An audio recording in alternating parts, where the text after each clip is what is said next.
Our story begins in the coastal city of Shanghai, a magnificent metropolis nestled by the Azure Ocean.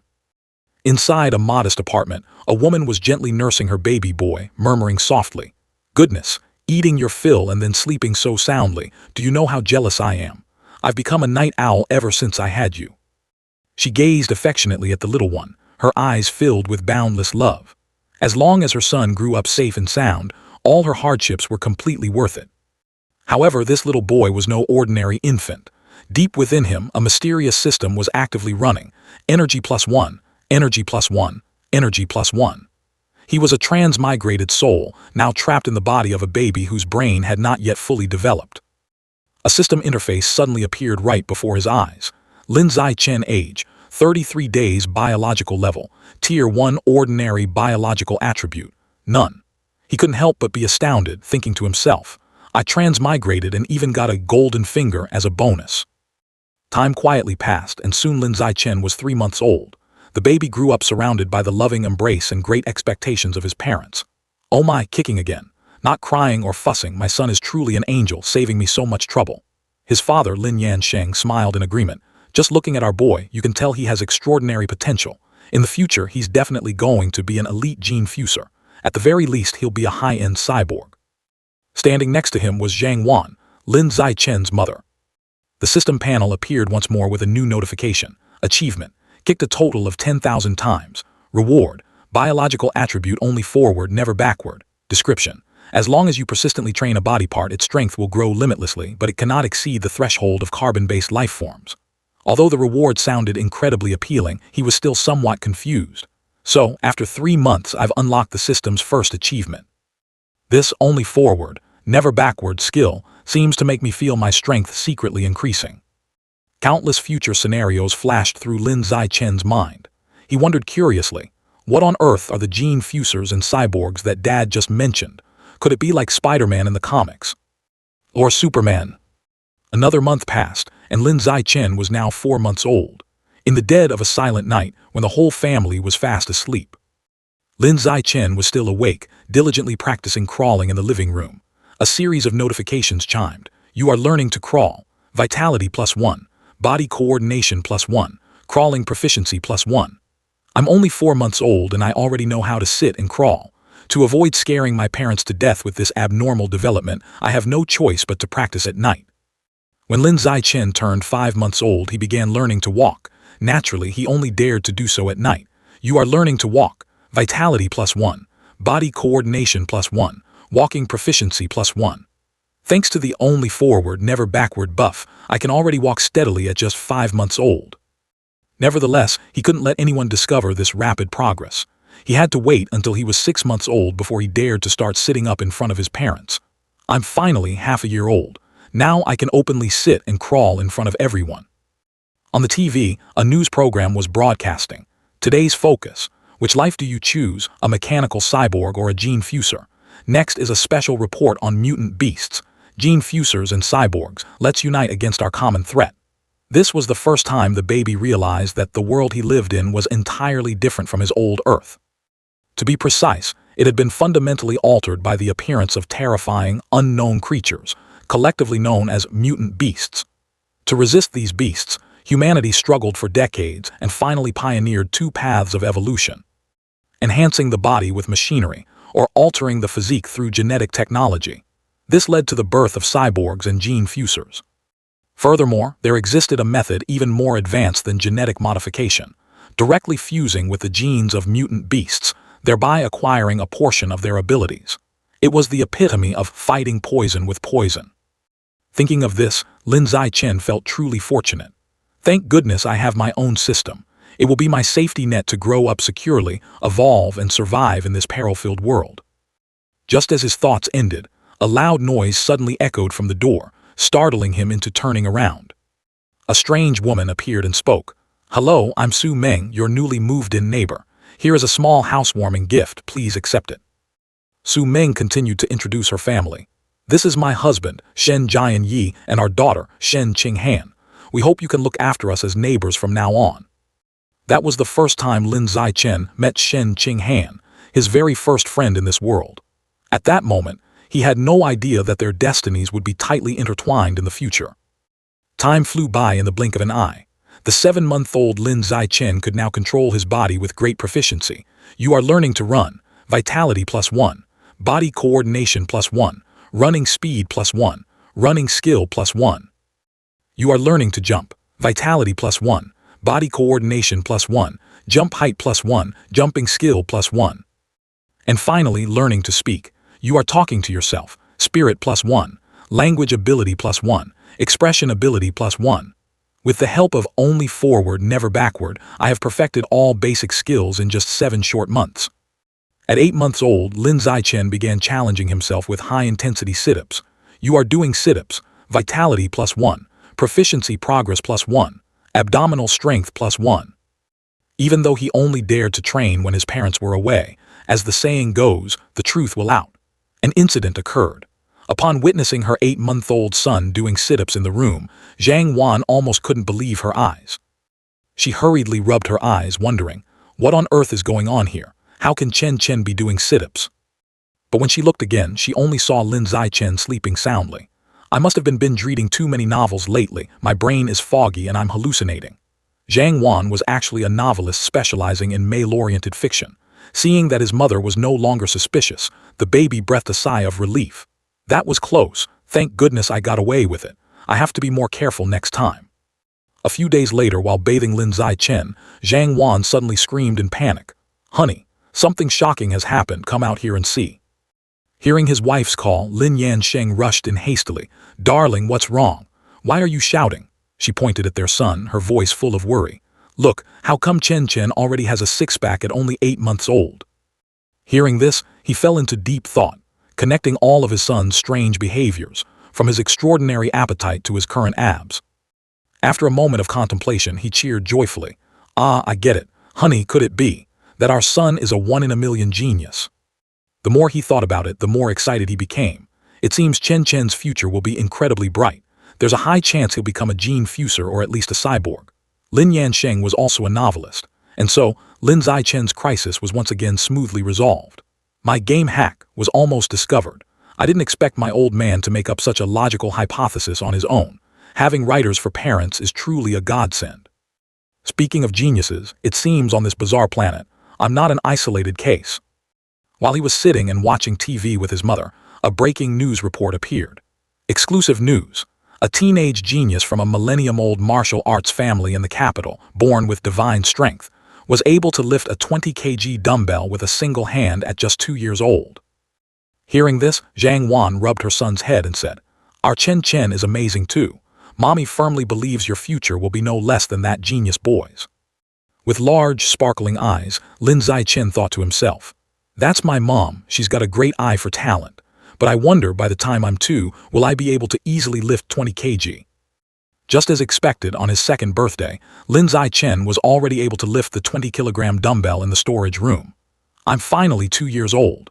Thanks to the support of the only forward, never backward skill, lifting 20 kg with one hand is a piece of cake. No sooner had he spoken than Zhang Wan's voice echoed from outside, making him jump. Chen Chen, where are you? Han Han is here to play, why haven't you come out yet? He hastily dusted off his clothes and walked out. Lin Zichen slowly reached out and opened the storage room door.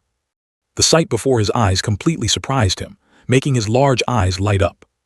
Standing outside the door was Shen Qinghan, also 2 years old.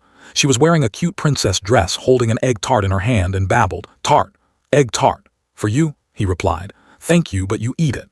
Shen Qinghan is the same age as me, yet her pronunciation is still so clumsy and lispy. Due to the massive gap in our intellect, we simply couldn't play together. Han Han would fall asleep right after eating, and I would use that time to train. We loved playing together, and Han Han was the ideal dumbbell for my exercises.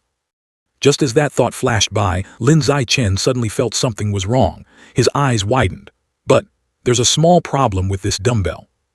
It turned out that while sleeping, Shen Qinghan had unfortunately wet the bed, soaking a patch of the floor.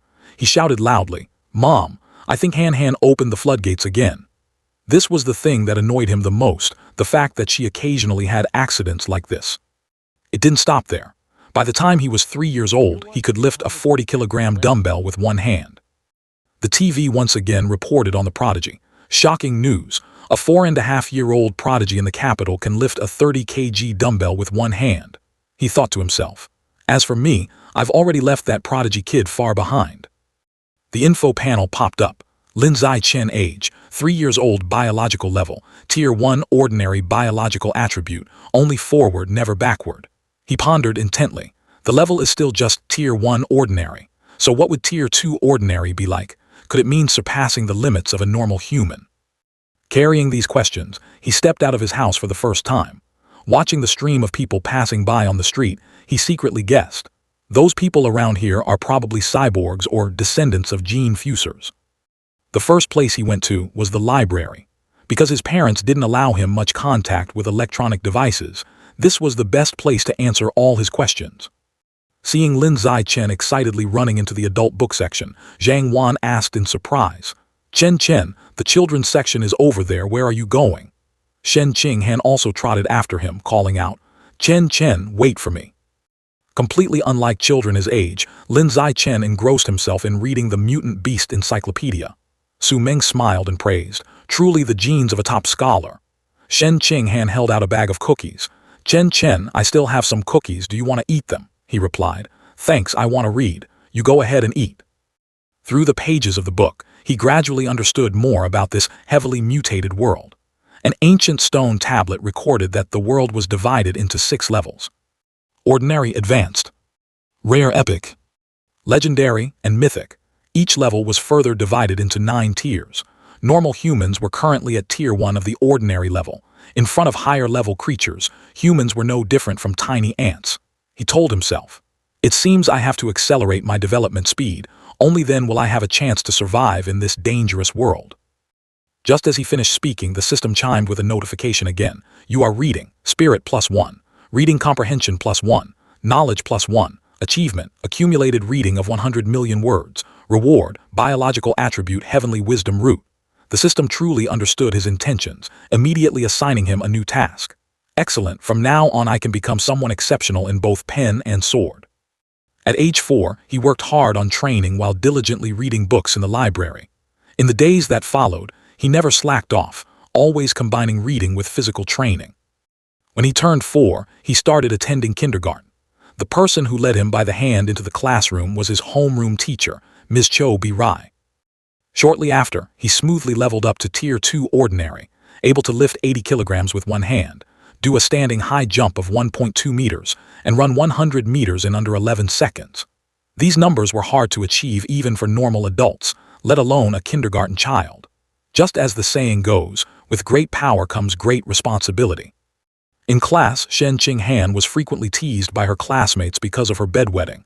They even gave her an awful nickname, the Bedwetting King. Witnessing Han Han being bullied, Lin Zai-Chen couldn't just sit idly by. He immediately stepped in to intervene. Standing in front of the group of kids, he roared like a clap of thunder, "All of you, shut your mouths." He glared at them threateningly. "From now on, whoever dares to call her the Bedwetting King again, I will turn them into a real Bedwetting King."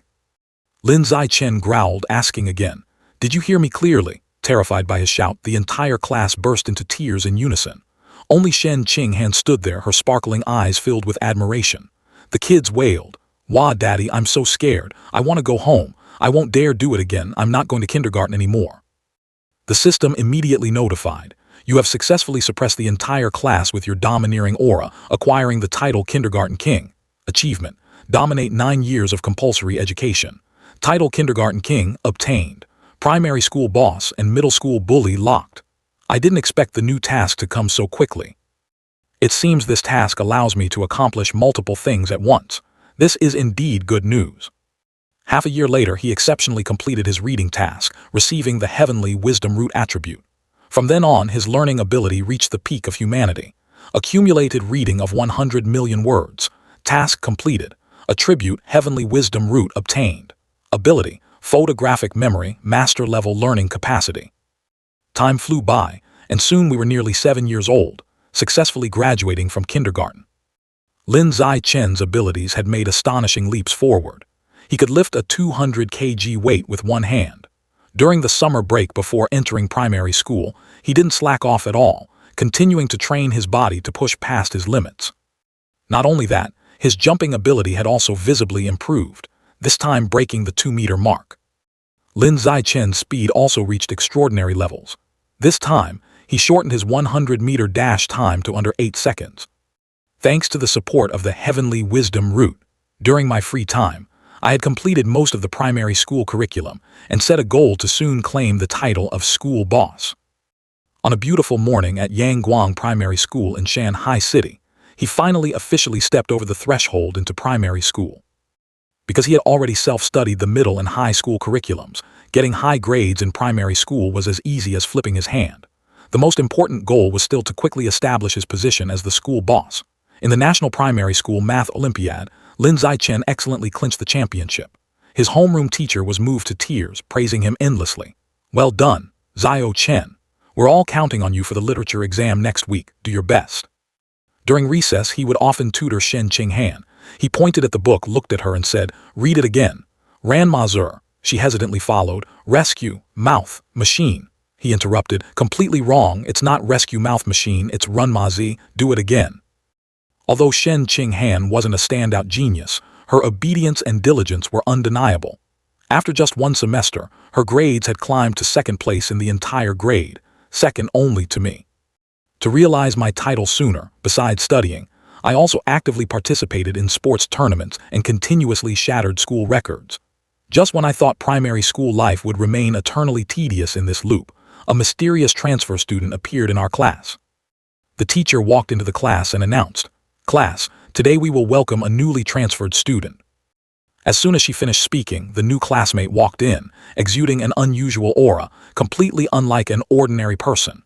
The teacher continued, "Everyone, please get to know Bai Zhu."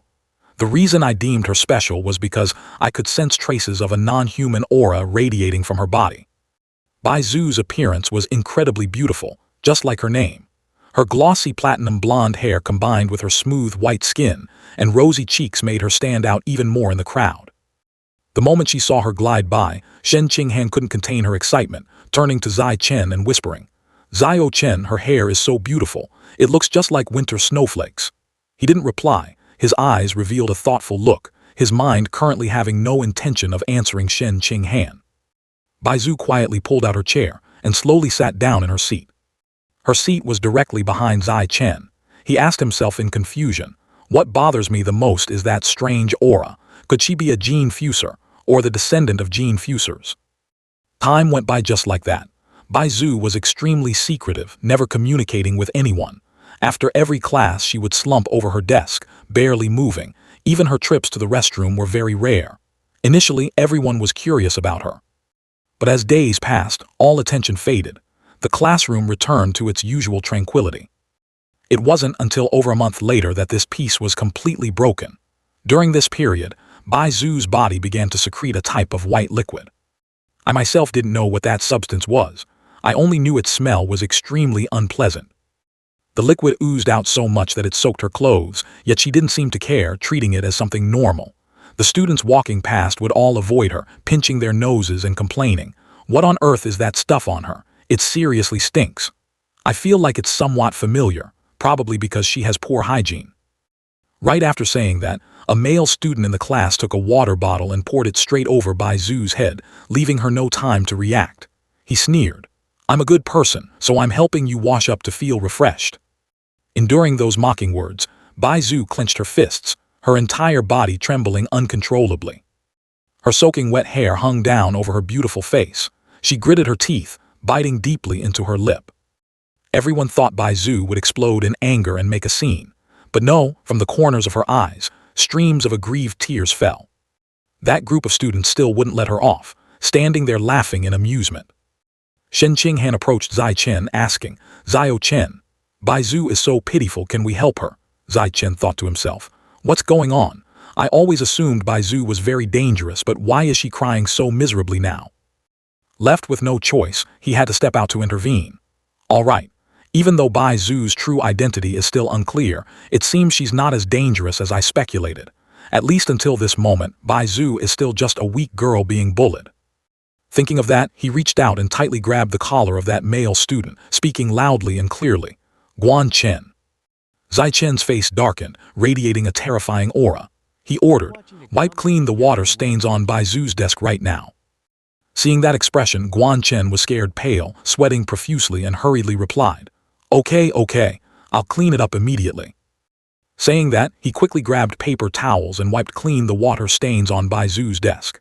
In his heart, Guan Chen thought to himself, Lin Zai Chen is known throughout the school for excelling in both academics and martial arts. Even the 6th graders don't dare offend him. It's best to just obediently listen. To serve as a warning so no one would dare bully Bai Zhu anymore, Zai Chen pointed straight at Guan Chen and loudly declared, "All of you who have bullied Bai Zhu recently, come over here and apologize to her immediately." Naturally, they didn't dare utter a peep, collectively responding with grimacing faces. The whole group of students lined up and bowed to admit their fault to Bai Zhu. "We were wrong, Bai Zhu. Please forgive us. From now on we will never bully you again." Receiving their sincere apologies, she didn't want to blow things out of proportion, so she let it go. "Lin Zai Chen, Shen Qinghan, thank you both so much." Shen Qinghan smiled, draping a towel over Bai Zhu. "Don't be so polite, it's normal for classmates to help each other out." From that day on, Shen Qinghan started getting acquainted with the white-haired girl and dragged me along to befriend her. If there was good food, she always saved a portion for Bai Zhu first. While chatting animatedly, Bai Zhu suddenly exclaimed, "Ah, right." Her eyes revealed a hint of shyness as she looked at them both. "I have a smell on my body. Don't you guys hate me?" She recalled the days of being shunned by peers just because of this. "I'm sorry, it's not that I don't trust you. It's just that since I was little, I've always been ostracized by everyone, so the happiness of having someone by my side feels really unreal. I feel like I'm dreaming."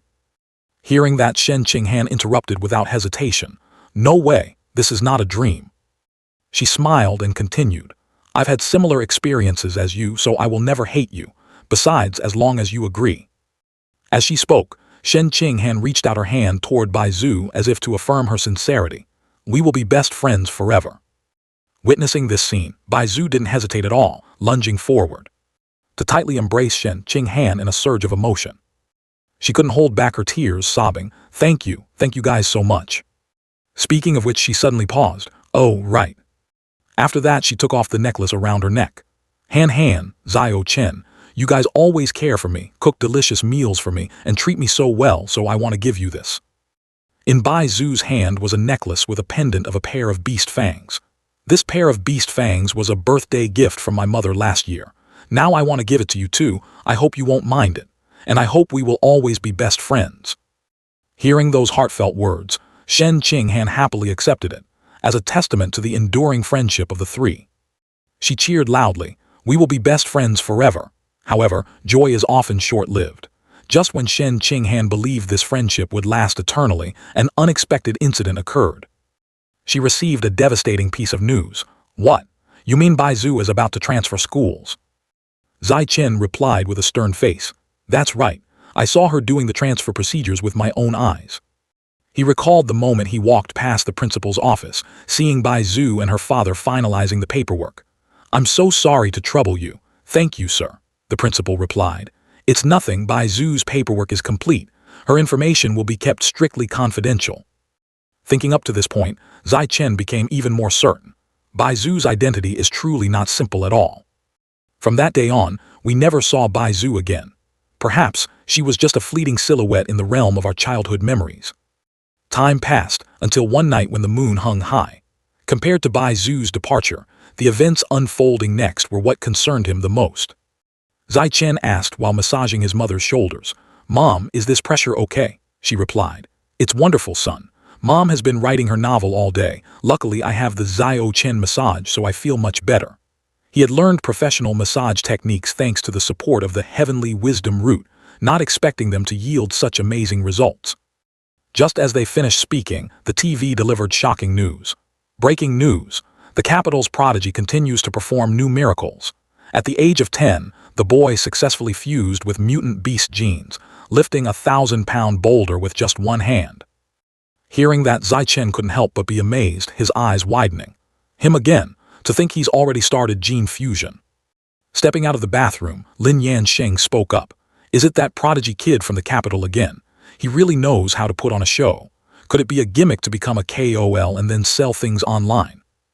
He continued, anyway, they are a millennium-old martial arts family in the capital. Who knows, maybe they possess some advanced gene fusion technology. Zhang Wan replied. But they can't just use their own child as a test subject, right? He went on. For martial arts families, sacrificing personal interests for family glory is the king's way. If they don't do that, how could they be called a martial arts family? She interrupted, annoyed. All right, you know best. While his parents were arguing, Zai Chen just stood silently deep in thought.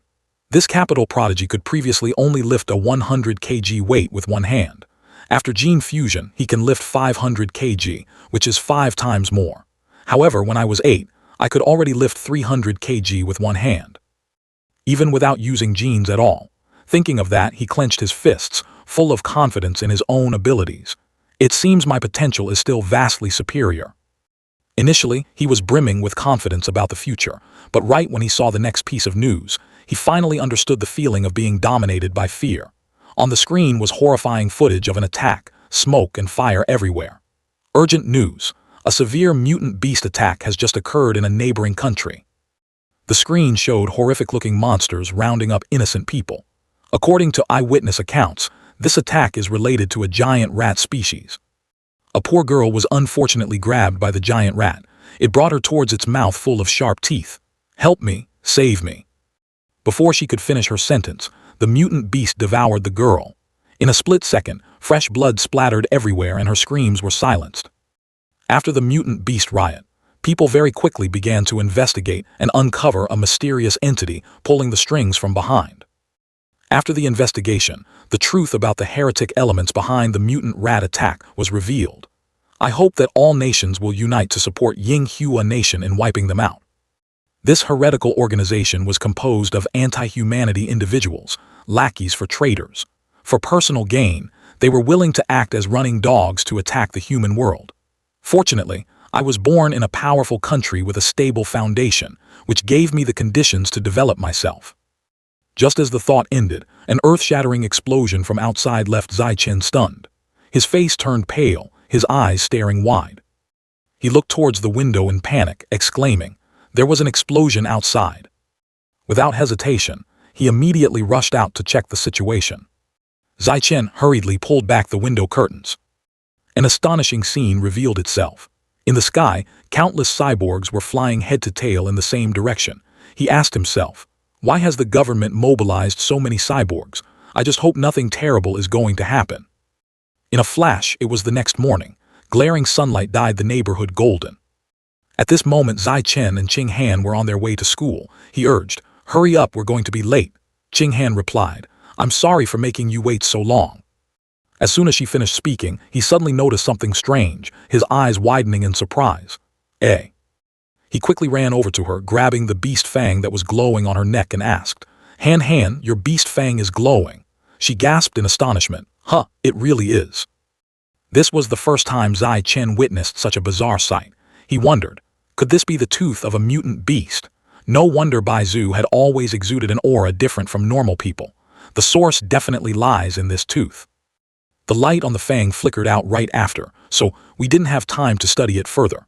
However, the march of the Cyborg Legion last night, along with the anomaly from the fang, gave me a premonition that a terrible incident was imminent.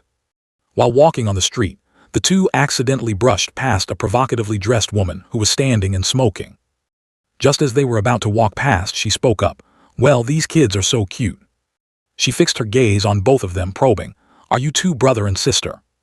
Qing Han smiled innocently and replied, "We aren't siblings. We are childhood sweethearts and also each other's best friends."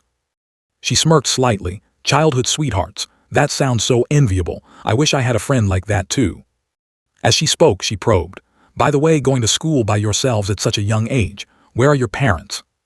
Qing Han maintained her naive expression and answered, "Our parents." Lin Zaichen didn't let her finish. He immediately grabbed Shen Qing Han's hand to stop her. "Don't speak anymore."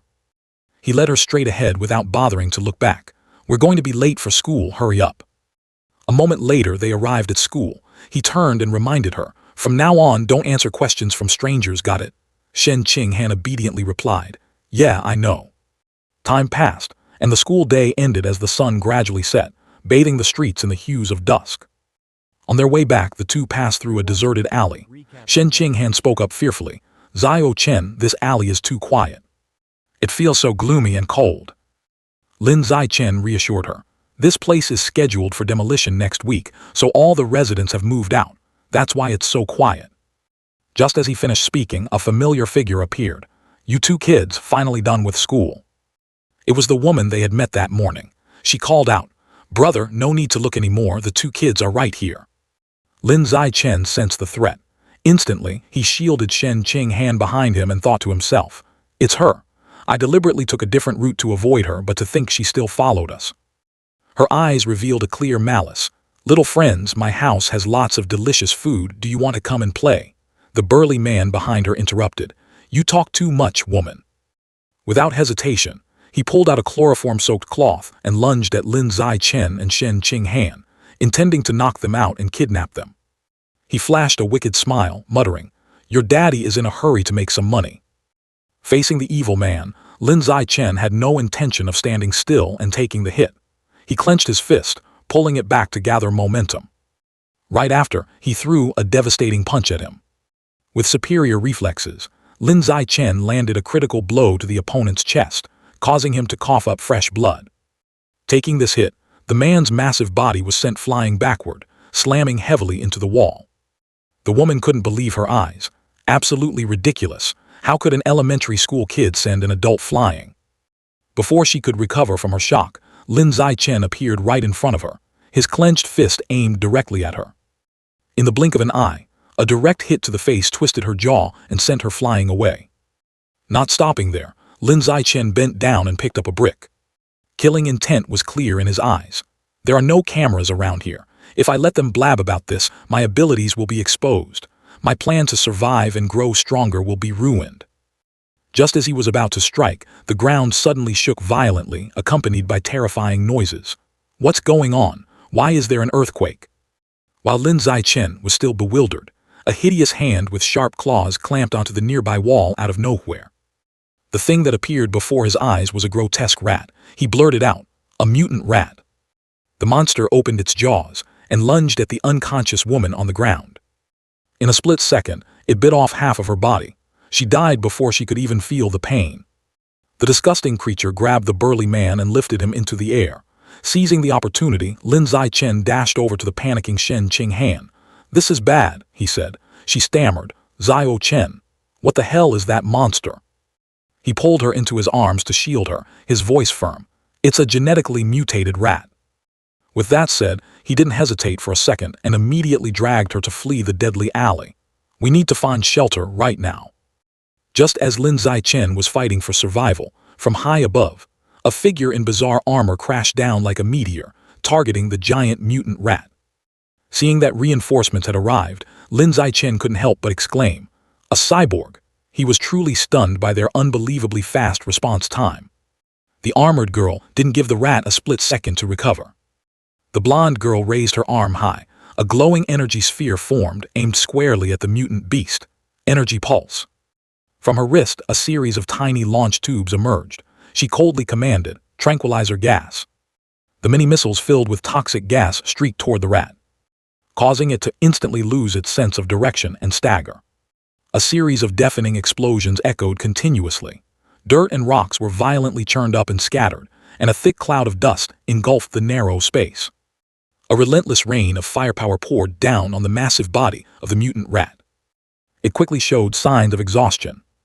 The cyborg warrior unleashed a finishing blow, delivering a lethal slash to the monster's abdomen. Lin Zichen silently made an assessment. This girl didn't seem to be of a high tier either. She had to use tranquilizer rounds to soften up the opponent first, then struggled in close combat for another 7 minutes before finally finishing it off.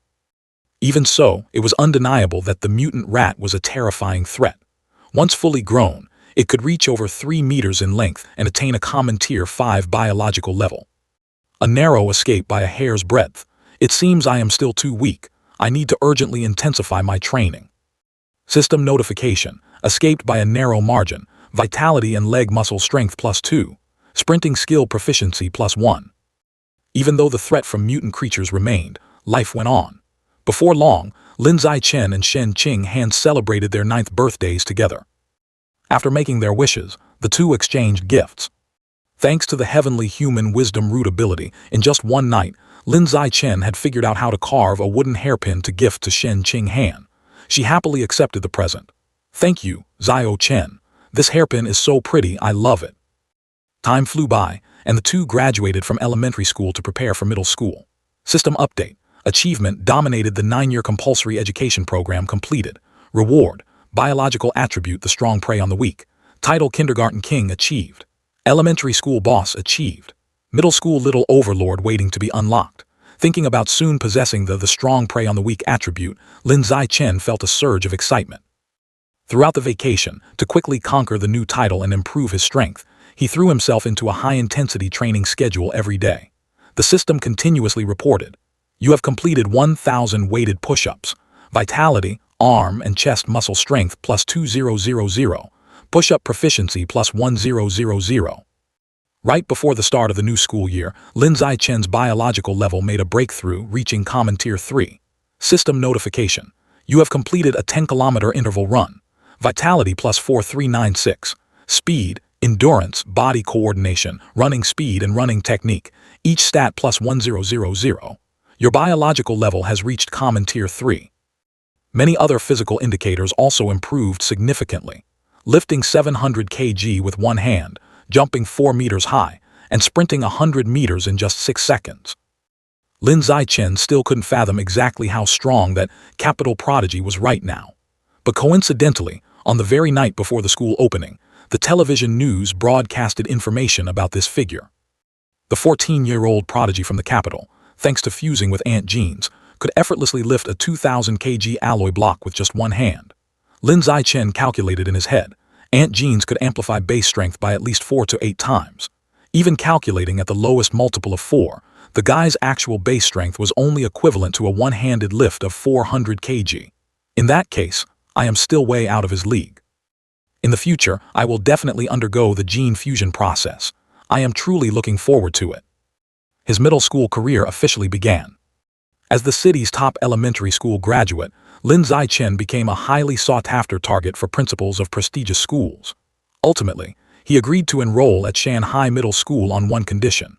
Shen Qinghan had to be in the same school and the same class as him. On his very first day, Lin Zichen was warmly welcomed by the principal and his homeroom teacher. They didn't forget to remind him to do his best to bring glory to the school. After a few perfunctory pleasantries, Lin Zichen made an excuse to slip away. The school officials placed their complete trust in him. "Zhao Chen, from now on, the school's competitions will be relying on you. Zhao Chen, do your best, you are our pride. Zhao Chen, the principal has very high expectations of you." The reason he sneaked away early was because Shanhai Middle School's sports facilities were extremely advanced. Thus, before class started, he and Shen Qinghan had agreed to play a proper match of badminton. Shen Qinghan picked up the shuttlecock, her clear voice ringing out, "Zhao Chen, let's battle. Take this fairy's curve shot." Suddenly, the shuttlecock was intercepted midair by a stranger's racket. A senior student spoke up, "Are you guys newbies? There's a special event going on here exclusively for us seniors." The other two guys sauntered over and surrounded her, making teasing remarks. "This pretty little girl can stay. We are more than willing to take turns teaching you a few basic moves. That's right, if you don't know how to play, let us guide you hand in hand." Shen Qinghan spoke up in indignation. "Even if you guys are seniors, there should be rules, right? We got here first." Lin Zichen ordered coldly, "You guys stay away from her. As for the first-come first-served rule, I shouldn't need to repeat it a second time, right?" The senior named Yi Qing replied arrogantly, "What kind of bullshit rule is that? Let me tell you today, even if the Jade Emperor called dibs first, this court belongs to me." He picked up the shuttlecock, his voice dropping low, "Listen clearly. From this moment on, my rules are the laws here." Lin Zichen leaped high into the air, tossing the shuttlecock lightly from his hand. He delivered a thunderous smash before continuing, "This is the rule." The shuttlecock tore through the air, hurtling forward at a terrifying speed. It was so powerful that it snapped the racket right out of Yi Qing's hand. The blood drained completely from his and his two lackeys' faces. Too fast, is he even human? Could he be someone who has undergone gene fusion? Impossible, he's so young. If that shot had missed the racket, my head would have been blown off. All three hurriedly bowed an apology before running away as fast as their legs could carry them. Sorry, boss. We understand the rules now. We'll make ourselves scarce. Please take your time and enjoy the game. Perhaps the rumor had spread, resulting in no one daring to approach and cause trouble for them throughout their middle school years. This school, in essence, was no different from elementary school, just with a grander scale and fancier facilities. Lin Zai-chen effortlessly breezed through the middle school curriculum. During class time, he primarily focused on devouring his favorite extracurricular books. Every evening after finishing his physical training routine, Lin Zai-chen would go online to learn countless new skills. With the aid of his heavenly human wisdom root, he gradually became proficient in cooking, photography, driving, swimming, wilderness survival skills, and dozens of other sports. To quickly secure the middle school Little Overlord title, Lin Zai-chen not only maintained the top grades in every subject, but also represented the school in numerous national competitions. He collected a slew of gold, silver, and bronze medals in math, physics, chemistry, and programming. However, he deliberately avoided taking first place to maintain a humble profile. A semester went by in the blink of an eye, yet the title still hadn't been activated. However, with his outstanding academic and athletic achievements, Lin Zai-chen had garnered quite a sizable fanbase. But he couldn't care less. Aside from tutoring Shen Qinghan, Lin Zai-chen focused all his attention on the upcoming sports meet. If he could dominate this athletic event, the title of Middle School Little Overlord would surely be within his grasp. For this sports meet, he only registered for 3 events: shot put, high jump, and sprinting. These 3 goals respectively represented strength, jumping ability, and speed. Conquering all 3 of these categories would mean he had mastered every aspect of physical fitness. Even though Lin Zai-chen had been very careful not to be overly showy, winning the championship in all 3 events was still as easy as pie. At that exact moment, he felt a powerful surge of energy welling up from deep within his body. System update: Middle School Little Overlord. Your academic and athletic achievements have shocked the entire school, overshadowing all other students. Congratulations on acquiring the title Middle School Little Overlord. Completed the collection of Kindergarten King, Elementary School Boss, and Little Overlord. Having dominated the 9 years of compulsory education, you receive the biological attribute the strong prey on the weak. Finally, this title had lit up. The strong prey on the weak, your life essence surpasses all things. By simply devouring the life essence of other living beings, you can accelerate your own evolutionary process. Lin Zai-chen wondered, what on earth is life essence? Zai-o-chen. Shen Qinghan ran after him. Wait for me. He suddenly remembered something. That's right. He immediately turned and asked, Han, that beast tooth of yours, can I borrow it for a moment? Without a hint of hesitation, she took it out and handed it right to him. The moment his hand touched the beast tooth, Lin Zai-chen's entire body trembled. System notification: you have devoured a trace of the life essence of the abyssal giant butterfly. The abyssal giant butterfly illustration has reached 1%, when the progress bar reaches 100%. Then you can evolve the attributes or skills of the corresponding mutant beast. He was astonished. This thing is actually a butterfly's tooth. He reconsidered. Now that he knew the name of that mutant beast, perhaps he could find more information about it online. However, Lin Zai-chen couldn't find a single piece of data. Sorry, no results found for abyssal giant butterfly. He was dumbfounded. Not even a single scrap of information. It seems if I want to learn about this mutant beast, I'll have to figure it out myself. He rummaged through his backpack and pulled out the other tooth. Found it. It's a good thing Baizu gave me 2 back then. He gripped it tightly in his palm and began the absorption process. System notification: you have devoured a trace of abyssal life essence. The abyssal illustration has reached 2%. Lin Zai-chen let out a sigh. Only 2%. It seems the remaining life essence inside animal bones isn't very much. If I want to unlock it completely, I'll have to find another way. The next day, after school, to increase his training intensity, he started biking to school and offered to give Shen Qinghan a ride back every day. If by chance they encountered another giant mutant rat, he would have enough speed to get Shen Qinghan to safety in time. Suddenly someone called out, "Student Lin Zai-chen." The man introduced himself. "I am Guo Laoshi, in charge of the school's martial arts team. Your performance at the recent sports meet was the most impressive result in our school's history. I would like to invite you to join the martial arts team. Your athletic talent even surpasses your academic abilities, so I sincerely hope you will agree. Of course, Take your time to learn more about the team before making a decision. From beginning to end, Lin Zichen didn't get a chance to edge in a single word. Guo Laoxi's speaking speed was like a machine gun, offering him no opening to decline. Guo Laoxi finalized. The gym's cycle room is the team's headquarters. If you are free tomorrow, remember to drop by, I'll be waiting for you. The golden hue of the setting sun bathed the entire city. Lin Zichen clapped his palms together forcefully.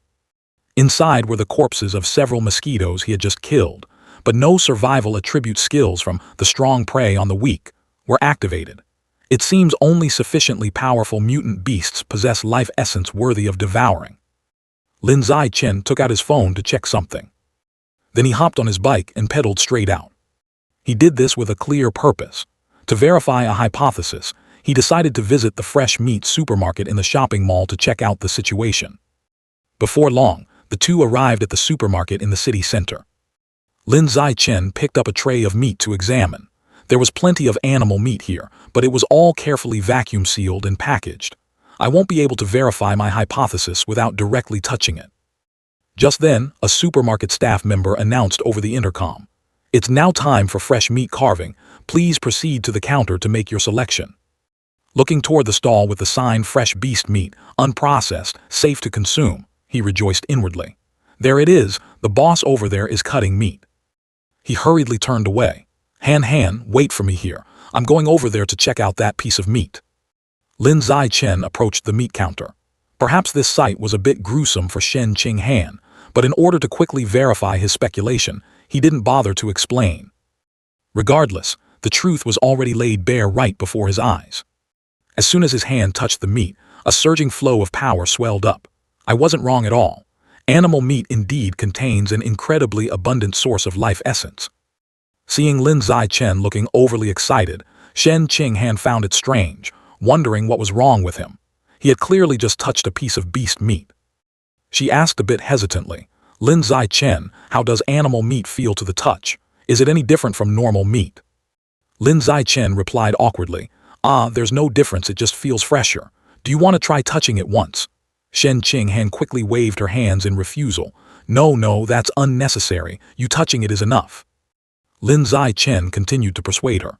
Since we're already here, how about we buy some to take back and taste? Lin Zichen completely understood why Shen Qinghan appeared so shocked, because the price of beast meat was by no means cheap.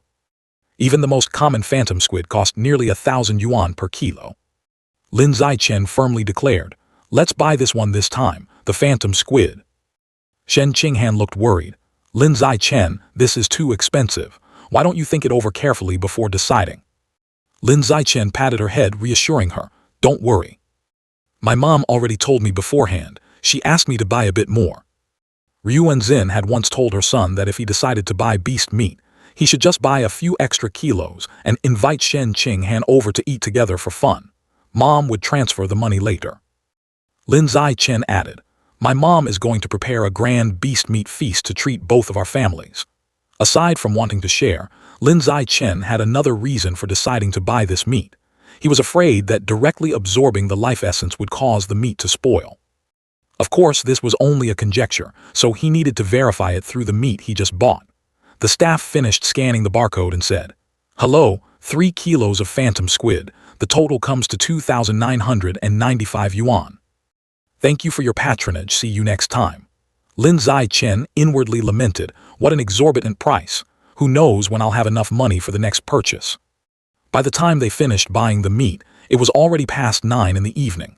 Public security hadn't been very good lately, so it was better to head back early. Thus, the two decided to head straight home. Lin Zichen tried to reach his hand into the squid tray in the basket while pedaling. Even though he was on the road, he still wanted to verify his thoughts immediately. It was time to witness a miracle. Just as he touched it, a faint surge of power began to emanate. System notification. You have devoured a trace of the life essence of the phantom squid.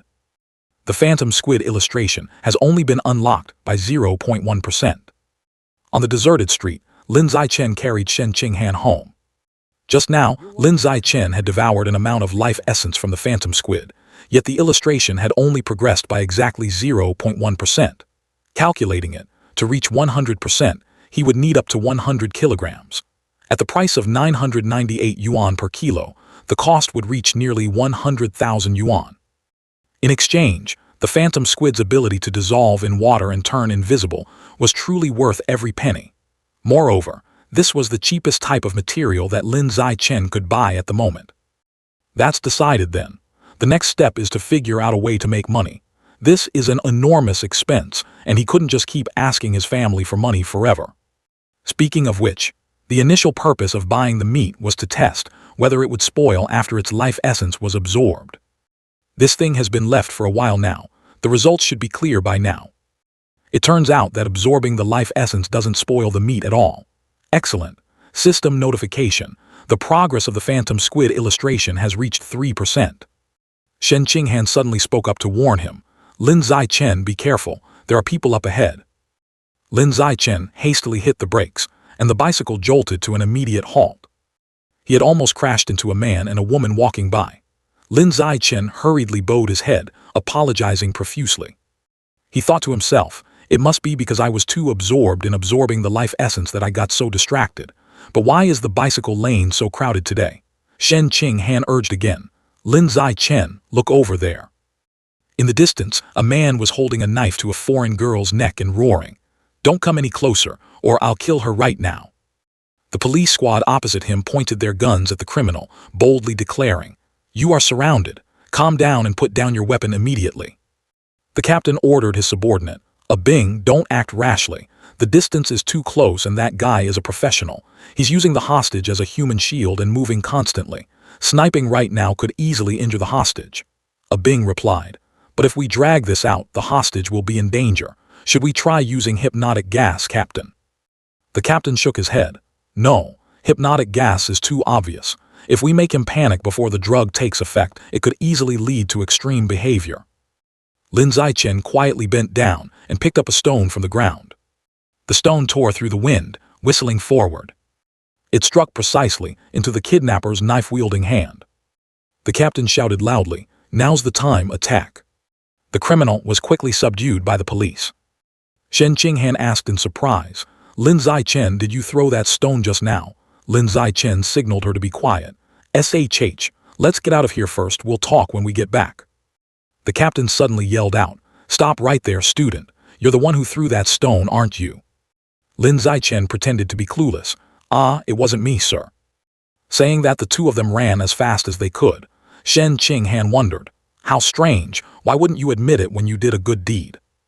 Such a brave act should definitely come with a reward, right?" As soon as he heard the word reward, Lin Zichen's sharp ears immediately perked up. He abruptly turned his bike around and pedaled straight back toward the captain. Discarding his image, Lin Zichen beamed a bright smile. "Sir, I suddenly remembered I actually did throw that stone." In his heart, he thought, "I don't want to show off, but money is truly too important right now." Shen Qinghan couldn't catch up, panting as she asked, "Lin Zichen, why did you run back?" The captain patted his shoulder. "Come back to the station with me to make a statement. I'll help you get this reward."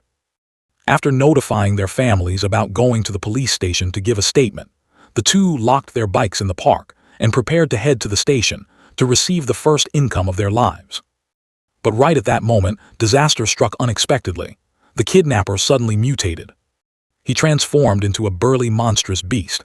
A police officer screamed in terror, "Oh no, he's a cultist. The mutation effect is turning him into a rat."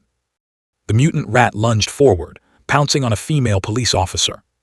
The captain shouted, "Concentrate your fire on that monster. Prioritize protecting the civilians.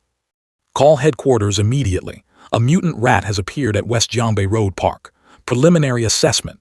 This is a cultist carrying the Shu Wang gene. We cannot handle this ourselves. We need emergency backup." Quick as lightning, Lin Zichen pulled Shen Qinghan back. "We're doomed, run." He urged the two victims from earlier. "Sorry to offend you too, but escaping takes priority right now. Good thing they aren't chasing us. We need to run faster." Right then, a cyborg figure flashed past above their heads. She unleashed a thunderous kick at the mutant rat. The terrifying leg strength forced it to stumble back a few steps. The cyborg coldly stated, "Laser cannon charging." Fire. A barrage of firepower blasted toward the monster. Its body was incinerated in the blink of an eye by that terrifying power. In mere moments, nothing was left of it but a pile of ashes. Lin Zichen was stunned, truly strong.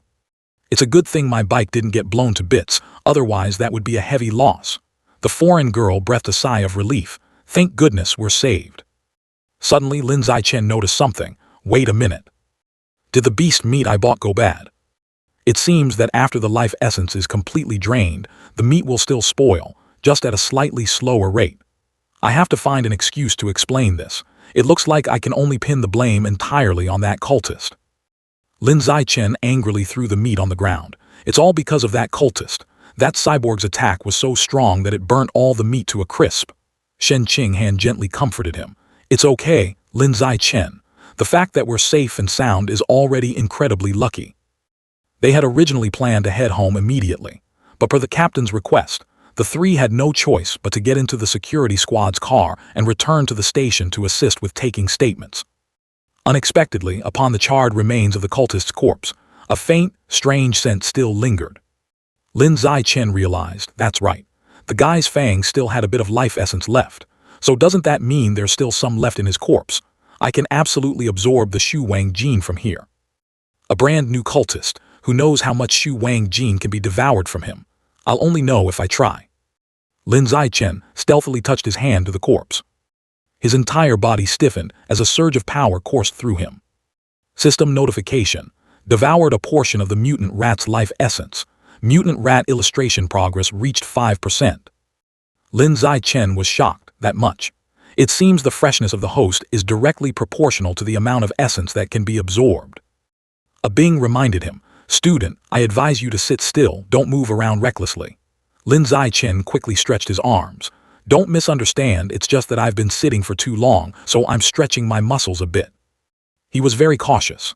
A Bing seemed easy to fool, but that captain was much sharper. In the office, the captain announced, I've submitted an application for your bravery reward. But tell me honestly, under such dim lighting conditions and from such a long distance, how could a middle school student accurately hit that cultist's knife-wielding hand? Lin Zichen calmly explained. Probably because I practice pitching baseballs frequently, sir. He stared fixedly at the student in front of him, his eyes full of suspicion. Shen Qinghan pushed the door open and walked in, calling out, Lin Zichen, your mom is here to pick you up. He was surprised. Mom, why are you here? I can go back by myself. Ruenzin anxiously ran toward her son. She hugged Lin Zichen tightly. Are you all right? You scared me to death. Lin Zichen patted her. Mom, don't get so agitated. I'm fine. I'm even getting a reward for bravery. Ruenzin said firmly. Lin Zichen, promise Mom, next time you encounter danger, you must immediately hide in a safe place, understand? Because Mom only wants to see you grow up safely and peacefully. Lin Zichen smiled to coax her. Don't worry, Mom, I promise to protect myself first. Walking past, he accidentally overheard a conversation between two female officers. Those cult of the rat god followers are getting more and more rampant. They've even infiltrated the university to deceive students who are not qualified for gene fusion. The person shot dead tonight was also a student from Guangnan University, bewitched by them. Seriously, we have to wipe out this entire group. That's only a temporary solution. We must eliminate Shu Wang, the one calling himself God, to solve the problem from its root. Lin Zichen silently memorized that name, Shu Wang. Currently, there was quite a lot of information on the internet related to the cult of the rat god. Suddenly, he stumbled upon a piece of extremely important news. It turned out that because Shu Wang wanted to evolve into a higher-order creature, he had ordered his cultists to gather a massive amount of evolutionary resources for him. Could it be that this Shu Wang has already evolved to the point of developing sentience? These mutant rats, why are they so unusually large? Could it be related to Shu Wang? Oh well, never mind. This is the southern region. Rats as big as cats aren't really anything too bizarre anyway. That's right, why has Han Han been so unusually quiet all this time? Could it be that matter again? Whenever Han Han suddenly became anxious or found herself in an urgent situation, she would be exactly like when she was little, unable to suppress her emotions in any way. However, I've always had a premonition that her condition is intimately connected to some sort of mysterious potential. When Ruenzin heard the news, she was absolutely shocked. What? The meat is lost. He hesitantly explained. The situation was truly too critical at that moment, so I didn't have time to pay attention. I think I must have dropped it somewhere. She sighed, forget it. As long as you are safe, that's what matters. The meat is lost and that's that. Lin Zichen breathed a sigh of relief. Thank goodness, I finally managed to gloss over it successfully. He went over to chat with his dad. Dad, the outside world is very dangerous, it's not peaceful at all. His father replied, It's fine, son, my job was born to be a worker anyway. Seeing his father so steadfast, Lin Zichen tried to persuade him. Even if you find that meat, it would all be spoiled by now. Surprised, he asked. How do you know? He quickly replied. I was just guessing. The captain was deep in thought. How could a junior high school student throw a stone with such terrifying power? He suddenly froze when he saw it. On top of the filing cabinet was a rat. Where did this rat come from? How could it be this huge? The mutated rat suddenly jumped down. The captain immediately drew his gun and opened fire. In the classroom, Lin Zichen sighed softly. He was weighing his options. Compared to the rat man and the cyborg woman from last night, he was still too weak. It seemed he had to earn money quickly to fill the progress bar for unlocking the ghost shadow. But if he solely relied on scholarships from competitions, the pace would be too slow. Should I become a famous online study guru and sell courses? No, that makes money quickly, but it draws too much attention. No, I'm thinking in the wrong direction. This world is full of gene-fused individuals and mechanically modified humans. Studying martial arts is more practical than academics. The prize money from martial arts tournaments is much higher. It seems it's time to take action. At the gymnasium's faculty office. At this moment, Guo Lao, she was leisurely sipping a cup of hot tea. Lin Zichen approached and initiated the conversation. Hello, Guo Lao Shi. The teacher asked cheerfully, Lin Zichen, do you want to join, or are you just looking for more information about the martial arts team? He replied, I want to know if I join the team, will I have the chance to participate in city-level martial arts competitions? And is the prize money high, Guo Lao Shi? Guo Lao Shi revealed, Of course there is. Furthermore, the prize money is not low at all. Each award is worth at least tens of thousands. Hearing this, Lin Zichen immediately sealed the deal. Guo Lao Shi, I have thought it through carefully. From today on, I am officially a member of the martial arts team. The teacher shook his hand and said, Welcome to the team. Afterwards, Guo Lao Shi called the whole team. Everyone, gather around. Today our team has a new member. I believe you are all familiar with our classmate Lin Zichen. Today, the champion of our school's sports festival will officially join the martial arts team. Please introduce yourselves briefly. The members spoke up one by one. I am Zhang Kai, remember my name. I am Tianxing, a third-year student in grade 9, just call me a Xing. I am Xu Tong, a sixth-year student in grade 9. Everyone usually calls me Zio Li, I quite like that name. And my name is Yisi, just call me CG. He replied, I am Lin Zichen, I hope to learn a lot from everyone. Because Lin Zichen had never studied martial arts before, Guo Lao, she began demonstrating basic punching and kicking techniques to him. The teacher reminded, don't underestimate these seemingly simple movements. They are actually very difficult. Even Zio Li, the fastest learner in the team, took a whole week. Come on, try it first for me to see. Lin Zichen immediately and accurately replicated every single movement. Guo Lao, she continued to guide him through more advanced techniques. He silently activated the heavenly human wisdom root skill. System notification. You are practicing boxing techniques. Vitality, arm muscle strength, flexibility, and boxing proficiency all increased by 1. Every movement of his was incredibly fluid. The attributes continued to gain points. Guo Lao, she was stunned. Impossible, this absolutely could not happen. How could a person learn everything just by watching it once? The teacher thought to himself, unless he is a once-in-a-millennium martial arts genius. Time passed until night fell. Ryu Zin, who was cooking in the kitchen, called out, Lin Zichen, hurry up and get the bowls and chopsticks ready for dinner. Lin Zichen immediately replied, I'm coming. Is there anything delicious for dinner tonight, Mom? She put the dish down and said, It's the ghost shadow squid dish you've been looking forward to. He greedily inhaled the fragrant aroma. Smells amazing, so delicious. Ryu Zin urged, Stop sniffing, hurry and taste it while it's still hot. Unable to resist, Lin Zichen immediately took a large spoonful. She asked affectionately, How does it taste? He praised, Mom's cooking is always the best. Ryu Zin patted her son's head. Then eat a lot, I bought 3 whole caddies. System notification. You have devoured a bit of the Ghost Shadow's origin life force. The Ghost Shadow illustration's completion rate has reached 3.1%. Lin Zichen was surprised. It turned out that eating it directly could also devour it. If I had known earlier, I wouldn't have wasted it. After eating, he went to the living room to listen to the news. The host was enthusiastically reporting. A genius teenage girl shocks the nation. At only 14 years old, she successfully fused with an energy heart, becoming the youngest cyborg in history. When the energy source is activated, she can easily lift a 2,000-kilogram off-road vehicle with one hand, sprint 100 meters in 3 seconds, and jump vertically up to 8 meters. Lin Zichen pondered. There was the capital's child prodigy back then, and now there's this genius teenage girl. Ultimately, who is the strongest, the gene-fused individuals or the mechanized humans? The news broadcast continued with a sad update. Heshan's security captain died in his office at 11 p.m. last night. Based on footage extracted from surveillance cameras, he was killed by a rat that broke into the security station. He was shocked. Could it be the very same rat from last night? This won't do. I have to make the most of my time to train even more. After a period of rigorous training, Lin Zichen's 100-meter sprint time had reached the 4.6-second mark. His vertical jump capability reached 5.51 meters.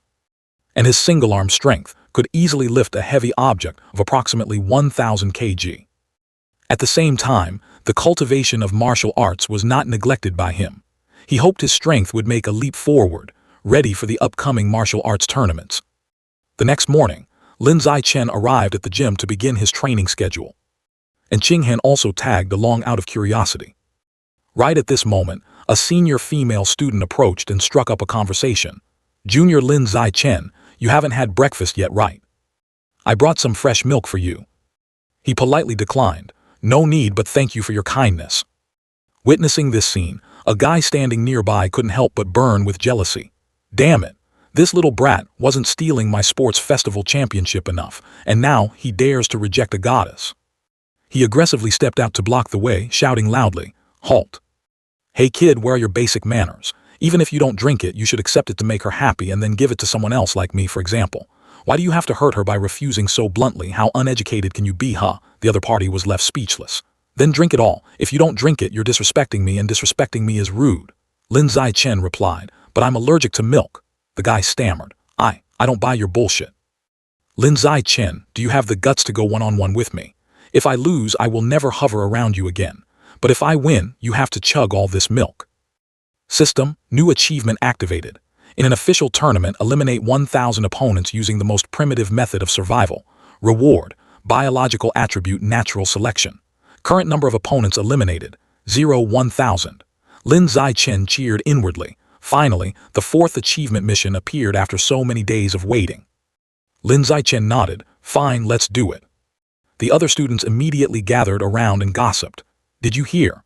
Lin Zichen is about to spar with a senior in the gym. Let's go watch the drama."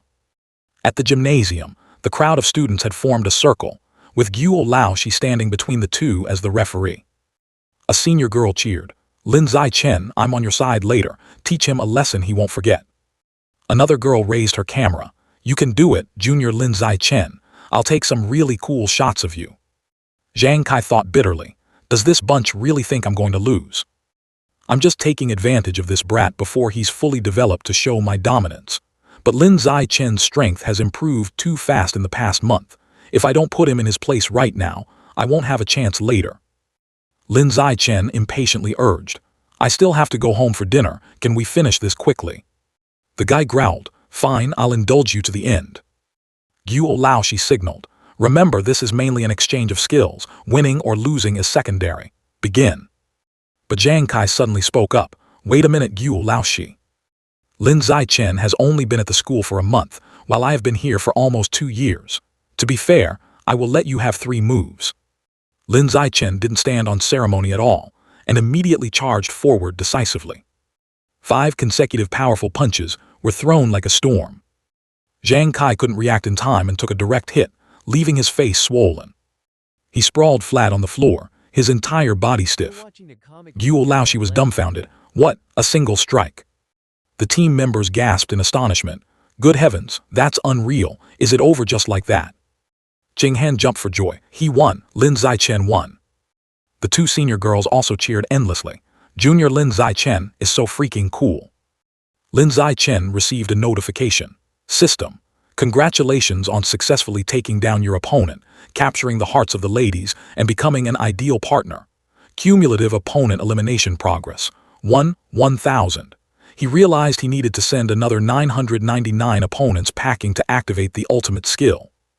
Therefore, Lin Zichen immediately turned and called out, "Senior brothers, why don't we take this opportunity to exchange some pointers with each other?" Hearing this, the faces of the others instantly turned pale. The whole crowd simultaneously played dumb. "Oh, I just remembered I have tutoring classes today. My mom called me home for dinner. I have to go work the night shift. Hey, wait for me. Let me tag along. I'm feeling dizzy, I guess I should go home and rest." Zhang Kai clutched his chest and scrambled up, arguing stubbornly. "I don't accept this." He sneak attacked. "If you play dirty again, I swear I'll smash you to pieces." "Guo Lao," she reminded. "Zhang Kai, you lost." He secretly doubted whether Lin Zichen's punch just now was a stroke of luck or if his true strength had crushed the opponent. This matter needed closer observation. The other students also quickly found excuses to slip away. Suddenly, another senior stepped forward and accepted the challenge. "Please enlighten me, junior brother, but don't aim for the face, all right." 10 minutes passed. To avoid causing unnecessary commotion, Lin Zichen only exchanged moves moderately. In the end, the seniors fell one by one. Looking at the achievement board, Lin Zichen noticed that apart from the victory over Zhang Kai being recorded, the progress remained stagnant despite taking down the other seniors. It seemed friendly sparring wasn't enough. It had to be real, competitive battles to count. Guo Lao, she was thrilled like he had struck gold. A genius. Lin Zichen, you are truly a martial arts genius. You've only been in the martial arts team for a little over a month, and you've already become our trump card. This year, Shanhai Middle School will definitely sweep the other schools to win the regional championship. Lin Zichen suddenly had an idea. That's right. Participating in the martial arts tournament, isn't that the perfect opportunity to directly defeat countless opponents? As long as it is an official match, defeating the opponent will definitely speed up the mission's progress. From behind, someone called his name, Lin Zichen. Zhang Kai spoke with a resonant voice. "I, Zhang Kai, am completely convinced. From now on, even if you ride on my head, I will absolutely not utter a single word of complaint." The others present were stunned by this firm declaration. The crowd had already scattered, leaving him to helplessly call after them. "Hey, wait, I'm not finished talking yet." In this world, high school students have two paths, academics or martial arts. Naturally, martial arts classes are always the top choice. To be able to test into the martial arts class, Jing Han began training with Lin Zichen. After completing a 3,000-meter run, she continued to spend an hour practicing punches and kicks. She also actively did sit-ups and push-ups to strengthen her core stamina. After each training session, Lin Zichen helped Jing Han massage and relax her muscle groups. As for Lin Zichen, he didn't slack off either, pouring all his energy into the upcoming martial arts competition. To quickly unlock the new attribute, he truly went all out. A month later, the final competition day had arrived. At the city center gymnasium. In the waiting room, Guo Lao, she received news like a bolt from the blue. Our Shanhai Middle School had the bad luck of drawing the group of death, having to face number 1 Shanhai Middle School, where the toughest opponents are gathered. Another student sighed in despair. This year, the number 1 school has a monster who can run a 100-meter sprint in under 9 seconds. We're definitely going to be beaten to a pulp this time. Lin Zichen volunteered. "Coach, I want to be the first one in the ring." He was a bit worried. "Are you sure about this? Maybe wait a little longer before going up." With permission, Lin Zichen calmly stepped into the ring. Guo Lao Shi and Qing Han cheered from below. "Zio Chen, we're all counting on you. I believe in you, you can do it." The opponent's footsteps were so heavy they shook the floor. The tall, burly guy put his hands on his hips and said, "Country bumpkin, I saw your name on the list. Getting into the 8-school league arena while only in junior high, your talent isn't bad. But this isn't a playground for a first-year brat who's not even 1.7 meters tall. Later, I'll let you taste the disparity in both size and strength." The referee stood between them and declared, "Match begin." As soon as the command was given, Zai Rong charged straight ahead like a raging bull. When he realized Lin Zai-Chen had lightly dodged his punch, he was stunned. What? A kick from Lin Zai-Chen landed squarely on the opponent's chest. Zai Rong was sent flying backward just like that. The referee rubbed his eyes a few times, unable to believe it. Lin Zai-Chen, victory. Qing Han cheered happily. Zai Chen, you're amazing. The team members also shouted in excitement. Lin Zai-Chen is the best. That mechanical armor looks intimidating, but it's slow as hell. Zai Rong's teacher furiously scolded. Footwork. It's about footwork. How many times have I told you, don't just blindly charge when you get in the ring. You have to use footwork, why won't you listen? System successfully defeated one opponent. Your ranking in the competition has been improved. Total opponents eliminated. 1,000. Lin Zai-Chen thought to himself. As expected, highly competitive matches help speed up the mission's progress significantly. Sen Lao Shi ordered his next student. Chen Feng, you're up next for this match. Deal with that arrogant junior high brat quickly for me, he replied. Understood, coach. As soon as Chen Feng stepped into the ring, he immediately got into a stance, pushing his combat readiness to the highest level. The referee shouted loudly, the match officially begins. A powerful kick was launched by Chen Feng, aiming straight at Lin Zai-Chen. However, he only cleverly leaned to dodge the attack, then counterattacked with an incredibly profound palm strike. The outcome was no different. Chen Feng was sent flying backwards. His body slammed heavily onto the arena floor. The referee hurriedly yelled, Medics, take him to the hospital for a checkup right away. It seems the competitor has suffered a head injury. The audience buzzed in shock. What the hell is going on? Why is that kid from Shanghai School so lucky? Good for him, his opponent suddenly flew out of the ring. Born lucky indeed. Damn it, this must be rigged. Give me my ticket money back. Sen Lao Shi's face darkened, realizing the situation wasn't simple. This is absolutely not luck. That junior high kid from Shanghai School clearly has unfathomably deep strength. He turned and ordered the person next to him. Gao Fei, it's your turn next match. Focus entirely on defense, do not attack recklessly, and you are absolutely not allowed to lose. Gao Fei put his hands in his pockets, calmly stepped into the ring and reassured him. Don't worry, coach, victory is securely in my hands. In his mind, Gao Fei had already analyzed it. Lin Zai-Chen doesn't have an overwhelming physique. He relies only on a bit of speed and seizing opportunities to win. I can run 100 meters in 9 seconds, and my combat experience is 10,000 times richer than his. As long as I take it seriously, there's no reason for me to lose. Gao Fei's appearance made the stands boil over. I heard his strength lives up to the rumors. That first-year kid from Shanghai School is doomed. He's only a junior high student. Wait until he matures, Shanghai Middle School will definitely rise to dominate. The referee excitedly shouted, match begin. Gao Fei confidently rushed forward, intending to use his speed to completely overwhelm Lin Zai-Chen. A storm of punches and kicks rained down consecutively, but all were miraculously dodged by Lin Zai-Chen. Sen Lao Shi roared angrily, Gao Fei, what the hell are you doing? I told you to focus on defense, why are you rushing in to attack? Gao Fei continued to strike arrogantly, believing that as a genius, he didn't need to defend. As for Lin Zai-Chen, he dodged while silently memorizing. This boxing technique is pretty good, consider it stealing a few moves. Gao Fei began to feel panicked, wondering why he couldn't even touch a corner of his opponent's clothes. He questioned out loud, how the hell are you dodging all my attacks? This is so unscientific. Lin Zai-Chen replied calmly, do you have any other tricks? Bring them all out and let me see. Furious, Gao Fei unleashed a series of consecutive kicks, cursing inwardly. This is a blatant insult. Lin Zai-Chen delivered a lightning-fast kick to the opponent's abdomen. The execution was exactly the same as before. He sighed. All right, let's end this here. The audience was once again left open-mouthed in astonishment at the swift conclusion of the match. The home team cheered loudly. Well done, Zai Chen. Zai Chen is so overpowered. Soloing 3 people, winning without breaking a sweat feels so damn good. The next opponent proved to be even weaker than the last. In the blink of an eye, Lin Zai-Chen had neatly taken down all 5 members of number 1, Shanghai Middle School. Over the next 2 days, he single-handedly swept and defeated the remaining 2 schools.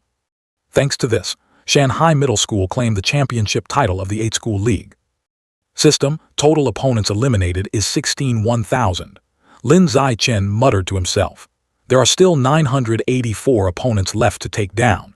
It might take a few years to complete this natural selection process. Although the mission was far from over, he couldn't help but be surprised when Guo Lao she handed him the lion's share of the competition's prize money, a solid 20,000 yuan. Including the prize money saved up from other academic competitions, he now had nearly 30,000 yuan in his hands. However, that 30,000 yuan, very quickly, he burned through it all without a penny left. Ruenzin was busy turning the pile of ingredients her son bought into a grand feast. Zhao Chen, eat slowly, there's still plenty left. System. The Ghost Shadow Squid illustration startup progress has reached 33% after absorbing all 30 kilograms of Ghost Shadow Squid meat. His strength also increased correspondingly. During his second year of junior high school, Lin Zai Chen successfully broke through from ordinary tier 3 to ordinary tier 4. Now, he could lift heavy objects weighing 1,090 kg with one hand, jump vertically up to 5.65 meters, and sprint 100 meters in just 4.49 seconds. Time flew by, and he and Qing Han had graduated from Shanhai Middle School. The results of the high school entrance exam had just been announced. Qing Han looked sadly at her score sheet. Why? I worked so hard, but... She turned and asked, Zhao Chen, can we still go to the same high school? He was the valedictorian of the whole district in both academics and martial arts, whereas Qing Han, despite not doing badly, didn't have high enough martial arts scores to enter Shanhai High School's elite martial arts class.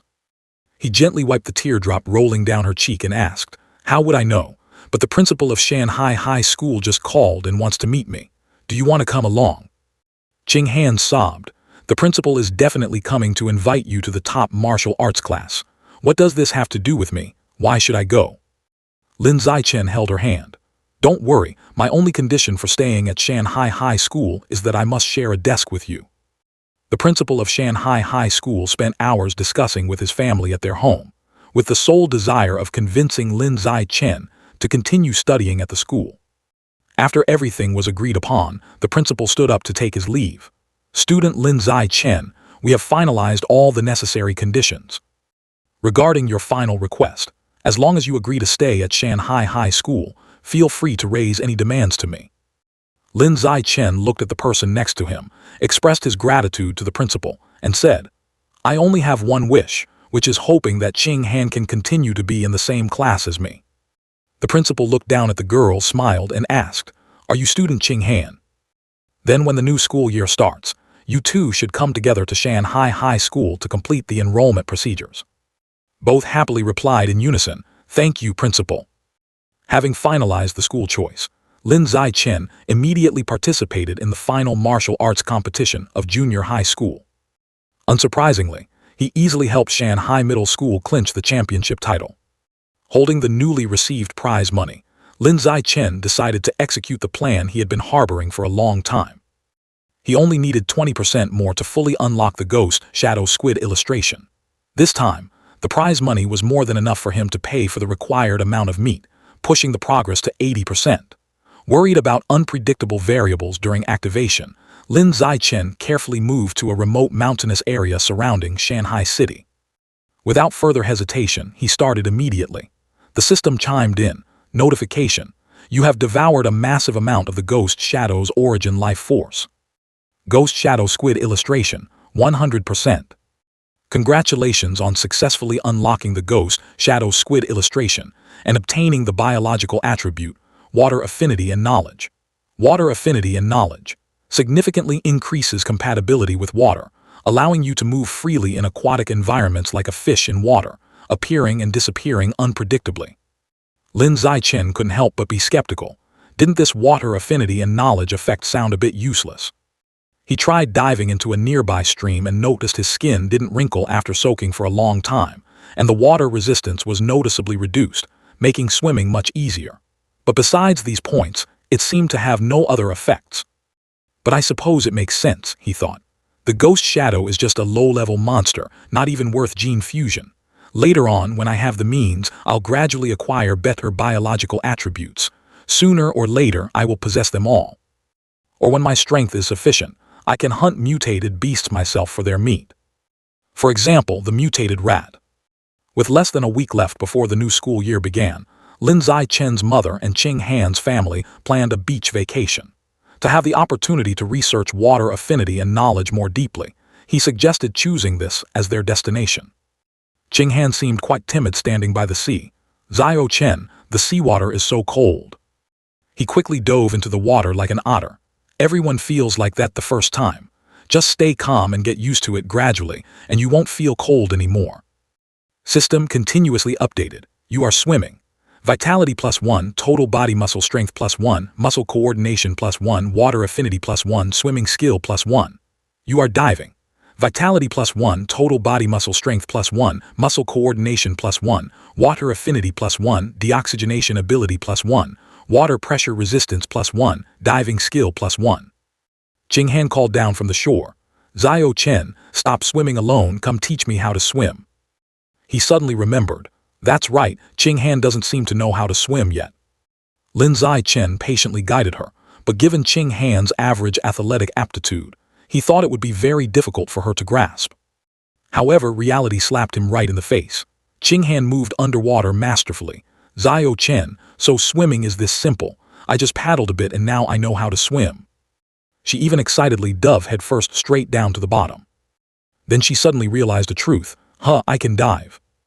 Ching Han surfaced under Lin Zai Chen's astonished gaze. She happily showed off.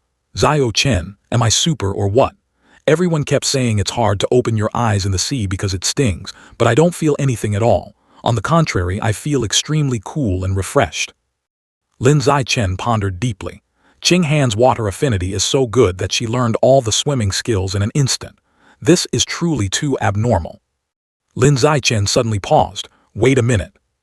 Could it be that the reason Ching Han used to wet the bed frequently is because she was born with the characteristics of the water element? It's unbelievable.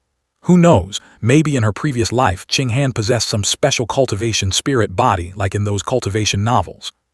Afterward, Lin Zai Chen continued to dive with Ching Han, and her performance once again left him dumbfounded. Both had been underwater for over 10 minutes. For a beginner to hold their breath that long was unthinkable. Even professional athletes might not be able to do it. Suddenly, Ching Han heard strange sounds. She sensed something emitting bizarre noises from deep within the water. What is that sound? Both of them hurriedly surfaced. Once they were back on shore, Lin Zai Chen asked curiously, "What's wrong? Why did you suddenly get so tense?" Ching Han replied, trembling. "Just now, a very strange sound suddenly echoed in my ears. It was eerie and terrifying." He pressed her anxiously. "What did the sound look like?" she answered. "I'm not sure, it was like a foreign language, a woman's voice. The noise felt so real just echoing in my ears, and it only disappeared when I surfaced." To help Ching Han stabilize, he quickly took her back to the hotel. Despite searching everywhere online, he still couldn't decipher what Ching Han had just heard. That night, tossing and turning unable to sleep, Lin Zai Chen decided to continue his training. System: you have performed weighted sit-ups 1,000 times. Vitality +2,000, abdominal muscle strength +2,000, sit-up proficiency +1,000. Lin Zai Chen was stunned. He never expected his results to leap forward so dramatically. He had reached the threshold of ordinary Tier 5, the level of a creature capable of facing an adult mutated rat head-on. If he maintained this momentum, tearing apart a mutated rat with his bare hands would no longer be a pipe dream. After leveling up, Lin Zai Chen went to a deserted beach to test his stats again. His 100-meter sprint speed was now only 3.64 seconds. His vertical jump capability had reached 6.98 meters. He could lift a vehicle weighing around 1,600 kg with just one hand. Compared to when he had just reached ordinary Tier 4, the numbers had advanced astoundingly. With these achievements, he finally stepped confidently into his new journey at high school. As soon as he entered the classroom, he immediately became the center of attention for the girls. "Ah, that's classmate Lin Zai Chen, isn't it? He's so handsome. Turns out Lin Zai Chen has cleaning duty on the same day as us. How lucky." Lin Zai Chen and Ching Han had arrived early because they were assigned to cleaning duty, but he didn't expect these new classmates to already know him. What was even more surprising was that this cleaning task triggered a new achievement. He still didn't know what effect this herd animal trait would have. It's really something to look forward to. System: new achievement, complete 1,000 multiplayer cooperative tasks. Reward: biological attribute herd animal. Total tasks completed, 1,000. Since there wasn't much to do at the beginning of the school year, Lin Zichen took advantage of his free time to stroll around the supermarket. Anyway, the ghost shadow squid illustration had been unlocked. The next step was to set a new target. Suddenly, his gaze stopped on an item on the shelf. Violent giant eagle meat, 1,998 yuan per catty. Lin Zichen cheered internally. He quickly picked it up to examine, and confirmed this was exactly what he needed. The violent giant eagle is a type of mutated beast that is a tier higher than the ghost shadow.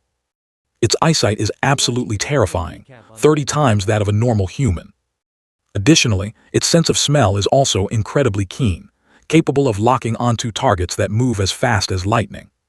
He calculated in his head, if I acquire that vision, my combat efficiency will undoubtedly be significantly improved. He decided that unlocking the violent giant eagle's illustration was entirely worth it, the main reason being that its meat was priced quite affordably, at only 1,998 yuan per catty. One catty of meat would increase the illustration's progress by 1%. This meant he needed over 200,000 yuan to complete the violent giant eagle's illustration. It looks like I have to put in maximum effort to perform well in the upcoming high school martial arts tournament to earn money. The prize money at this level is definitely much more generous than in junior high. I must unlock the violent giant eagle illustration before the end of my second year. The summer vacation ended, and Zichen officially began his high school life at Shanhai High School. On the very first day, the classroom atmosphere became lively with the teachers' introductions. Hello everyone, I am Yuan Feng, your homeroom teacher and martial arts instructor, and I am Kai Yuan Fei in charge of the mechanical modification class. I am Liu Deren, the gene fusion teacher. Hello class, I am Cheng Bu, and I will be guiding you through the wilderness survival course.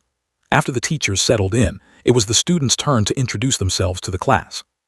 The first to stand up was Chu Yuzai, a girl with a passion for traditional arts like playing the zither, chess, calligraphy, and painting.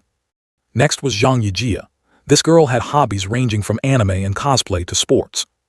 When it was the third student's turn, Peng Huo Quang, he introduced himself as a hardcore gamer whenever he was at home. Not long after, Qing Han stepped up to the podium. Being stared at by the entire class, she couldn't help but feel nervous and anxious. Her face turned bright red as she stammered, Hello everyone, I am Qing Han. I like drawing. I hope we can all get along and learn from each other. Compared to the others, Zichen's introduction was surprisingly brief. Hello everyone, I am Zichen. I look forward to working with you all. Time flew by in a flash. As soon as the dismissal bell rang, a classmate quickly approached Qing Han and asked, How many points did you score on the high school entrance exam? The person asking was Chu Zin. Qing Han forced a smile and replied, I got 709 points. What about you, Chu Zin? The girl proudly showed off. That's amazing. You scored 10 points higher than me. I only got 698. Then Chu Zin continued asking, What about your physical fitness test score? I did terribly. I only got 95 points. Hearing this, Qing Han felt a pang of guilt. With a maximum score of 100, 95 was definitely the result of a top student. She had only scored 79, which wasn't even enough to meet the standard for this elite class, so she gave a vague answer. I didn't do as well as you. Chu Zin continued to press, but exactly how much? 94 or 93? Qing Han lowered her head, even lower than that. Chu Zin still wouldn't let it go. 92, 91, or 90. To rescue his friend, Zichen suddenly slammed his hand on the desk and stood up. He held out his phone. Hey, can I add you on WeChat? Chu Zin froze, then shyly replied, Sure, let me scan your QR code. Inwardly, she was cheering. This handsome guy took the initiative to talk to me. Today is definitely my lucky day. Qing Han breathed a sigh of relief, silently thanking Zichen for saving her from that awkward situation just in time. While at it, Zichen also added He-you, let's add each other on WeChat too. He-you happily agreed, sure thing, scan me. After adding them, he immediately created a 4-person group chat. Unexpectedly, the system notification chimed. You have completed the multiplayer cooperation task. You have successfully created a 4-person group. Total completed tasks, 1,000. Zichen thought to himself, this task is a piece of cake. The 4 of them started getting to know each other. He-you came from Nanguan City, born into an old martial arts family. He had once won 8th place at the youth martial arts tournament, a truly promising young talent. As for Li Chu Zin, her family ran a chain of fashion stores. She was a true wealthy young lady. Zai Chen and Qing Han also shared a bit about themselves. The atmosphere in the group quickly grew friendly, and everyone chatted enthusiastically. As the conversation was winding down, He Yu brought up an intriguing topic. Guess who is the strongest person in our class? I bet no one can get it right. Chu Xin quickly answered, I guess it's Zai Chen. He's the top scorer of the Central District, isn't he? He Yu was startled. Damn, Zai Chen, are you really that insane? But then he shook his head. A district top scorer is nothing. Our class has two very formidable figures. The principal had to spend a hefty sum just to recruit them from Nanguan City. He Yu pointed to a boy sitting in the third row by the window. That is Wang Shujai, the top scorer of Nanguan City. His 100-meter dash record is 7.98 seconds. Then he pointed at the muscular boy sitting at the back of the class. And that's Lu Gang, someone born with divine strength. He can lift a 300-kilogram weight with one hand. Qing Han and Chu Xin couldn't help but marvel. That's incredible. So scary. Hearing this, Zai Chen only sighed silently. 100 meters in 7.98 seconds, lifting 300 kilograms. To him, these numbers were merely his records from elementary school. The bell rang, and the teacher began distributing the curriculum materials, consisting of 4 specialized books: martial arts, gene fusion, mechanical modification, and wilderness survival. Because he had already self-studied all these subjects since childhood, Zai Chen often found a secluded place to train on his own during his free time. The threat of the rat cult still loomed. Although the police had caught a few cultists, Xu Wang was still nowhere to be found. He had to work hard to upgrade himself and break through the 6th tier, ready to face the mutated rats at any moment. During the afternoon wilderness survival class, Cheng Bu Lao she pointed to a pile of dry firewood and asked, Does anyone know how to start a fire using the wood friction method? He Yu shook his head. When would we ever use this skill? Who has the time to learn it? However, Wang Shujai and Lu Gang swiftly took a pointed wooden stick and drilled it into a log, creating smoke and leaving the whole class in awe. Cheng Bu Lao she was curious. How are you two so proficient? You're almost making fire just by rubbing 2 pieces of wood together. The 2 boys answered one after another. Lao Shi, I attended a summer extracurricular course back in middle school, and I self-taught myself online back in elementary school. After the 2 guys from Nanguan finished showing off, Zai Chen also guided his group on how to create fire using the same method. When it was time for martial arts class, the 2 students from Nanguan started showing off again. Just as Yuan Feng Lao Shi was about to introduce a special breathing technique, the 2 interrupted. Lao Shi, we have already mastered this. Although their behavior was somewhat arrogant, their abilities were genuine. Zai Chen had already mastered these things long ago, but he still chose modesty as his guiding principle. Over a month passed. Yuan Fei Lao she held a grade sheet in his hand and announced, It's time to test your learning progress. He announced the rewards for the exam. 888 yuan for first place, 666 yuan for second place, and 333 yuan for third place. Zai Chen was surprised. Such a high reward. This amount is enough to buy nearly half a kilo of violent great condor meat. Because of the generous rewards, everyone in the class focused on doing their best on the exam. An hour later, Duren Laoshi's exam began, with a similar scale and rewards. He Yu collapsed onto his desk and sighed, finally done. Many classmates complained, It's terrifyingly hard. How are we supposed to calculate the energy wavelength of the laser cannon? Who could remember that? Another grumbled, The last question about calculating atmospheric pressure with anti-sync equipment had so many decimals. How could anyone calculate it? I just hope I'm lucky enough to pass with 60 points. While everyone was lamenting, the 2 stars from Nanguan started showing off again. The test really was hard. I'll probably only get 95 points. Got stuck on the last question. The other chimed in. Same here, 95 points at most. Hearing this, He Yu's blood boiled. He cursed inwardly. Damn it, would they die of starvation if they didn't run their mouths? His hands and feet were itching to give each of them a punch. Duren Lao, she began announcing the scores for the mechanical modification exam. Guo Yanling, 52 points. Shen Qing Han, 61 points. Qing Han was overjoyed. She gently nudged Zai Chen and whispered, Zai Chen, I passed. Zai Chen just smiled back. It's all thanks to your hard work. He Yu, 88 points. The teacher's voice continued. The whole class gasped in admiration again, whispering, He Yu is truly amazing. Duren Lao she nodded in praise. A very impressive paper. I have high hopes for you. He Yu scratched his head, pretending to be humble. I guess I just got lucky. Lao Shi happened to study the right things. Then he turned to his friends and boasted, you guys better get ready. Once I collect my 333 yuan reward, I'm treating everyone to a proper feast. The teacher continued reading. Lu Gang, 95 points. Wang Shujai, 95 points. You two only made a mistake on one single question. Very commendable. Both maintained their arrogant expressions. One of them spoke up. Lao Shi, that final question was too tricky. If you had given me 10 more minutes, I would have solved it easily. He Yu muttered under his breath. Damn it, here they go again. But whatever, the third place prize is definitely mine. Duren Lao Shi suddenly announced. This exam was extremely difficult, yet our class has a genius who achieved a perfect score. The impossible has happened. Zai Chen, 100 points. The top student duo from Nanguan dropped their jaws in shock. 100 points. How the hell is that possible? He Yu worshipped his friend with utmost admiration. My bro is too overpowered, leaving those two Nanguan guys eating dust. Chu Xin and Qing Han also cheered endlessly. Zai Chen is awesome. Zai Chen only cared about one thing. Kai Lao Shi, may I ask when the 888 yuan reward will be transferred to my account? The teacher chuckled. Don't be impatient, I'll send it directly in the class group's red envelope soon. Then he thought to himself, this kid is really money hungry. Is he really that strapped for cash? Less than an hour later, right during Yuan Fei Lao Shi's class, the results for the Gene Fusion exam were out. Class, the final scoreboard for the Gene Fusion exam is right here on my desk. The Nanguan duo, Lu Gang and Xu Jai, scored 81 and 83 points, respectively. For an exam where the majority of students handed in blank papers, these scores were truly impressive. However, the expressions on both their faces couldn't hide their disappointment.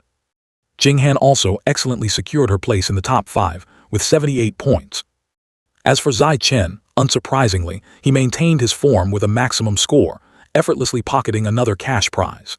He Yu, Xu Jai, and Lu Gang had to swallow their frustration once again, suffering deep emotional damage. The two losers, their faces dark with anger, raised their hands in protest. An exam this tough and he gets a perfect score. I smell cheating. Could it be that he knew the questions in advance? Yuan Fei Lao Shi replied in a stern voice. There's no such thing. I absolutely guarantee it. All the answers in Zai Chen's paper were deduced by him personally. The solutions don't even exist online, so there's no way he could have cheated. Hearing this, the two could only fall silent, their faces blank. What? He Yu and Chu Xin didn't miss the chance to mock them. Truly the joke of the year. If you can't do it, just admit defeat. Accusing others of cheating is just making us folks from Nanguan lose face. Exactly, this Xu Jai is so uncultured, petty-minded, and full of malicious thoughts. After a swift lunch break, the first-year Class 1 entered the Wilderness Survival exam in the afternoon. Cheng Pei announced the prize structure. The rewards for the survival exam are the same as the other subjects. First place gets 888 yuan, second place 666 yuan, and third place 333 yuan in cash. The exam consists of 3 main parts: mountain and tree climbing, swimming, and finally, making fire by wood friction. Xu Jai turned and whispered to Lu Gang, we let him show us up in 2 theory subjects this morning. This afternoon, during the survival training and martial arts, we absolutely must regain our face. Lu Gang nodded firmly. You don't need to remind me, I know. This time I'll show him what I'm made of, determined to avenge the morning's humiliation. The exam quickly began. The first event was tree and mountain climbing, scored based on speed. Zai Chen was as light as the wind, instantly securing first place in mountain climbing. Exactly as scripted, the Nanguan duo was soon left eating dust. The two looked at each other in bewilderment. Are you kidding me? What kind of monster is this Zai Chen? We ran our legs off and couldn't even catch a glimpse of his shadow. Meanwhile, Zai Chen leisurely snagged first place in the tree climbing contest as well. At this moment, his attention was only on Qing Han. She was still struggling at the back, so it wasn't surprising that she finished last. To him, that wasn't a big deal at all. In the subsequent fire-making event, aiming to monopolize all the prizes, Zai Chen once again faced off head-to-head with the Nanguan duo. Both glared furiously when they saw smoke rising from his side. Why the hell is Zai Chen so fast at everything? His hand speed is simply defying the heavens. I clearly remember he wasn't this fast during class practice. Zai Chen completed the fire starting challenge in just 58 seconds. In the final swimming event, Ching Han actually crushed the Nan Guan duo, dealing a critical blow to their pride. Left far behind in the distance, both were dumbfounded. Impossible. I can accept Zai Chen being fast, but why is Ching Han also bursting with such insane speed? I must be hallucinating from too much stress. After the survival exam, Xu Jai and Lu Gang were as quiet as mice, not uttering a single word for a long time. Thanks to that, the noon passed quite peacefully. Yuan Feng stood before the class and announced, "You all have been practicing martial arts for over a month. Today is the time to test your results. The format will be sparring on the arena, and the top 3 will receive rewards. Do your absolute best." The martial arts class that afternoon rekindled a ray of hope for the 2 defeated guys. The flames of anger surged in both of their hearts. So what if he's good at written exams and survival skills? The most important things in the martial arts class are still physical fitness and combat skills. If your martial arts strength is weak, everything else is meaningless. This time, we absolutely must reclaim the #1 spot. Before starting, Yuan Feng asked everyone to perform a physical fitness test as a warm-up, consisting of 3 categories: 100-meter sprint speed, one-handed weightlifting strength, and standing vertical jump height. Zai Chen completed the 100-meter sprint in 7.78 seconds. After that, he managed to lift a weight of 330 kilograms. And his standing vertical jump reached 2.18 meters. All 3 stats led the entire class. In order not to cause too much of a shock, Zai Chen intentionally adjusted his numbers to be just a tiny bit higher than Xu Jai and Lu Gang's. The 2 almost completely collapsed, running 100 meters even faster than me. His middle school graduation result only ranked 1st in the district. This is completely unscientific. His strength is also greater than mine. Could it be that his body hadn't fully developed during the high school entrance exam? The 2 had to console each other. Lu Gang, don't panic. Losing in physical fitness doesn't mean we've lost everything. Real combat also depends on martial arts techniques. We still have a chance. After the physical measurements, everyone moved to the arena. Zai Chen told himself that to complete the natural selection task, he had to dominate this ring. However, because his physical stats were too frightening, no one dared to step up and challenge him. Even the Nan Guan duo chose to stand back and observe first. If this situation dragged on, the teacher would definitely lose patience. Yuan Feng had no choice but to assign, "Lei Wei, you go up and spar with Zai Chen." Facing Zai Chen, the pressure on Lei Wei was so heavy that he could only remain silent. To save time, Zai Chen decided to end the fights quickly and cleanly. One by one, he sent them flying out of the ring. He wanted to speed up the progress for the whole class before dismissal. Even when taking on 10 people at once, he still took them all down in a flash. The 2 guys turned pale. No kidding, Zai Chen is this strong. I suspect he didn't even use his full strength during the physical fitness test. Well, this hurdle is too tough, let's leave it to someone else. Right at that moment, Yu stepped onto the arena. He provoked Lu Gang. "I'm done warming up and am currently in peak condition. Do you have the guts to fight me?" Lu Gang boldly declared, "Half a minute. I only need half a minute to knock you out." Inwardly, he was calculating. If he didn't fight Yu, he would have to face Zai Chen, and his chances of winning would be close to 0. It was better to pick Yu to be safe. Yu was burning with fighting spirit. Bring it on. He unleashed some flashy moves, but all of them were neutralized by his opponent. Yu's kick was countered when his opponent grabbed his ankle tight. After that, Yu was held by his leg and spun around like a pinwheel by Lu Gang. Finally, he was sent flying far away by an incredibly powerful throw. Yu was officially knocked unconscious in just a few short seconds. Lu Gang said disdainfully, "Yu, out of everyone I've fought, your stamina is the best in the class. It's just a pity that my technique is still a notch above yours." Zai Chen stepped into the ring. "Come on, let's have a match." He thought to himself, this was a great opportunity to speed up his progress, otherwise no one would dare to come up anymore. Lu Gang took a stance. "Bring it, who's afraid of who? Take this move of mine." Lu Gang charged forward with terrifying speed, but right at the moment he was about to make contact, Zai Chen gently dodged to the side. Holy shit, so fast. A single punch from Zai Chen sent him flying straight to the floor. The classmates below screamed, "Xu Jai, your bro Lu Gang is being bullied like that and you're not going up to avenge him. The glory of Nan Guan's top students depends entirely on you. Xu Jai, don't be a coward, get up there." He leapt onto the arena and shouted, "What are you yelling for? I'm coming up now, shut up all of you. Standing before Zai Chen, Xu Jai told himself, what will be will be, I have to find a way to take him down. He risked it all and threw a punch, silently resolving in his heart, all or nothing. Zai Chen easily blocked the punch and launched a counterattack with his other hand.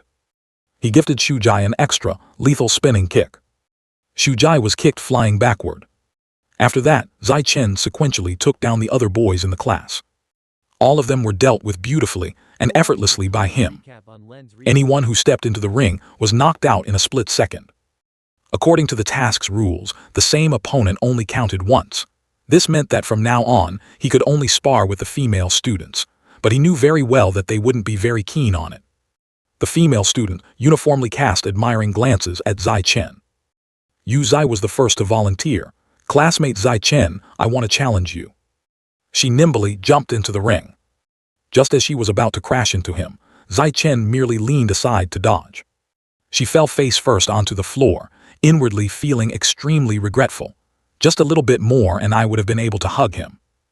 Even Zai Chen was surprised when the other girls also took the initiative to step into the ring and challenge him, one after another. Of course, he always knew how to hold back his strength when facing the weaker sex. His top priority remained completing the task in the shortest time possible. Before long, the lineup of girls had finished their bouts. However, the journey to completing the task still had a long way to go. While many showed disappointment, Yuan Feng suddenly announced some good news. He praised the competitive spirit of the whole class and urged the top group to actively challenge stronger opponents. In just 1 month, their class would have a sparring match against the strongest regular class of the 11th grade. Therefore, the whole team needed to put all their effort into preparation, with the sole objective of defeating that formidable opponent. At this time, Zai Chen was having a headache over the lack of matches to speed up the progress bar of the natural selection skill. This sparring opportunity coming right at this moment was no different from receiving charcoal in the middle of a snowy day, truly extremely timely. After school, Lu Gang walked past him and dropped a remark. Previously, I was worried that I wouldn't find a worthy opponent coming to this Shanghai High School. It seems I underestimated this place.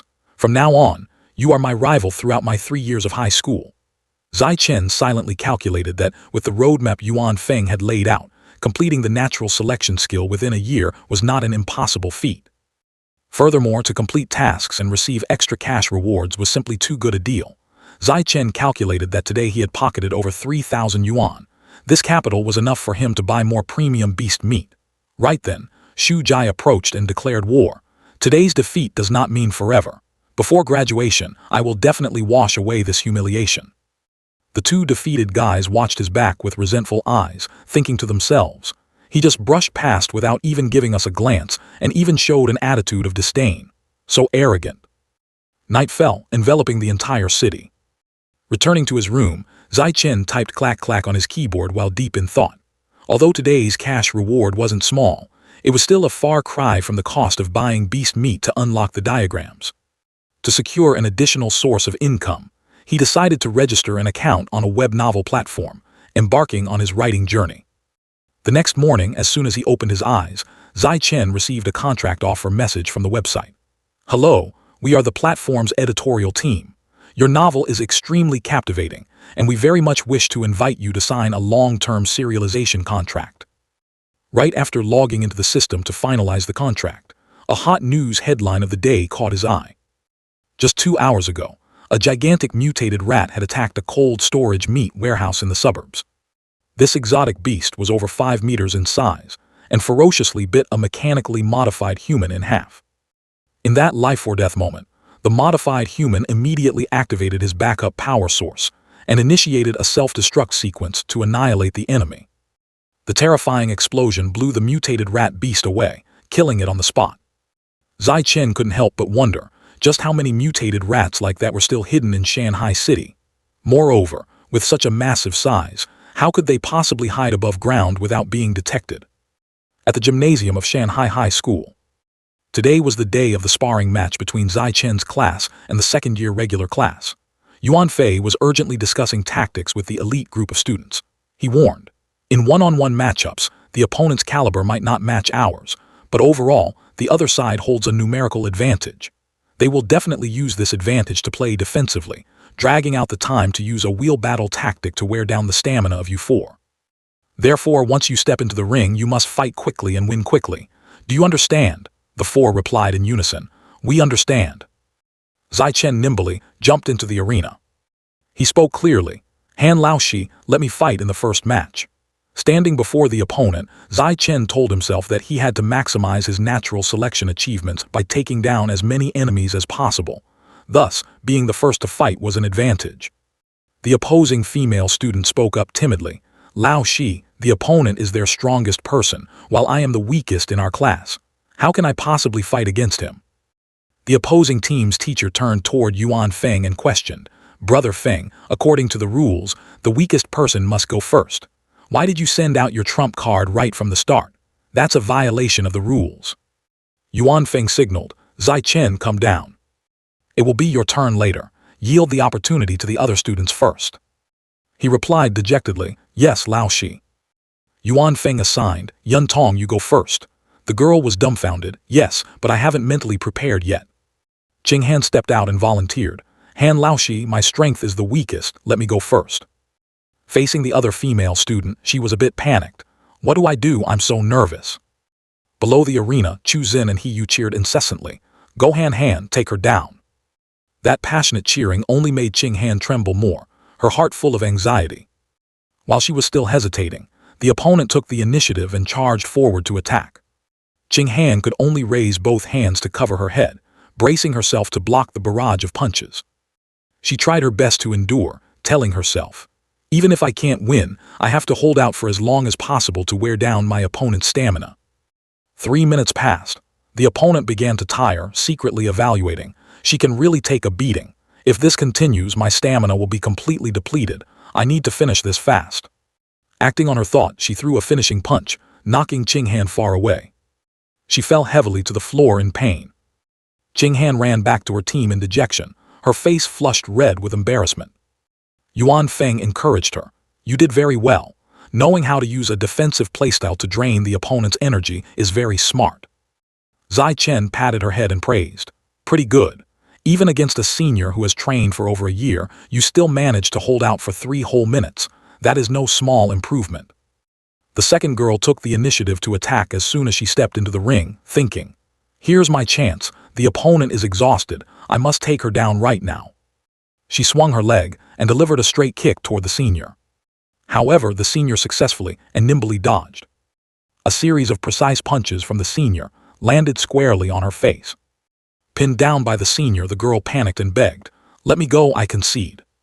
The senior replied arrogantly, attacking as soon as you step in without worrying about defense. You look down on us regular class students too much, don't you? It's true that I don't have talent like you, but I've trained a year longer than you. Go back and train for another year before coming back to fight me.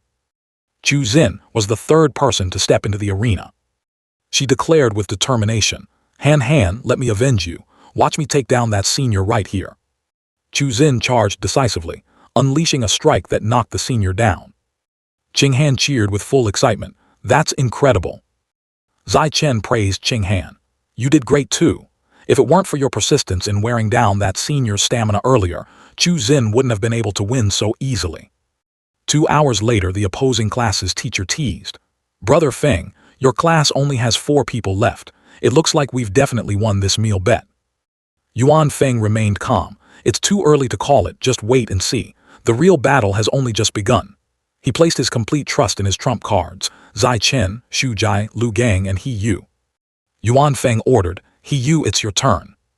He immediately leapt into the arena, present. These hands of mine have been itching for a long time. May I ask, senior, have you mentally prepared yourself to receive my fists of steel? The senior sneered disdainfully. Kid, drop the middle schooler act, will you? Unwilling to accept the insult, He Yu threw a straight kick at his face. Dare to lecture me? Get lost. The senior couldn't react in time and was sent flying backward. He stood with his hands on his hips, gloating. Unbelievable, with this level of skill, and you still dare to scold others. What a piece of trash. Another opponent stepped up to the arena. This senior looked fiercer. Kid, you look quite cocky, don't you? He threw a preemptive punch. Let me give you a taste of true strength. He Yu moved nimbly, dodging the attack and leaving his opponent hitting empty air. He was deeply shocked. What? So fast? He dodged my attack. Right after that, he appeared from the blind spot, landing a vicious hook kick on the senior's chin. He was taken down after just a single move. The two girls below cheered. He is amazing, go for it, smash them all. He unleashed a flurry of strikes, taking down multiple opponents one after another. One by one, they all became defeated generals under his powerful punches and kicks.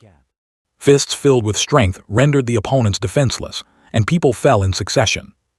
He started to feel exhausted, but he urged, "Next person, hurry up." He asserted that he still had enough strength to take down 10 more, but after consecutively defeating 5 opponents, fatigue was clearly showing on his body. Finally, when facing the 6th person, he was defeated. At this point, Class 1 only had 3 students left, while the second-year Class 6 still had 13 people. Yuan Feng called the next person. Xu Jai, get up to the arena quickly. Xu Jai followed in his friend's footsteps. As soon as he stepped into the ring, he threw a powerful punch and shouted, "Present." Xu Jai displayed impressive form, as he consecutively defeated 10 opponents. By the 11th match, after losing, Xu Jai's stamina was completely drained.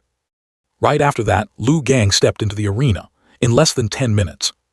He quickly and cleanly handled the opponent's final 2 fighters.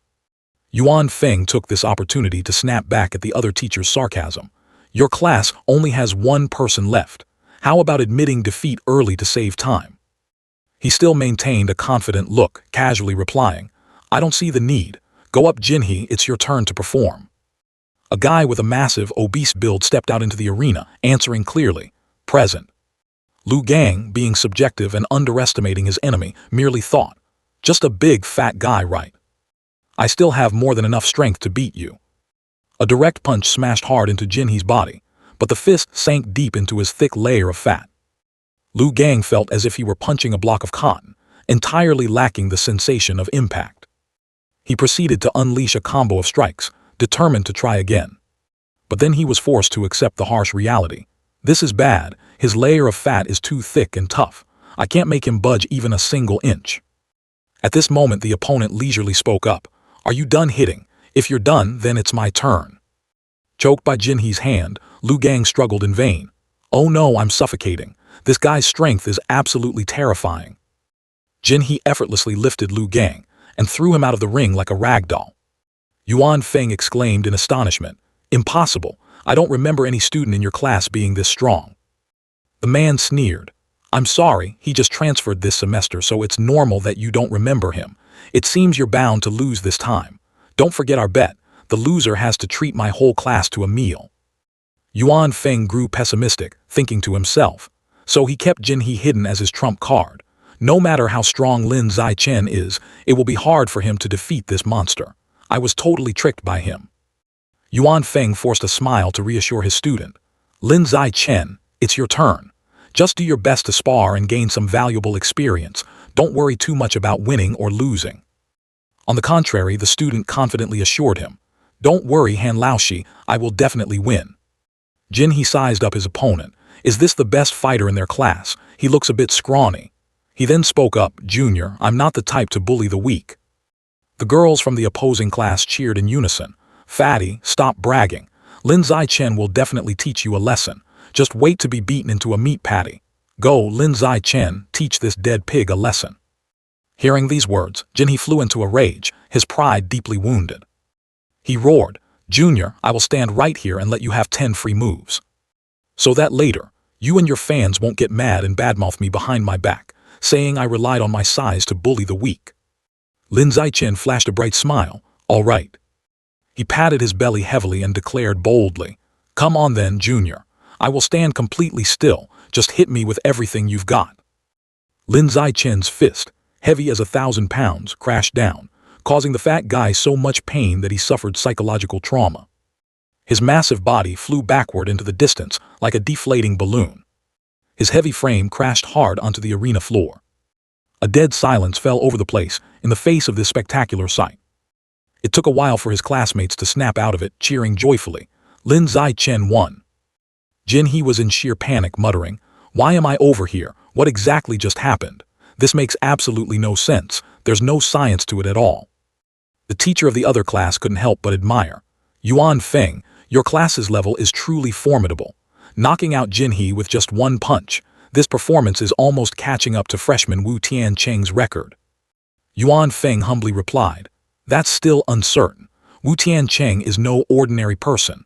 I heard that back in high school, he almost scared the principal out of his wits. His actual capabilities are beyond imagination." Lin Zichen asked curiously, "Teacher, who is Wu Tiancheng to be that powerful?" The teacher revealed, "Wu Tiancheng is a senior from the previous cohort. Even as a freshman, he swept through the entire top-tier class, terrifying many of the school leaders. Back in high school, Wu Tiancheng set a record for the 100-meter dash in under 6.12 seconds, achieved a standing long jump of 3.96 meters, and even lifted a 650-kilogram weight with one hand. With a record like that, who wouldn't be terrified?" Lin Zichen smiled awkwardly, thinking to himself, "Sounds quite intimidating. He's probably about to catch up to my strength during the summer break of 6th grade." The whole class headed to the Ming Xiang restaurant together for a celebratory feast. Yuan Feng praised, "Thanks to Lin Zichen, we were able to win. The other homeroom teacher conceded defeat and treated our entire class to this meal. Come on, everyone stand up and raise a glass to Lin Zichen." The whole class shouted in unison, "Lin Zichen is the best, Ji Chen is mighty." His classmates gathered around asking, "Ji Chen, how do you usually train at home? Do you have any secret techniques? Oh, by the way, Ji Chen, it seems we haven't added each other on WeChat yet. Let me add you."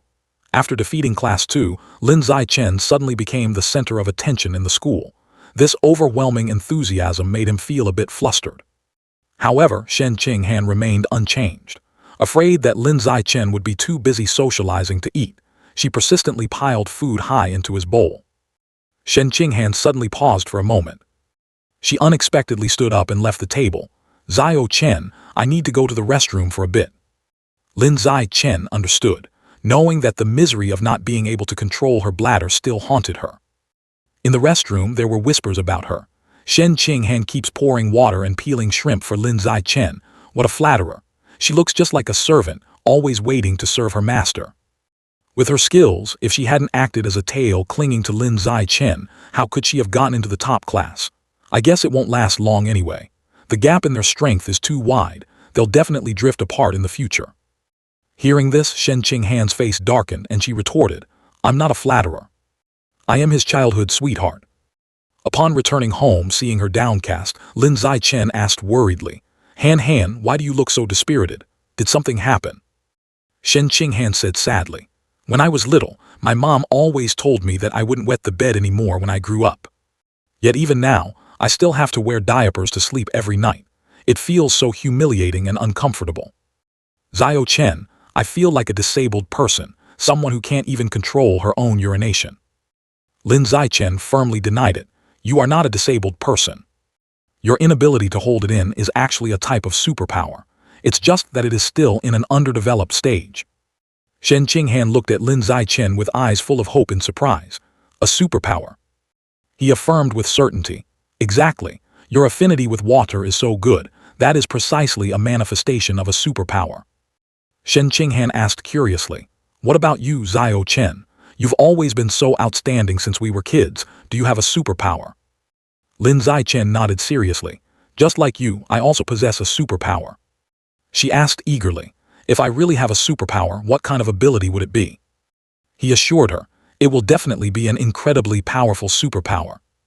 Lin Zichen suddenly stopped dead in his tracks when he saw the scene ahead. A group of people ahead was making a commotion. "Put down that broom right now. We are exterminating rats for the safety of the community. Please cooperate." This guy, to protect the rats, was ready to fight the security forces. "Stop it right now. Nobody is allowed to touch my brothers. You still dare to kill my brothers? I'll fight you all to the death." Shen Qinghan looked at the agitated man in terror. "Zio Chen, is this person crazy?" He guessed it was probably a mental patient. She exclaimed, "He looks so scary." He pulled her away. "He's definitely mentally ill. Come on, let's go home." Lin Zichen's house still had its lights on, waiting for him to return. In the evening, the whole family gathered to watch TV. The news reported that a young female pastor had lost contact after leaving her school, and her whereabouts were still unknown. Ryu Wenzin worriedly said, "Why has another girl gone missing? I think this is the fourth one this month. Lin Zai-chen's father corrected her in a serious tone. You remembered it wrong. This is actually the fifth victim. The news broadcast advised. All 5 missing persons this month are beautiful young women. We advise women not to go out at night. If you must go, travel in groups and stay away from deserted areas. She instructed her son. Zio-chen, it's not peaceful outside lately. Don't let Han go out alone, remember, he promised. Don't worry, Mom, I'll keep a close eye on her. At the 20th District Police Headquarters, Shanghai City. The police were meeting with a psychiatrist to discuss the troublemaker they had just arrested. The police officer cut to the chase. How are the investigation results? Is he really a mental patient? The doctor sighed. It's still unclear. I've tried to approach him, but he hasn't said a single word, acting as if he were mute. The police officer revealed. He is definitely not mute. Earlier at the wet market, he was screaming nonstop. Suddenly, a loud noise from inside the room startled everyone, drawing their attention. The man's body began to deform and swell. As soon as he transformed into a grotesque rat, the police officer panicked and yelled into his walkie-talkie. Headquarters, send backup immediately. The suspect is mutating into a rat. The police officers immediately unleashed a barrage of bullets at the monster. A female officer rushed over. Chief, headquarters reported that the modified forces are all on a mission far away. It will take at least 10 minutes for them to arrive. With our current ammunition, I'm afraid we can't hold out. The chief ordered, get in the car, lure this rat out to the suburbs to buy time until the mech squad arrives. The female officer quickly jumped into the car. The police officer got into the driver's seat and hit the gas, speeding away. The chief urged, hurry, lead it towards the mountain. We must hold it off until the mechanized squad arrives. The car zoomed down the main road. The mutant rat shrieked, chasing closely behind. Its ferocious roar created a shockwave that sent the police car flying. The female officer thought in despair. In the end, we still couldn't wait for the reinforcements. The mutated creature lunged forward madly. The spot where it stood suddenly exploded into a fireball. A mecha warrior engaged just in time, firing a volley of homing missiles that locked onto the prey. Chunks of the rat's body were torn apart by the artillery fire. As it tried to dig a hole to escape, the mechanized warrior couldn't help but marvel. Wow, these rats even know how to dig tunnels now. It seems they're getting craftier by the day. But with that mangled body, it was certainly severely injured and couldn't run far. The chance to finish it off was still there. At 3 in the morning, the whole city was fast asleep. Lin Zai-chen was still typing away diligently. After more than half a month of hard work, maintaining a steady pace of over 4,000 words a day, his manuscript had reached the 100,000-word mark. His income had also hit 10,000, and the most dramatic plot twists hadn't even been released yet. He imagined how this number would explode once the climax chapters went live, wondering just how massive his total income would be in a month when the novel was officially published. The numbers dancing in his head made it impossible for Lin Zai-chen to sleep. He found a deserted alley to personally evaluate the results of his recent training. Sprinting 100 meters took only 3.43 seconds, and his long jump reached 7.2 meters. This physical improvement was truly astonishing. If he maintained this momentum of growth, Lin Zai-chen believed his physique would soon surpass human limits. Suddenly, some strange noises caught Lin Zai-chen's ears, pulling him out of his train of thought. In a dark, hidden corner, a creature with the appearance of a mutant rat was present. It continuously whimpered and pleaded. Oh, my good brother, I apologize 1,000 times. I really didn't want to eat you, it's just that my stomach was protesting too much. Just let me have a full meal, and I promise to offer sacrifices and burn joss paper for you every year. Lin Zai-chen was stunned for a moment. A rat man. Could the rat that escaped in the morning news have evolved into this form already? He told himself he had to slip away quickly and notify the authorities, but the rat-like figure behind had already sensed Lin Zai-chen's presence. It growled. Lucky you, buddy. Looks like I don't need to eat you anymore. Now I can go find fresh human meat to fill this empty stomach. It dashed away like a phantom, following closely on his heels. Its mouth kept muttering hungrily. Fresh meat. I want to eat fresh meat. Human meat. I want to eat human meat. As the distance narrowed, Lin Zai-chen felt a heavy pressure. Its speed was too fast. There was no way to shake it off anymore. The only path left was to confront it head-on. Lin Zai-chen launched a fierce counterattack. The humanoid rat was knocked to the ground. It wondered in panic. This brat clearly looks like a weak student who couldn't even tie a chicken, so how does he have such terrifying strength? Both maintained a safe distance, secretly observing each other's every move. Without a moment's hesitation, Lin Zichen grabbed a rock and threw it straight at his opponent's head. He knew full well he couldn't give it any chance to turn the tables. He had to deliver the finishing blow immediately. A larger rock was hurled over, landing a fatal blow on the enemy's body. Even seeing it lie motionless, Lin Zichen didn't let his guard down. Stopped twitching, he wondered. Lin Zichen cautiously approached to check, confirming that it was completely dead. A stream of life essence, though only a tiny 2%, was absorbed into his body. System notification. You have absorbed a portion of the mutant rat's life essence. Mutant rat diagram progress reached 7%. Lin Zichen frowned in thought. I clearly got 5% last time. Could there be such a huge gap in genetics between Xu Wang and these miscellaneous cultists? The sky was already brightening. This was no place to linger. He decided to head back first. A long while later, the mechanized squad finally found the scene. All they saw was a lifeless corpse. The commander was astonished. Who could have possibly taken down this rat man? Tucked away in a desolate alley was an old building, exuding an eerie aura. A mysterious cloaked figure was carrying a girl inside an array that had just been erected. The cultist gently set the girl down, then prostrated himself respectfully. Great rat god, please enjoy your meal. Xu Wang appeared in a puff of black smoke, its voice full of malice. Only one prey like this. Do you want me to starve to death? This thing isn't even enough to fill the gaps between my teeth. Or, do you want to offer yourself as a sacrifice to me instead? The terrified cultist kowtowed repeatedly. This subordinate wouldn't dare, I wouldn't dare.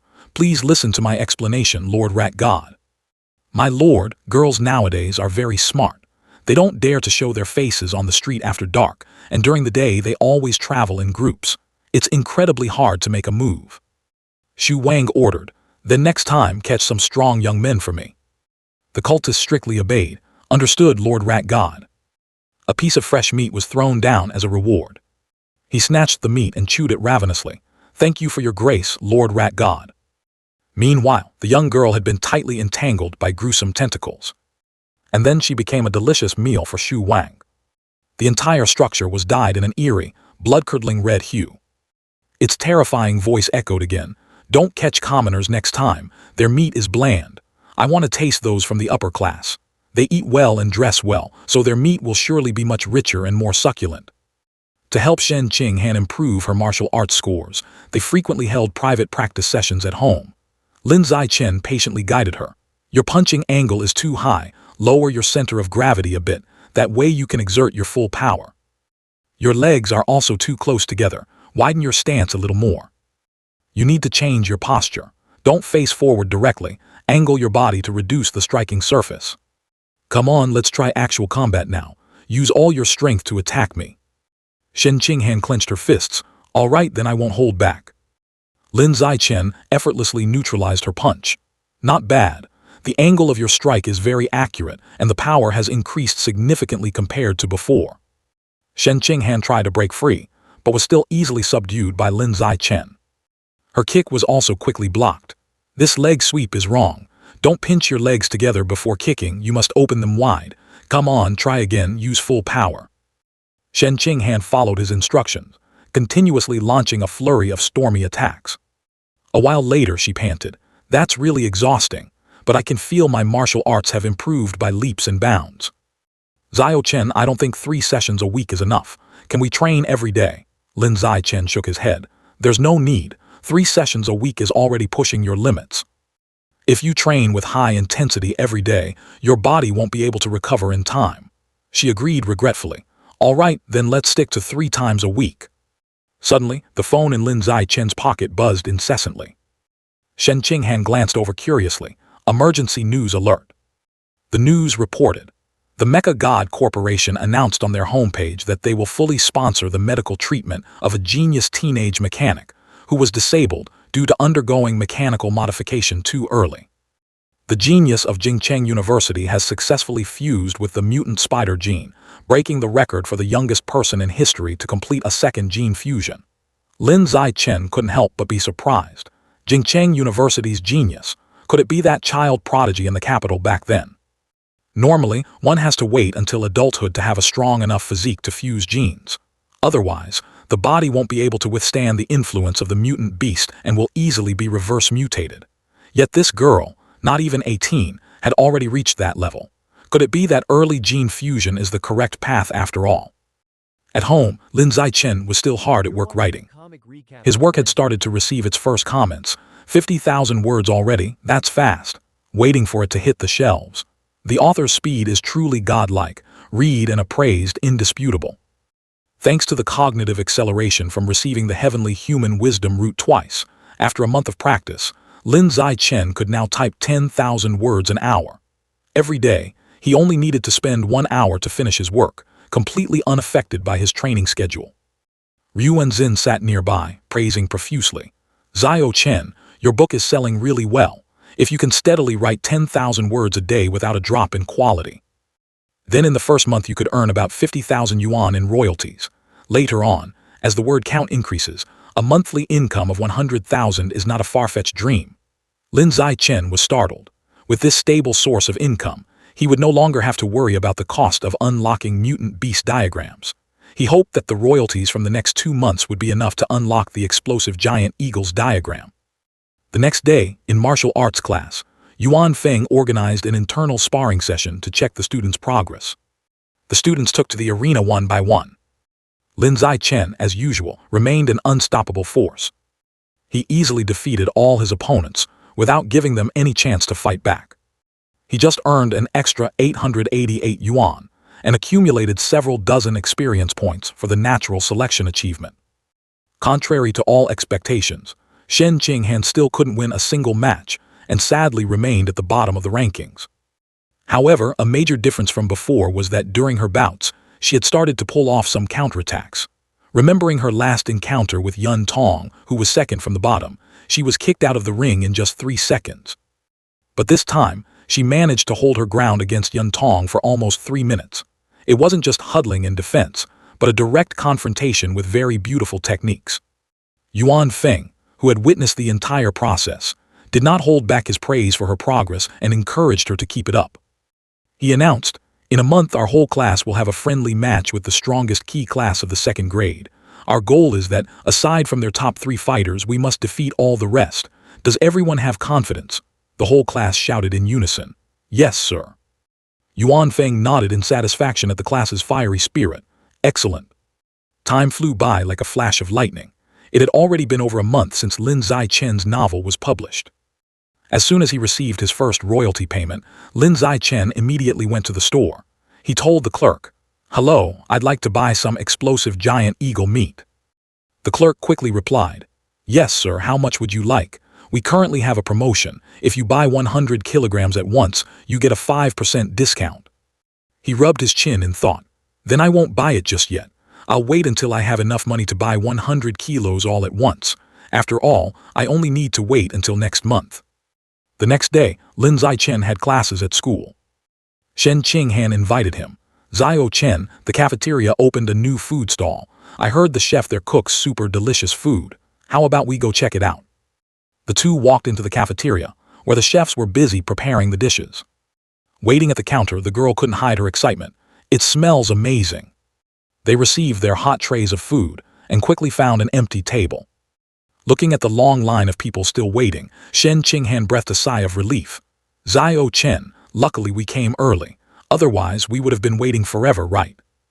Suddenly an argument broke out. "Hey you, why are you cutting in line? Go to the back and line up." "I'm not cutting, my friend saved a spot for me." "Saving a spot in a line? You must be joking. Go stand at the back right now." "I told you I'm not cutting. My friend is standing right here. What does it have to do with you?" "Is there something wrong with your head? Your friend is sitting right in front of me. What's the difference between standing behind your friend and standing behind me?" "I'm standing right here. What are you gonna do about it?" Shen Qinghan whispered. "Zhao Chen, it looks like He-Yu is getting into a fight with someone. Should we go over and see?"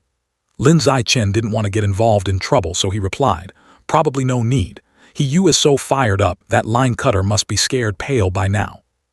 The other guy, lacking a valid argument, grumbled a curse and slinked away.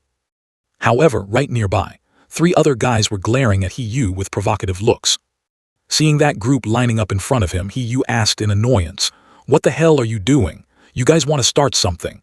The ringleader calmly replied, "Nothing at all, just want to cut into your spot." He Yu wasn't a pushover either. "Are you kidding me? If you want to buy something, go line up at the back." He felt something was wrong. He realized he couldn't push the two guys standing in front of him at all. Shen Qinghan, looking worried, stood up with Lin Zichen. "It's He Yu, it looks like he's being bullied." Lin Zichen walked over, his voice cold.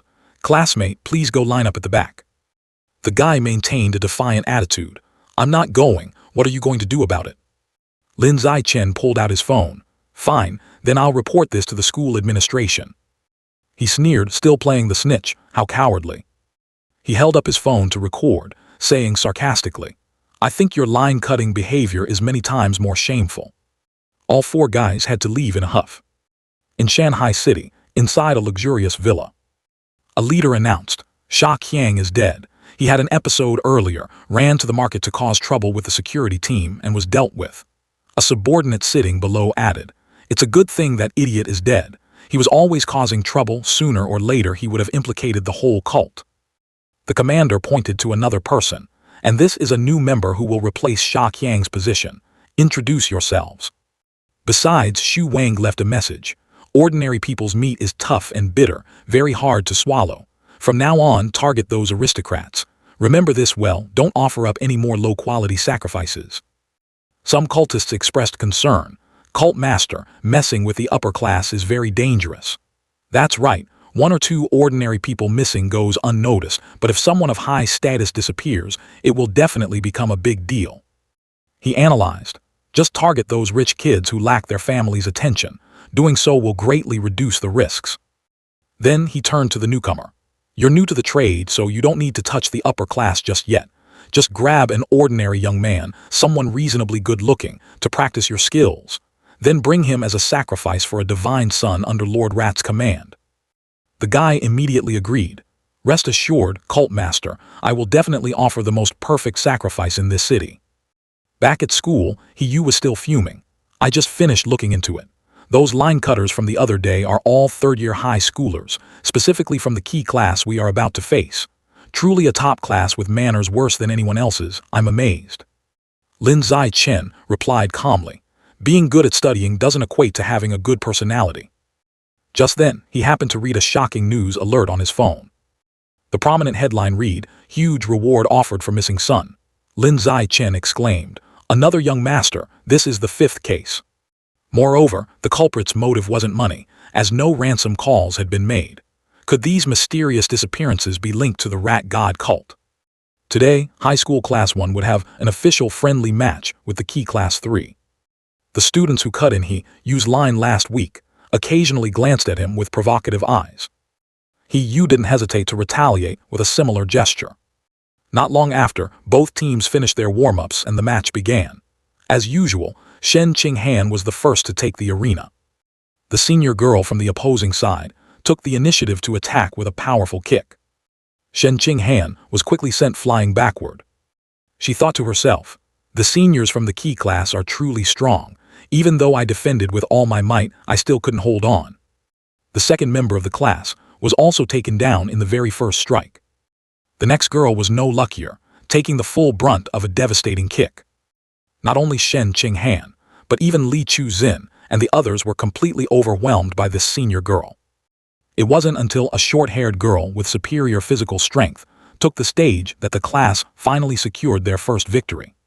That senior girl collapsed to her knees from exhaustion.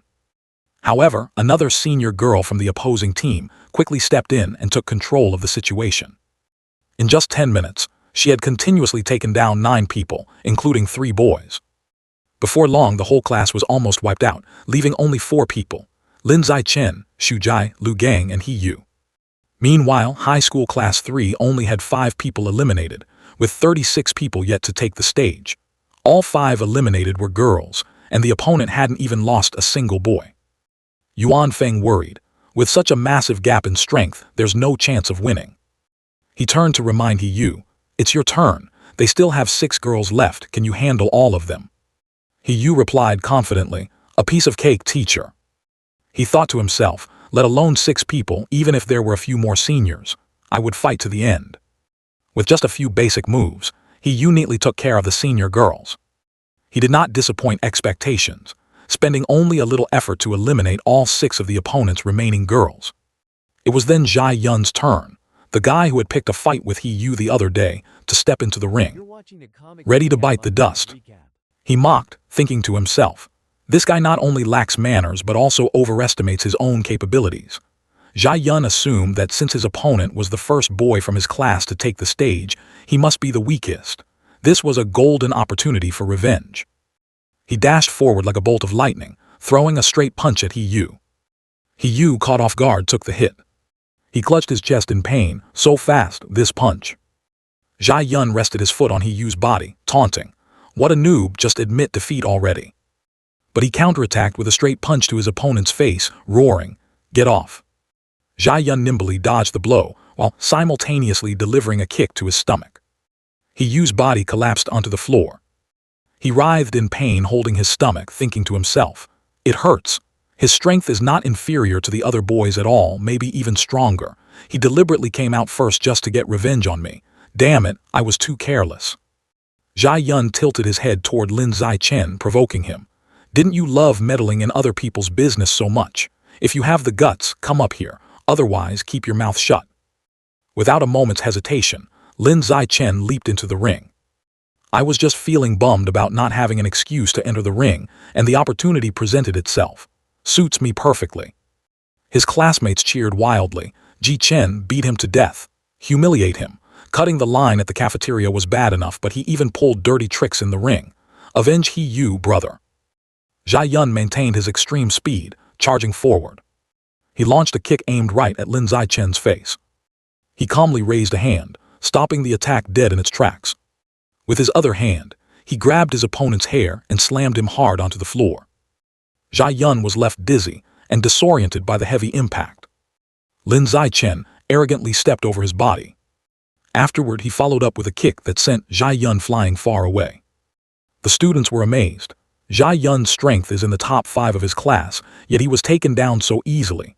Just how strong is he exactly? Yuan Feng concluded, Lin Zichen is definitely still holding back, otherwise this result wouldn't be possible. Lu Gang and Xu Jai cursed in unison.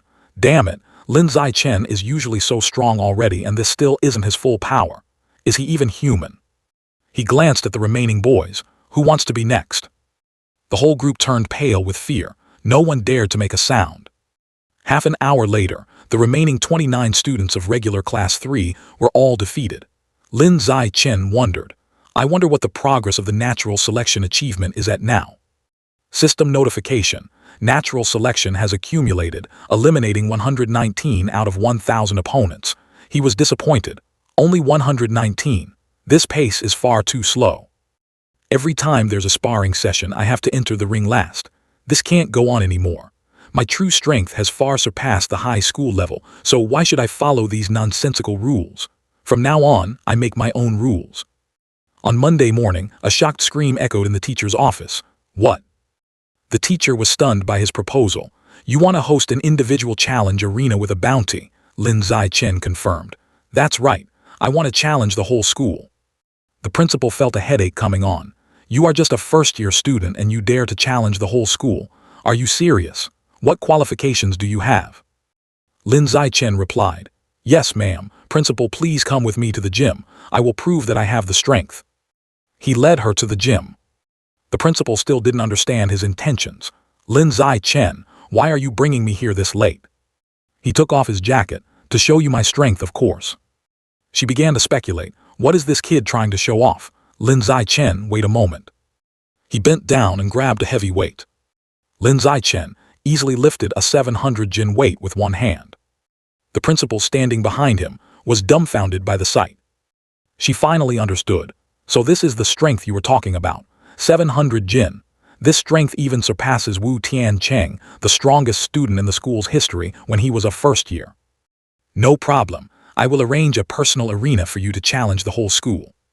He reminded her, Principal, remember to prepare the rewards too. Without rewards, no one will be motivated. It's best to have 2 types of prizes. One is a participation prize to encourage people to step into the ring. The other is a cumulative prize pool. The more challengers, the bigger the pool. Whoever defeats me takes it all.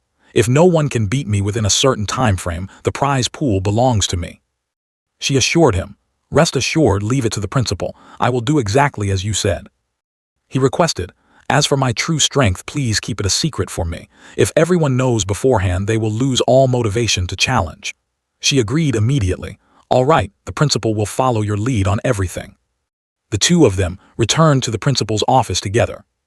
She handed him a proposal. "Lin Zai-Chen, take a look at this event plan and see how it is."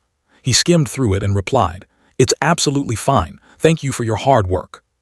She said somewhat shyly, "It's nothing, no trouble at all." Yuan Feng and Liu Derin rubbed their eyes several times at her attitude. What the hell is going on? Is the sky falling? At school, the principal had always been an iron-faced, female demon. Why was she smiling so warmly at Lin Zai-Chen now? At 2:00 p.m., the arena was already packed with people. The principal began to introduce Lin Zai-Chen's information and achievements according to the plan, while also detailing the rules and prizes. As expected, murmurs erupted from the stands. Is the principal crazy? A first-year brat dares to set up an arena to challenge the whole school. Where does he get his confidence? He just defeated the strongest class of the second years and he's already this arrogant. Outsiders would think he's the champion of the third years. He really doesn't know the immensity of heaven and earth. Does he think he's Wu Tiancheng? Lin Zai-Chen announced, "Starting tomorrow, I will be at this arena for 2 hours every day during the lunch break. Everyone is welcome to spar." He thought to himself, "It seems many people want to teach me a lesson. Looks like the natural selection achievement will be completed soon." Night fell upon the bustling street. Lin Wei was strolling down the road. Two girls, noticing his handsome appearance, approached to strike up a conversation. "Handsome, are you alone? Wanna grab a few drinks with us?" Lin Wei coldly rejected them. "Not interested, get out of my sight." The two girls had to walk away. What a bore, probably going to be single forever. Lin Wei sighed. How the hell does this Shanghai city operate? I just want to find a flawless, handsome guy. Why haven't I found one after searching for days? None of the men on this street catch my eye.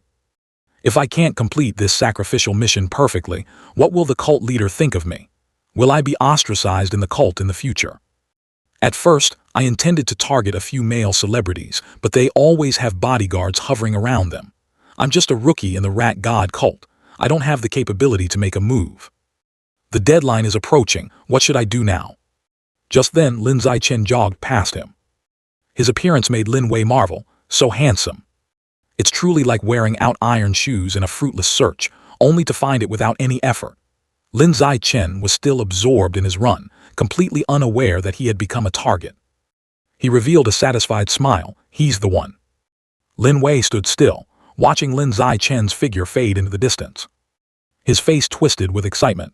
This road seems to have little traffic. It's time to strike. Lin Wei transformed back into his mutated rat form. But a brick flew straight at his head. Lin Wei screamed in pain. What the hell? Lin Zai-Chen, holding another brick, said, "I didn't expect to catch a rat man while taking a night run. Looks like the mutated rat illustration has a chance to increase its progress." He held his head, blaming himself. Why am I so unlucky? This guy is terrifying and he's speaking incomprehensible words.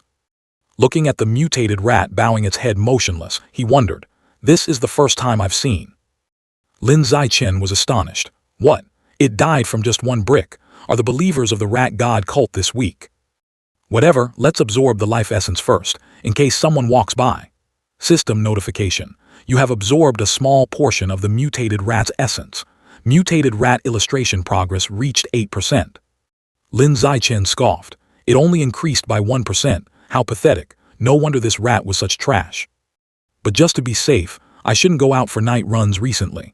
After all, not every cultist is a piece of trash like this. Some cultists develop extremely tough bodies after transforming, even capable of withstanding bullets. He returned home. Right after taking a shower, he heard the 3:00 a.m. news broadcast. The city police headquarters has collaborated with instructors from the Evolution Academy of Shanghai University, determined to eradicate the rat god cult entirely. Sitting down on the sofa, Lin Zai-Chen was surprised. The rat god cult has been destroyed. The broadcast continued. The person who defeated Xu Wang this time is Wu Tiancheng, an instructor at the Evolution Academy and a high-level gene integrator. The TV replayed the scene of Wu Tiancheng facing off against Xu Wang. Its body was completely powerless against his overwhelming strength. The announcer stated, "The battle lasted only half a minute and ended in an absolute victory." He marveled, "Is this the power of a higher-level life form? It's truly too strong." In a high-end apartment in the city center, Tianming asked, "Tiancheng still can't contact the teacher." Wu Tiancheng sighed, "Still missing.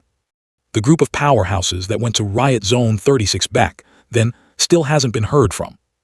He continued asking, "How is the situation in Zone 36 now?" He replied, "Quite stable, otherwise I wouldn't have time to be here. During that sweep, a few small fries managed to escape in the chaos." Tianming was skeptical. Small fries?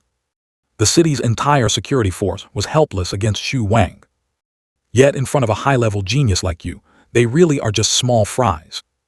"Since you're already here, go back to your alma mater and give a lecture." Wu Tiancheng was annoyed. "Big bro, I'm not a man of leisure. I still have my own work." The older brother coaxed. "Doing ideological work for the bright young students is also an important job."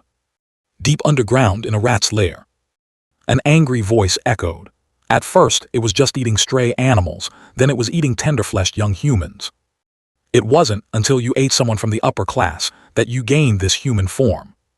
I spent so much effort bringing you here to strengthen our lineage, yet you ran around eating people and caused such a huge commotion.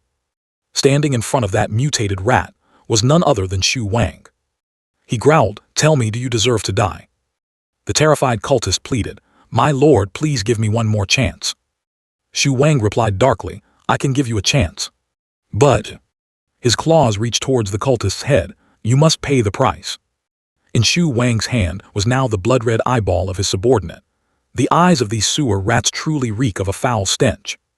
He bit off half, chewing ravenously, seemingly taking great pleasure in it. "However, you are quite clever, knowing how to hide behind the scenes, letting your younger brother pose as Xu Wang while you reap the benefits. Right. But if you don't honestly dig the tunnels for me, then your only end will be a dead end." The next day, Lin Zhaichen's appearance on campus immediately turned him into a magnet for all eyes. Here was the arrogant rookie who dared to challenge the entire school, barely stepping into the 10th grade, yet acting as if he owned the world. His footsteps leisurely headed towards the gymnasium, as if he were about to open a grand play. "Just going to see if there's anything interesting," he muttered, his eyes glued to the phone screen he was scrolling through, paying no mind to his surroundings. Among the news was an article about 9 remnants of the rat god cult who had just escaped. Anyone providing useful information would receive a reward ranging from 5,000 to 500,000. Lin Zhaichen couldn't help but be amazed by the hefty reward. 500,000 for an escaped criminal, sweet. But he also reminded himself that if he unluckily ran into one, his top priority would still be self-preservation. Money could come later. Why was the atmosphere of the competition still as boiling as the opening day? Standing in the middle of the ring, Lin Zhaichen glanced around. It seemed the number of spectators looking for drama wasn't small at all. This was perfectly to his liking. The larger the audience, the more rewards he would receive. Shen Qinghan held a megaphone and loudly announced that anyone participating in the challenge would have a chance to draw for extremely valuable prizes, ranked by priority. Hearing this, the crowd below went wild. People whispered to each other about the latest gaming console, the half-bitten Apple phone, and especially the chance to touch Shen Qinghan's hand during the draw. The crowd below roared like a broken beehive, "Me, I want to step into the ring. This spot is mine." A senior female student didn't hesitate to kick the person next to her to grab the vanguard position. "Move aside and let your senior go first." The other senior girls refused to lose out, clamoring in response, "I want to join too. Junior Lin Zhaichen is mine." In the blink of an eye, Lin Zhaichen was tightly surrounded by a circle of beautiful senior girls. "We want to try our luck too." A bold girl hooked her arm around his, exclaiming, "Wow, I touched him. These biceps are really solid." Another gazed longingly at his face. "Oh my God, this side profile is simply divine." Even his leg was hugged tightly by someone. Lin Zhaichen broke into a cold sweat. The situation was developing into an impossibly bizarre scenario. He silently channeled power into his palms. Although he didn't want to be rough with the ladies, for the sake of his grand goal, he had to make an exception. With a wave of his hand, the first figure flew backwards. The next senior girl was also swiftly dealt with. Lin Zichen spread his arms, unleashing a shockwave that blew away the entire crowd surrounding him. Sorry, pardon the offense. System notification. Natural selection progress updated 309-1000. A senior girl from below the ring raised her hand, pleading, I still want to challenge you again. Lin Zichen coldly retorted, losers don't get a second chance. The girls showed immense regret. How can that be? I wanted to feel him a little longer. Now it was the senior boy's turn to show off. You're Lin Zichen, right? Your face has been pissing me off for a while. Let your senior teach you some manners. With just a single punch, Lin Zichen sent his opponent back to Mother Earth. The system chimed again. Natural selection, progress updated 419-1000. Immediately after, the second senior boy followed suit, wiped out after just a warm-up strike. Time flew by like a flash and soon it was 4:00 p.m. He had defeated countless upperclassmen and loudly asked, anyone else want to try? Xiao Xuan stepped onto the arena, I'm still here. Many recognized him as Xiao Xuan, the #1 figure of the second-year elite class. People started whispering, guessing who would be the winner. Xiao Xuan. Anyway, the key class and the elite class are on two different levels. I heard back then he single-handedly fought a whole crowd but was later completely crushed by Chen Wuzing, who is a tier above him. Xiao Xuan stepped into the ring, taking on a preaching tone. Junior, I also had a time when I was as arrogant as you, but after being beaten to a pulp by someone else, I realized the truth. That there is always a taller mountain. Today, as your senior, I will give you a beginner's lesson on how to be a genius without being conceited. I've stumbled before, so I can't bear to see you make the same mistakes. Consider it me sacrificing myself to instruct you. When this match begins, you'll understand your senior's good intentions. Seeing his opponent rambling endlessly, Lin Zichen impatiently interrupted. Ref, can we start yet? The referee, startled, hastily declared. The match begins. While Xiao Xuan was still engrossed in his speech, Lin Zichen's fist flew straight at his face. The senior boy was instantly blown out of the ring. Lin Zichen boredly picked his ear. Finally, some peace and quiet. Witnessing Xiao Xuan plastered against the wall, the entire stands fell into dead silence. Even Xiao Xuan was taken down in one note. Just how ridiculously overpowered is this Lin Zichen? Suddenly, crisp applause rang out. The crowd was in an uproar again.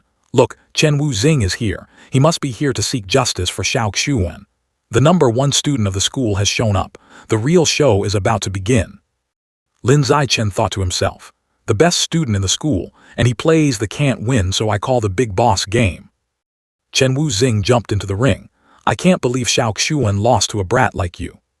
Lin Zichen completely ignored him, turning to the referee. Ref, can we start? Chen Wuzing was furious, stomping his feet. Hey, you brat, can't you let me finish my sentence? The referee had no choice but to shout, begin. Chen Wuzing charged forward, roaring. It seems the only way is to beat you up so you'll listen to me properly. Lin Zichen calmly blocked his opponent's fist. I'm truly sorry. Barely stepping into the ring, Chen Wuzing was knocked flying out.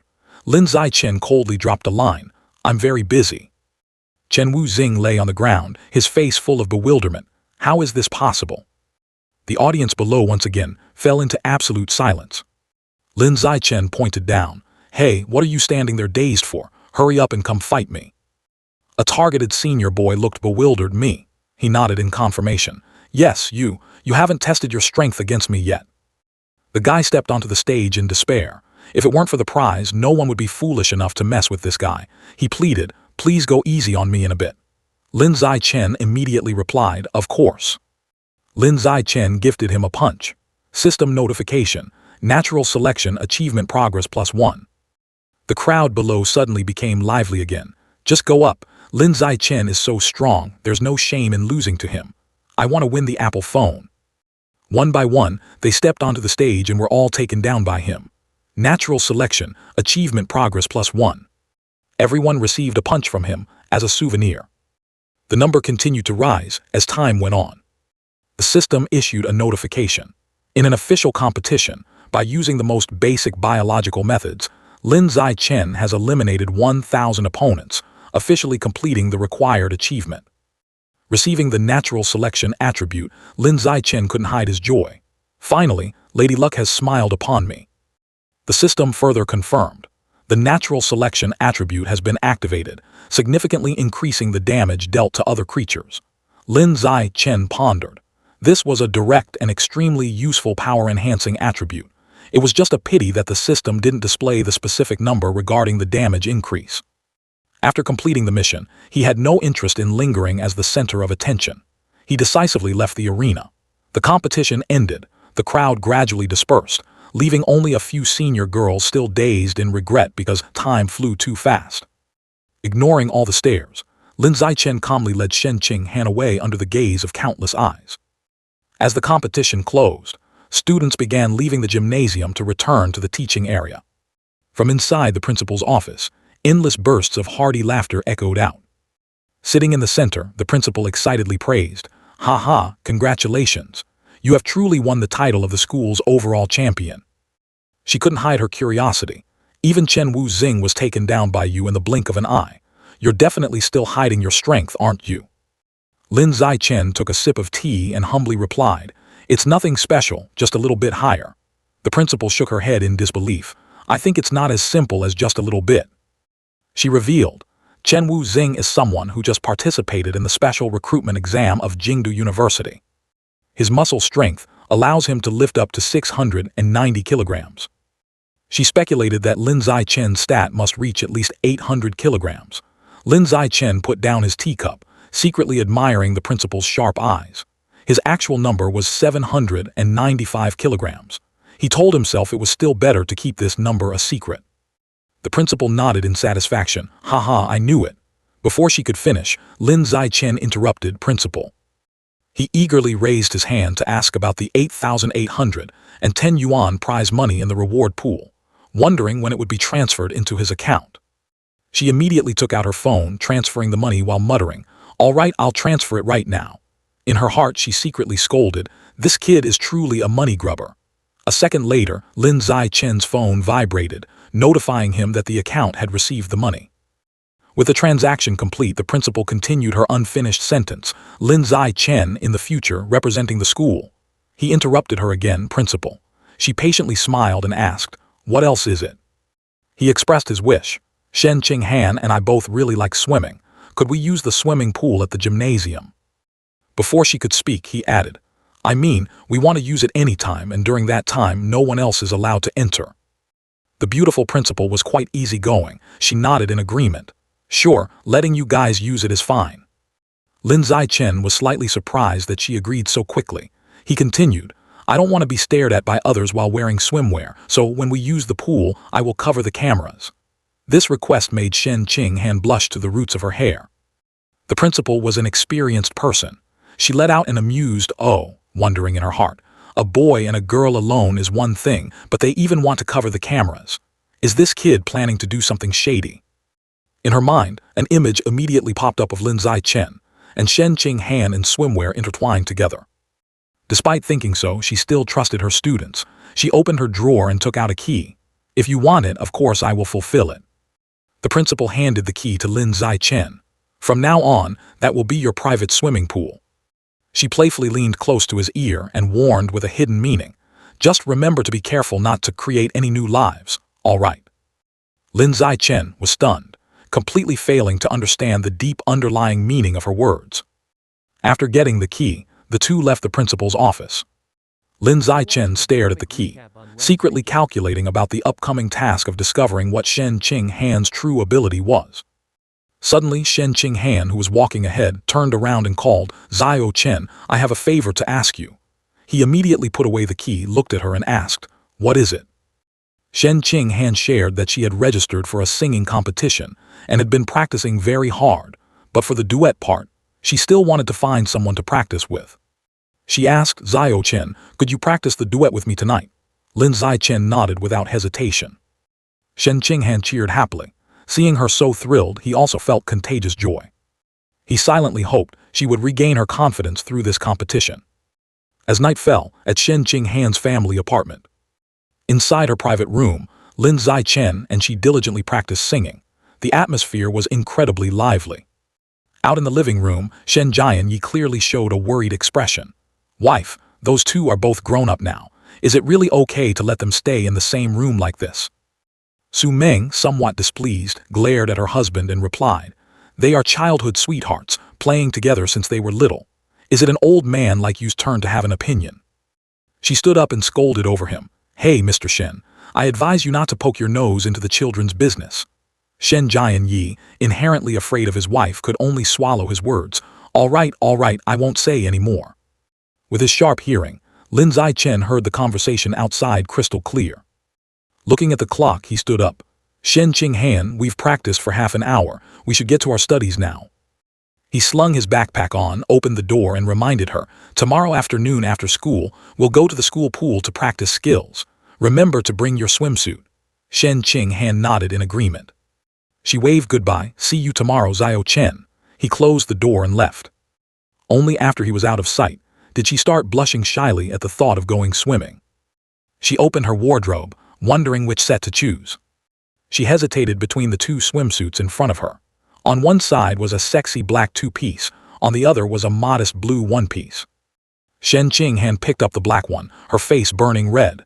Isn't this one a bit too revealing? She imagined the scene of the two of them playing in the water, and her cheeks turned even redder. Despite her shyness, she still wanted to look a bit more attractive, so she decided to put the two-piece suit into her bag. She told herself, anyway, it will just be Zhao Chen and me there. The next day, the sky was clear, and the golden sunlight was brilliant. At the indoor swimming pool in the sports complex, Lin Zichen arrived first. He carefully inspected the surroundings. Seeing that the cameras had all been taped over by the principal's people, he thought to himself, that's her style of working. She has taken care of her part. Now I can just focus on mine with peace of mind. Right at this moment, Shen Qinghan's call rang out from behind. Lin Zichen immediately turned his head. He was stunned to see his childhood sweetheart appearing so alluringly in the black two-piece swimsuit. Shen Qinghan quickly approached. Sorry to keep you waiting. On the surface, Lin Zichen tried to keep a calm demeanor, walk slowly, be careful not to slip. But inside, his heart was beating erratically because she was simply too adorable. He blushed and turned away. Well, let's get into the water to practice. Shen Qinghan smiled and agreed. Both of them jumped with a splash into the cool water. Lin Zichen held her hand, leading her for a swim. Everything was going smoothly until the girl discovered something unusual. She lightly patted his hand, signaling him to stop. Seeing Lin Zichen looking at her, Shen Qinghan pointed above the water, indicating she wanted to go ashore. He understood and hurried to help her up.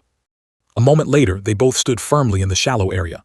Lin Zichen asked worriedly, "What's wrong, Shen Qinghan?" She looked at her hand in panic. "Zhao Chen, the water seems to be passing right through my body." To prove it, Shen Qinghan tried to scoop up some water. "Look at this." When she lifted her hand, the water didn't stay in her palm at all, but bizarrely seeped right through her hand. Shen Qinghan was extremely bewildered. So strange. Why is my body leaking water like this? Lin Zichen pondered. Could this be Han's latent superpower?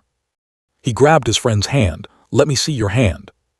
After a thorough examination, Lin Zichen concluded that apart from water being able to permeate her skin, there was absolutely nothing abnormal about her body. To be more certain, Lin Zichen pulled Shen Qinghan onto the deck. "Let's go up there. I'll help you check if other areas are experiencing a similar situation." Thinking of the hand examination just now, coupled with some rather delicate thoughts, Shen Qinghan blushed and mumbled, "Okay." Lin Zichen guided her to lie down on the lifeguard chair, then began splashing waves of water onto her face. Next were her body and legs. This unfamiliar sensation made her shyly utter, "Zhao Chen." While he continued splashing water, Shen Qinghan squeezed her eyes shut as if wanting to escape, asking, "How much longer will it take?" A moment later, Lin Zichen stopped. "I've tried 3 times and there's no sign of abnormality on your body." He helped Shen Qinghan sit up, analyzing softly. "It seems right now only your hands possess this ability." Shen Qinghan, still flushed, hesitated. "Is that so?" The two sat by the pool. Shen Qinghan asked shyly, "Zhao Chen, tell me, since I was little I could never hold it in and always wet the bed. Could it be because somewhere on my body water also passes through?" Lin Zichen pondered for a moment before replying, "It is very likely due to this reason." He turned to look at her, seriously instructing, "Next time you feel like you can't hold it, remember to tell me immediately." After speaking, realizing his words were slightly ambiguous, Lin Zichen blushed and turned away, hastily adding, "I mean, just feel for yourself to see if there's any other part of your body that has the same sensation as your palms." Under Shen Qing's innocent gaze, he secretly blamed himself for almost letting it slip and sounding like a pervert. The girl looked down at her hands, a surge of joy rising in her heart. It turned out she wasn't a useless young girl, but someone who possessed a water-related superpower. She looked over at her childhood sweetheart, her eyes sparkling with hope.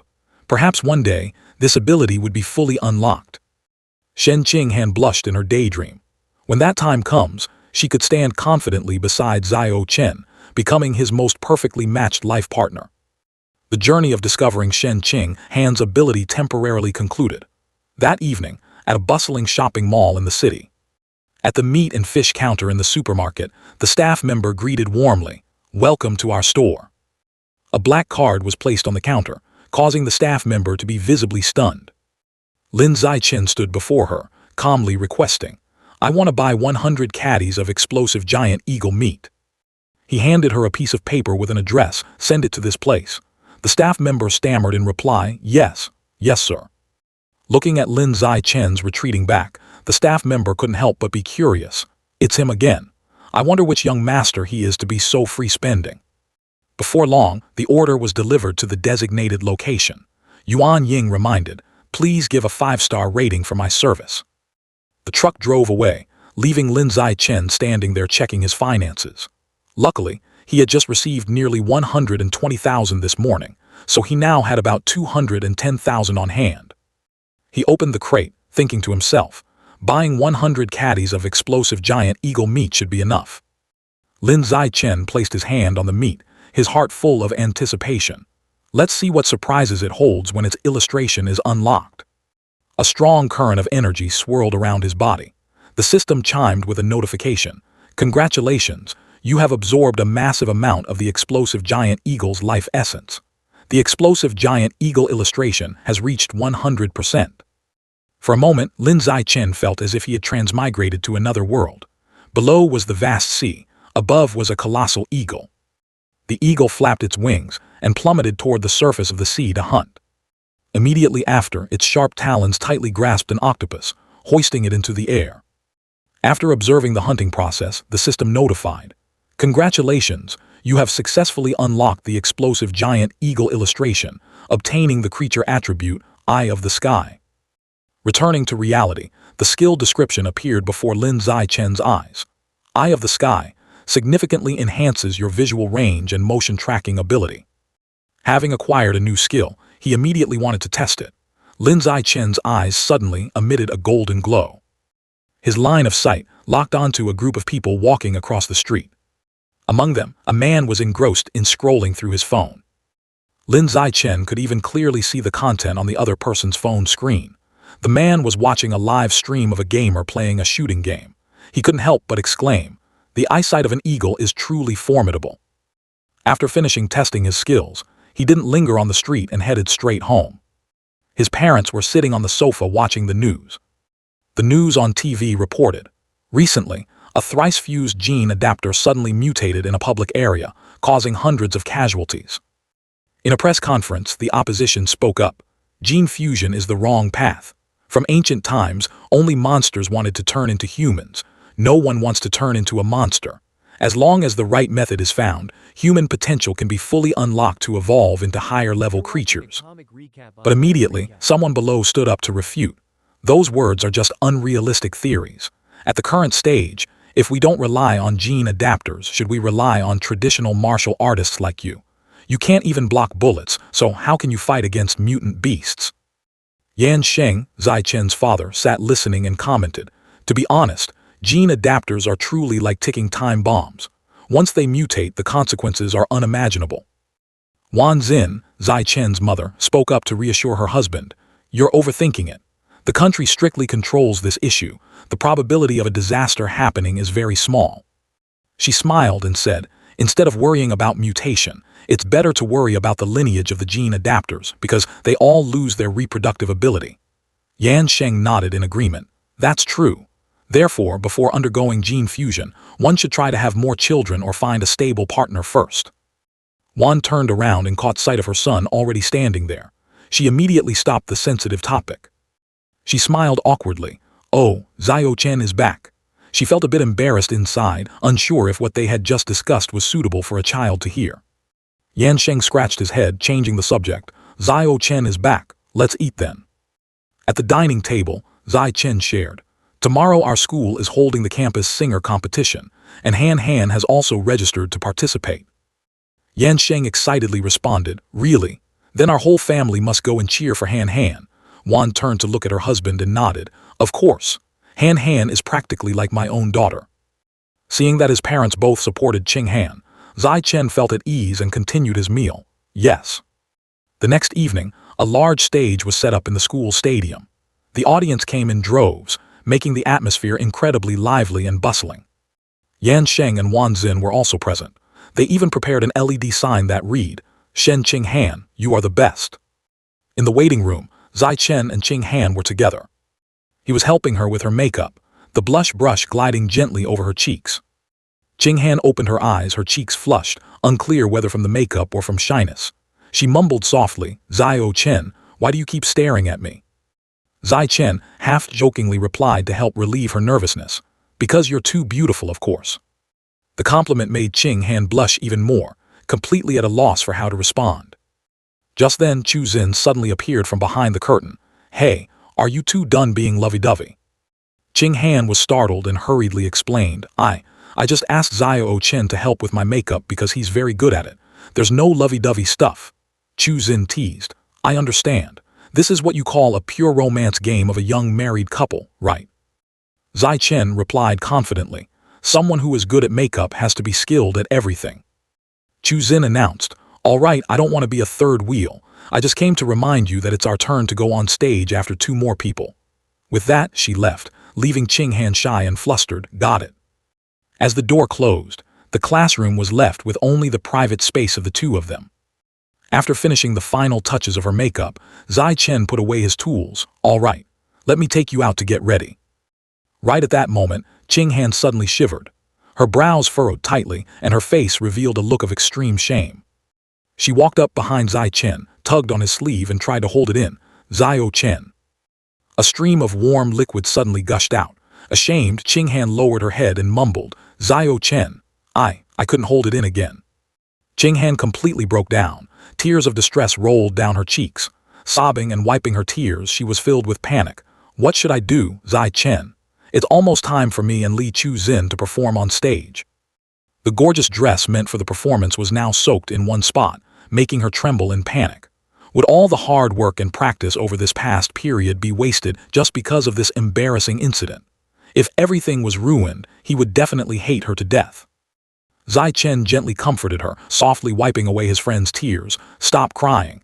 If you cry anymore, your makeup will be ruined. Qing Han was still sniffling continuously, but this current situation is a total dead end. Just then, a breeze from outside blew through the window, causing the white curtains to sway gently. Zai Chen glanced over, and suddenly, an incredibly bold idea popped into his head. The curtain fluttered carefree in the wind, completely unaware that it had become his target. I have a solution. Zai Chen quickly rummaged through the desk drawer and found a pair of scissors. He walked straight to the window and decisively yanked the white curtain down.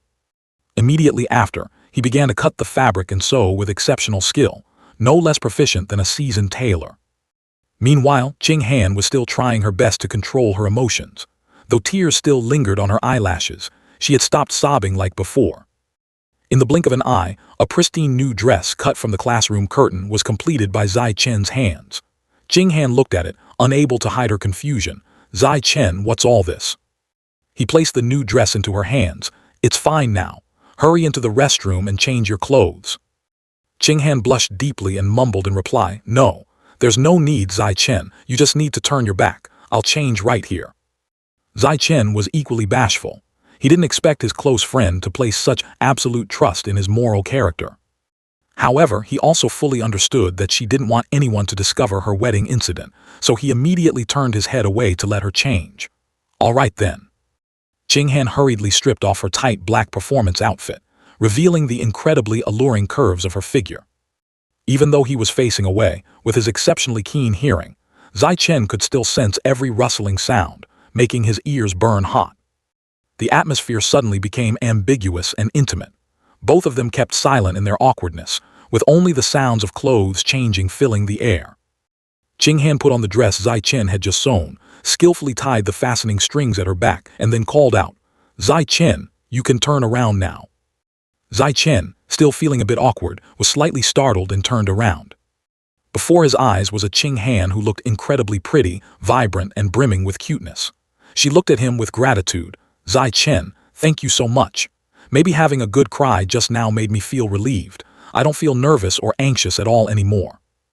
Zai Chen affectionately patted his friend's head. "All right, go now. Wishing you a very successful performance." Ching Han nodded, flashing a smile full of confidence. "Yeah." On the stage, the MC's voice echoed resoundingly through the speakers. "Next up is the performance by our 20th contestants, Li Chu-Zin and Shen Ching Han." The two girls stepped out into the spotlight, confidently showing off their adorable dance moves, mesmerizing the crowd. Finally, the most important moment of the musical night arrived. The champions of this campus singer competition are Li Chu-Zin and Shen Ching Han. Below the stage, the audience applauded and cheered thunderously. The two girls were overjoyed, clasping each other's hands tightly. Zai Chen stood among the crowd of spectators, smiling brightly and applauding to congratulate his friend. However, right at this moment, the discipline master was inspecting the classrooms one by one. Seeing the window curtain cut into tatters, he flew into a rage. Which audacious brat cut the curtain up like this? Early the next morning, both Ching Han and Zai Chen had to arrive at school early to clean the classroom. Looking at the messily cut curtain, he thought to himself, "Well, I'll just consider this the price to pay to make up for ruining the curtain." Suddenly, the system interface popped up a notification. Under the collaboration of multiple people, 1,000 missions have been completed. Obtain the biological attribute, Sweet Animal. With this attribute within a certain range, combat power will increase based on the number of peers nearby. Zai Chen smiled in satisfaction. This is truly an unexpected harvest. During the break, the girls gathered around Ching Han, chatting excitedly. Han, you sang amazingly. Do you want to go to karaoke with us after school? You're so good, you have to teach us how to sing." Ching Han wasn't a cold person by nature, so she happily nodded in agreement right away. Sure. The singer competition had indeed helped Han regain her inherent confidence. Now that her confidence was restored, her dancing skills also improved tremendously and became extremely stable. As for Zai Chen, he easily won the championship in the school's martial arts tournament. The teachers spared no words of praise. "Zai Chen, you are outstanding." Jian Yi and his wife couldn't hide their happiness, tightly hugging him. "Our son is so amazing. You've won the championship once again." His classmates also cheered enthusiastically. "Captain, you're incredibly cool. After 5 long years, our Shanghai High School has finally reclaimed the throne." Just like that, Zai Chen continuously reaped countless martial arts awards, to the point where the school's honor roll was filled with his photos and the prestigious medals he brought home. Later on, Zai Chen even signed an official contract, becoming the spokesperson for He Yu's family martial arts dojo. During the ceremony, the loudspeakers blared joyfully, "Please welcome the spokesperson of our martial arts dojo, Lin Zai Chen, to attend the ribbon-cutting ceremony." The total remuneration from his spokesperson role, combined with the royalties from writing novels, had accumulated to 900,000. Looking at the number in his account, he calculated, it's almost enough to unlock the next Mutant Beast card. Zai Chen went to the meat counter clerk at the supermarket to support her business as usual. She quickly handed over his items, not forgetting to tease, "We meet again, handsome." His goal this time was to unlock the Hidden Breath Dragon, a species of lizard famous for its extraordinary invisibility skills. Just like previous times, he placed his hand on the raw meat, silently absorbing the life essence energy within it. The system immediately broadcasted a notification. "You have absorbed a large amount of the Hidden Breath Dragon's life essence. The Hidden Breath Dragon card has reached 100%. Right after was a notification of acquiring a new skill. Successfully unlocked the Hidden Breath Dragon card. Obtained the biological attribute, Natural Camouflage. The Natural Camouflage skill allowed the user to reduce the life force in their body to lower their presence. while simultaneously using it to perfectly conceal their biological level. Zai Chen nodded in satisfaction. This biological attribute actually had two incredibly useful effects. Lowering one's presence made it easier to evade or ambush enemies, and concealing one's level was the perfect tool for playing the pig to eat the tiger. After finishing fortifying his strength, Zai Chen strolled leisurely down the street. The main task is done. Now I just need to buy the cake as Mom asked and I can go home.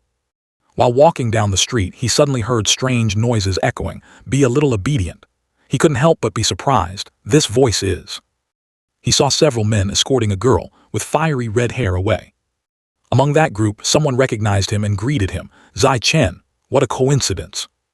He immediately recognized this person as his senior, Zhang Kai. However, what caught his attention the most were his mechanical legs. What happened to your legs? Zhang Kai let out a sigh and summarized his life story. Around the time of his high school entrance exams, he was also a reckless youth addicted to the speed of motorcycles, which eventually led to a tragic accident that cost him his lower legs. However, luck smiled upon him when he was selected to participate in the Machine God Corporation's mechanical reconstruction trial project. From a disabled person, he spectacularly transformed into a cybernetically enhanced human. Taking the opportunity, Zai Chen immediately asked who the mysterious woman was. Zhang Kai didn't hide anything, frankly revealing that she was one of the remnants of the death cult, and the only woman among the remaining 9 members. His teammates had walked quite a distance away and seeing him still chatting called back. Zhang Kai, stop babbling and hurry up, he hurriedly replied. Here, coming right now. Then he waved goodbye to Zai Chen. Let's shoot the breeze again when we're free, I'll go on ahead. He also raised his hand in return. All right, we'll catch up another day. Watching their silhouettes fade away, Zai Chen sank into deep thought. Sister N's department had spent so much effort tracking down the remnants of the death cult without any results. So how could the Machine God Corporation capture them as easily as flipping a hand? He told himself he had to be extremely cautious. It seemed the power of this Machine God Corporation truly could not be underestimated. Right at that moment, the phone in Zai Chen's pocket vibrated slightly. The call was from his family. Zio Chen, how is the cake shopping going? When are you going to drag yourself back home? He hastily replied. I'm on my way to buy it now, I'll be right back as soon as I'm done. The person on the other end gently advised, walk carefully, remember to watch your step. Zai Chen and Qing Han's birthdays were exactly 1 day apart, so every year the two families would hold a large joint party. Everyone gathered warmly, singing the congratulatory song loudly in an atmosphere overflowing with joy. The 18th birthday celebration this year proceeded as usual. The two made their wishes and blew out the candles together under the affectionate gazes of both sets of parents. The parents from both sides began urging the golden couple to quickly exchange gifts. Qing Han shyly held out a pink-wrapped gift box. This is for you, Zai Chen. He also handed her an exquisite gold-colored box. Here is Han's gift. This is something I prepared especially for you. Right in the midst of that happy moment, the table suddenly shook violently. Rumbling noises echoed and the entire building swayed fiercely. Ryu Wenzin, Zai Chen's mother, quickly grabbed onto Jian Yi sitting next to her, her voice full of panic. Is it an earthquake? Zai Chen's senses, sharper than an ordinary person's, immediately warned him that this situation was absolutely not simple. At the same time, deep beneath Shanghai City, tens of thousands of rats began swarming out of their burrows. They squeaked deafeningly, seemingly communicating and preparing for a large-scale invasion of the human world. The next morning, the TV station broadcasted news about a minor tremor, only about 4.2 magnitude in Shanghai City. Authorities confirmed that the city was not on a seismic belt, so the probability of a major earthquake was extremely low, and they reassured citizens not to panic too much. Zai Chen's family was gathered around for breakfast. Just after finishing his meal, he stood up and slung his backpack over his shoulder, ready for school. Before leaving, he politely said goodbye to his parents. I'm full. I'm heading to school. Ryu Wenzin nodded slightly, reminding her son to be careful on the road. As soon as he reached the gate, he saw Qing Han already waiting. She flashed a radiant smile and greeted. Zio Chen, let's go to school together. He happily nodded. On the familiar road, the two chatted non-stop. Qing Han wistfully mentioned that they had turned 18, officially stepping over the threshold into adulthood. Zai Chen nodded in agreement, not forgetting to mention the upcoming challenging university entrance exams, which inevitably made his friend anxious. Life continued to pass peacefully like that. After a long period of hard work, Zai Chen finally saved up enough money to unlock the Void Web Fish Picture book. The system instantly popped up a notification that he had successfully absorbed a large amount of the Void Web Fish's life essence, completing 100% progress of the picture book. Accompanied by this was an image of a fish struggling to dodge the razor-sharp talons of an eagle. The fish looked quite ordinary, trying its best to dive deep into the water to escape the dangerous predator stalking from above. Right at the moment, the majestic eagle swooped down to catch its prey. The fish extremely swiftly twisted its body and swam away, executing a spectacular escape. When the illustrative image ended, the system notification panel appeared. Congratulations on successfully unlocking the Void Web Fish Picture book, obtaining the biological attribute Danger Sensing. With this skill, within a certain range, he could sense killing intent from other creatures and become more sensitive to the pressure they emitted, thereby easily determining the target's level.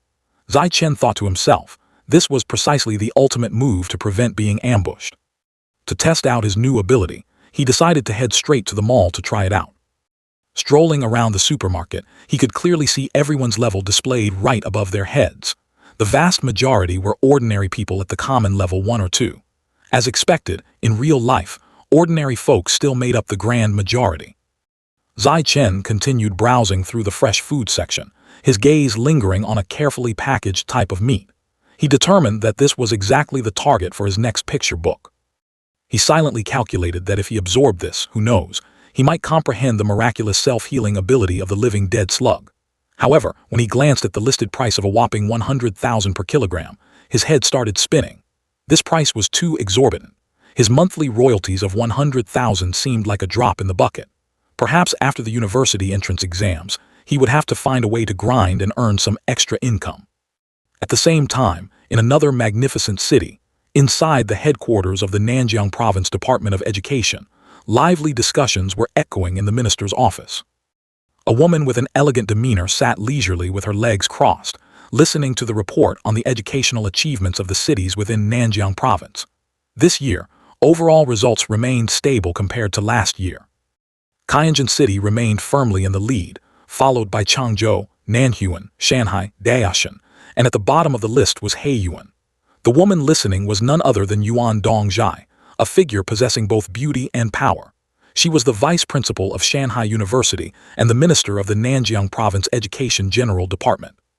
On the screen, the male teacher had finished his presentation. He bowed respectfully.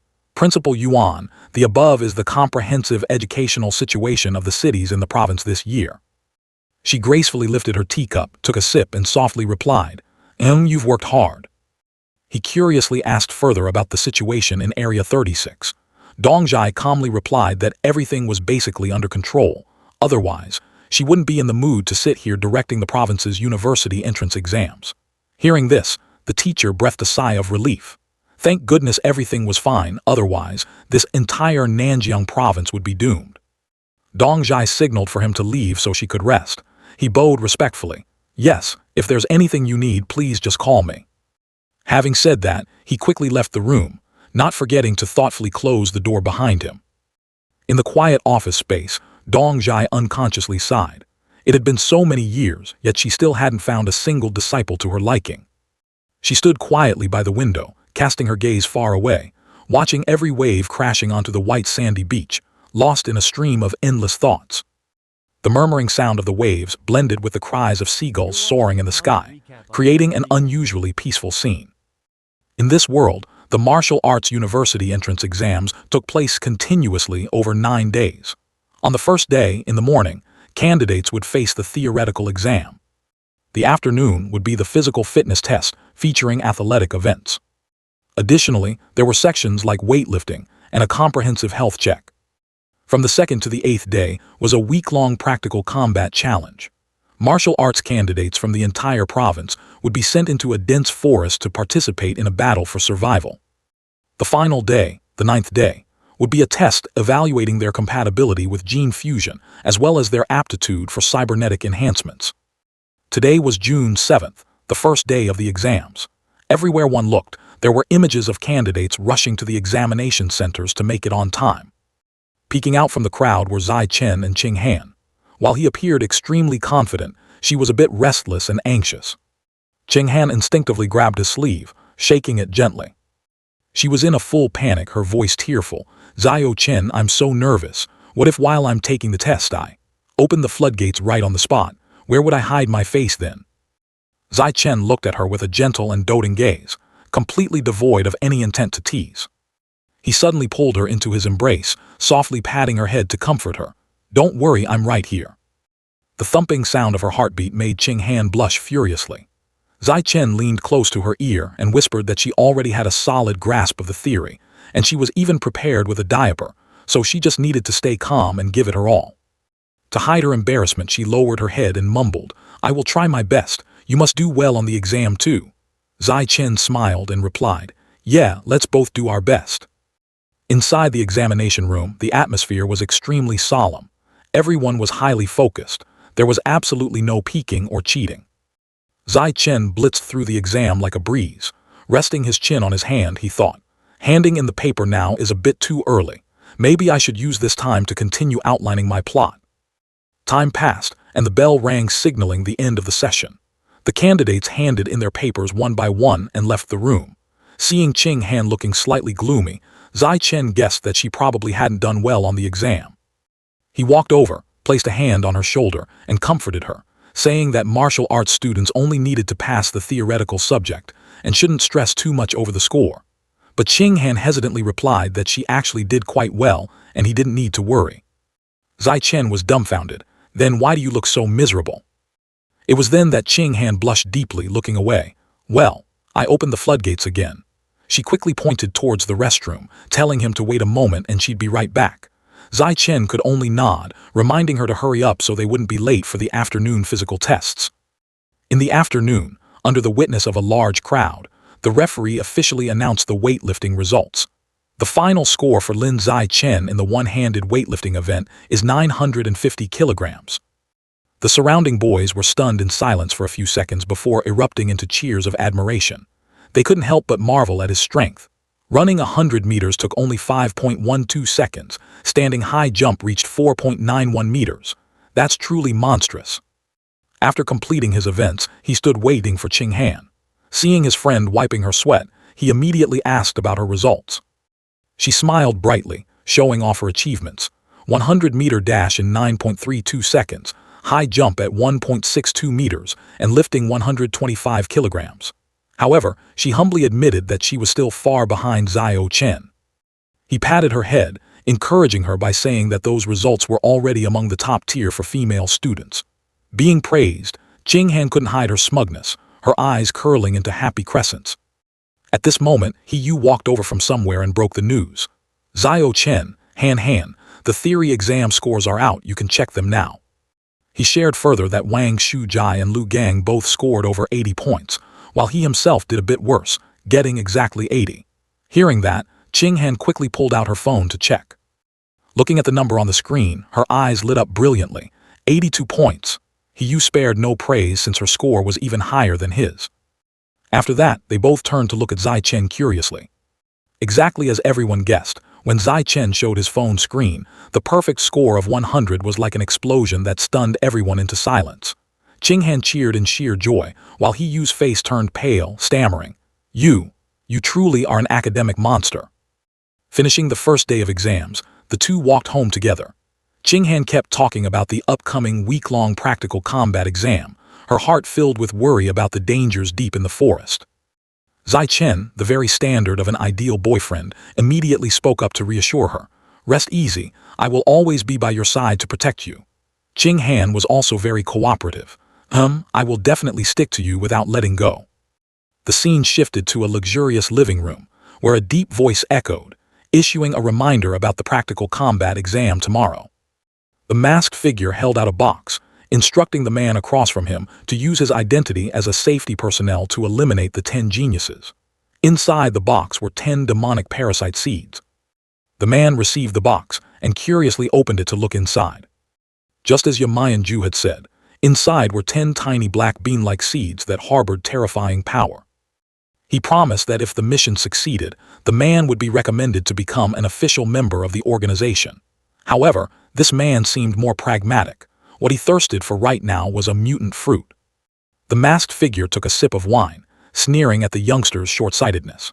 He reasoned that a mutant fruit could at best help one evolve to common level 7, but joining the organization meant the chance to become a high-level creature was completely within reach.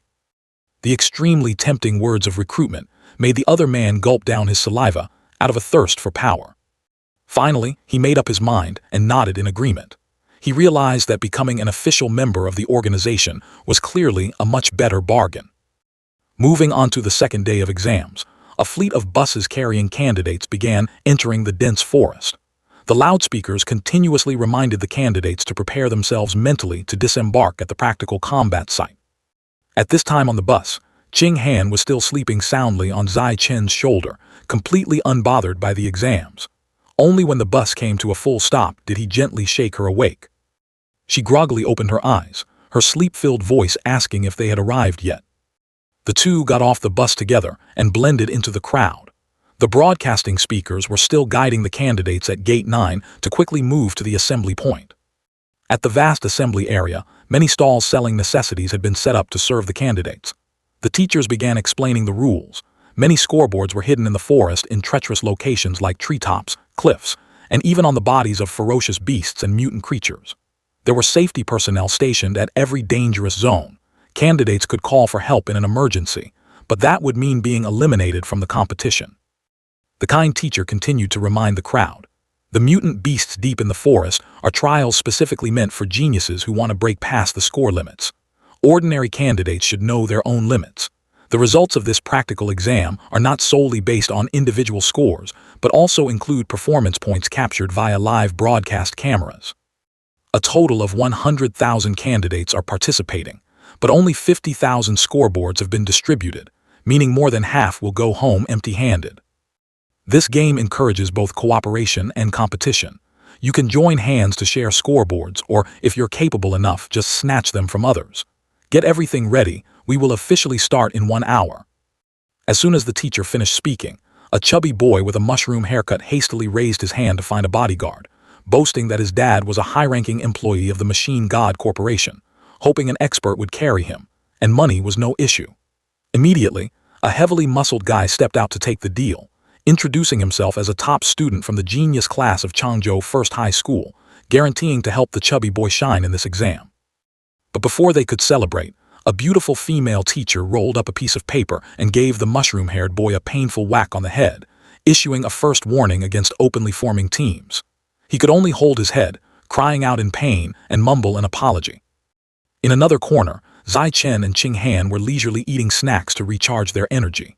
Many girls were attracted by his appearance and talent, crowding around to propose teaming up. "Lin Zai Chen, please lead us." But the only response they got was a cold shake of his head in refusal. The group of girls could only walk away dejected, not understanding why the male idol was so heartless.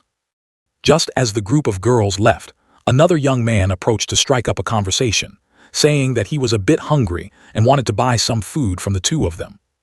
Zai Chen didn't even bother to glance at him. He casually tossed over 2 bags of snacks and said, "A gift, no need for money." The young man quickly caught them, taking the opportunity to get close by offering to team up with the two to repay the favor. He introduced himself as Hong Jun Ping, a student from the rocket class of Zianwan First High School. However, whether the other party was male or female, Zai Chen maintained his firm stance. "Thanks for the good intentions, but we don't need it." Hong Jun Ping, though slightly surprised by this decisive attitude, quickly turned to leave, not forgetting to smile and say thanks for the snacks. Once he was out of sight, Ching Han finally voiced her doubts, finding the guy truly strange.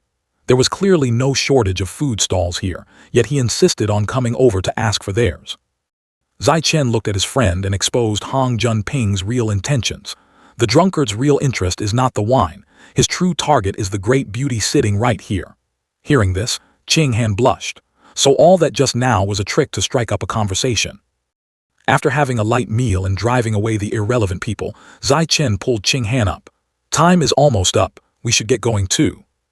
When departure time arrived, the candidates began spreading out and entering the forest. To give Ching Han time to adapt, Zai Chen wasn't in a hurry to go deep inside right away. The two moved carefully around the edge of the forest, searching for scoreboards. Here he began to utilize the new skill he had learned not long ago, Eye of the Sky.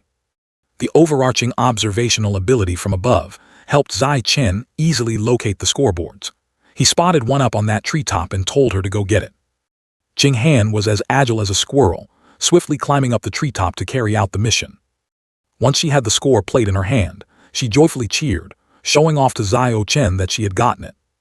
Zai Chen's eyes were like a tracking device. He simply stood in one place and guided her. There's one over there, and another one on that side. Qing Han didn't mind running around everywhere to collect the score plates according to his directions. At this point, most of the plates in their hands were worth 1 point. She gleefully jumped onto Zai Chen to celebrate, wondering out loud how Zai Chen was so incredible and how he managed to spot them all. Suddenly, a voice rang out from beside them, making both of them freeze. What a coincidence! Hong Jun Ping held a stack of score plates in his hand, warmly greeting them since they had crossed paths again. Oozing with arrogance, he boasted about his achievement of earning 28 points, declaring himself a righteous and loyal person who would definitely repay his debts of gratitude. However, Hong Jun Ping only had eyes for Qing Han. His true target today was this adorable girl, and he was determined to get to know her. He offered to lead the two of them, after which the score plates would be divided equally among the three. Qing Han thoroughly disliked Hong Jun Ping's gaze, so she quickly hid behind Zai Chen. He immediately stepped up to shield her, glaring at him coldly and declaring, "There's no need to team up. If you truly want to repay the favor, just hand over all the score plates in your hand to us." Hearing such arrogant words, Hong Jun Ping flew into a rage, the string of reason in his mind snapping completely. Time and time again, Zai Chen had blocked his path to getting close to his goddess. If being polite didn't work, he would use force. You refuse a toast only to be forced to drink a forfeit. With his face contorted in anger, Hong Jun Ping swung his fist to attack, cursing as he did. "Classmate, acting like that is unacceptable." Zai Chen found this overconfident fool utterly ridiculous. Points were literally delivering themselves to his doorstep. It would be foolish not to take them. He calmly replied, "You're right, acting like that really won't do." Before Hong Jun Ping's fist could even touch Zai Chen, he was hit by an earth-shattering punch to his ribs. The unexpected blow left him with no time to react. He never expected Zai Chen's strength to be so terrifying. The bone-deep pain caused him to spit out a mouthful of fresh blood. Defeated by just a single strike, Hong Jun Ping collapsed to the ground, unconscious. Zai Chen and Qing Han quickly snatched the stack of score plates from his hand and casually walked away, not forgetting to leave behind a word of thanks. After walking for a distance, Qing Han worried that the boy might get disciplined, so she asked if he would be okay. Zai Chen understood her concern and replied, "He'll be fine. I didn't even use my full strength." Afterward, Zai Chen continued to lead Qing Han to find more score plates. Even if they were well hidden under large rocks, the two found them easily. He also earnestly taught Qing Han how to use sharpened bamboo as a weapon to hunt wild boars, instructing her to aim carefully before striking, keeping in mind the principles of being fast, strong, and accurate. Whenever they got hungry, they would stop to rest and pick wild berries in the forest to fill their stomachs. When ambushed by others, regardless of how heavily outnumbered the enemies were, the two of them would join forces to teach those people a lesson, only to stroll away coolly afterward with the points they had just snatched. When exhausted, the two of them would build a small shelter and lean against each other to rest. Zai Chen secretly wished that this peaceful time could last just a little bit longer. After spending a few days wandering around the forest's edge, they quickly advanced deep into the central area. Seeing a warning sign about dangerous mutated beasts, Qing Han became a bit anxious and told Zai Chen that they had reached the core zone. However, the deeper they went, the less they saw any signs of mutated beasts. There were only bloodstains splattered everywhere, indicating that a fierce battle had just taken place here. Qing Han looked around and clicked her tongue. Zai Chen, we're too late. The mutated beasts have all been wiped out by someone else. Qing Han felt a deep sense of regret. She said that if they had arrived just a little earlier, he would have definitely earned a share of the title of mutated beast-slaying genius. Zai Chen patted his friend's head, gently comforting her that there was nothing to regret, as the title itself didn't hold much meaning anyway. Then he took Qing Han's hand and led her out of the central forest area, saying, "All right, we should head back." Zai Chen observed his surroundings, noticing cameras and safety personnel stationed everywhere. Even if he managed to kill a mutated beast, he wouldn't be able to blatantly use his absorption system. Therefore, helping Qing Han train her survival skills was far more valuable. After the practical combat exam ended, the next challenge for the candidates was the gene fusion compatibility test. At a gene research institute located on an isolated island, buses began transporting the candidates in for testing. An instructor ordered the students to line up neatly and enter the testing gates one by one, according to the proper protocol. Inside, the staff members were bustling around taking test samples and constantly calling out the name of the next person. Looking at the test tubes filled with an eye-catching blue compound on the table, Qing Han curiously asked Xiao Chen if that was the reagent used to test gene compatibility. Zai Chen nodded in confirmation. That's right, that's the Liu Yun jellyfish gene reagent. He patiently explained to her that the gene of this Liu Yun jellyfish mutated beast had a very high compatibility rate with the human body and easily triggered specific chemical reactions upon contact with blood, which was why it was used as a standard reagent. Zai Chen watched the boy in front of them getting his blood drawn, then continued explaining the process to Qing Han. The testing method involved taking the candidate's fresh blood right on the spot. Next, the blood would be dropped into the Liu Yun jellyfish reagent solution to initiate a chemical reaction and wait for the results. They would judge based on the intensity of the reaction to determine whether the candidate was truly suitable for gene fusion or not. He Yu, standing in line behind them, kept muttering prayers. He only hoped his gene fusion test would meet the requirements, because he had absolutely no desire to undergo the mechanical modification compatibility test.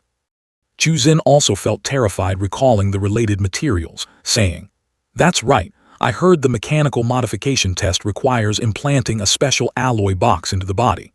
It hurts just as much as giving birth." Zai Chen and Qing Han were utterly speechless seeing the two of them, sincerely clasping their hands in prayer to pass this gene test. Very soon after, it was Qing Han's turn to sit down and have her blood drawn. Her mood was somewhat tense at this moment. After completing the test, everyone was free to roam around the waiting area for their results. Zai Chen mentioned that the official announcement would likely be out in about an hour. Some students who had their blood drawn earlier began receiving their results. Someone cheered joyfully upon hitting an 8% compatibility rate, officially qualifying to become a gene fusioneer, while another sighed wearily at scoring only 4%, knowing for sure they couldn't pursue this path. The results were published publicly on the website, and everyone could check them on their own. Someone laughed heartily at scoring 6%, just enough to pass. The rules were, 6% was the passing mark, 8% was considered excellent, and 10% was the threshold to enter the two most prestigious institutions, Jingdu University and Shanghai University. While waiting, Zai Chen fell into deep thought. The prodigy from Jingdu back then had a compatibility rate as high as 16%, but his current physique was much stronger than that person's, so his result would definitely be around 20% or more. Qing Han suddenly gripped his arm tightly and whispered softly that she was feeling incredibly tense and scared. Zai Chen gently held her hand to comfort her, saying that feeling nervous right now was completely normal. In truth, deep down, he was also burning with anxiety. If Qing Han's compatibility turned out to be low, it would be difficult for the two of them to continue side by side. Just as the atmosphere between the two of them grew deeply solemn, an ear-piercing cheer right beside them made both of them jump.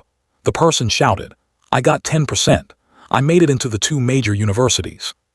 The person making a scene was none other than Chu Xin. She was as ecstatic as if she were throwing a celebratory feast for hitting 10%. Meanwhile, He Yu frowned, looking entirely displeased with his 11% result. If one didn't hear him grumbling about it being too low, anyone would think he had just failed his exam, because in his mind, he should have scored 12 or 13% to match his caliber. Zai Chen glanced at Qing Han and quietly pulled out his phone to search. "Those two lined up behind us and already got their scores, so our results must definitely be in the system by now. Let's check them quickly." Qing Han clearly showed her lack of confidence, mumbling, "I don't dare to check it myself. You check yours first and then look mine up for me." Zai Chen flashed a doting smile and replied, "All right, I'll check it for you in a bit." At this moment, a line of text appeared on the phone screen. "Notice, Lin Zai Chen's gene fusion compatibility has reached 15%. Witnessing that number, Qing Han jumped up in excitement, throwing her arms around his neck and cheering. "Xiao Chen, With this result, you are definitely the top scorer of our province. However, a hint of melancholy crossed his face. He thought to himself, only 15%. That still isn't on par with that genius in Jingdu. It seems physical strength is not the key factor determining compatibility. Brushing aside his wandering thoughts, Zai Chen turned to his friend. Han Han, it's your turn to check the results. The girl was slightly startled, hurriedly let go of him and replied with a lack of confidence. Okay. Seeing her friend's anxiety, Chu Xin stepped forward to reassure her. Don't worry, Han Han. I'm the weakest out of the four of us and I still hit 10%, so you'll definitely pass. Qing Han nodded slightly, but the worry was still evident on her face. However, the number that just popped up on the screen left Zai Chen so utterly stunned that his eyes looked like they were about to pop out of their sockets. Chu Xin was also so shocked that her mouth gaped as wide as possible, while Qing Han rubbed her eyes repeatedly, thinking her vision was playing tricks on her. Without any prior coordination, all three heads glued themselves to the screen at the same time to scrutinize every digit. Shen Qing Han's gene compatibility index had skyrocketed to an unimaginable number, 21%. At that exact same moment, at the headquarters of the Nanjiang Province Department of Education. In the conference room, Dong Zhai sat majestically in the presiding seat, surrounded by the principals from the top high schools in the province. She cast her gaze toward the large projector screen, her dignified voice echoing. The gene compatibility assessment results for the students across the entire province are out. Please take a look, everyone. The large screen instantly displayed Zai Chen's information.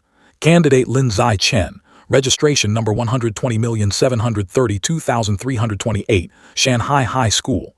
Gene compatibility achieved, 15%.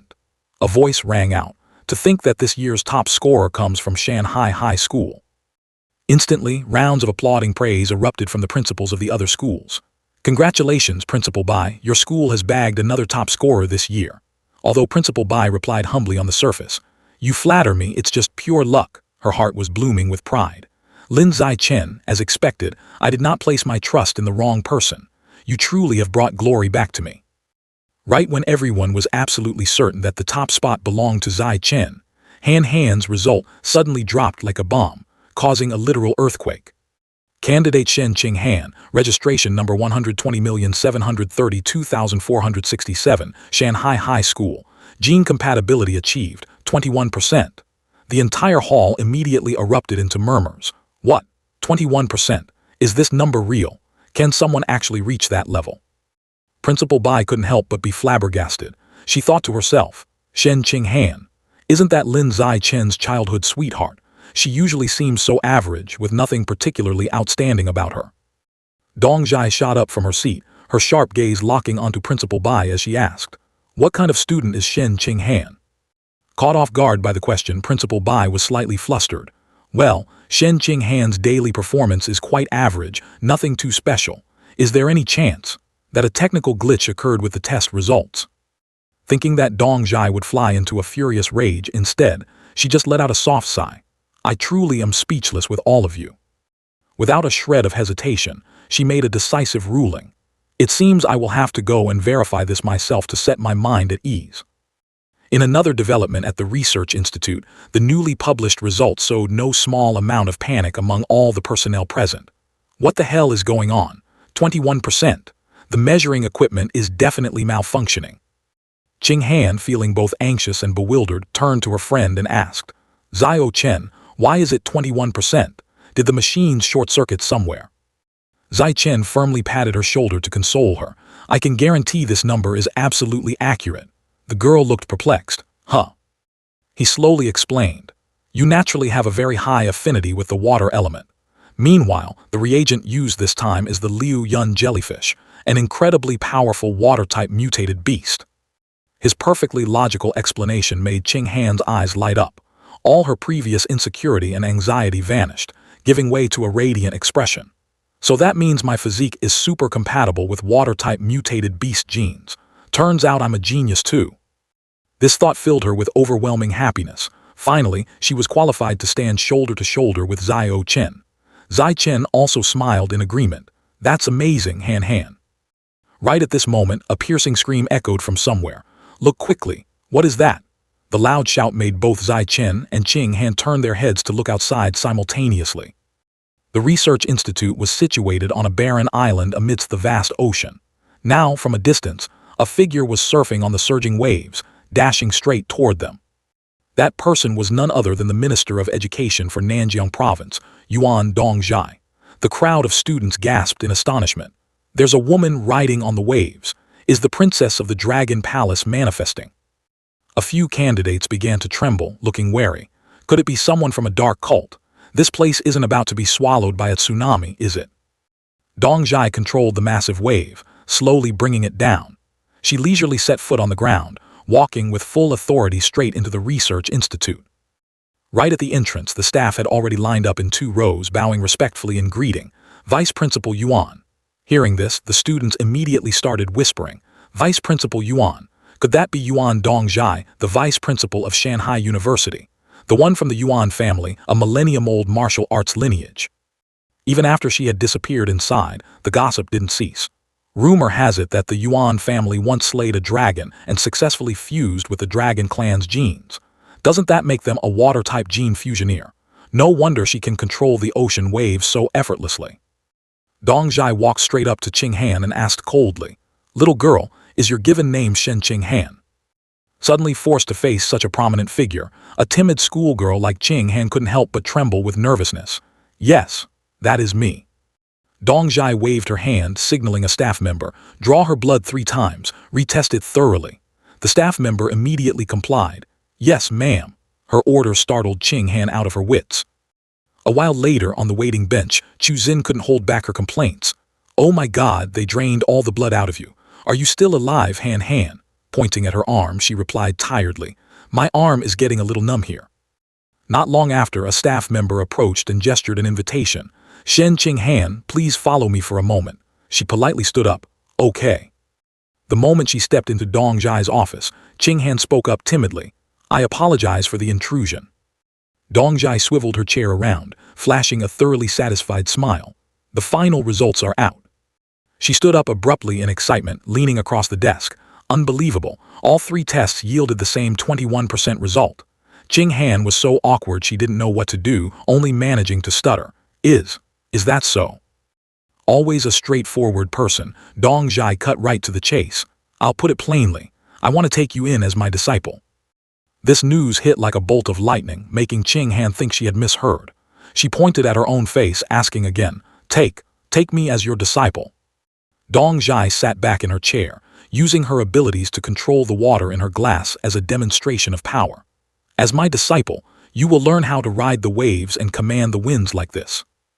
The water in the glass swirled into a circle and then floated out into midair without a single drop falling onto the desk.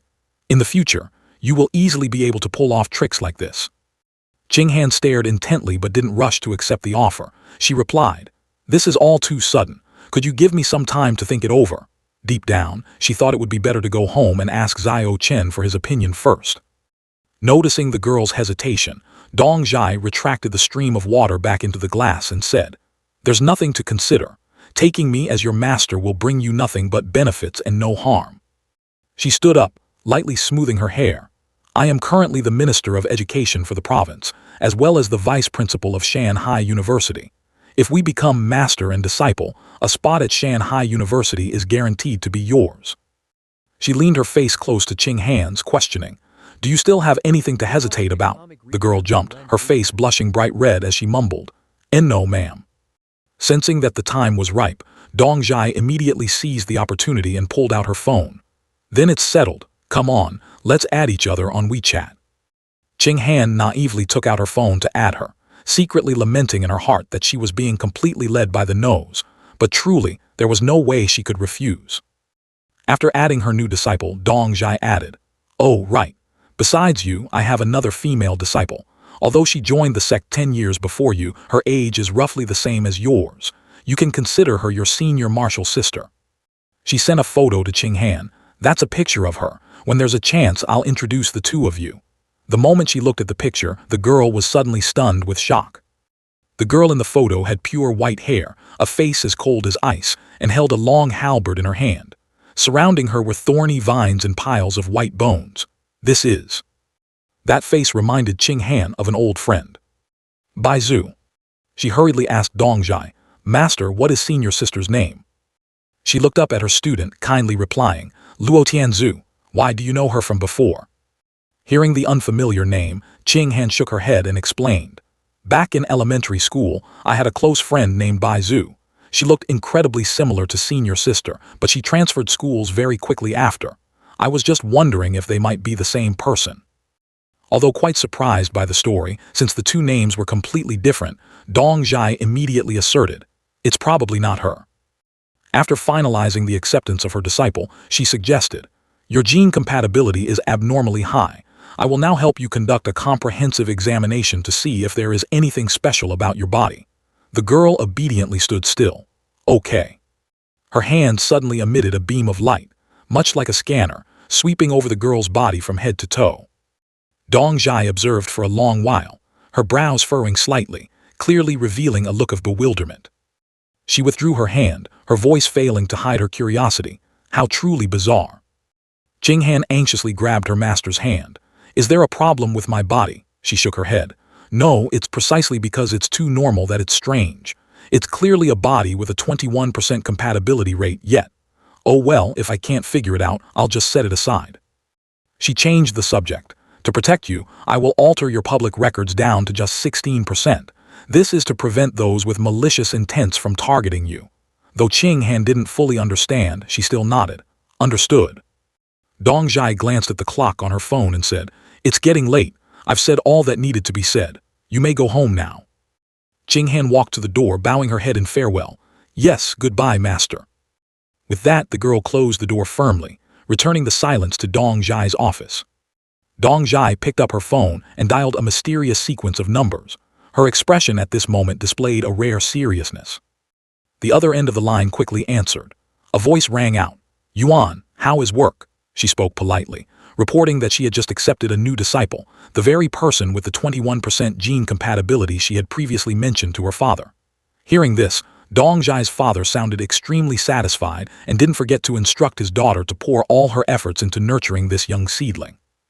Dong Zhai continued, stating that she had investigated thoroughly.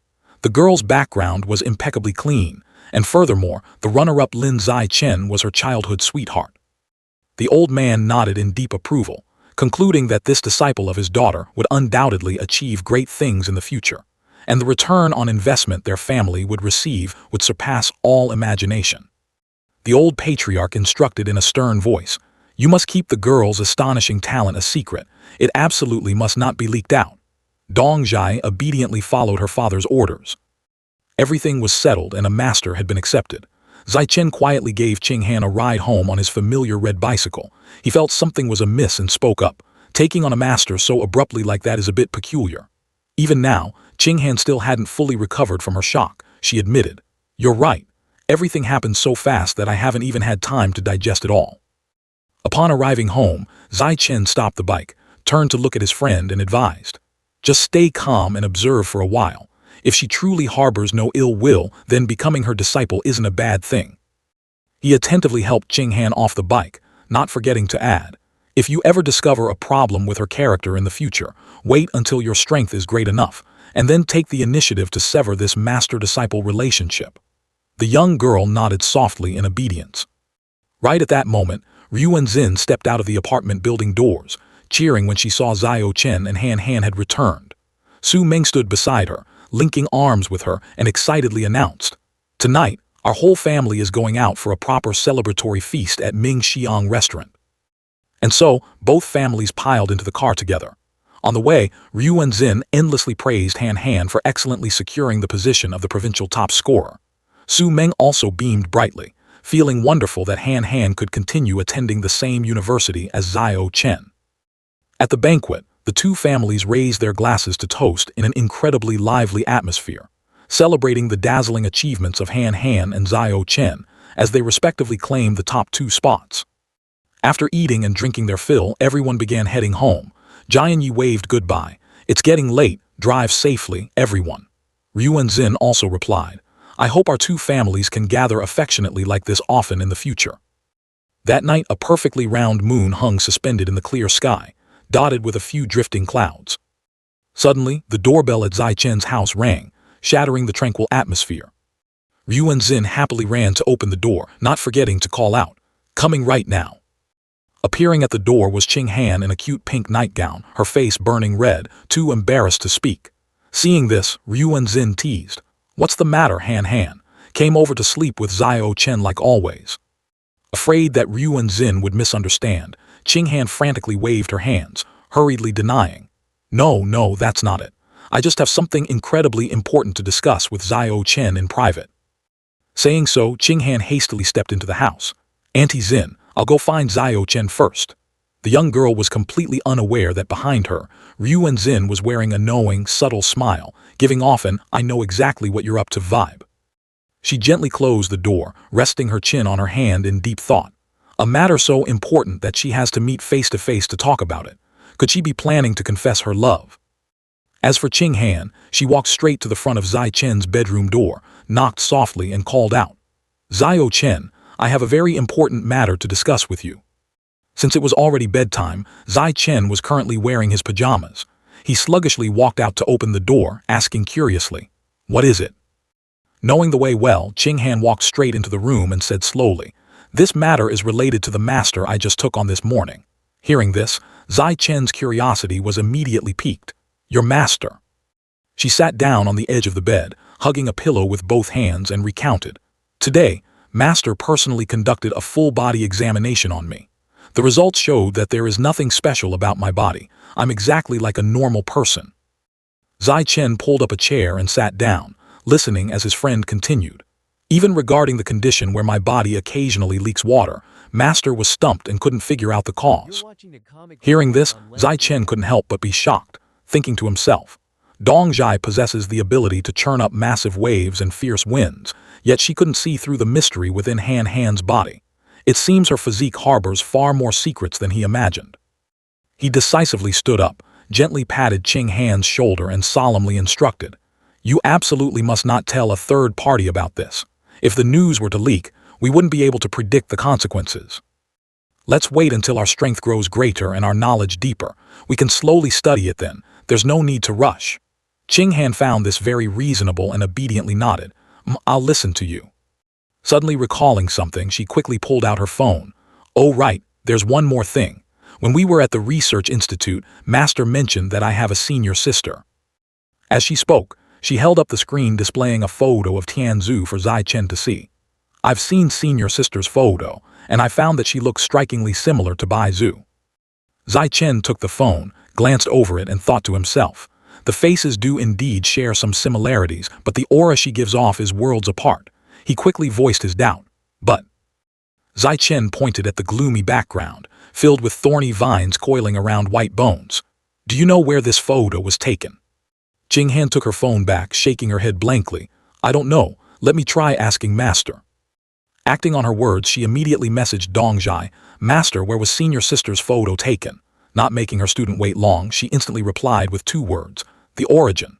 With her curiosity piqued, she continued to ask, "Where is that?" But Dong Zhai didn't explain in detail, merely concluding with a mysterious sentence, "When your strength is great enough, you will know." Qing Han turned to Zai Chen in dejection and shook her head. "I only know it's the origin. Aside from the name, I couldn't dig up any more information." He naturally sat down on the edge of the bed beside her, letting out a sigh. "Then we'll just have to leave it for later." After discussing the main issues, the two settled comfortably on the bed, burying their faces in their phones. The atmosphere suddenly plunged into silence. Qing Han obediently hugged her pillow, leaning back onto the bed. It was unclear what she was contemplating in her head, but her expression clearly revealed her hesitation, as if she wanted to say something but held back. After hesitating for a long while, she unexpectedly asked, "Zio Chen, is it true that all you boys are crazy about girls wearing kippaos?" Hearing the question, Zai Chen froze, having no idea why his friend would be curious about this. The image of the majestic Dong Zhai in her white kippao, proudly riding the waves, flashed through his mind. He thought to himself, "Don't tell me this silly girl has been infected by her master's fashion sense." His soaring imagination caused him to unconsciously picture Qing Han draping herself in an elegant kippao. His face burned hotly as he stammered a reply, well, it depends on each person's taste." Yet deep down, he was absolutely certain, if it were Han Han wearing it, she would definitely look drop-dead gorgeous. He thought the conversation would end there, but unexpectedly, Ching Han boldly lunged forward, pressing Zai Chen flat against the bed and cornering him. "So do you like it?" The proximity was so close that his face flushed bright red like a tomato. He stuttered, "I like it." Ching Han's face was no less rosy by this point. She timidly asked another suggestive question. "What about pantyhose? Do you prefer black, white, or skin-toned?" Zai Chen's scalp went numb. Why was she suddenly asking such bizarre questions? The atmosphere in the room suddenly grew blazingly hot.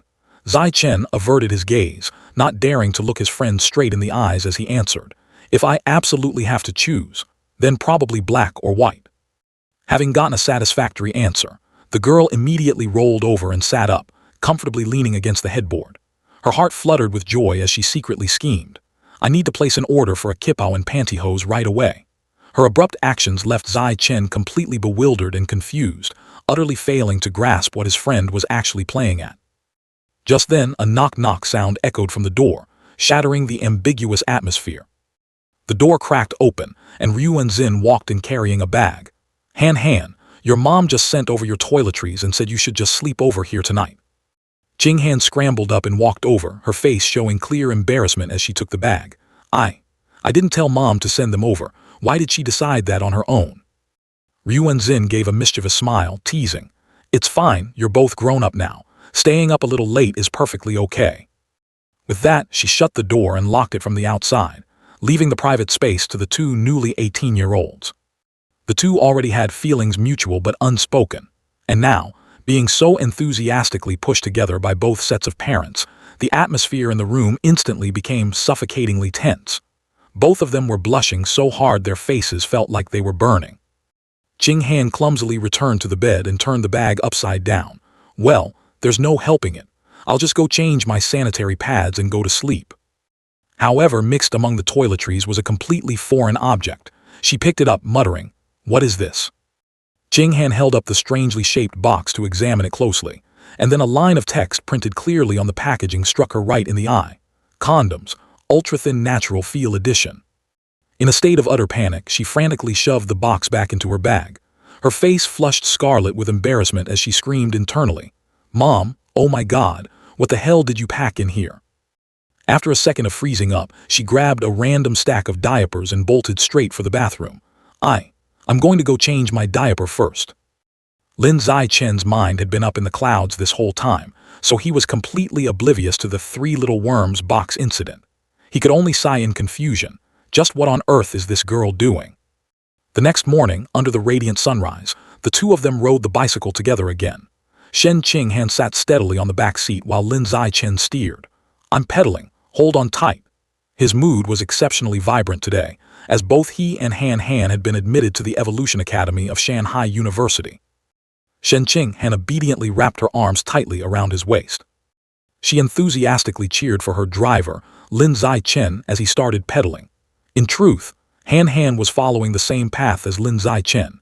She had already signed a contract with Yu's martial arts dojo. Today, they were on their way to the dojo to participate in a promotional event. The streets were crowded and bustling, but fortunately, bicycles had their own dedicated lane, making the commute quite smooth. Amidst the steady rhythm of pedaling, an unfamiliar voice rang out, "Hello there." The call startled Lin Zai Chen. He hadn't expected to be blocked by a group of weirdos so soon after hitting the road. Standing in front of him was a middle-aged man dressed in a black martial arts uniform. He was leading a group of students in white uniforms, arrogantly blocking Lin Zai Chen's path before asking, "Are you the student named Lin Zai Chen?" Lin Zai Chen slammed on the brakes, staring at the group with a curious gaze. He didn't know them at all, so he asked, "Who are you people?" The middle-aged man cleared his throat and introduced himself.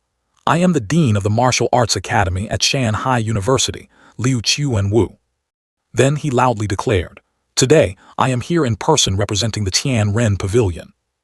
Lin Zai Chen's brain immediately retrieved information about this faction. Online news had reported that the Tianren Pavilion was an ultra-conservative organization that vehemently opposed gene fusion and cybernetic modifications. He inwardly assessed, "This organization is quite famous online, but mostly for being cursed at by the public for spreading toxic ideologies and making people miss out on life-changing opportunities. With a solemn face, Liu Chuanwu extended an invitation. In the name of the Tianren Pavilion, I formally invite you to join our organization. However, Lin Zichen wasn't the least bit interested. He nimbly got off his bike, wheeled it to the side and said indifferently, "Please make way." The man reached out, pressing a hand on his shoulder to hold him back.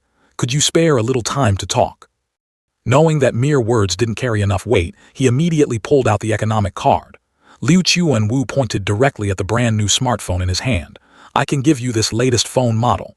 This closing tactic left Lin Zichen speechless, forcing him to compromise. "Respected Dean Liu, right this way, please." Afterward, the three of them entered a nearby sidewalk cafe.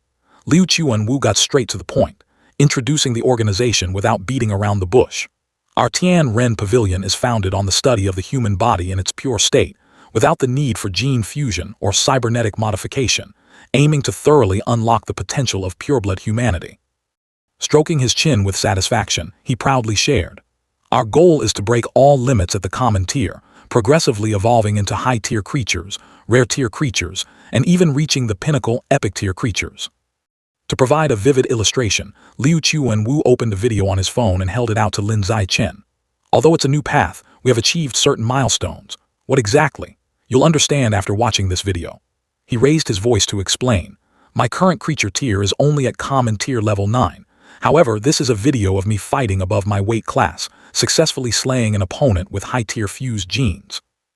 On the screen, Liu Chuanwu's figure was facing off against a young man from the gene fusion system, who had a ferocious pair of pitch-black wings sprouting from his back. Just a glance at that familiar face made Lin Zichen's heart skip a beat. The person on the screen was none other than Wu Tiancheng, the demon who had single-handedly leveled the death god cult. According to the video's progression, Wu Tiancheng arrogantly flapped his wings and soared into the sky, leaving Liu Chuanwu pinned down below, only able to tilt his head back and watch his opponent helplessly. Seizing the aerial advantage, Wu Tiancheng unleashed his killer move, sending a barrage of feathers aimed straight at Liu Chuanwu's position. The feathers looked soft, yet when they shot forward, they turned into countless razor-sharp needles, piercing right through Liu Chuanwu. He had no choice but to wrap his arms around his head and grit his teeth to endure the barrage, letting his body be torn open by bleeding wounds. Seeing that his target had taken a beating, Wu Tiancheng landed on the arena. As the dust settled, the majestic wings on his back retracted, leaving behind an arena littered with black feathers. The moment he saw the enemy within reach, Liu Chuanwu's aura erupted, and he lunged forward like a ferocious beast. Despite his body being covered in deep gashes, his offensive power didn't seem to have diminished at all. Bam! A brutal sound of impact rang out. Wu Tiancheng took the full brunt of an earth-shattering punch from Liu Chuanwu. He was in such a pathetic state that he didn't even have time to react, as the speed of the strike was too fast and tricky. A deafening crash echoed as Wu Tiancheng's arrogant figure was smashed onto the arena floor. With just a single strike, he was completely knocked out. There weren't many spectators for this match. The stands were empty. At this moment, Liu Chuanwu spoke in a deep, steady voice, declaring, "Our race was born to be invincible. Why should we lower ourselves to borrow power from alien races? Cultivating the pureblood body is the true and righteous path for humanity's future." The video was quite short, but after watching it, Lin Zichen was left gaping in sheer astonishment. A violent shockwave surged in his heart. "Are you kidding me? Is this video edited, or is that Wu Tiancheng a hired actor?"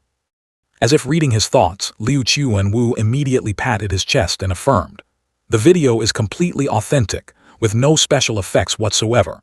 In the future, I will continue to spar with other high-tier gene fusion users. You are welcome to come watch anytime." Lin Zichen scratched his head in confusion, not understanding why this old guy was targeting him. He asked, "Why don't you post this clip online? Wouldn't that be better for promoting the Tianren Pavilion?" The man let out a breath and chuckled bitterly. "We want to, but the authorities have strictly forbidden it." He raised an eyebrow. "Why?"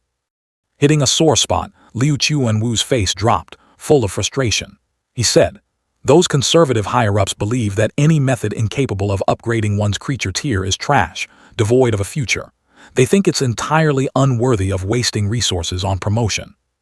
The more he thought about it, the angrier he got. He furiously slammed the table with a bang. But if we don't promote ourselves to attract sponsors and funding, how can we possibly make a breakthrough? The eternal rule has always been that qualitative change requires quantitative change.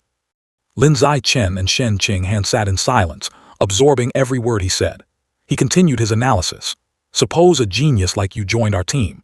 I guarantee you wouldn't end up in a pathetic state like me, grinding for 50 whole years only to be stuck at common tier level 9. With your potential, you'd easily evolve into a high-tier creature. Hearing this, Lin Zai-chen curled his lips, thinking to himself, this old guy must be talking big again. But suddenly he frowned, noticing an inconsistency. Wait, grinding for 50 years. This old man's face is tight, his physique is muscular. At most, he looks to be in his 50s. Seeing the young man's bewilderment, Liu Chuan-Wu puffed out his chest and proudly corrected. Don't let my 50-something-year-old appearance fool you. I'm afraid you might pass out if I tell you, but I'm nearly 100 years old this year. The secret to this eternal youth is precisely thanks to the profound wonders of the body tempering method. Catching the young man's skeptical gaze, Liu Chuan-Wu stroked his chin and challenged. If you don't believe me, go online and look up my profile. Lin Zai-chen didn't stand on ceremony. He quickly pulled out his phone and typed in the keywords Dean of Martial Arts Academy, Shanghai University. The search page popped up, and right before his eyes was a prestigious profile complete with a sharp portrait photo. Dean of Martial Arts Academy, Shanghai University, Liu Chuan-Wu, male, born in March 1929. Oh my God, that's nearly a century. He gulped hard, secretly marveling. This body tempering technique is incredibly op. He's practically immortal. I wonder if my parents at home could piggyback on this and learn it too.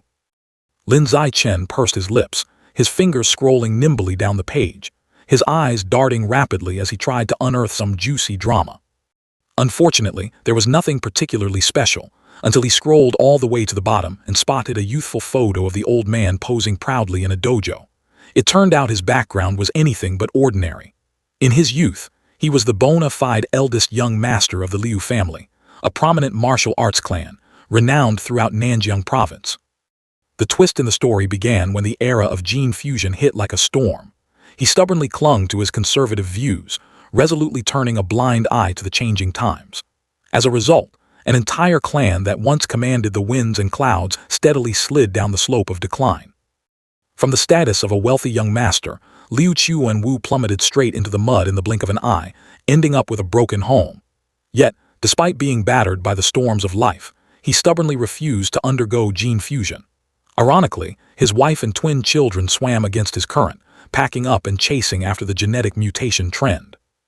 Reading this tragic melodrama, Lin Zai-chen smugly rubbed his nose, thinking to himself, if it were my Han, she would swear on her life never to abandon me.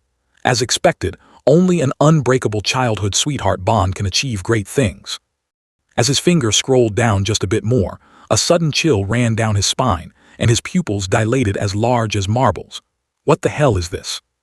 On the screen was Liu Chuan-Wu's relationship chart. Ex-wife Yuan Dongjai, son Yuan Susheng, daughter Yuan Zioye. He stood dumbfounded for a few seconds to process the information. Yuan Dongjai, isn't that the master Han just formally apprenticed to? Even more notably, the profile pictures of both his children had turned ash gray. Could it be they've both gone to heaven? Glancing over at Liu Chuan-Wu sitting like a mountain in front of him, Lin Zai-chen quietly clicked his tongue. This old man is truly a master actor, absolutely not someone to be underestimated. Seeing the kid look up, he pointed at his own chest, his voice filled with pride. See that? This nearly 100-year-old body still looking this pristine is living proof that the path of pureblood humanity is brimming with potential. It's thanks to this ironclad ideal that the Tianren Pavilion has stood firm to this day, kid. His personality was inherently conceited, believing only in his own strength. He firmly asserted, what is a heavenly human? Turning heaven and earth with one hand, using human will to conquer destiny. That is a true heavenly human. Liu Chuan-Wu snorted coldly, curling his lip in disdain. Those cheap gene fusions borrowed from exotic beasts. At the end of the day, we'll never be able to surpass their original hosts, even if you wait until the end of time. One day, that motley crew will have to kneel before the invasion of exotic beasts, pushing all of humanity into the abyss of extinction. Even that trendy cybernetic modification is cut from the same cloth. All that scrap metal piled onto their bodies originates from exotic beasts. Ultimately, they are still using the enemy's tools. They will never, ever have a chance of surpassing the tier of exotic beasts. With that, he slammed his hand on the table, his brows furrowed with absolute determination. However, we have never completely denied the existence of gene fusion or cybernetic modifications. What makes our blood boil is that modern humanity dares to go all in, betting our entire future on those two things. They should only be used as a temporary shield. In the meantime, we must urgently research a more sustainable path for the future. Liu Chuanwu sprang to his feet, decisively holding out his hand to Lin Zichen. I sincerely invite you to join the Tianren Pavilion, to dedicate yourself alongside us for a brighter future for humanity. I have an unwavering belief that you are the ultimate pureblood, the one who will shatter the chains of the common tier. No matter how impassioned the old man's speech was, Lin Zichen and Shen Qing had just sat there blankly, quiet as mice. Finally, he scratched his cheek and spoke up tentatively. Well, I've been listening to you enthusiastically marketing this body-tempering method for a while now, but I still haven't figured out what it actually is. Hitting right on the mark, Liu Chuanwu leisurely stroked his beard, his nose tipping up in pride. The ultimate technique of our Tianren Pavilion is the blood-tempering art, excavated from an ancient ruin. As the name suggests, it uses one's own vitality to temper the body, making the physique incredibly resilient and comprehensively enhancing one's strength. The manual in the ruin clearly states that if the blood-tempering art is cultivated to great completion, one's flesh will achieve sanctification. A single punch can level a high mountain, and with mere mortal flesh, you can tear apart the steel-hard bodies of giant beasts. It sounds awesome, but the catch is that the blood-tempering art only favors purebloods. Those who undergo gene fusion have impure bloodlines and thus cannot cultivate it. The cybernetic modification crowd, with their patched-up bodies preventing the flow of vitality, can only watch on bitterly. The old man took a deep breath, reiterating his ideal. That is the core of our belief. Only pureblood humanity holds the future.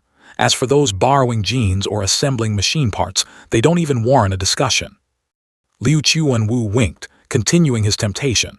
So, young man Lin Zichen, do you want to join the ranks of the Tianren Pavilion, grasp the blood-tempering art, and step up to the pinnacle of the pureblood path? Ruthlessly, the young man just shook his head and declined. I feel like I still have too little data on pureblood humanity in my head. Let's just take it slow and think about it later. Realizing the other party was trying to slip away, Liu Chuanwu hurriedly slammed the table, stood up, and pleaded. You can take your time to learn about it later. But hey, my dear student Lin Zichen, with a physique and innate talent like yours, missing out on this pureblood path would be a crime against heaven. He leaned over the table, launching into flattery. From the perspective of our Tianren Pavilion, that so-called provincial top scorer with a pitiful 16% gene fusion compatibility rate isn't even worthy of carrying your shoes. She couldn't even reach a single strand of your hair. Shen Qinghan, who had been obediently sitting in the corner this whole time, was suddenly hit by a stray bullet. Hearing this, she spat out the mouthful of water she had just drunk. Life truly is a joke. You can choke just from drinking water. The poor girl and Lin Zichen could only stare speechlessly at Liu Chuanwu as he continued his endless monologue. Our organization always holds onto one truth. The person at the top of the physical fitness rankings is the one who truly deserves to be the top scorer of Nanjiang. As long as you pivot to the pureblood path, once you reach a higher level, I guarantee you'll crush that girl like an ant. Hearing these mercilessly degrading words, Shen Qinghan's face grew as dark as the bottom of a pot. As for Lin Zichen, he was utterly helpless before this old man's cosmic-level ignorance. She pursed her lips, thinking indignantly, damn it, I've been quiet as a mouse, so how the hell did I still end up as a meat shield? Anxious because his friend was being badmouthed, Lin Zichen raised his hand to interrupt. Well. He awkwardly pointed at Shen Qinghan, gently dropping a bombshell. That top scorer with the 16% compatibility rate you just mentioned, is this friend right here. The girl could only force a smile and wave. Haha, hello sir. At this, Liu Chuanwu's face flushed with pure embarrassment, struck completely dumb. Regardless, he didn't have much interest in the Tianren Pavilion. Lin Zichen leisurely stood up, picked up his phone and finalized. It's getting late, and we still have a bunch of things to do. He draped an arm around Shen Qinghan and pulled her along, conveniently holding up the phone and shaking it with a wide grin. 1,000 thanks for the phone and the milk tea. We'll be taking our leave. Seeing a prime target about to slip away, Liu Chuanwu frantically tried to stop him. Wait, my brother, Just 6 months. Just join for a 6-month trial. Feigning deafness, Lin Zichen pulled Shen Qinghan along and quickened his pace. Behind him, the man persistently bellowed. During that time, whatever benefits the Evolution Academy gives you, our Tianren Pavilion will double them. Seeing their figures drifting further away, the old man gritted his teeth and shouted, "Fine. If double isn't enough, Tianren Pavilion will go all out triple." The signal was successfully received. Lin Zichen's ears twitched and his heart pounded. Triple the benefits. His speed was pushed to the absolute limit. He let go of Shen Qinghan's hand, his figure leaving behind only an afterimage before vanishing. In the blink of an eye, he was sitting neatly in the chair opposite Liu Chuanwu, flashing the most sycophantic smile possible. "You understand me, uncle. Actually, this whole time, my heart has always been yearning for the lofty ideals of the Tianren Pavilion." In a flash, Lin Zichen seemed to transform into a completely different person, brimming with resolve and blazing eyes. "I am determined to dedicate all my talent to the Tianren Pavilion, using every drop of my sweat and tears to build a magnificent empire for pureblood humanity." Witnessing this face he'll turn faster than flipping a pancake just at the smell of money, Liu Chuanwu was completely stunned, stuttering for a good while before managing to say, "Ah, yeah, it's good that you've seen the light so soon."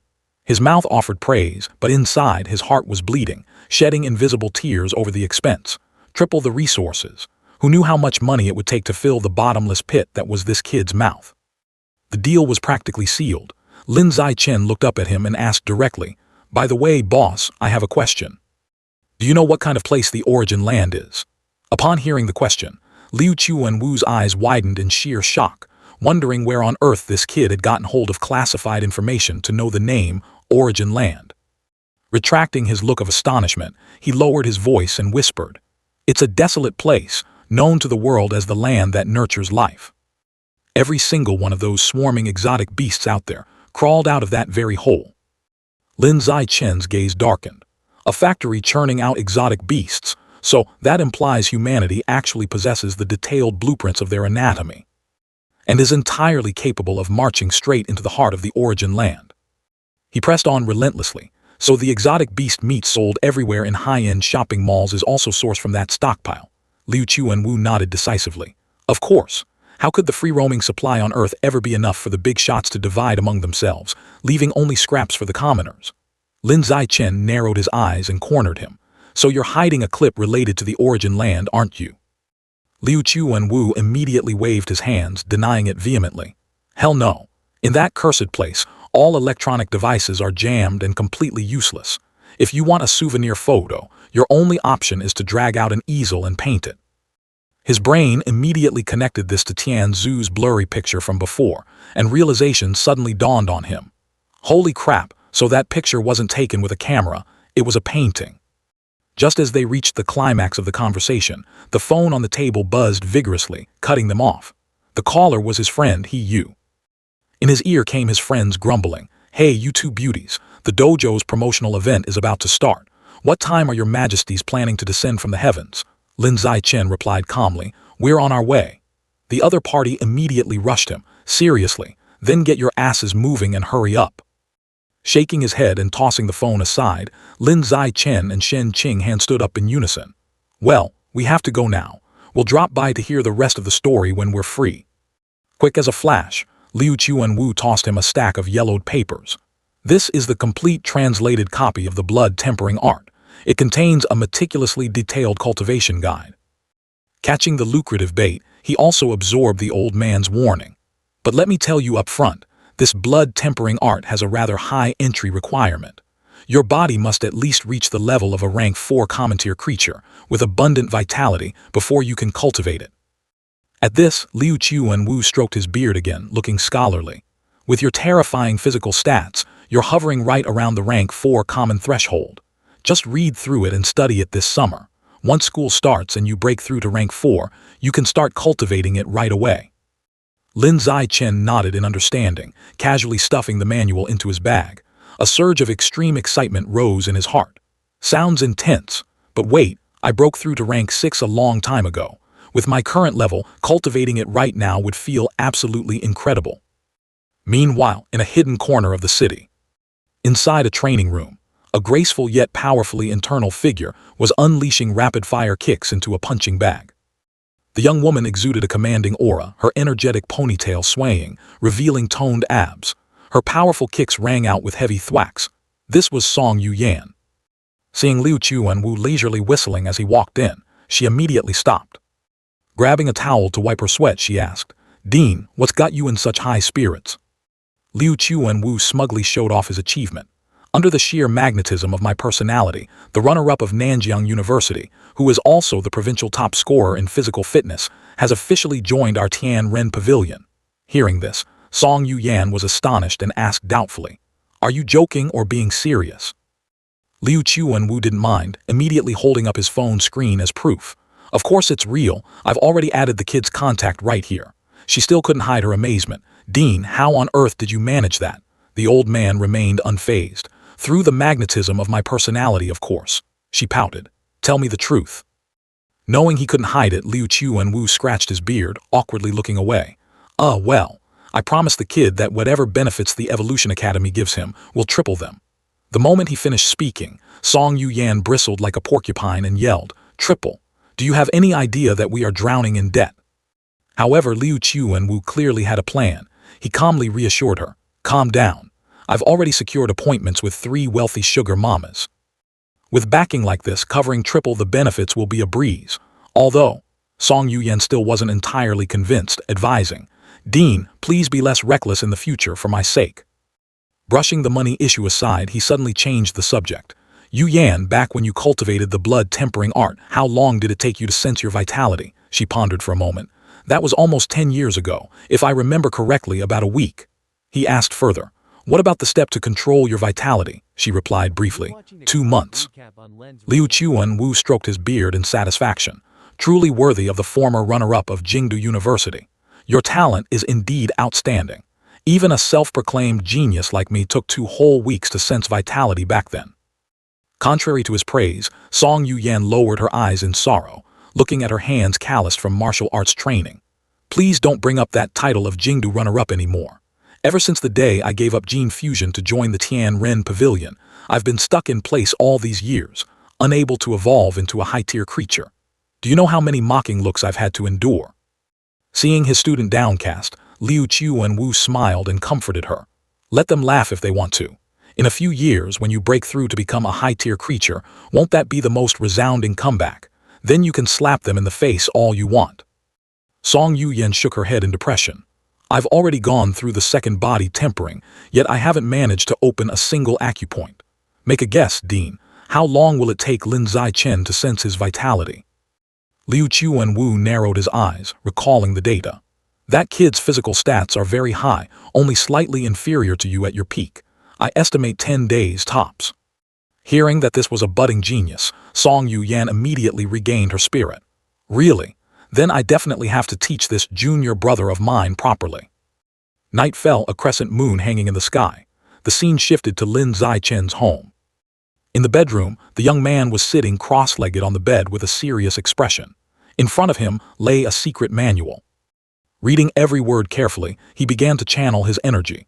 An astonishing fact was that sensing vitality was incredibly simple for him. He grasped it in mere seconds. Lin Zichen calmly flipped to the next page.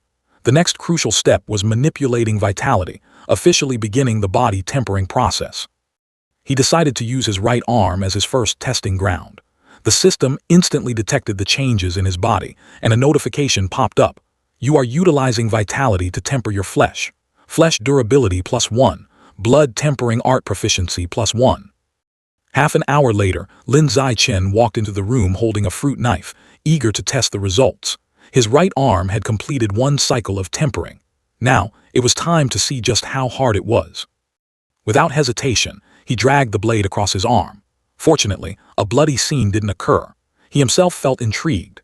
After just 1 tempering session, his body had already reached the threshold of invulnerability to blades. No wonder Liu Chuanwu had confidently asserted that 3 temperings were enough to withstand Wu Tiancheng's feathers. Realizing the astonishing effects, Lin Zichen was immediately fired up to continue cultivating. He was curious to know what the limits of his body would reach after completing 5 cycles of tempering. 3 hours later, he finally stopped, drenched in sweat. Lin Zichen gasped for air, utterly exhausted. If he kept up this pace in less than a week, he could temper the flesh of his entire body once. Currently, the flesh on both arms was done, having consumed about a third of his vitality. At this time, the clock pointed to 11:50. The phone on the edge of the bed lit up with a message notification. He sluggishly unlocked it. The sender was Shen Qinghan. "Zio Chen, are you asleep yet?" He quickly typed a reply, "Not yet." She immediately threw out a tease. "I have a surprise for you. If it's convenient, come over to my room and see." His curiosity piqued. Lin Zichen asked, "What surprise?" The girl remained coy. "If I tell you, it wouldn't be a surprise anymore." And so the naive young man sealed his fate. "All right, I'll be right over."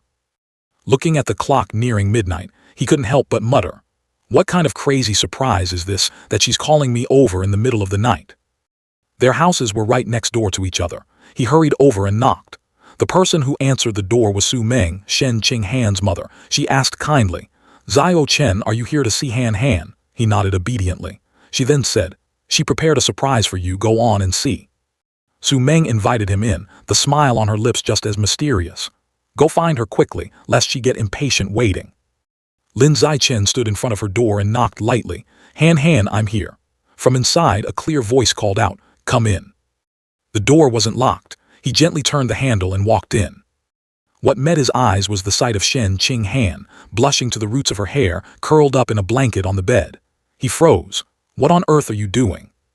Her face was flushed red, her voice barely a whisper. "Well, preparing your surprise." Lin Zichen threw his hands up. "What kind of surprise requires you to turn yourself into a cocoon?"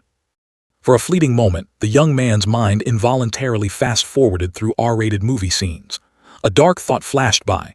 Could the surprise she mentioned be offering her precious body to me? His own face began to flush deeply. He absent-mindedly pushed the door shut, his mind still racing. Surely no one would be lame enough to invite someone under the covers just to show off a glow-in-the-dark watch, right? Right at that moment, Shen Qinghan whispered, "Just come here and look, you'll know." Lin Zichen slowly walked over and sat on the edge of the bed. She shyly encouraged him, "Lift the blanket and see for yourself." Having said that, her face turned even redder and she hurriedly bowed her head, not daring to look him in the eyes. Lin Zichen felt the temperature on his face skyrocketing. He stealthily gulped, his eyes glued to the blanket. The decisive moment had arrived. Finally, he reached out and threw the blanket aside. A swish sounded out. The veil of secrecy was pulled away. Beneath the blanket wasn't the steamy R-rated scene Lin Zichen had imagined, but rather the sight of Shen Qinghan shining in a pristine white kippao, with a seductive cutout at the chest hugging her curves. The extremely short hemline revealed her endless, alluringly long legs. Lin Zichen stared blankly, his jaw dropping wide open, nearly getting a nosebleed from the sheer lethality of the sight. Shen Qinghan saw him frozen like a block of wood and shyly drew her legs in. The short hem struggled to cover what needed to be covered. She asked in a tiny voice, Do I look pretty in this?" Lin Zichen seemed to have lost all language capabilities. Sporting a beach-red face, he nodded vigorously and stammered, "Pretty."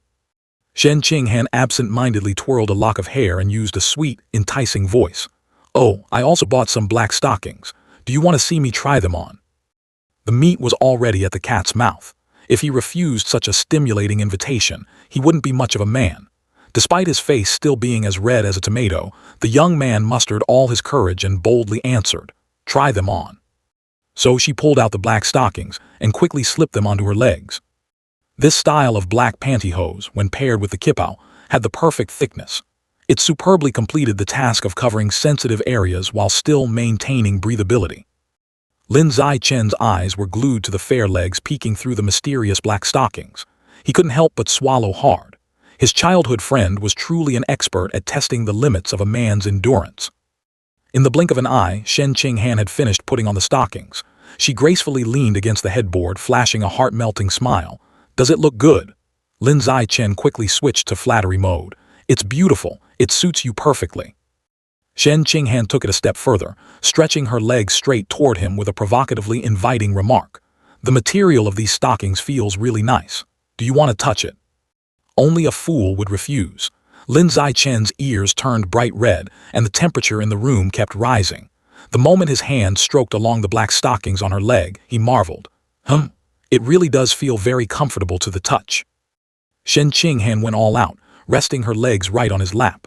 So, between these stockings and my bare legs, which one feels better? A somewhat redundant question. Lin Zichen didn't hesitate for a second, giving his final answer.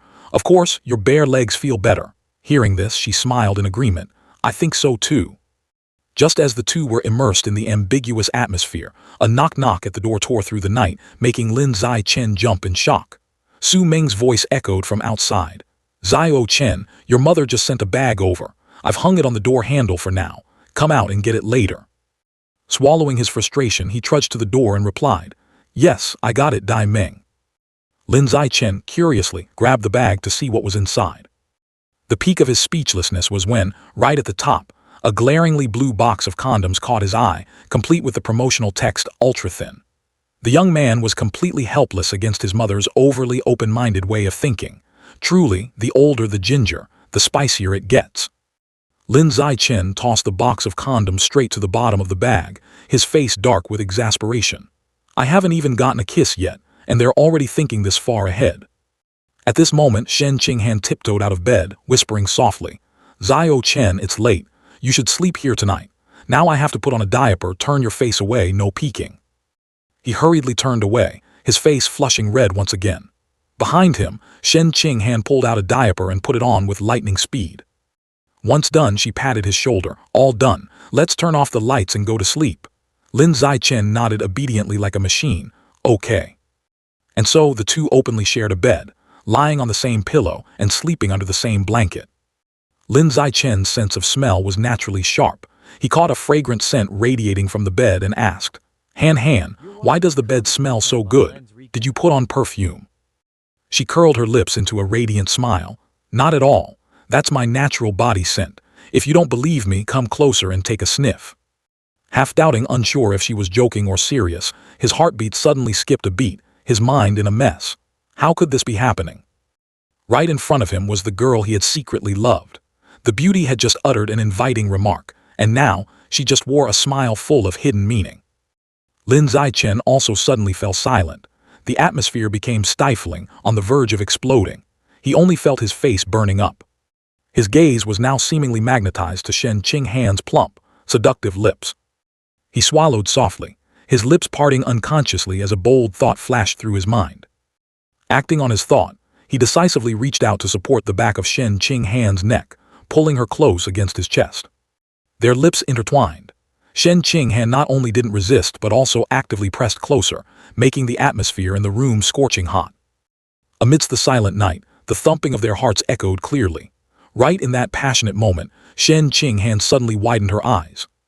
She panicked and pushed Lin Zichen away hard, panting as she stammered, Wait, hold on. Her hasty manner of jumping right out of bed completely bewildered Lin Zichen, making him think he had done something wrong. He quickly asked, What's wrong? Shen Qinghan's face flushed crimson. She shyly tugged at the hem of her cheongsam and mumbled her explanation. I accidentally wet myself.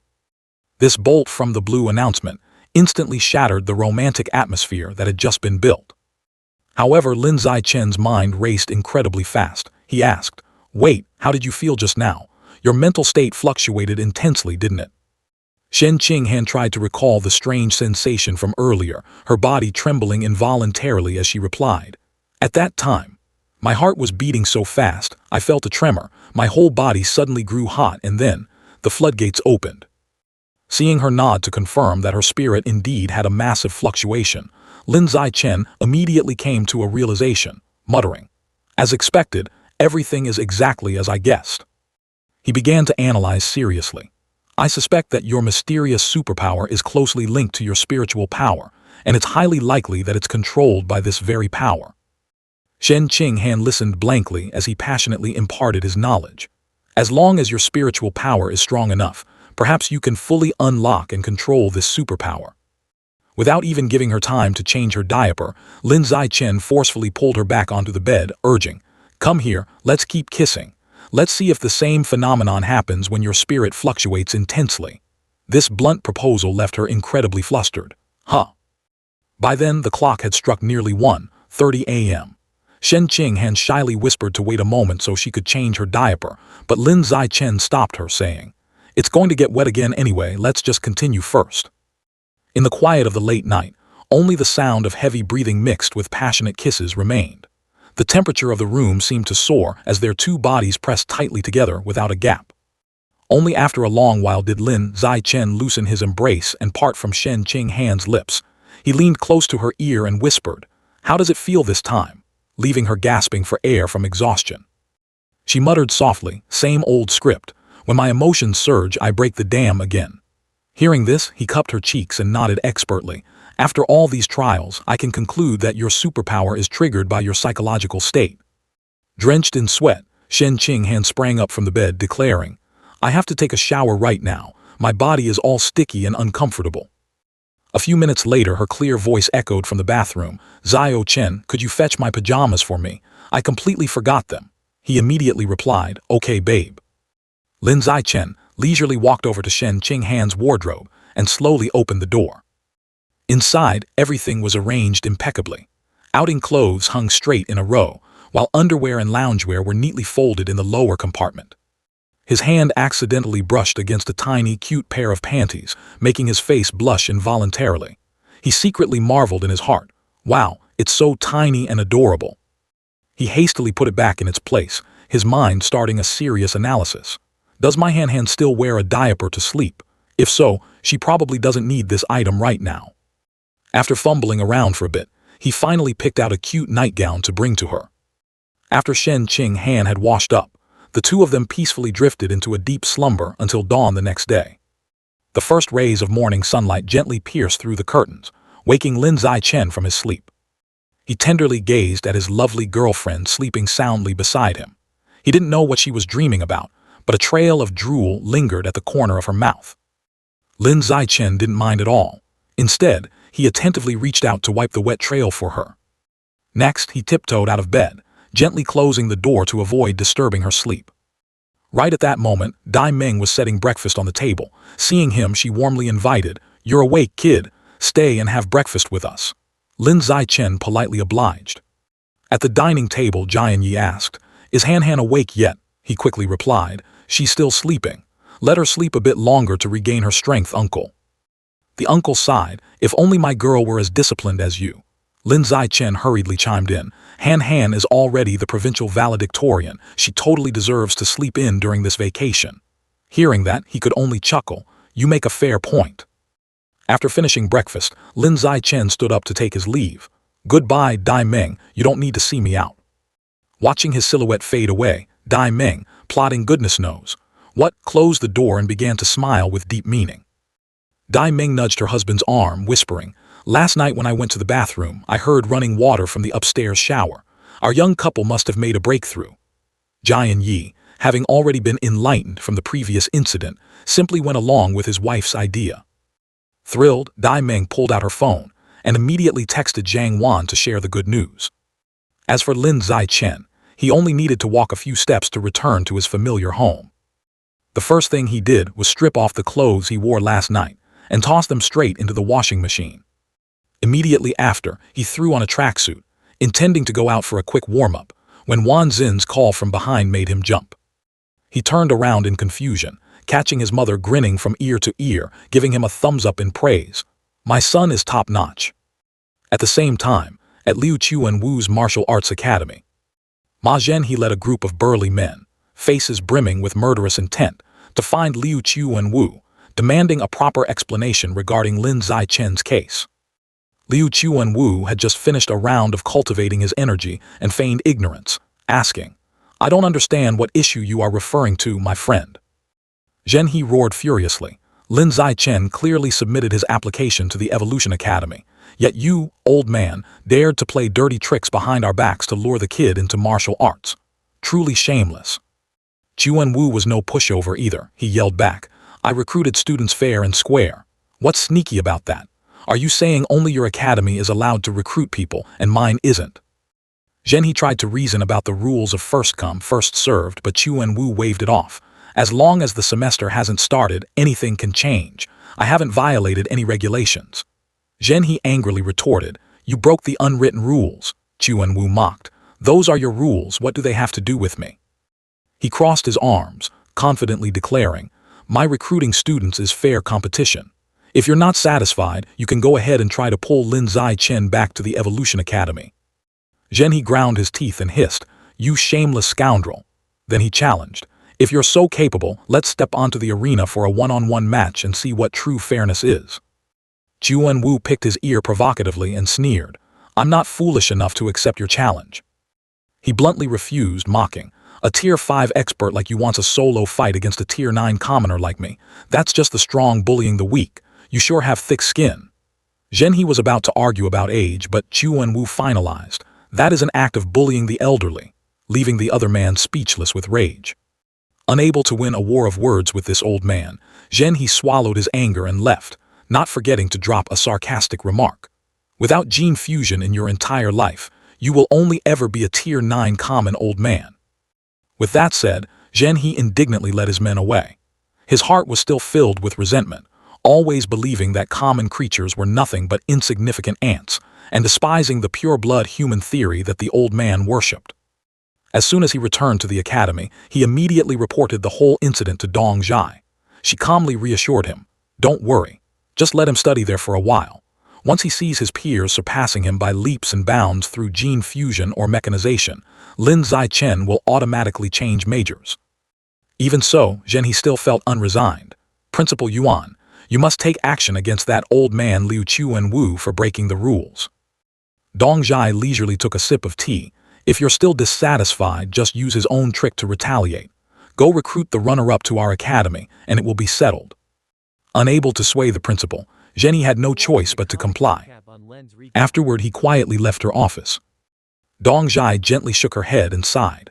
Ma Zhen He was usually so calm, but whenever he clashed with that old man Liu, he would be provoked into losing all reason. Taking another sip of tea, she unwittingly remembered her ex-husband, thinking to herself, "After all these years, his mouth is still as venomous as ever." She set the teacup down, a flicker of regret crossing her face. His strength could have gone much further, but because he chose the wrong path in his youth, he could never sit in this principal's chair now. Meanwhile, on the bustling Riverside Road, Lin Zai-Chen and Shen Qinghan were jogging side by side. After running for a while, the girl stopped, completely out of breath, her shirt drenched in sweat. I can't take it anymore." Lin Zai-Chen hurriedly offered her a water bottle. While she rested, he pointed to a nearby stone bench. "Let's end the workout here. Go sit over there and relax your muscles a bit." Shen Qinghan was so exhausted that she collapsed onto the bench as soon as she reached it. Lin Zai-Chen immediately crouched down, attentively massaging her calves without a single word of complaint. Shen Qinghan looked up at him, her eyes brimming with affection, and softly said, "Thank you, Zio-Chen." He smiled in response while his hands continued to massage steadily. "Between us, there's no need to be so formal." Seizing the opportunity, Shen Qinghan felt the urge to tease him. Twirling a lock of her hair, she asked, "So right now, what are we to each other? Childhood friends or lovers?" Lin Zai-Chen gave the safest possible answer, "We are family." This answer clearly didn't satisfy her. She pouted and retorted, "What kind of family?" With a blushing face, she gently suggested, "How about being each other's betrothed?" Without waiting for his agreement, she made the decision herself. "It's settled then, I will be your fiancé." Just thinking about it was enough to make Shen Qinghan overjoyed, and she sprang up. She held out her pinky finger. "Pinky promise. Promise that after graduating from university, we will get married." Without hesitation, he reached out his finger and hooked it with the finger of the girl he loved. Together, they recited a vow for 100 years, promising to never change their hearts. Ending their date, they each went home. That evening, Lin Zai-Chen was sitting and watching TV with his parents. Suddenly, the doorbell rang. Lin Yansheng stood up to open it, calling out, "Coming." He was extremely surprised to see that the visitor was Director Ma. "Director Ma, why are you here at this hour?" Ma Zhen he greeted politely. "I apologize for disturbing you all so late. I came to find Lin Zai-Chen to talk about his academy choice." Lin Yansheng was completely unaware of what had happened at Tianranji, so he wondered, hasn't everything already been decided? Zhen He also understood his visit was a bit abrupt, so he brought out the gift box he had prepared. It contained 2 extremely rare ice crystal fish. "These are gifts from a former student. I have plenty, so I brought 2 for your family to try." Lin Yansheng accepted it and thanked him politely. "You are too kind, Director." Zhen He waved his hand. "It's just a small token of appreciation." Having accepted the gift, he couldn't turn the guest away. Lin Yansheng invited, "Director Ma, please come in. Zhao Chen is also inside, let's sit down and talk." Zhen He didn't wait for a second invitation, stepping right in, saying, "Then I will intrude," though his steps were incredibly decisive. Seeing a guest, Zhang Wan quickly went to brew tea. Zhen He cut straight to the chase as soon as he sat down. Lin Zai-Chen's gene fusion compatibility has reached 15%, an astonishing number. If he follows this path, his future will be incredibly bright. There is no need to waste his talent on that obscure path of pure-blood humanity. He took the teacup from Wan Xin's hands and said without taking a breath, "The ideals of Tian Ranji may be good, but their theory of pure-blood humanity has yet to make any significant breakthroughs. It's a bottomless pit. If Lin Zai-Chen jumps in, he will only ruin his own future." With an earnest tone, he advised, "Lin Zai-Chen, listen to me. Don't run headlong into that dead end. You should reconsider choosing the Evolution Academy." Faced with these words, Lin Zai-Chen remained silent, but his eyes glinted with an unwavering resolve. Standing nearby, Zhang Wan looked confused and spoke up, "Director Ma, I don't quite understand. Didn't our Zhao Chen already register for the Evolution Academy?" At this point, Lin Zai-Chen finally spoke, "Mom, Dad, there's something I forgot to mention. A few days ago, I officially joined Tian Ranji." That wasn't all. He continued to announce an even more shocking piece of news. "Currently, I have changed my preference to the Martial Arts Academy to pursue the path of pure-blood humanity." Both Lin Yansheng and Zhang Wan were stunned. With a mother's instinct, Wan Xin worriedly asked, "Zhao Chen, what exactly is going on?" He calmly explained, "I strongly relate to the ideals of Tian Ranji. Moreover, the director of the Martial Arts Academy offered me triple the benefits, so I agreed to join for a trial period of half a year. If there are no results after 6 months, I will return to the Evolution Academy for gene fusion." Hearing this, the couple finally breathed a sigh of relief. Only then did Zhen He realize why he had been outplayed by Chu Wenwu.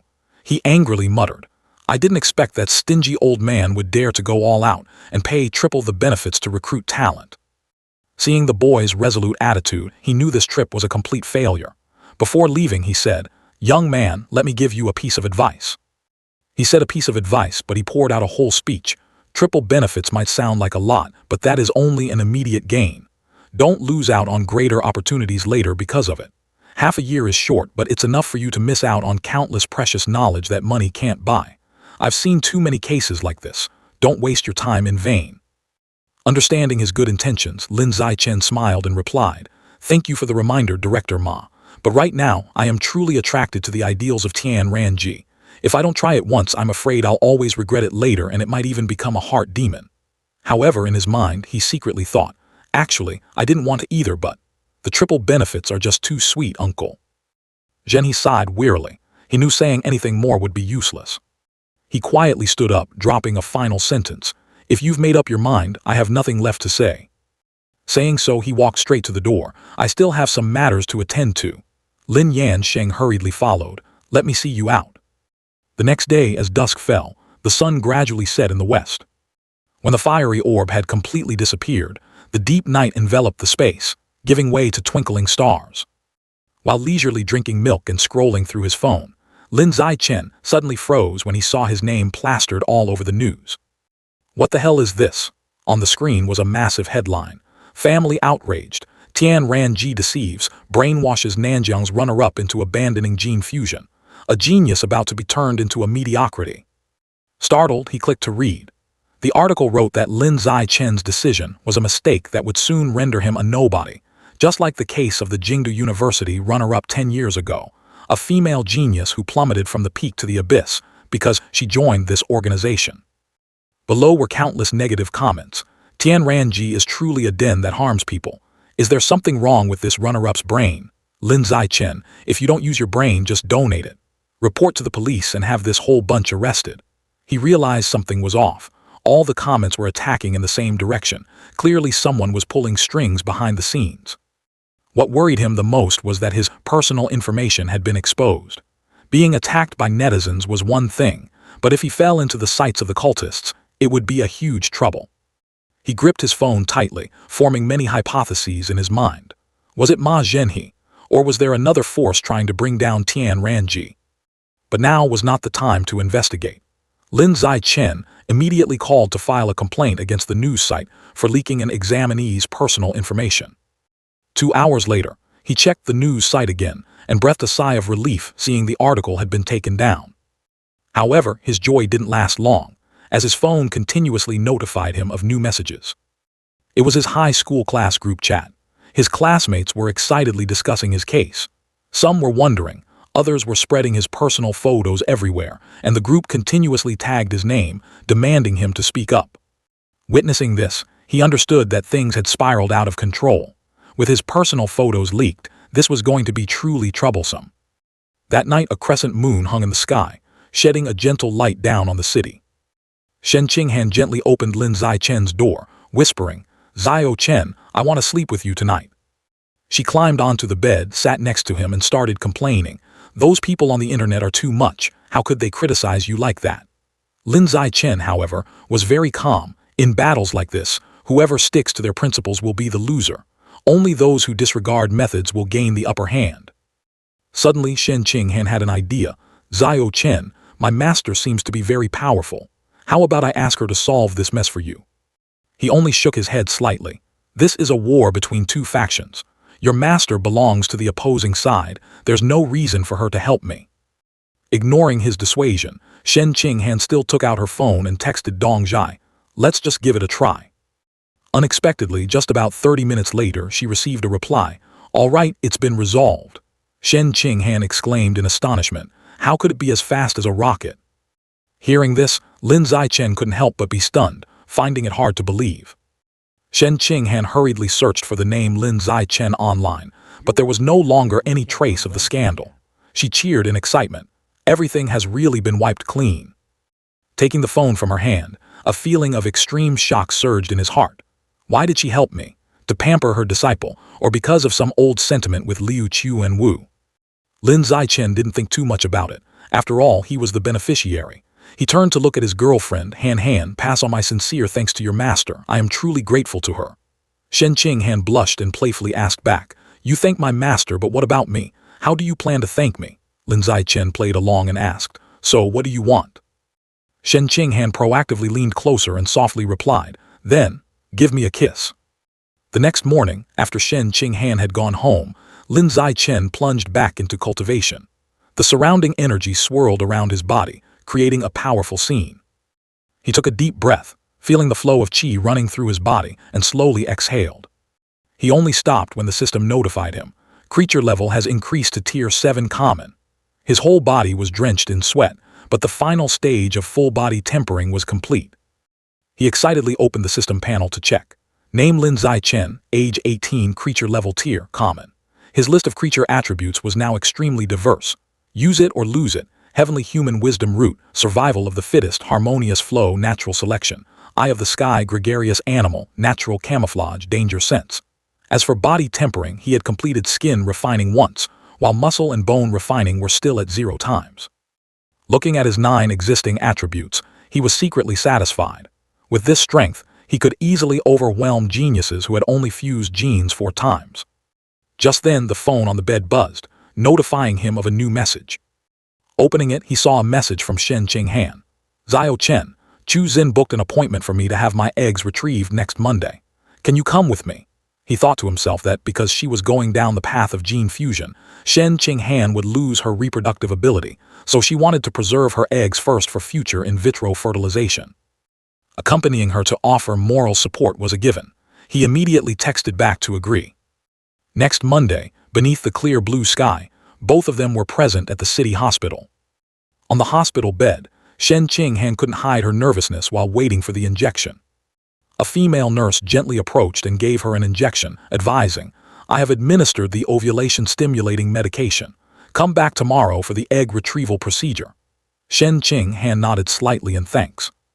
A moment later, Chu Zin started grumbling about the inconvenience of having to wait until the next day, while Shen Qinghan was visibly still anxious.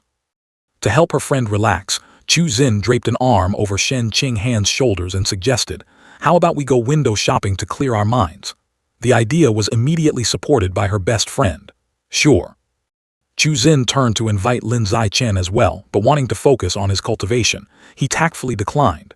You two go ahead, I still have things to do. This rejection made Chu Xin even more delighted. She dragged Shen Qinghan away, not forgetting to tease, "Awesome, today will be just the two of us in our own little world." Seeing her friend so happy, Shen Qinghan also burst into laughter. Upon returning home, Lin Zichen immediately began the muscle refining stage.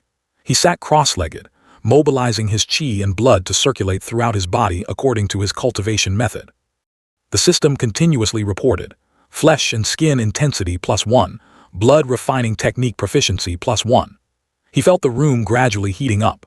The burning sensation this time was slightly stronger than during skin refining, but still within his pain tolerance. After a strenuous effort, Lin Zichen collapsed exhausted onto the bed. It took the entire afternoon just to finish refining his right arm, leaving him dizzy due to excessive energy consumption. Understanding that cultivating the blood technique consumed immense energy, he immediately ordered chicken drumsticks and bread to recharge and nourish his qi and blood. After eating his fill, he tested the strength of his right arm and was stunned to see that his arm strength had increased by a full 50%. This blood refining technique truly suited him perfectly. Just as he was feeling pleased, there was a knock on the door, accompanied by Shen Qinghan's voice. "Zhao Chen, I have something I want to discuss with you." He quickly invited her in as the door wasn't locked. She walked in and said, "Today, Chu Xin wanted our whole group to go on a trip before the school term starts. Since He is coming too, I already agreed on your behalf." Lin Zichen gently held her hand, affirming, "As long as you go, I will definitely go with you." However, Shen Qinghan's face showed a hint of unease, but Chu Xin said she wants to go to the beach. "I didn't want to ruin her mood, and since I already agreed, I don't know how to refuse." She recalled her past fear. "You know that, I used to hear terrifying sounds under the sea before. I'm really scared." Lin Zichen squeezed her hand and comforted her. "It's all right, you have me by your side. At worst, we'll just play on the shore and not go into the water." At the same time, deep underground, at a magic array on a stone platform floating amidst a river of fiery lava, two figures appeared, one large and burly and the other as small as an ant. Xu Wang respectfully prostrated himself, stating, "Shishen De Ren, I have ordered the rats to dig through all 108 underground tunnels."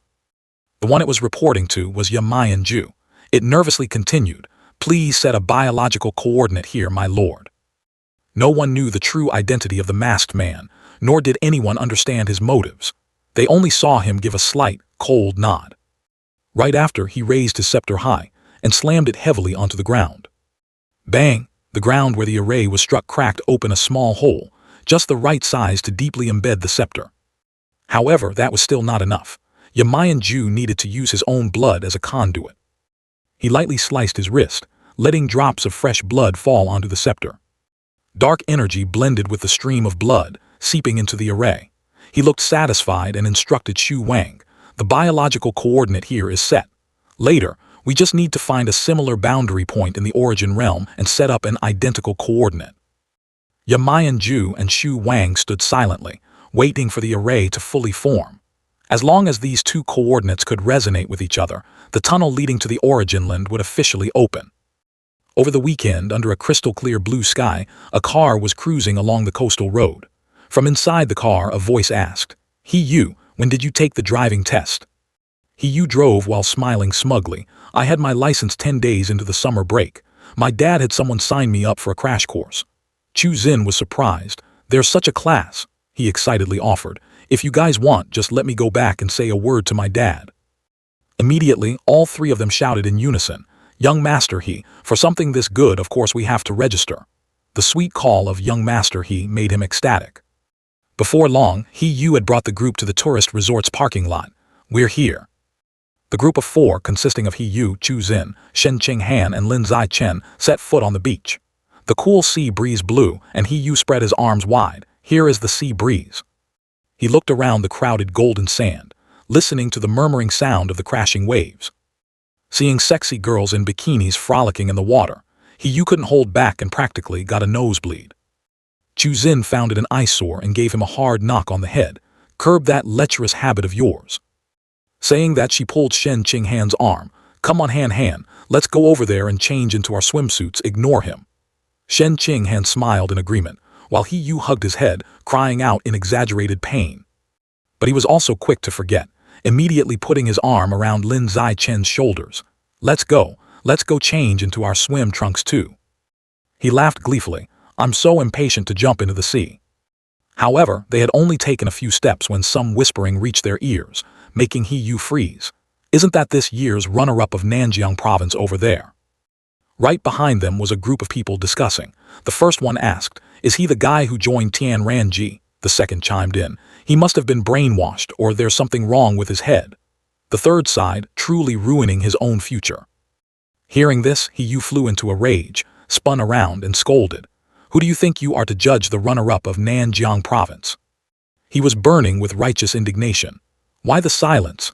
Cat got your tongue now that you're caught talking behind someone's back. The group was too ashamed to utter a word. However, Zai-Chen didn't want to make a big deal out of it. He gently pulled He Yu's arm. Forget it, there's no need to waste your breath on them. He Yu was still fuming. Zai-Chen, you're way too nice. If it were me, I would have thrown a few punches. Zai-Chen explained gently, I don't care about those words, but if they dared to touch what I care about, I absolutely wouldn't hold back. He Yu asked curiously, then what is it that you care about the most? Suddenly, a laugh rang out from behind. Do you even need to ask? The two girls had finished changing. Chu Xin spoke while pointing at Qing Han. The thing Zai-Chen cares about most in this world is definitely Han Han. He Yu scratched his head and laughed. I really asked a useless question. Seeing that the two boys hadn't changed yet, Chu Xin hurried them. You two go change into your swimsuits too. A moment later, the two boys appeared, sporting well-defined muscles. Zai-Chen walked up to Han Han. Do you need me to help apply sunscreen? At this moment, the two girls were leisurely sunbathing on lounge chairs. Qing Han gave a slight nod. Sure thing, I'll leave it to you. She flipped over onto her stomach, letting Zai-Chen evenly apply the sunscreen over her bare back. Is this good? The girl, lying flat like a little gecko, replied with a flushed face. It's perfect. Standing on the sidelines, He Yu was so envious he was practically drooling, his nose ready to bleed at any moment. He secretly admired his friend's masterstroke. So He Yu eagerly followed suit. Chu Xin, how about I apply sunscreen for you? But all he got in return was a merciless rejection from the girl. Get lost. Zai-Chen's hands glided smoothly. The gentle touch made Qing Han feel incredibly relaxed. She shyly thought to herself, Zai-Chen really knows how to take care of someone. Right at that moment, she suddenly heard an ethereal call, drifting near and far, like the decree of a great deity. Qing Han jumped up in panic. The voice continued to echo, the resurrection of the ocean's origin. She was utterly bewildered, looking around in every direction, a profound sense of doubt welling up inside her regarding the mysterious sound. She stared intently at the azure seawater crashing against the shore, convinced that the sound was emanating from the deep depths of the ocean. Qing Han shrank back onto the lounge chair in fear. Zai-Chen quickly sat down beside her, gently comforting his fiancée. What's wrong? The girl's eyes were filled with absolute terror. Zai-Chen, I heard it again. That voice. It spoke of a great deity of resurrection and the origin of the ocean. It was just as terrifying as last time. He nodded in understanding, simultaneously raising a question. Could this be closely related to the origin? The information we have right now is too scarce. We can't deduce anything. We must find more clues about the origin. Zai-Chen reassured her and suggested, when we enter the university, try asking your master about the mystery of the origin. Hearing this, Qing Han gradually calmed down and nodded. Yeah, I guess that's all we can do. The four's vacation passed by in the blink of an eye. After returning home, Zai-Chen completed the tempering process of all his muscles and smoothly entered the bone tempering stage. Unexpectedly, the bone tempering process brought 100 times more agony than muscle tempering. During the process, he couldn't help but grimace from the physical torment. He didn't know how long had passed before Zai-Chen collapsed exhaustedly onto his bed, heaving a sigh of relief. I've finally finished tempering all 206 bones in my entire body. He hurriedly checked the system. A notification popped up. Congratulations on successfully evolving into a Tier 9 ordinary creature. He smiled with satisfaction. Just one more turning point and I'll become an advanced creature. After resting to regain his strength, Zai-Chen opened the blood tempering art manual to study it more carefully. As long as he could open an acupoint in his body, even just a single one, it would be enough to evolve into an advanced creature. However, the instructions on how to open acupoints in the book were too vague and hard to grasp. Realizing there wasn't any truly useful information, he had to close the book. Looks like I'll have to figure this out on my own this time. The summer vacation flew by like the wind, and soon it was enrollment day. Right at the gates of Shanghai University, a joyful voice rang out, "Zai Chen, Han Han, we're finally here." Wan Xin and Yan Sheng personally escorted the two to the university. Qing Han affectionately linked arms with Zai Chen and pointed ahead. "Zai Chen, look, that ice cream shop is still open." He looked in the direction she was pointing, nodding with a smile. "Yeah, it's the same ice cream parlor we used to visit when we were kids." Wan Xin astutely noticed her future daughter-in-law's craving and spoke up. "Let's go, we'll get some ice cream first. It's still early, there's plenty of time to take care of the paperwork afterward." Qing Han immediately agreed. "Yes, absolutely." Before long, the refreshing cups of ice cream were served. Qing Han scooped a small spoonful and held it out to Zai Chen. "Mine is strawberry milk flavor. It's insanely delicious." The girl gently fed her beloved. "Zai Chen, have a taste." He obediently opened his mouth to receive it. Witnessing this sweet scene, Wan Xin could only let out a delighted "oh my." While the lovebirds were engrossed in their sweet ice cream, a noisy shout echoed from afar. "Come on, bring me another glass." Opposite them was a bustling bar. Even though they were separated by a glass pane, a guy's sleazy voice could be heard clearly. "Jia Xin, you're wearing such a long skirt today, making it really hard for me to slip my hand inside." The girl named Jia Xin, lounging suggestively on his lap, boldly replied, "Just slip it in then, I'm not shy." On the other side of the table, another young man reminded him, "Yin Yang, stop getting distracted groping girls and focus on guessing the points." The two sides started rolling dice to guess the points for drinking penalties, a wildly popular game in bars. The guy across the table laughed heartily, pointing at Yin Yang. "Ha ha, you lost. Drink up." This commotion caused quite a few passers-by to turn their heads. Outside, someone sneered, "That Huang Jia Xin, acting like an ice goddess at the Art Academy every day, yet here she is willingly offering herself up for a guy from the Evolution Academy to grope." His companion replied, "Well, who can blame her when he got into the Evolution Academy and has a bright future? If you were a girl, you'd probably throw yourself at him too." The first guy chuckled, "True. If I belonged to the Inner Zone's Evolution Academy, I'd run to the Outer Zone every day to find girls to my heart's content." Listening to the entirety of those two's conversation, Zai Chen began to ponder the words Inner Zone. Shanghai University was divided into two distinct areas, the Inner Zone and the Outer Zone. The Outer Zone was the gathering place for literature and art students, while the Inner Zone was the exclusive territory of students from the Evolution Academy, Mecha Academy, and Martial Arts Academy. Due to the highly classified nature of gene fusion and mechanical modification, the Inner Zone was completely closed off. Only faculty and students of the Inner Zone were allowed entry. Even Outer Zone students from the same university had no chance of setting foot inside. Wan Xin, worried that her son and daughter-in-law might be led astray, sternly advised, "You two will have more freedom once you enter university, but you absolutely must not live loosely like those people. You must always study hard, do you hear me?" Qing Han and Zai Chen replied in unison, "Yes, we'll remember that." Yan Sheng gently placed a hand on his wife's shoulder to reassure her. "Zai Chen and Han Han have been well-behaved since they were little. That won't happen. It's getting late. You two should grab your luggage and head into the Inner Zone." He caringly instructed his son, "Mom and Dad can't go into the Inner Zone with you. Zai Chen, make sure you take good care of Han Han." He gave a firm nod, taking the suitcase and stating resolutely, "Don't worry, Dad. Leave it to me." Just a moment later, the two arrived at the Inner Zone gates but were immediately stopped by a security guard. "Please present your admission letters for inspection." Qing Han quickly handed over her document. "Here is my admission letter." The security guard took it, checked it carefully, and let her through. Meanwhile, Zai Chen was still awkwardly searching for his own paper. Glancing at his face, the guard immediately let him in. "No need to look anymore, I recognize you. The runner-up of Nanjiang Province, the one who joined the Heavenly Human Pavilion. Please come in." Heading deeper into the Inner Zone, everywhere they looked, they saw people who had undergone gene fusion or mechanical modifications. After Zai Chen and Qing Han completed their enrollment procedures, they began heading toward their assigned dormitories. He attentively escorted Qing Han to her dormitory first. The girl happily waved her hand. "Zai Chen, see you tonight." He gave a slight nod. "Yeah, see you tonight." After seeing Han Han off at the Evolution Academy, he returned to the Martial Arts Academy. This place had no shortage of upperclassmen as pretty as flowers with top-tier figures, buxom and curvy. More importantly, they all greatly admired both his talent and his looks. The crowd started buzzing. "Junior Zai Chen, you're so handsome, can I have your WeChat? Or, let me help carry your bags." Amidst the crowd, an upperclassman with exquisite beauty stepped forward, offering to lead Zai Chen all the way to his room. Seeing Xiao Dong appear, the other girls sensibly backed away. Faced with such enthusiasm that was hard to refuse, he politely obliged. "Then I'll have to trouble you, senior."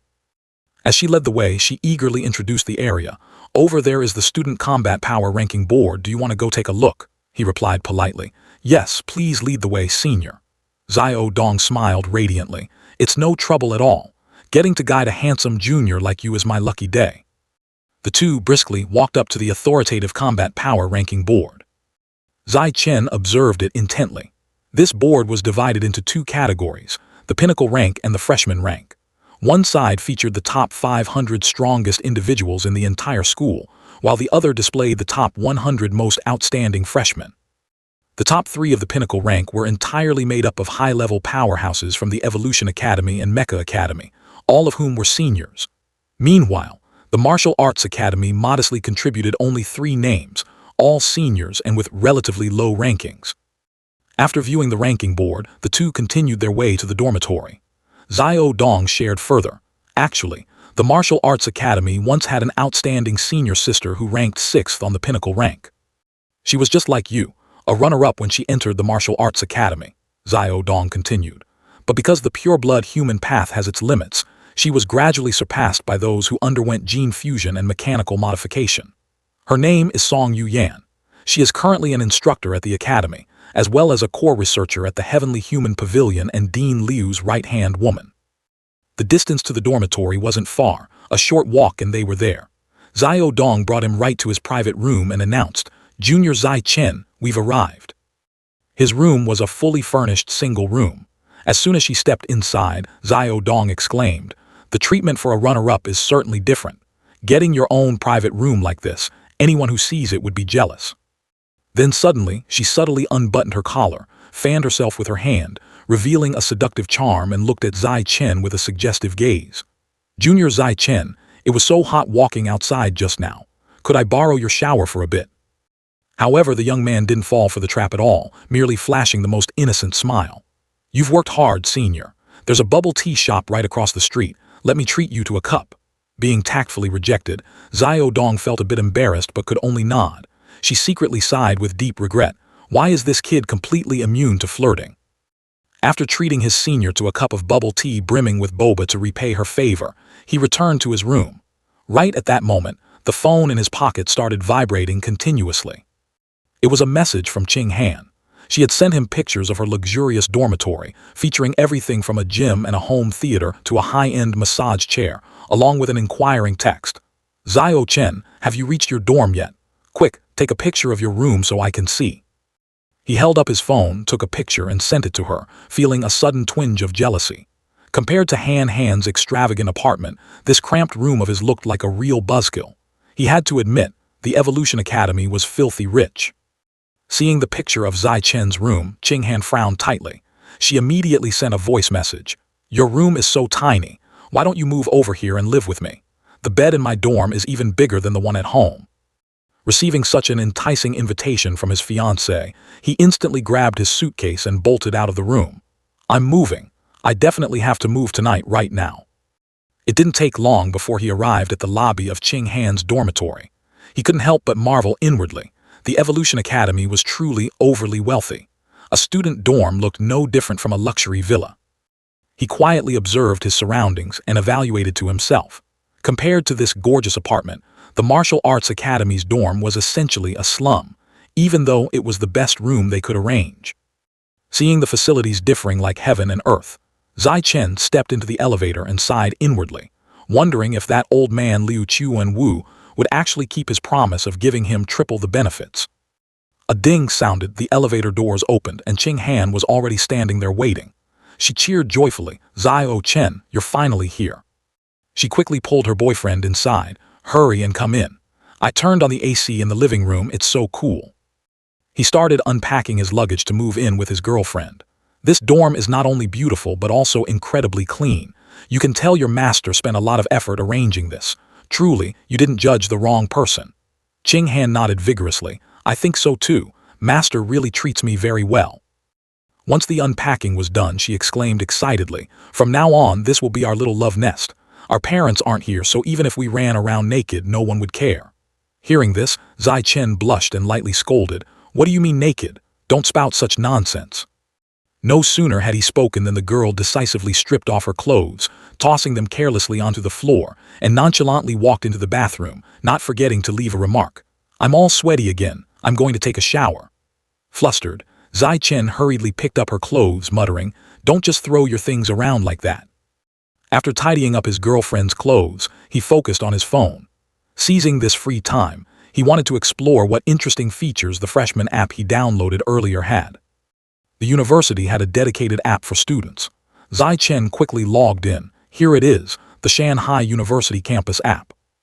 This app was like a miniature e-marketplace where students could search for everything from health supplements and gene fusion methods to mechanical modifications and breaking news. There were also listings selling equipment, such as high-speed mechanical leg, 20 points, or genes of a mutant beast, 20 points. He soon realized a fact. All resources for evolution required points to exchange. So, how do I earn points?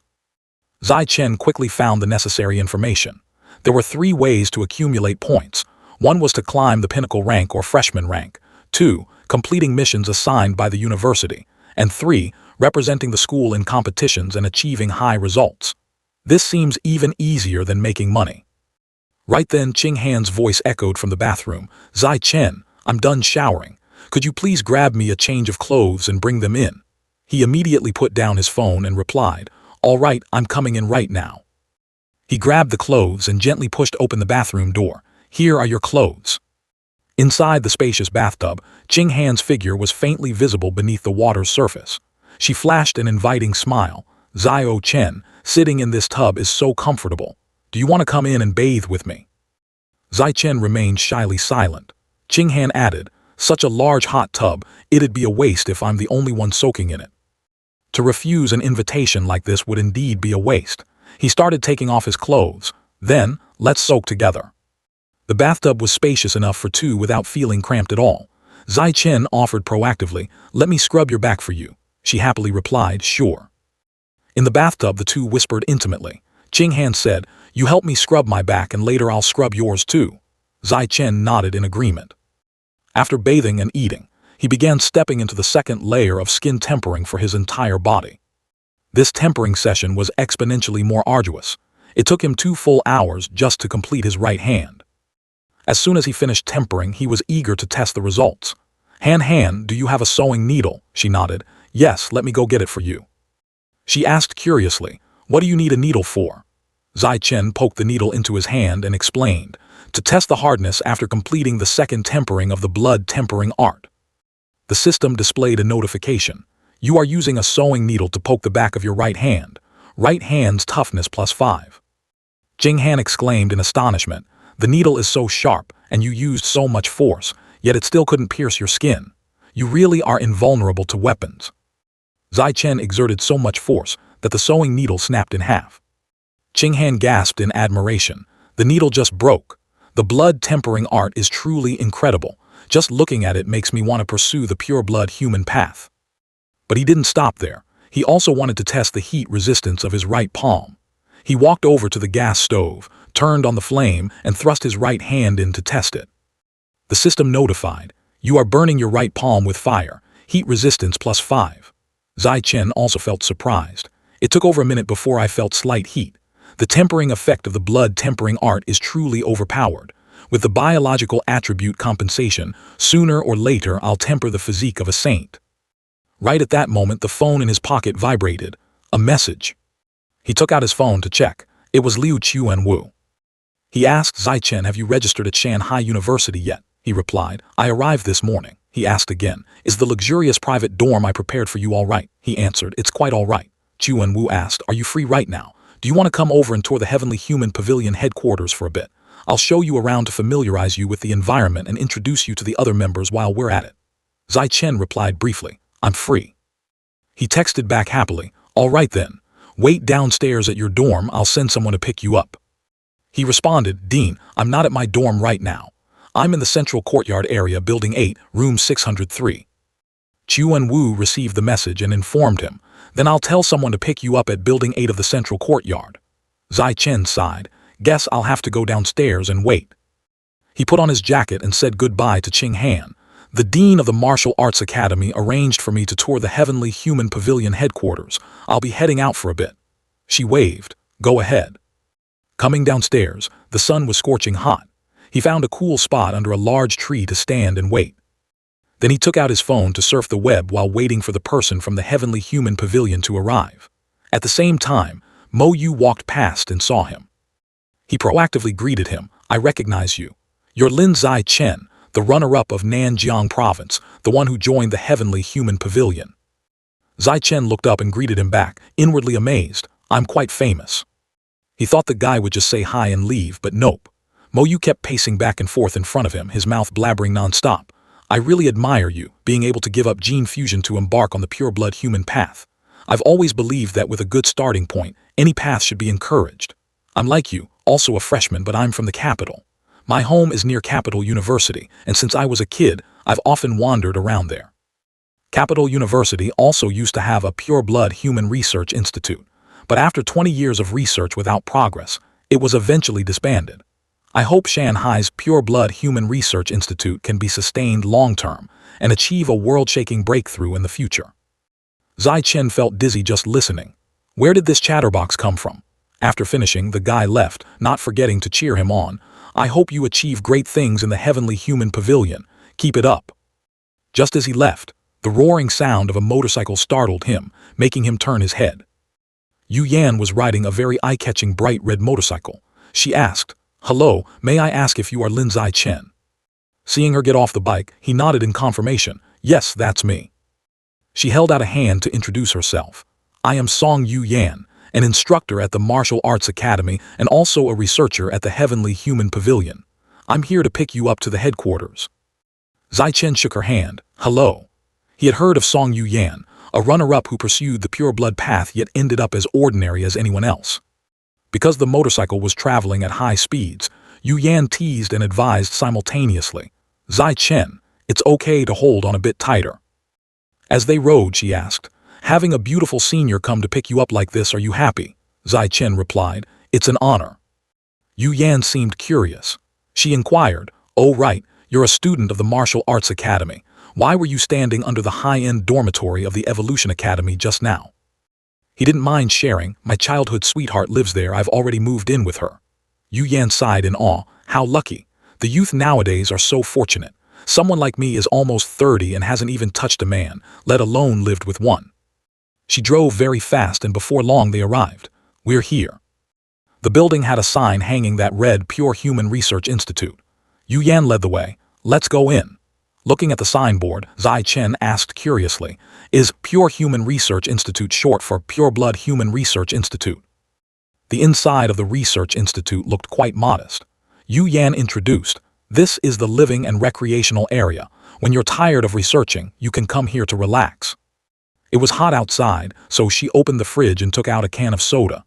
Everything in the fridge is bought with research funds. If you want to eat or drink anything, just help yourself. She tossed a can to Zai Chen and gestured. Let's go. I'll take you to the research area to familiarize you with the environment.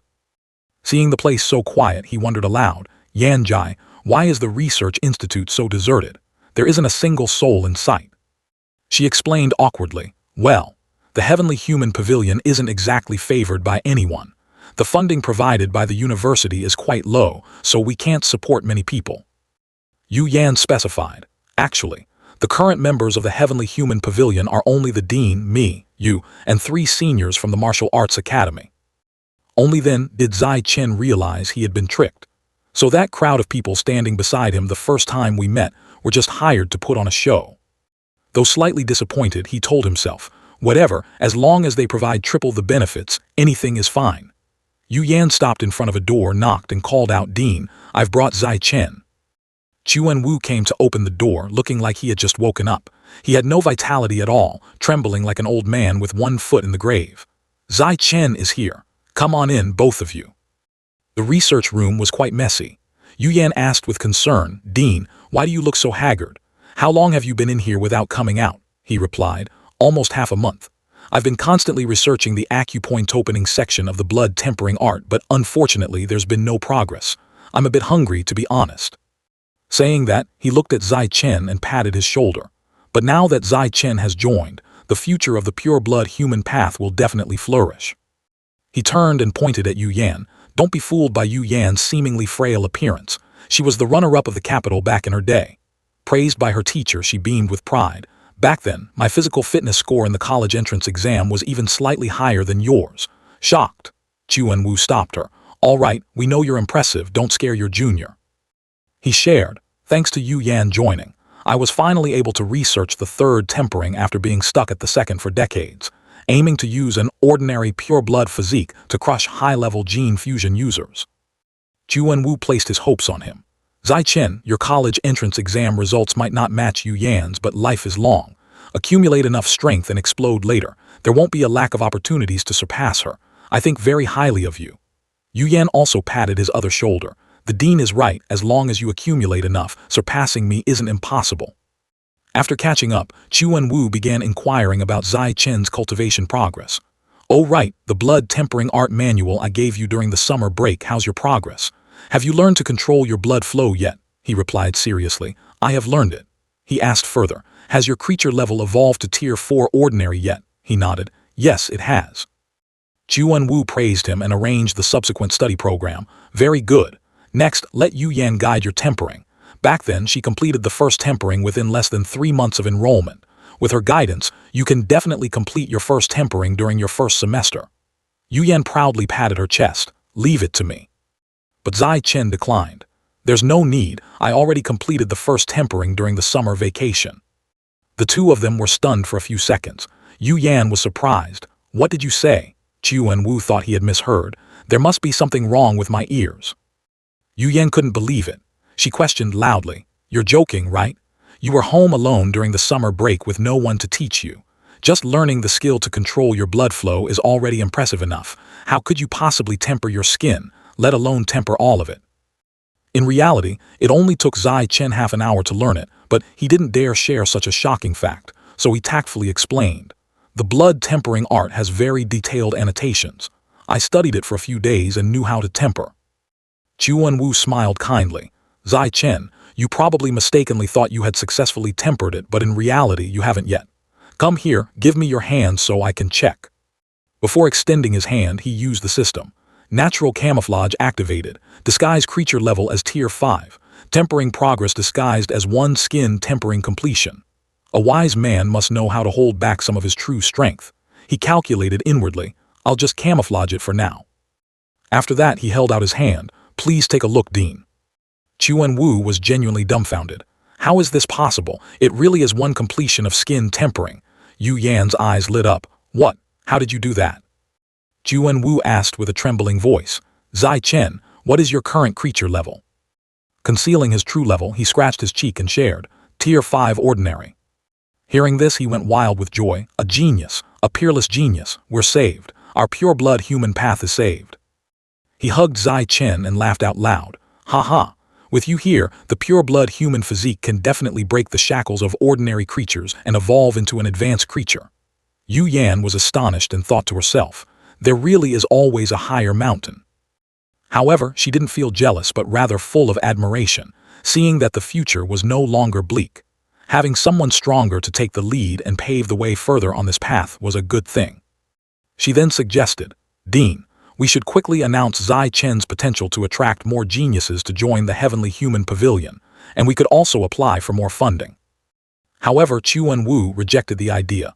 "No, news about Zai Chen must absolutely not be leaked for now. Carelessly revealing his shocking adaptability to the pure blood human path would be very dangerous."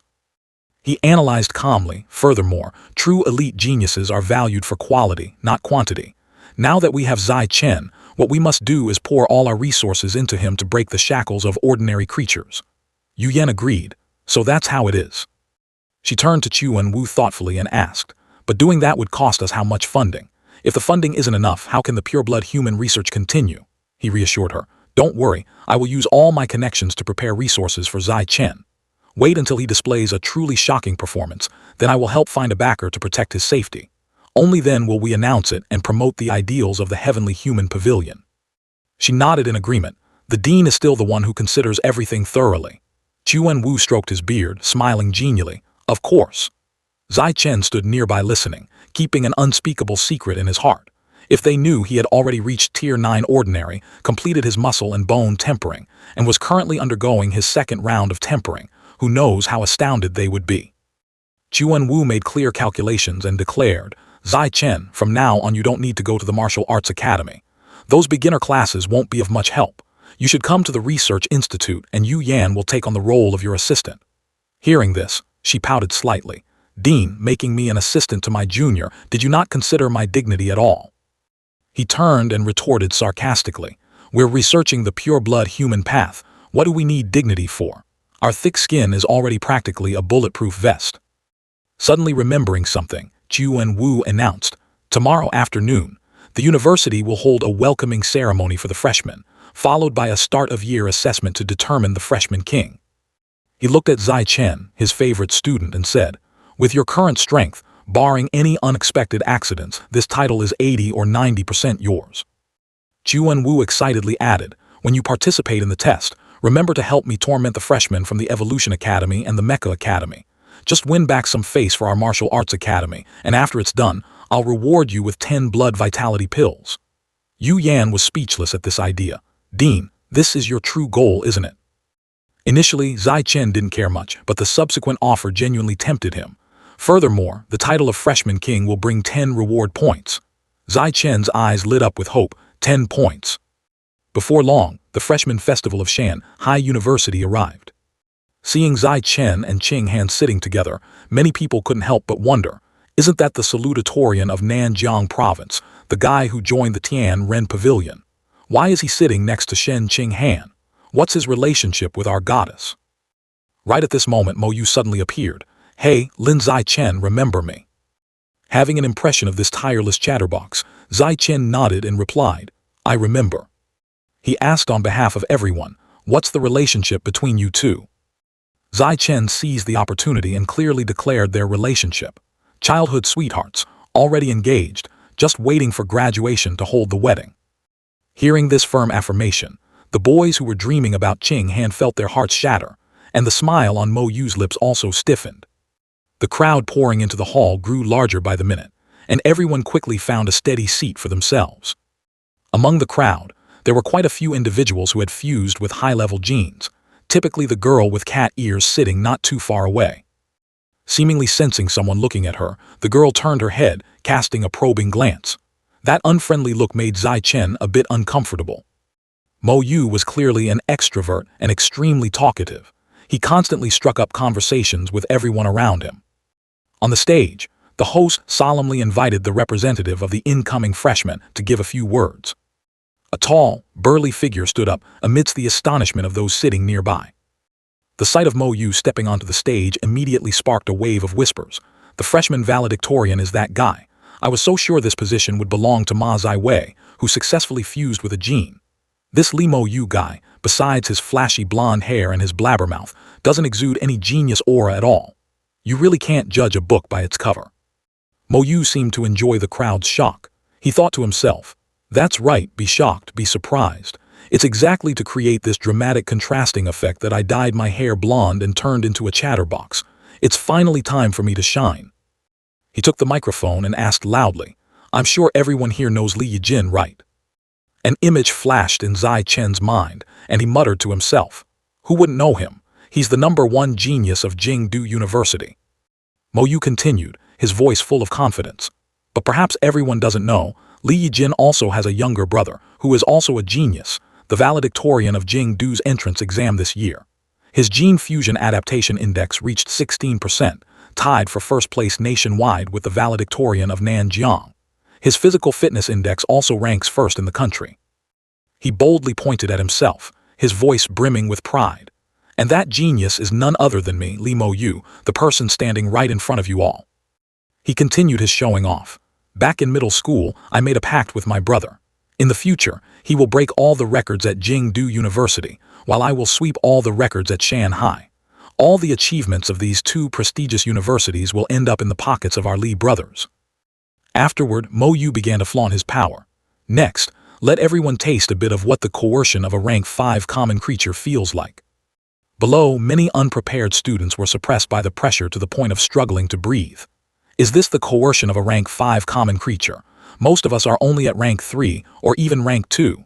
Is the gap between ordinary people and geniuses really this vast? It's so despairing. After successfully demonstrating his might, he retracted the pressure, smiled, and said, I am Li Mo Yu, please engrave this name in your minds. Sitting below, Qing Han was completely unfazed by the aura. She whispered to Zai Chen, Zai Chen, this Li Mo Yu is really delusional. He's only at rank 5 common, yet he acts like he's the overlord of the world. If he knew you could wipe him out with just a snap of your fingers, I wonder what kind of expression he'd make. Zai Chen didn't comment, only gently reminding her, we should keep a low profile. Qing Han immediately replied obediently, I know. Mo Yu returned to his seat amidst rounds of applause. The host continued, next, please give a warm round of applause to welcome the president of the Student Union, Zhou Zuhang, to the stage to give a speech.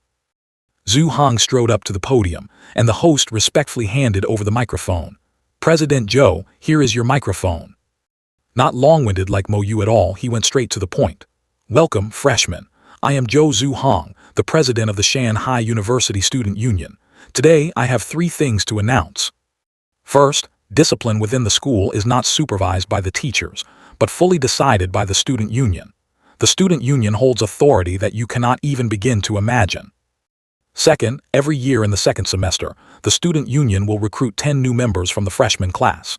The only condition is strength. Anyone who has the ambition to join, strive to prove yourselves in the next half year.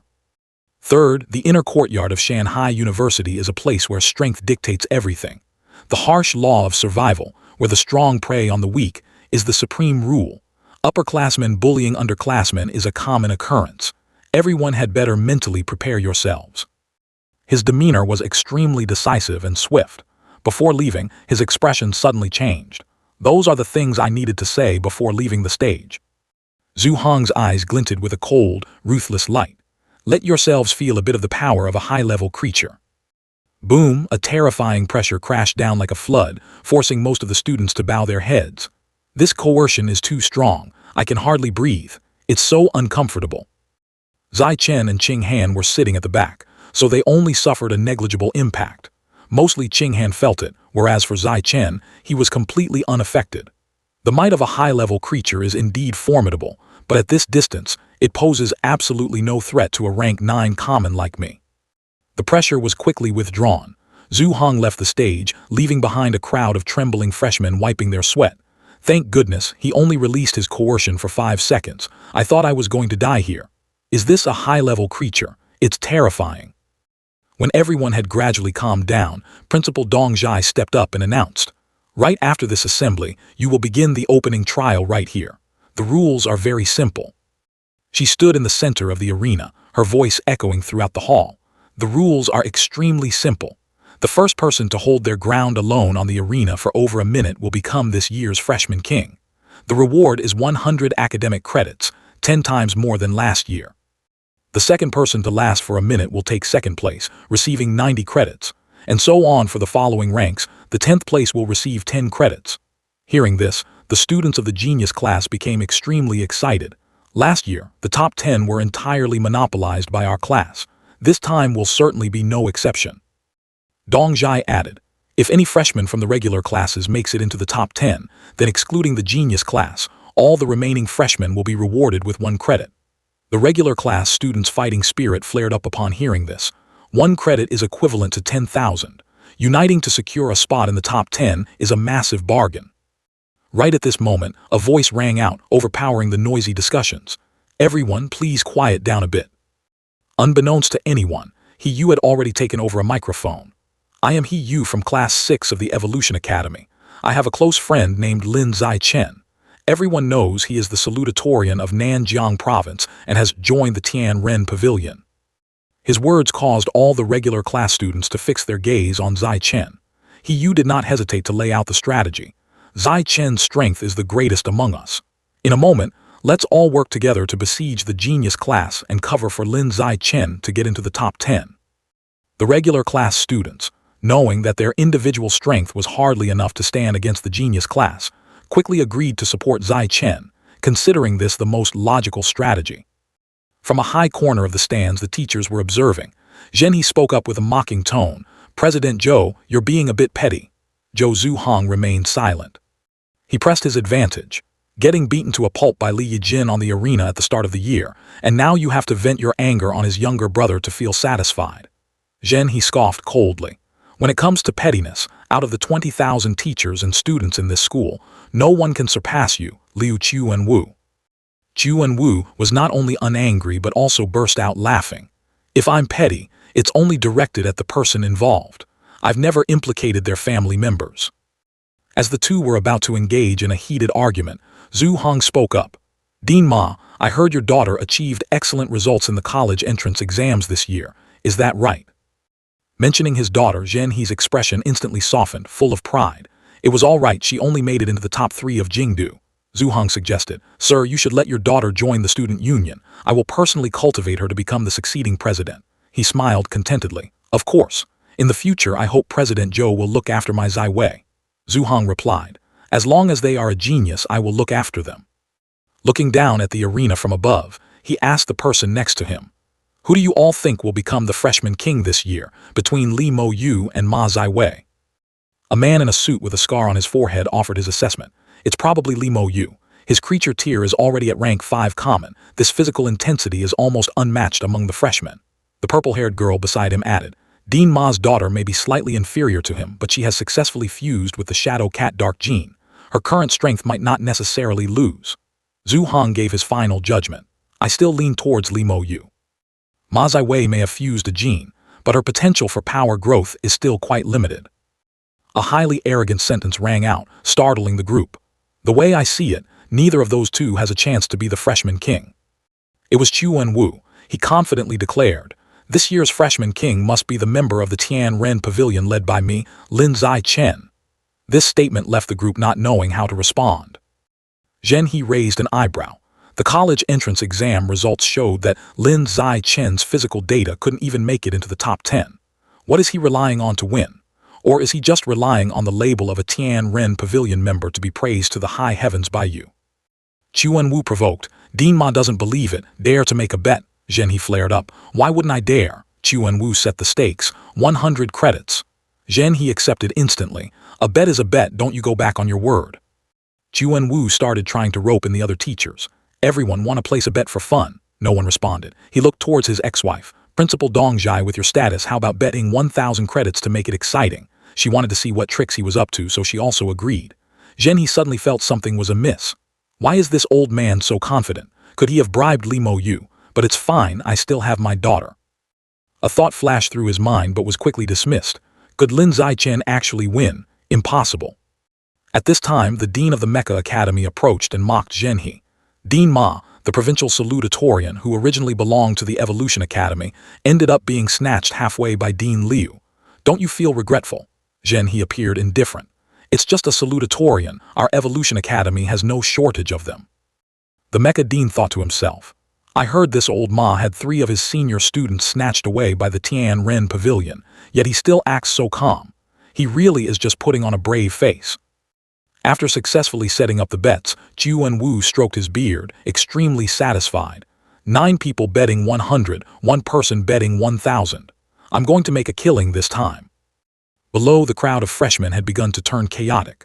A bald man shouted loudly, The opening trial officially begins. The freshmen immediately charged at each other, creating a chaotic mess. Punches and kicks were thrown mercilessly. Some were beaten so badly they had to scream, Stop hitting, I surrender. Zai-Chen temporarily hadn't become anyone's target. He stood outside observing the battle and silently evaluated. Many people in the genius class got in here solely based on their high gene adaptation index. As for those who actually have combat abilities, he looked up at the people standing on the high platform, who hadn't engaged in the battle yet. Among them, Li Mo Yu and Ma Zai Wei were the 2 most prominent figures, possessing the most impressive combat power among the 12 members of the genius class. Zai-Chen activated his system, turning on the biological attribute analysis and danger perception modes. He calmly assessed, Li Mo Yu and Ma Ziwei are the strongest. Their creature tiers have reached rank 5 common. The remaining 10 are all at rank 4 common. After a series of swift attacks, the regular class had taken down a few people from the genius class. They cheered excitedly, believing that the geniuses were nothing special and would sooner or later be defeated by them. Not stopping there, the regular class freshmen continued to charge forward, provoking those standing on the platform. You guys up there, hurry down here and accept your death. Being provoked, a burly guy with bulging muscles jumped down onto the arena. He scoffed coldly, mocking, a bunch of people who only know how to rely on numbers to bully the weak. You defeated a few rookies and you're already acting so arrogant. Lu Qizhai landed on the combat floor, making the ground shake slightly. He challenged the entire regular class of freshmen, declaring he would stand still and take their attacks to show them just how massive the disparity in strength was. The regular class freshmen, fired up, immediately rushed forward, rallying each other to use their numerical advantage to take down this arrogant fool. But life is not a dream. The gap in strength couldn't possibly be compensated for by numbers alone. Lu Qizhai stood firm, unleashing a powerful spinning kick accompanied by a curse. You bunch of bugs. Boom, a deafening collision rang out. The aftershock from the powerful kick sent a group of freshmen tumbling to the ground. The 3 people leading the charge were quickly sent flying, their bodies sliding a long distance across the arena floor. Witnessing that scene, the regular class freshmen hesitated, not daring to advance any further. Lu Qizhai laughed loudly and arrogantly, declaring, no matter how many of you bugs there are, you can't do anything to me. Both angry and helpless, the regular class freshmen suddenly remembered the top expert of their class. They called out in unison, Lin Zai Chen, he is too arrogant, daring to call us bugs. Hurry up and teach him a lesson. Realizing that his classmates had supported him a lot, Zai Chen couldn't continue to just stand by and watch. He slowly walked towards the arena. He stood tall and proud, both hands in his pockets, looking completely nonchalant. He spoke loudly and clearly, come here. Lu Qizhai jumped onto the arena. He always preferred confronting the strong over bullying the weak. He seemed extremely excited to spar with the person known as having the strongest combat power in Nanjiang province. He introduced himself. I am Lu Qizhai, the valedictorian of Yuntian province. I run 100 meters in 5.69 seconds, high jump 4.52 meters, and can single-handedly lift over 1,150 kilograms. He urged, report your physical stats, Lin Zai Chen. Zai Chen only replied faintly, not necessary. Without another word, he swung his leg, delivering a straight kick. Just feel it for yourself. Boom, Lu Qizhai's burly figure flew backwards out of the arena, looking no different from a kite with a broken string. Witnessing the big guy being taken down in a single move, the group of regular class freshmen cheered wildly, praising endlessly. Lin Zai Chen is awesome. In the observation area, Mo Yu looked astonished. I thought this Zai Chen guy would use some sort of trick. Who would have thought he'd use pure strength to dominate? Dong Zhai was secretly amazed, while Zhen He's jaw dropped, unable to believe that his scholarly appearance concealed the savage strength of a wolf. Right after that, the valedictorian of Dejiang province, Luo Yangjian, stepped down to issue a challenge. Zai Chen didn't give him a chance to finish his introduction. A sweeping kick sent him flying out of the arena. The regular freshman class erupted in happiness. They were extremely proud because the regular class finally had a true genius. Faced with this situation, the people from the genius class urged Li Mo Yu and Ma Ziwei to make a move. If we don't act, the title of freshman king will slip away. Ma Ziwei immediately jumped onto the stage. She stood firmly on the arena. Below, cheers rang out, Sister Wei, take him down. The audience split into 2 factions. One side supported Zai Wei, while the other chanted Zai Chen's name, demanding that he shouldn't go easy on her just because she's pretty. Ji Chen, don't go soft just because she's a pretty girl. Zai Chen silently evaluated Zai Wei, considering this a good opportunity to observe the mechanics of gene fusion. Before he could act, his opponent suddenly lunged forward with terrifying speed. Zai Wei delivered a hook kick. Zai Chen slightly tilted his body to dodge. He raised an eyebrow, recognizing that this was an attribute resonated from the Shadow Cat Dark gene. Zai Wei was astonished that her attack was dodged so easily. Realizing her current strength wasn't enough to threaten her opponent, she jumped back to look for another tactic. She proposed, Give me half a minute to complete the activation of the Shadow Cat gene, and then we will decide the winner. Zai Chen agreed without a moment's hesitation. Sure, whatever you want. This was a rare opportunity to witness the gene activation process with his own eyes. Zai Wei bent down and her body gradually transformed. A cat tail grew out, and her fingernails also became sharp. The teachers in the stands kept gasping in admiration. The innate talent of Dean Ma's daughter is truly astonishing, truly worthy of being one of the top 3 talents of Jingdu. However, Zhen He appeared worried. He was afraid that his daughter, having newly fused the gene, would cause a backlash to her body if she pushed herself too hard. Half a minute passed, and Zai Wei mocked Zai Chen. You are truly too conceited to actually wait for me to finish activating my gene. She charged forward with speed multiplied several times over, determined to make her opponent pay for his overconfidence. She unleashed a powerful kick aiming straight at Zai Chen's head, intending to end the match in a single blow. Zai Chen calmly observed, noticing that her strength had been elevated to the rank 6 common level. He tilted his head to dodge the kick, evaluating how his opponent's strength was clearly increasing. Zai Wei missed her kick, her heart filled with resentment. She couldn't believe she couldn't even touch her opponent.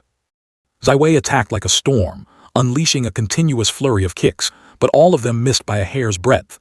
Zai Chen merely dodged gently, showing no intention of counterattacking or widening the distance.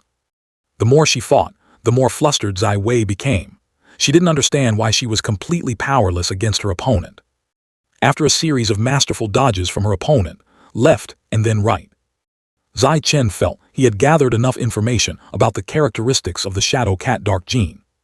Deciding to end the match, he threw a straight punch right into Zai Wei's face. She screamed in panic. Zai Wei was sent flying out, crashing into the crowd below, her heart still in shock, not understanding what had just happened. Zai Wei lost her ability to fight, her body trembling in pain. The freshmen gathered around, feeling sorry for her beautiful face that was now swollen. She sat up, covering her face and sobbing. Zhen He hurriedly ran over, calling his daughter's name in distress. He pulled his daughter into his arms and angrily scolded Zai Chen. He replied coldly, "On the path of evolution, there are no men or women, only the strong and the weak." Mo Yu, watching from above, praised Zai Chen's words. Well said. On this path, we truly should only distinguish between the strong and the weak. Saying that, he jumped onto the arena, causing the genius faction's morale to explode. Li Mo Yu is finally making his move. The cheers shook the entire stadium. All the hopes of the genius class were now placed on Mo Yu's shoulders. As soon as he got on stage, Mo Yu mocked Zai Chen for being a fake master who deliberately acted ordinary just to wait until enrollment day to show off. He felt excited to meet someone with similar aspirations and immediately activated his own fused gene. He confirmed that he too had been hiding his strength. His body instantly transformed, his muscles bulged, becoming much more massive. The teachers on the platform were shocked to recognize it as the demonic eye giant ape gene, a type of gene that requires an extremely high level of physical intensity to fuse. The teachers marveled. His creature coercion has reached rank 6 common, truly a rare genius of the Li family.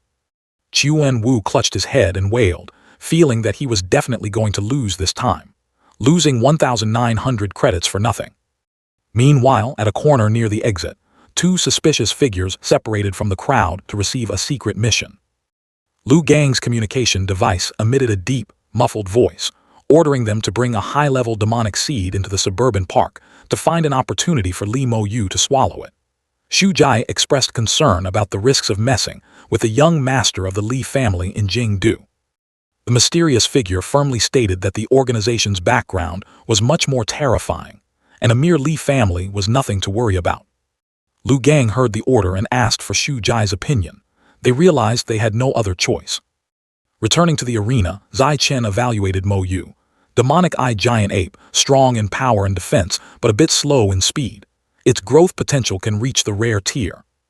Mo Yu confidently claimed that even though Ma Zai Wei was also one of the twin prodigies, her strength was vastly inferior to his. He challenged Zai Chen. Now, can you still be as at ease as before? Seeing that his opponent was talking too much, Zai Chen immediately took the initiative to charge forward and attack. Mo Yu flinched and stepped back. Zai Chen noted, reaction ability is quite good, managed to dodge an attack at the rank 6 common speed. Zai Chen spun around, delivering a hook punch. This time, he increased his speed to the rank 7 common level. Mo Yu couldn't react in time, taking the punch squarely to the face, making his jaw feel like it was dislocated. However, that attack didn't make him flinch at all. Zai Chen was secretly amazed. This defensive capability is truly extraordinary. Perhaps it has already reached the mid to high level of rank 6 common. Mo Yu held his face, shouting angrily, "A sneak attack! You play dirty like that!" As soon as he finished speaking, he lowered his center of gravity, taking a solid defensive stance. "Now I have my guard up. Those punches of yours won't ever touch my body again." Zai Chen didn't care about his incessant babbling. He continued to swing his fists relentlessly. Below the arena, someone commented, "Lin Zai Chen's speed is indeed impressive, but unfortunately, he can't cause the slightest bit of damage to Li Mo Yu." On the arena, Zai Chen launched a barrage of attacks while Mo Yu focused entirely on defending without counterattacking. Despite his opponent's frantic assaults, he remained completely unscathed. A few people spoke up. Li Mo Yu's speed is indeed a bit inferior, but with this defensive capability, his margin for error is very low. Lin Zai Chen won't even be able to withstand a single blow from Li Mo Yu. The outcome is already too clear. After the continuous combo of attacks, he felt satisfied with the results obtained. Testing the reaction speed was almost complete. Zai Chen immediately jumped backward, widening the distance from his opponent to begin the final test. Power. Mo Yu laughed triumphantly. "Lin Zai Chen, I underestimated your speed, but you are too weak, you can't even scratch me the slightest bit. In this match, you are guaranteed to lose." Without hesitation, he lunged forward, aiming a powerful punch straight at Zai Chen's head. "Now it's my turn to strike." The stands were in an uproar, many worrying for him. "Lin Zai Chen, hurry up and dodge." Even the teachers who had placed bets with Chu and Wu firmly believed the victory was theirs. They patted his shoulder, laughing triumphantly. "Those 100 credits, remember to transfer them." However, the scene that unfolded right after left the entire audience stunned. When Mo Yu's fist clashed head-on with Zai Chen's forehead, a wave of spiritual energy erupted violently. A dry crack rang out. Mo Yu's hand showed signs of being shattered. A bone-piercing pain shot straight from his hand to his brain, making him dizzy. The sharp pain caused him to collapse onto the arena, clutching his hand and screaming agonizingly, "My hand, it's broken." The freshmen were bewildered, not understanding what had just happened. What happened to Li Mo Yu? Did Lin Zai Chen win? This is unbelievable. Looking at his trembling opponent on the arena, Zai Chen drew his own conclusion. The power from the demonic eye giant ape gene is indeed terrifying, so strong that it shattered his own hand bones. It seems the attack power far exceeds the defense stats. He kindly spoke up to remind them, "Li Mo Yu's right hand is probably shattered. Hurry up and help him treat it." The medical team on standby below finally snapped to their senses. "Ah yes, right away." Seeing the team being too slow, Dong Zhai personally jumped down from the stands next to Mo Yu. "Move aside." She gently examined his right hand, her expression gradually turning serious. All the bones in his hand have been pulverized. Could it be that because of the punch to Lin Zai Chen's face, the shockwave rebounded? After a thorough examination, she reached a conclusion, her heart filled with astonishment. "It's exactly as I thought. In that case, just how hard must Lin Zai Chen's face be?" Muttering to herself, she stuffed a golden pill into Mo Yu's mouth. Dong Zhai secretly probed Zai Chen's strength, but he had already quickly activated his natural camouflage skill. "Trying to use spiritual energy to probe me. I hope natural camouflage is enough to deceive her." Seeing that Mo Yu was out of danger, Dong Zhai left the arena. As she brushed past Zai Chen, she continued to use her spiritual energy to probe, her heart full of doubts. His creature tier is only at rank 6 common, but his flesh, bone, and muscle intensity far exceed creatures of the same tier to this extent. Is that all there is to it? As soon as she returned to the stands, the teachers quickly gathered around and asked, "How is it? How is Lin Zai Chen's strength?" Dong Zhai replied curtly, "Rank 6 common has a bit of an advantage in physical strength, nothing worth mentioning." Zai Chen had sharp ears. He heard the entire conversation from above and let out a soft sigh of relief. "It seems I've managed to fool them." By this time, Mo Yu had reverted to his human form. He rotated his right wrist, marveling, "What kind of miracle medicine did I just take? It's completely healed." Suddenly, he heard someone ask, "Is your hand fully recovered?" Mo Yu nodded and smiled. "Yeah, as perfect as if nothing had ever happened." Zai Chen delivered a straight kick, sending him flying off the arena. Then get the hell down there. Being kicked off the stage, Mo Yu still stubbornly declared, Lin Zai Chen, wait until my gene fusion progresses further. I will definitely defeat you on this very arena. This statement outraged the regular class freshmen and a verbal war broke out. Do you think only you guys can fuse genes? Our Lin Zai Chen can do it too, and he will stand at the peak for his whole life. Another chimed in. Living this long, this is the first time I've seen a loser acting so arrogant. The genius class wasn't to be outdone, loudly retorting, Li Mo Yu lost to Lin Zai Chen, not to you guys. The regular class crowd proudly shouted, Lin Zai Chen winning means we win. At this moment on the arena, he calculated the time and looked up, waiting.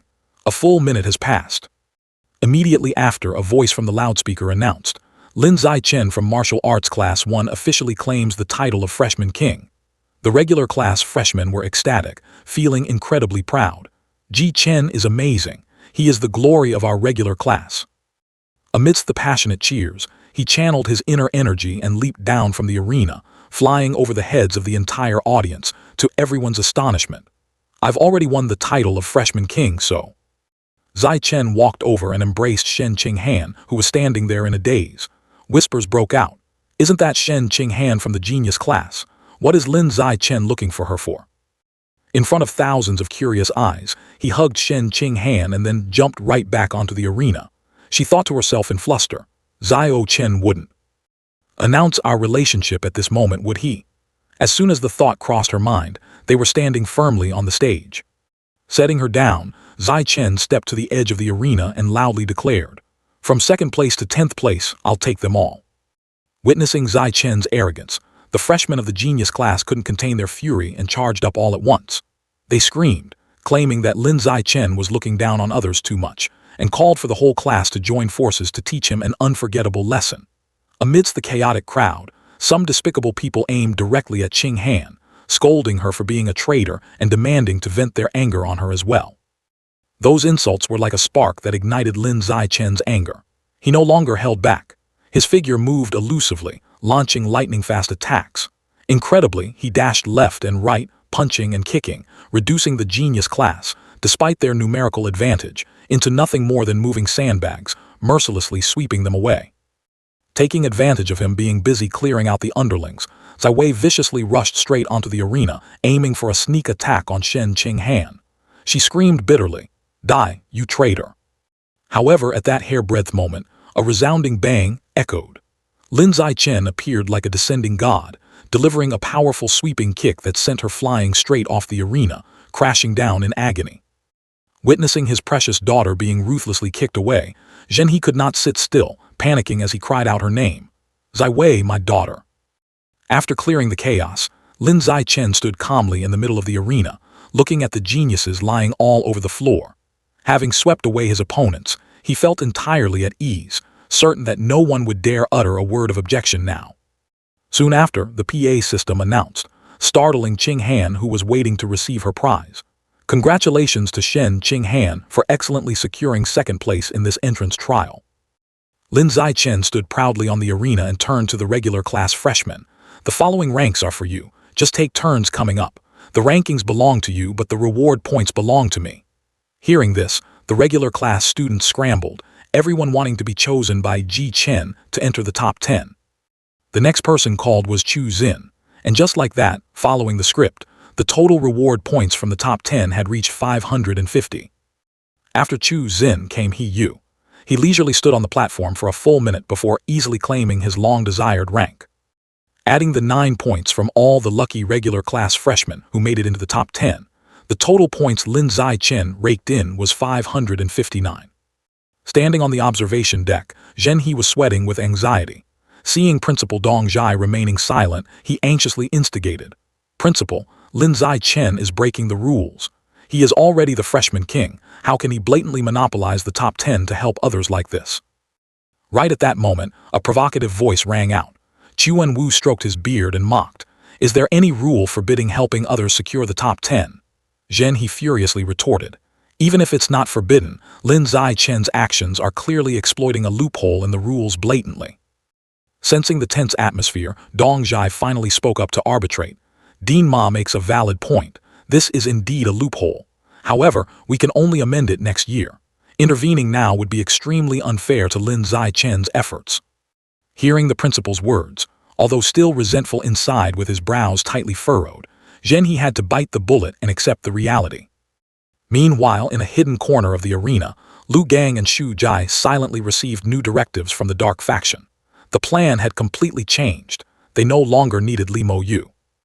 Amidst the deafening cheers for Lin Zai-chen, Lu Gang's communicator emitted a sinister, disguised voice, ordering to switch the target to Lin Zai-chen. They wanted to force him to swallow a high-level demon seed, turning him into a pawn for their organization. As soon as the trial ended, Chu Wenwu joyfully ran onto the arena, opening his arms wide to embrace his favorite student. He couldn't hide his excitement. "My dear disciple, just how many trump cards are you hiding?" However, Lin Zai-chen ruthlessly dodged that affectionate hug, coldly reminding him, "Do you remember the promised gift? Are you planning to flake on it?" Chu Wenwu laughed it off, taking out a white porcelain bottle and handing it to him, containing 10 precious blood-chi pills. Furthermore, he directly transferred 300 welfare points into his account. The old teacher was secretly triumphant, as thanks to him, he also earned up to 1,900 reward points. The old man was curious, leaning close to his ear to whisper, asking what his true hidden strength was. Lin Zai-chen didn't hide it, revealing that he was currently at the ordinary 6th stage, had begun refining his muscles, and possessed naturally sturdy bones. Upon hearing this, Chu Wenwu was stunned motionless, then suddenly went crazy, grabbing his shoulders and shaking them violently. "Unbelievable! You've already started refining your muscles." He was moved to tears, jumping for joy. He firmly asserted that before graduation, Lin Zai-chen would definitely evolve into a high-tier life form under the guise of a pure-blood human. Seeing his teacher so overwhelmed with emotion, Lin Zai-chen felt a bit taken aback and reluctantly nodded, promising to continue working hard to reassure him. The moment he set foot in the luxurious private residence he shared with Qing Han, Lin Zai-chen pulled out the bottle of blood-chi pills, flipping it back and forth in his palm with a hint of interest. Without overthinking, he tossed a pill straight into his mouth, wanting to personally verify if this highly praised medicine was truly that miraculous. The medicinal properties spread almost instantly, making the blood and qi throughout his body feel as if it were boiling. The system reported that his attribute stats had surged by an additional 108 points. Yet, Lin Zai-chen only smirked, because this paltry number was completely incomparable to the domineering effects of his advance and retreat skill. Glancing at the remaining 9 pills in the bottle, he thought to himself that if Han used them, the effects would surely be far superior. Right at that moment, the bathroom door swung open, and Qing Han emerged amidst a hazy veil of steam. Seeing Lin Zai-chen sitting right there, she was startled. "Whoa, what sneaky ghost came home without me knowing?" He shrugged, replying nonchalantly. "This ghost moved in half an hour ago." As soon as he finished speaking, he flicked a glowing red pill towards her, gesturing. "Try this. Rumor has it that this blood-chi pill is highly effective." Qing Han's eyes widened at the unfamiliar pill, but she trustingly swallowed it without any hesitation. Noticing her body beginning to radiate heat, Lin Zai-chen asked how she felt. She replied that her whole body was burning hot, with the blood and qi in her veins surging with an unprecedented power. She couldn't stop praising how truly amazing the medicinal efficacy was. Lin Zai-chen simply smiled, handing the entire porcelain bottle to her and said, "This stuff doesn't do much for me. You can have the remaining 8 pills. Just remember to take 1 a day. That's more than enough." Qing Han didn't put on airs either, happily nodding and accepting the gift from the one she loved. The following morning, Lin Zai-chen arrived at the Research Institute of Tianren Pavilion. He politely greeted Yan Jai, and she happily responded, affectionately calling him by his nickname, Freshman King. At that time, Yu Yan was stretching in an extremely difficult yoga pose. She curiously sought to confirm if he had truly broken through to the ordinary 6th stage and begun the muscle refinement process, and the answer was a firm nod from Lin Zai-chen. Yu Yan was so excited that she rushed over like a tornado, spreading her arms to give Lin Zai-chen a passionate hug to praise his talent. She firmly declared that the emergence of a prodigy like him would turn the whole world upside down. Faced with this sudden fanaticism, Lin Zai-chen barely managed to lightly dodge away and awkwardly replied, "Let's just work hard together." For the rest of the day, he buried himself in the library. He realized that even Liu Chuanwu and Song Yu Yan hadn't fully comprehended the blood-refining technique, so he was determined to dissect the original text himself to uncover the ultimate truth. Thanks to the aid of his heavenly eye and wisdom eye attributes, the convoluted and difficult knowledge in the original text suddenly became extraordinarily clear and easy to understand for Lin Zai-Chen. While he was engrossed in the treasure trove of knowledge, Yu Yan walked in, announcing that someone from the student council was waiting to see him. She speculated that they came to recruit him after his outstanding performance yesterday. In response to her enthusiasm, Lin Zai-Chen simply dropped a blunt sentence, "Not interested." Yu Yan leaned against the bookshelf, throwing out bait by revealing that student council members received a monthly allowance of reward points. As soon as the word points entered his ears, Lin Zai-Chen perked up like a radar catching a signal, his attitude flipping faster than flipping a pancake. A moment later, he went outside and faced a sharp-looking young man whom he had briefly seen during the opening ceremony. The man took the initiative to extend his hand, introducing himself. "Hello, I am Zhou Zuhong, the student council president." Seeing the other party's goodwill, Lin Zai-Chen politely responded with a handshake. Zhu Hong didn't beat around the bush, getting straight to the point of inviting him to join the council, whilst promising to groom him to become the heir to the president's seat in the future. He began listing a series of lucrative privileges, from specialized dining options and the authority to participate in the academy's policy-making, to a massive monthly point allowance. He smugly asked, "Does your heart pound and your legs tremble after hearing all that?" Faced with a mountain of benefits laid out before his eyes, Lin Zai-Chen nodded repeatedly, agreeing immediately. But life is never that simple. Zhu Hong immediately presented an uncompromising condition. He must abandon the path of pure-blood human and pursue gene fusion. Hearing this, Lin Zai-Chen's face darkened, and he asked for the reason in an icy tone. Zhu Hong crossed his arms, explaining with a condescending look that the student council only recruited geniuses with developmental potential. According to him, the pure-blood path was a dead end, and Dean Liu and Mentor Song were two living proofs of failure. He advised him not to foolishly follow in their disastrous footsteps. Lin Zai-Chen asked sternly one last time whether switching to gene fusion was a mandatory requirement. Zhu Hong arrogantly confirmed that it was absolute. Without needing even another second to hesitate, Lin Zai-Chen turned on his heel and walked straight back into the research building, tossing back a curt sentence.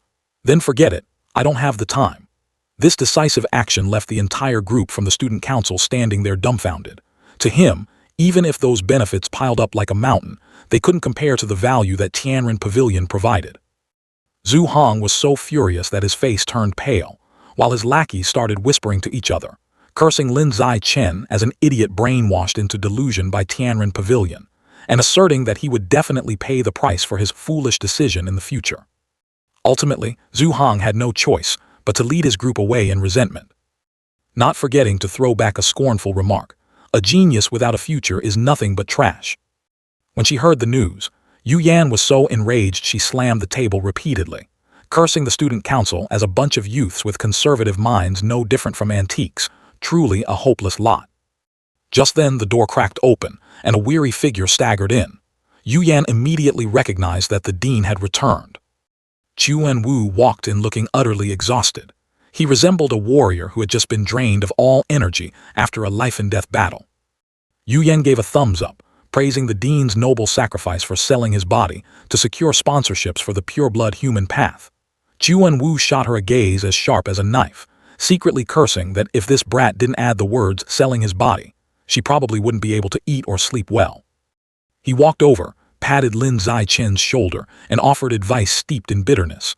"Women are the biggest obstacle on the path of cultivation. They will gnaw at your very marrow, so it's best to stay as far away from them as possible." Brushing the idle chatter aside, Chuan Wu brought him good news. The academy had just enacted a policy providing housing for the families of talented students. He offered to help arrange jobs and relocate his parents to live in the city. Hearing this excellent welfare, Lin Zai-Chen nodded slightly, planning to return home over the weekend to discuss it in more detail with his family. Afterward, Chuan Wu seriously announced that his authorization to accept missions to earn reward points had been activated. He advised him to immediately utilize his current strength to start farming points, urging him not to waste a single second if he wanted to become stronger quickly. Yu Yan also excitedly boasted that she went out to do missions every week and promised to take him along to get familiar with the process of hunting mutated beasts. Lin Zai-Chen, knowing better, nodded and thanked Yan Jai. Freshly granted the authority, Lin Zai-chen immediately logged into the Academy system to search for a suitable mission. The mission list was divided into 3 categories: Academy, Student, and Extracurricular. He felt inwardly dismayed seeing that the Academy's missions were all trivial chores like running errands for deans, with meager point rewards yet overwhelmingly high competition rates. He scrolled to the missions posted by students and nearly experienced culture shock. Someone posted an ad looking for a female gene-fused sparring partner, requiring cute animal ears and long legs, with a compensation of 5 points per month. Left speechless, Lin Zai-chen muttered, wondering whether they were recruiting a sparring partner or a lover, before deciding it was safer to switch to the extracurricular missions category. Here, the rewards were significantly more generous, but the execution locations were quite remote. There was a mission to capture a 6-man bandit gang for 30 points, and a mission to hunt a Tier 9 bloodthirsty golden dragon at Jinhai Bay with a reward of up to 200 points. After filtering through, a smile bloomed on Lin Zai-chen's lips when he found a target that was well within his capabilities and quite intriguing. He clicked to accept the mission to hunt down a Meow NV, a nightcat dark gene-fused individual who was currently out of control and had caused a series of murders in the red light district of Shanghai City. This mission offered a bounty of 50 points. Just as he accepted it, Yu Yan poked her head in to ask about it, offering to tag along. Lin Zai-chen felt a bit awkward and declined, wanting to experience it himself. He wondered how she knew so quickly, and was explained that the system always publicly displayed the identity of the person accepting a mission. Checking again, he saw that as many as 28 people had signed up for this mission, mostly seniors, with only one other freshman besides him. That name was no stranger. It was Ma Zaiwei, the daughter of Ma Zhenhe. Lin Zai-chen couldn't help but be surprised, as she was only at the ordinary 5th stage yet dared to accept such a tough mission. He guessed she had someone following to protect her.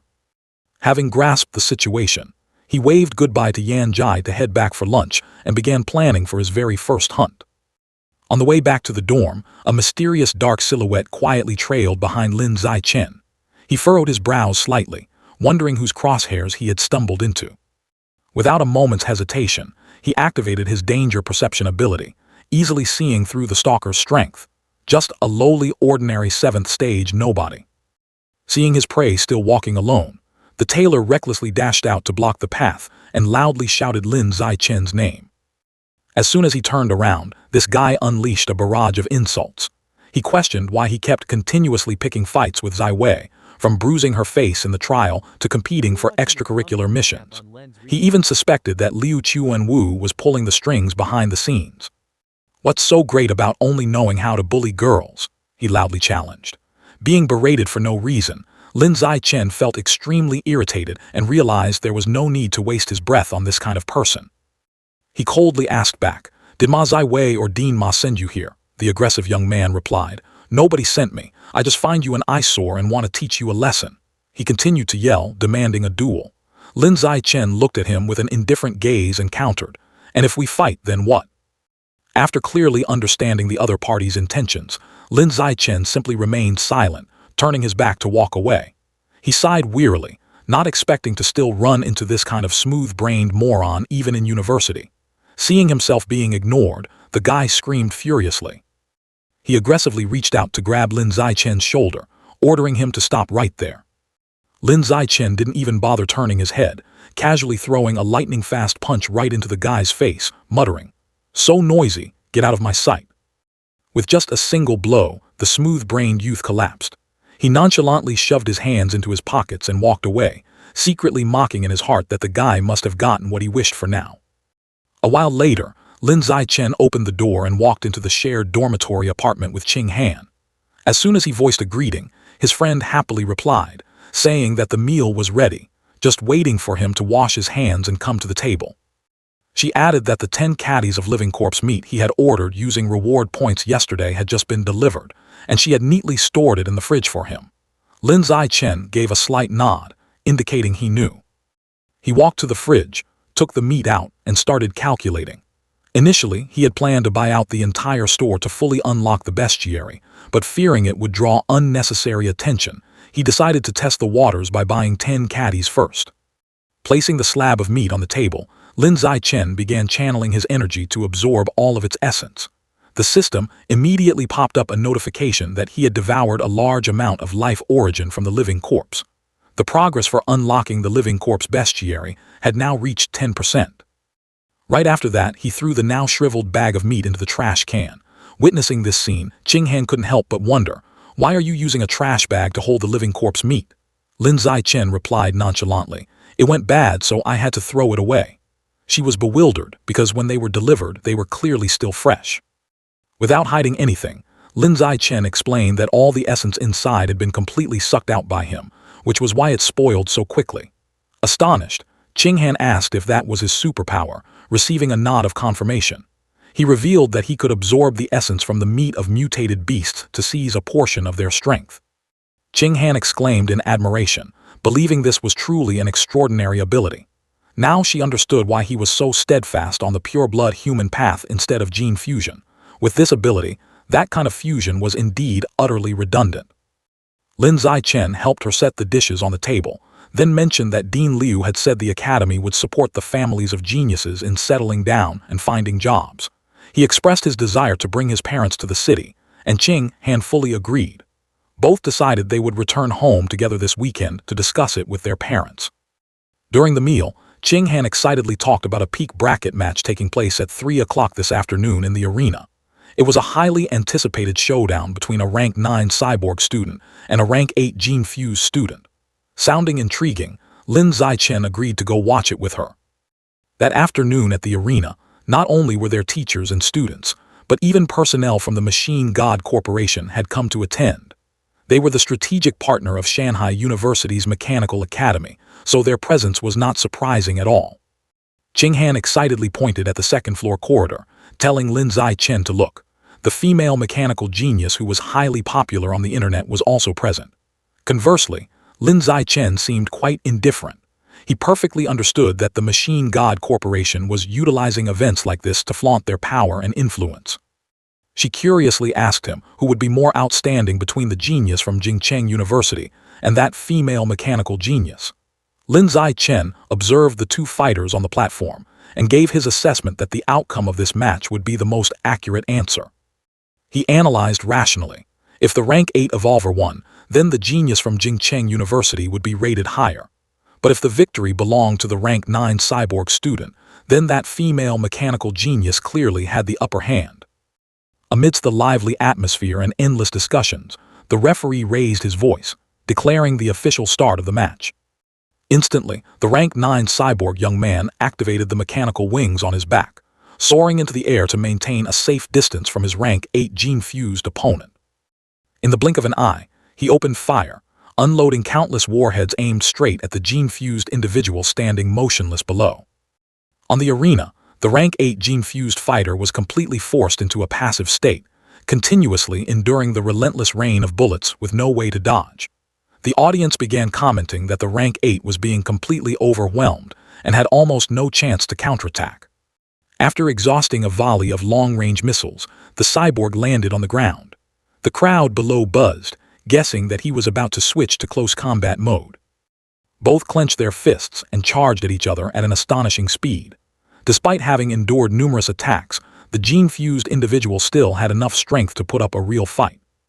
A resounding smack echoed as the fist of the gene-fused fighter smashed directly into the thick mechanical armor of his opponent. However, he also immediately took a hammer-like punch straight to the face from the cyborg. Following a dull thud, a figure collapsed onto the floor. The loser in this match was the gene-fused individual.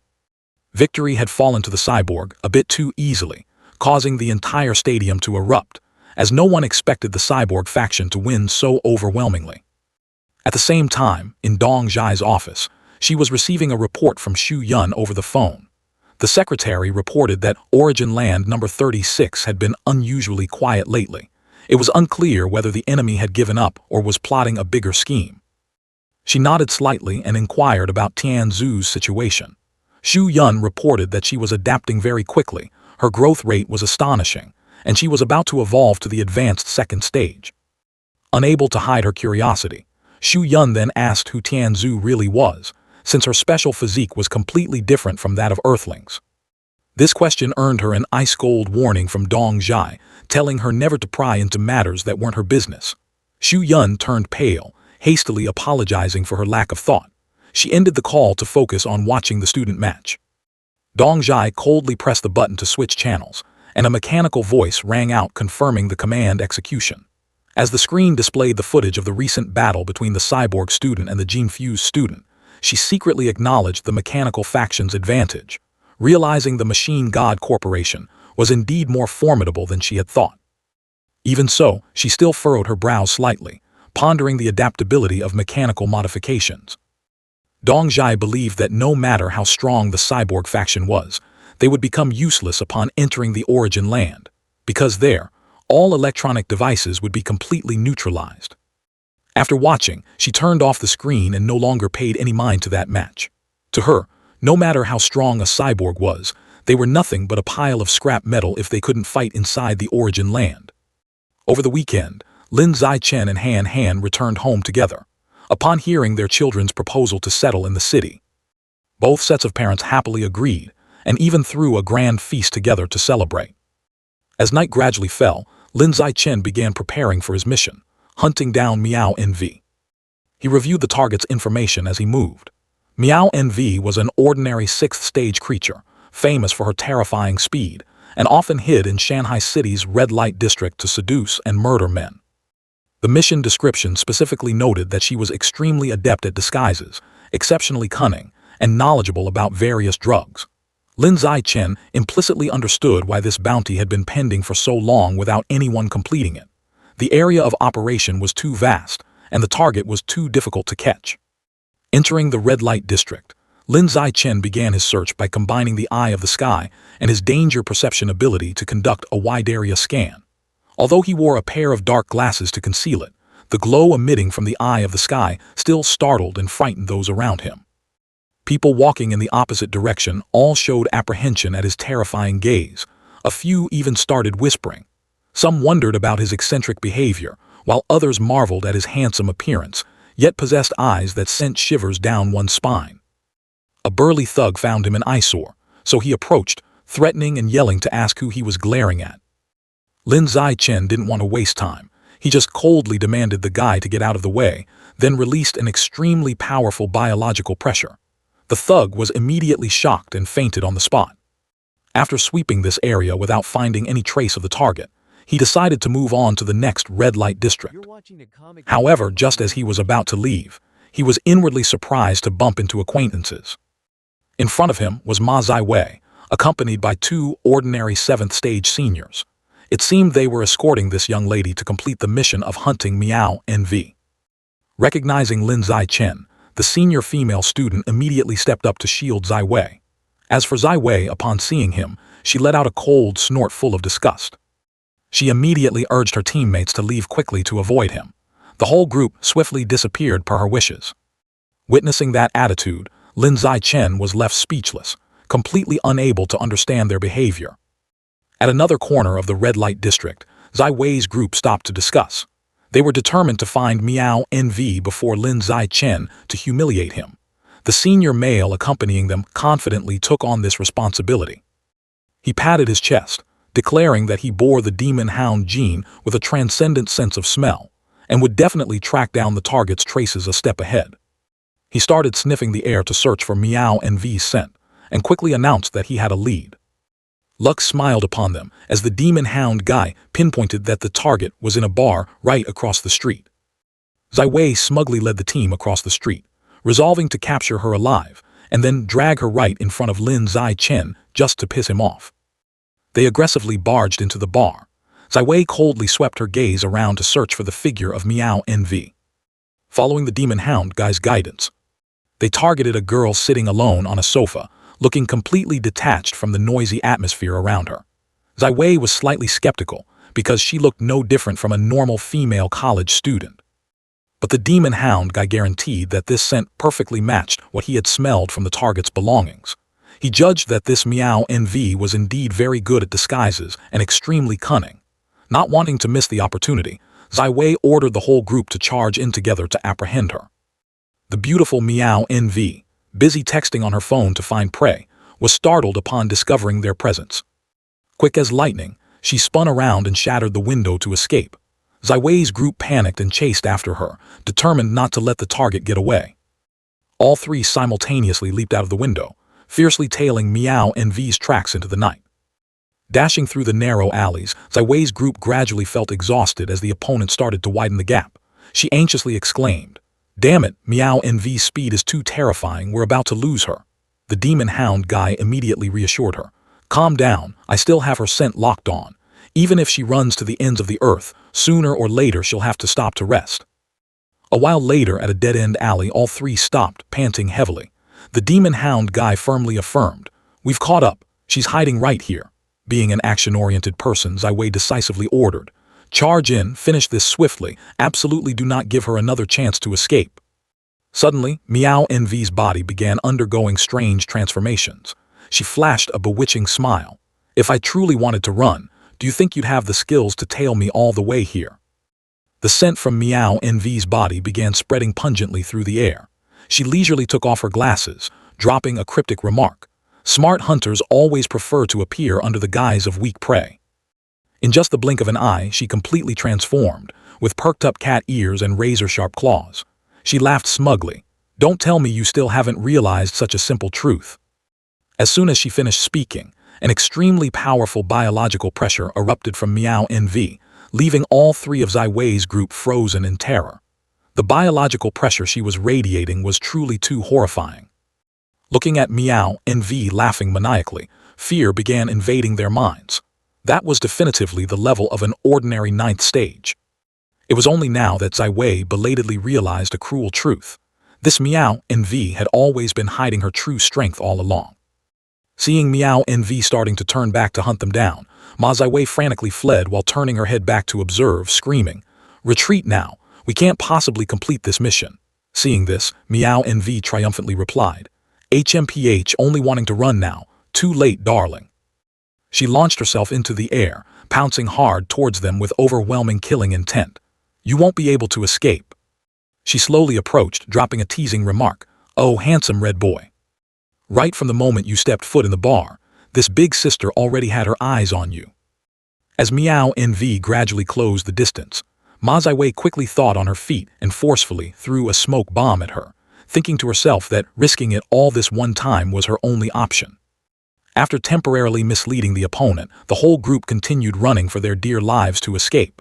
Zai Wei reminded them, "This smoke will weaken a creature's 5 senses. We have to take advantage of this opportunity to run as far as possible." Only after blending into the crowd did the group dare to stop and catch their breath. That was really hanging by a thread.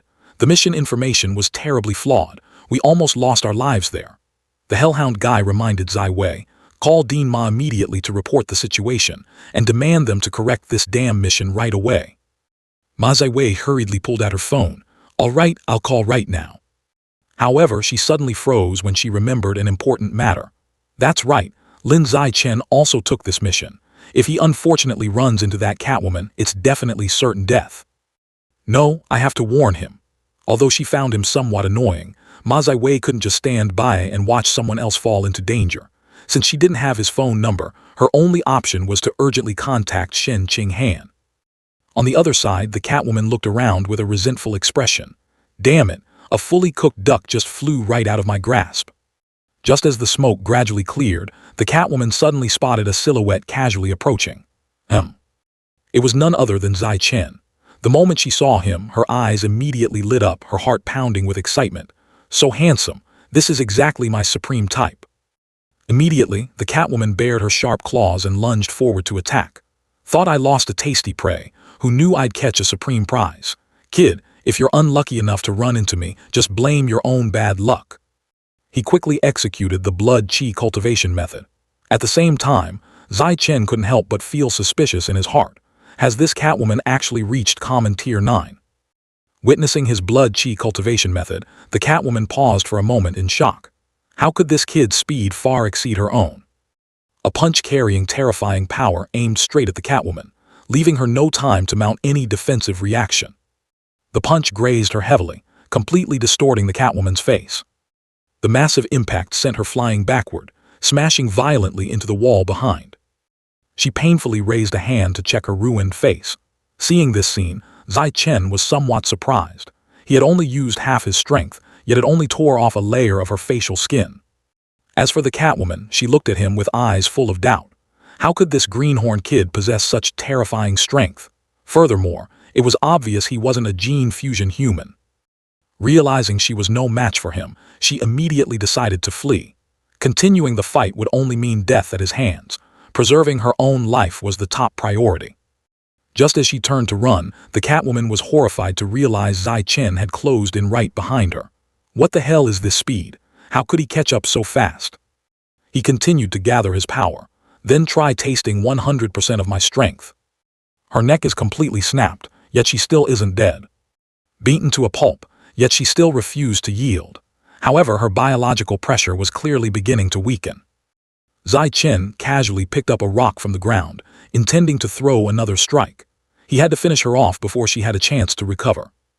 However, he suddenly stopped when he sensed an entirely different, strange aura rising. An abnormal energy source began to radiate and envelop the Catwoman. Not good at all. The biological pressure within her body suddenly erupted significantly stronger. Exactly at the brink of death, she had entered a blood berserk state. Zai Chen could clearly feel that she was only one step away from the threshold of a high-level lifeform. The Catwoman gnashed her teeth, roaring in fury. "You rotten brat, just who are you?" In her heart, she secretly calculated. Being forced into a corner just now, she had no choice but to fully activate the Shadow Knight Cat gene in her body. Even though the skyrocketing power helped keep her alive, the bestial nature would forever consume her, and the risk of gene backlash from the mutant beast was extremely high. Facing that ferocious appearance, Zai Chen gave a strangely polite smile, then spoke. "Sorry, miss, it seems I've got the wrong address." With that, he nonchalantly turned and walked away, ignoring the Catwoman who was still baring her fangs and growling threateningly. However, she didn't dare to act rashly. This young man's strength was too mysterious, and his actions followed no rules. Meanwhile, she had exhausted her trump cards and could suffer from gene backlash at any moment. If she let him strike one more time, the Catwoman would definitely die without even having time to gasp. Thinking that keeping her life was the most important thing, she decided to quickly retreat from this place of trouble. While fleeing, the Catwoman suddenly heard a strange noise from behind and curiously looked back. What's that sound? Before she could understand what was happening, a sharp iron rod pierced straight through her body. The Catwoman collapsed to the ground on the spot, and the person who had just struck was none other than Zai Chen. Next, he casually snapped the iron rod, using the remaining piece to stab deep into the Catwoman's chest. Then Zai Chen decisively pulled the iron rod out. He continuously unleashed a storm of attacks, leaving her with no mind to dream about handsome guys anymore. Looking at the Catwoman's motionless corpse, Zai Chen gave a cold assessment. The biological pressure has completely dissipated. After confirming everything was settled, Zai Chen threw the iron rod aside. She is definitely dead for good this time. Right after, Zai Chen took out his phone to capture the Catwoman's tragic scene. He thought to himself, the next step was to upload the evidence to the school app's mission system to confirm completion. After telling himself that, he notified the security department to come clean up the scene, then immediately made a phone call. "Hello. I am currently at Alley 20, house number 20, street 20. I have just discovered a Catwoman's corpse here." Shortly after, he quickly channeled his spiritual energy. Streams of blood-red spiritual chi billowed out, enveloping her corpse. The next step was to devour the Shadow Knight Cat's gene sequence from the Catwoman's body. In a split second, the system displayed a notification. "You have devoured a massive amount of the Shadow Knight Cat's life essence. The progress of the Shadow Knight Cat's bestiary has now reached 36%.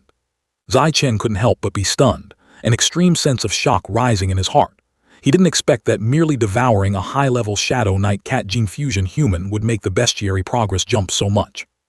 Perhaps the reason was that the Catwoman had suffered a backlash from this very gene source, causing the concentration of the Shadow Knight Cat gene in her body to become denser than usual. The scene shifted to a street shimmering with lights. Amidst the bustling crowd, Zai Wei was strolling along with two friends. Walking with the phone pressed to her ear, her voice still carried a hint of grievance. "Dad, that Catwoman mission I took almost got me killed. The provided mission information was completely wrong." Zai Wei endlessly complained. That Catwoman's biological level was not common tier 6. In reality, she had already reached common tier 9. Hearing this, the person on the other end exclaimed in shock, "What?" Zhen He was extremely furious, his fists clenched tightly. "Zai Wei, quickly recount the entire incident to me in detail. Later, I will personally go find Director He from the mission system to get to the bottom of this." She slowly began to tell the story from the beginning. Here's what happened. Hanging up, Zai Wei told herself she should quickly head back to the academy to be safe. Loitering outside any longer, and having the Catwoman's cronies come looking for revenge would mean the end of her life. Just as her train of thought hadn't ended, the older female student accompanying her suddenly grabbed her wrist, her voice panicked. "Zai Wei, look at this quickly. What the hell is going on?" The girl said while shoving the phone right in Zai Wei's face. "Why does the mission to capture the Catwoman report that it was cleanly finished by Zai Chen?" Zai Wei snatched the phone, rubbing her eyes several times as she couldn't believe what she was seeing. The Catwoman's level was common Tier 9, while that guy was just a greenhorn first-year student. What qualifications did he have to complete a mission this tough? Time drifted by, and the weekend break passed in the blink of an eye. Zai Chen and Qing Han returned to the academy's dormitory together once again. Just then, Zai Chen's phone gave a sharp buzz, notifying him of a message. "Your account has successfully been credited with 300 reward points." He fixed his eyes on the notification, his mind racing. The bounty for the Catwoman case arrived, but why are the points so inflated? He lightly swiped the screen, and the detailed information immediately appeared. Because the system provided incorrect data about the Catwoman, her official level had been adjusted to common Tier 9. Therefore, the original reward of 50 points skyrocketed to 200, along with 100 points as compensation for the incident. Qing Han sighed. "Our academy's mission system is truly a joke. Luckily your strength is tough enough, otherwise you would have met your maker long ago." Zai Chen nodded in agreement. "Yeah, my heart really jumped out of my chest this time.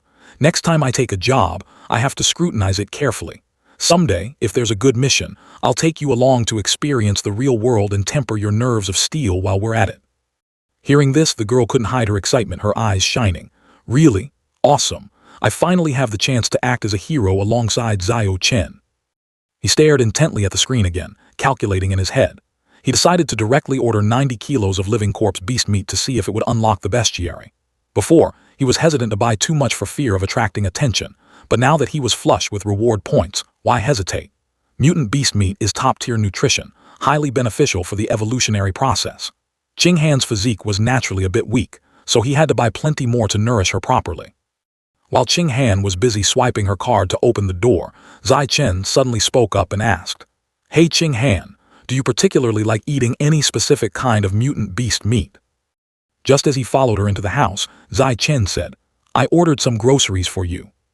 Qing Han flopped onto the soft sofa, her fingers swiping nimbly on her phone. "Let me take a look." A moment later, she looked up and suggested, "How about we buy Violent Great Eagle meat? 1 point exchanges for a whole 6 kilos. We couldn't finish it in a week even if we stored it in the fridge." Zai Chen tied his apron and nodded. "Deal. We'll get the Violent Great Eagle meat then." Qing Han quickly waved her hand. Wait, don't place the order. Let me pay for it. I still have the 90 reward points you gave me the other day." Hearing her say that, Zai Chen also nodded in agreement. Right after, Zai Chen began cooking. However, a slight ripple arose in his heart. He felt somewhat uncomfortable. Both of them were living under the same roof, as close as family, so why did they always have to be so clear-cut about what was his and what was hers? Before long, the aroma of food spread throughout the room. Just as they were eating happily, the doorbell suddenly rang. Zai Chen quickly stood up. "Let me see who it is." In the blink of an eye, he returned with a huge delivery box in his hands. "I didn't expect the delivery side to fly as fast as a rocket." He swiftly opened the box, took out a tray of meat and handed it to Qing Han. "Put this Violent Great Eagle meat into the fridge." The girl softly replied, Give it to me." Looking at the remaining 3 pieces of meat in the box, Zai Chen's eyes flashed with a calculating light. Everything seemed to be going according to his script. Now then, let the grand devouring feast begin. Just as his hand touched the pieces of meat, the system's voice continuously rang out. "You have devoured a massive amount of the living corpse beast's life essence. The living corpse beast's bestiary is officially 100% complete." Zai Chen suddenly recalled the image of the living corpse beast when they first met. At that time, it looked utterly tragic, its body mangled and shattered into pieces. He murmured blankly, Is this really the same living corpse beast that was so severely injured? However, the development right after left Zai Chen slack-jawed in amazement. This self-healing speed was truly too fast, too dangerous. The system notification continued to pop up. Congratulations on successfully unlocking the living corpse beast's bestiary, acquiring the biological attribute, rapid self-recovery. Needless to say, he was ecstatic. In his heart, he screamed endlessly, "Good heavens, this ability is absolutely overpowered in every way." The detailed introduction lines appeared clearly. Rapid self-recovery, personal self-healing capabilities are maximized. As long as you don't die on the spot and possess enough energy, all wounds, no matter how severe, can fully heal. To test it out, Zai Chen didn't hesitate to take a hard bite on the back of his own hand. Fresh blood immediately gushed out. He wanted to witness this so-called divine self-recovery ability with his own eyes. Truly miraculous. In just the blink of an eye, the wound on Zai Chen's hand stopped bleeding. Next, the torn muscle fibers began to contract, closing the wound at a dizzying speed. In a fleeting moment, the back of his hand had returned to being as smooth as before, as if nothing had ever happened. Zai Chen was stunned. Holy crap! It only took a few seconds to stop the bleeding and heal the scar completely. He hurriedly went to wash his hands, the corners of his lips unconsciously curling up in excitement. Possessing rapid self-recovery from now on, as long as he was still breathing and had enough energy, he could heal infinitely to keep fighting, just as his excitement was surging. The doorbell rang out once again, tearing through the quiet atmosphere. Turning off the faucet, Zai Chen wondered in confusion, what ghost is visiting at this hour? He turned to look at Ching Han, his face full of question marks. Something you ordered. The girl was equally confused, shaking her head vigorously. I didn't buy anything. The door barely cracked open when a hesitant and embarrassed voice sounded. I'm really sorry to the two of you. Ma Ziwei stood there, her eyes only daring to stare at the ground, her voice as quiet as a mosquito. Coming over to bother you so late, I'm dying of embarrassment. Upon opening the door, Zai Chen was momentarily stunned to see Ma Ziwei standing right in front of him. He couldn't help but ask directly what business brought her here. Ma Ziwei didn't beat around the bush and went straight to the point. She admitted she was extremely curious about how he completed the Catwoman mission and hoped he would share a bit of his experience. However, Zai Chen maintained a firm attitude, outright refusing because he considered it an inconvenient matter to discuss. Being someone with high self-esteem, Ma Ziwei didn't want to lower herself any further, so she immediately turned to leave, coldly dropping a sentence. Then I won't bother you anymore. Seeing her retreating back, Ching Han standing nearby felt a bit awkward and chimed in to invite Ma Ziwei inside for tea. She enthusiastically boasted that this was a good tea handmade by her mother back in her hometown. Even so, not wanting to linger, Ma Ziwei politely declined, claiming she was busy and promised to visit another time. Waiting until she was out of sight, Ching Han started to put in a few good words for her. She believed Ma Ziwei was actually a good person. This time, because the Catwoman mission info was wrong, out of concern for Zai Chen, she had texted to warn Ching Han. She advised Zai Chen to be more open with Ma Ziwei in the future. Understanding the whole story, Zai Chen nodded and promised that in the future, if she wanted to, she could invite her over to hang out since she lived right downstairs anyway. Hearing this, Ching Han happily replied with an full of joy. Transitioning to the next morning, Liu Chuan-Wu called Song Yuyan over for a talk. He revealed that last night he witnessed with his own eyes Ma Zhenhe confronting Director He, the manager of the mission system. The two exchanged words, then argued, and finally got into a fierce brawl. Hearing this, Song Yuyan couldn't hide her astonishment, hurriedly asking, was it because of the wrong information on the Catwoman mission? Liu Chuan-Wu stroked his beard while nodding in confirmation. The thing is, old Ma's daughter also took that mission, but the mission board listed the Catwoman's rank incorrectly, which almost cost the girl her life. No wonder the old man went crazy. Song Yuyan also chimed in saying she heard the Catwoman's true level was common tier 9, while the mission stated it was common tier 6. Amidst their animated discussion, Zai Chen continued to nonchalantly sit reading a book like an invisible person. A moment later, Liu Chuan-Wu approached him, his voice full of doubt. Zai Chen, you're only at common tier 6. Exactly what crazy method did you use to complete that mission? Even Song Yuyan couldn't hide her curiosity, interjecting. Or is there some expert backing you up? Or did you use traps to take her down? Zai Chen turned a page, casually replying. There's no expert or traps at all. I simply used my muscle strength, fought her one-on-one, and sent her to heaven. The moment he finished speaking, Song Yuyan startled and screamed out loud, while Liu Chuanwu couldn't believe his ears. He snapped, "You're still hiding your true strength, aren't you?" The old man just kept yelling uncontrollably because he thought it was too absurd. Zai Chen felt quite a headache at this moment. He rubbed his forehead and thought to himself, after living with them for a while, he found their character to be not bad. Telling them his actual body tempering progress and true level would probably bring more benefits than harm. Furthermore, they could also help him research opening acupuncture points. Thus, he decided to just spill the beans.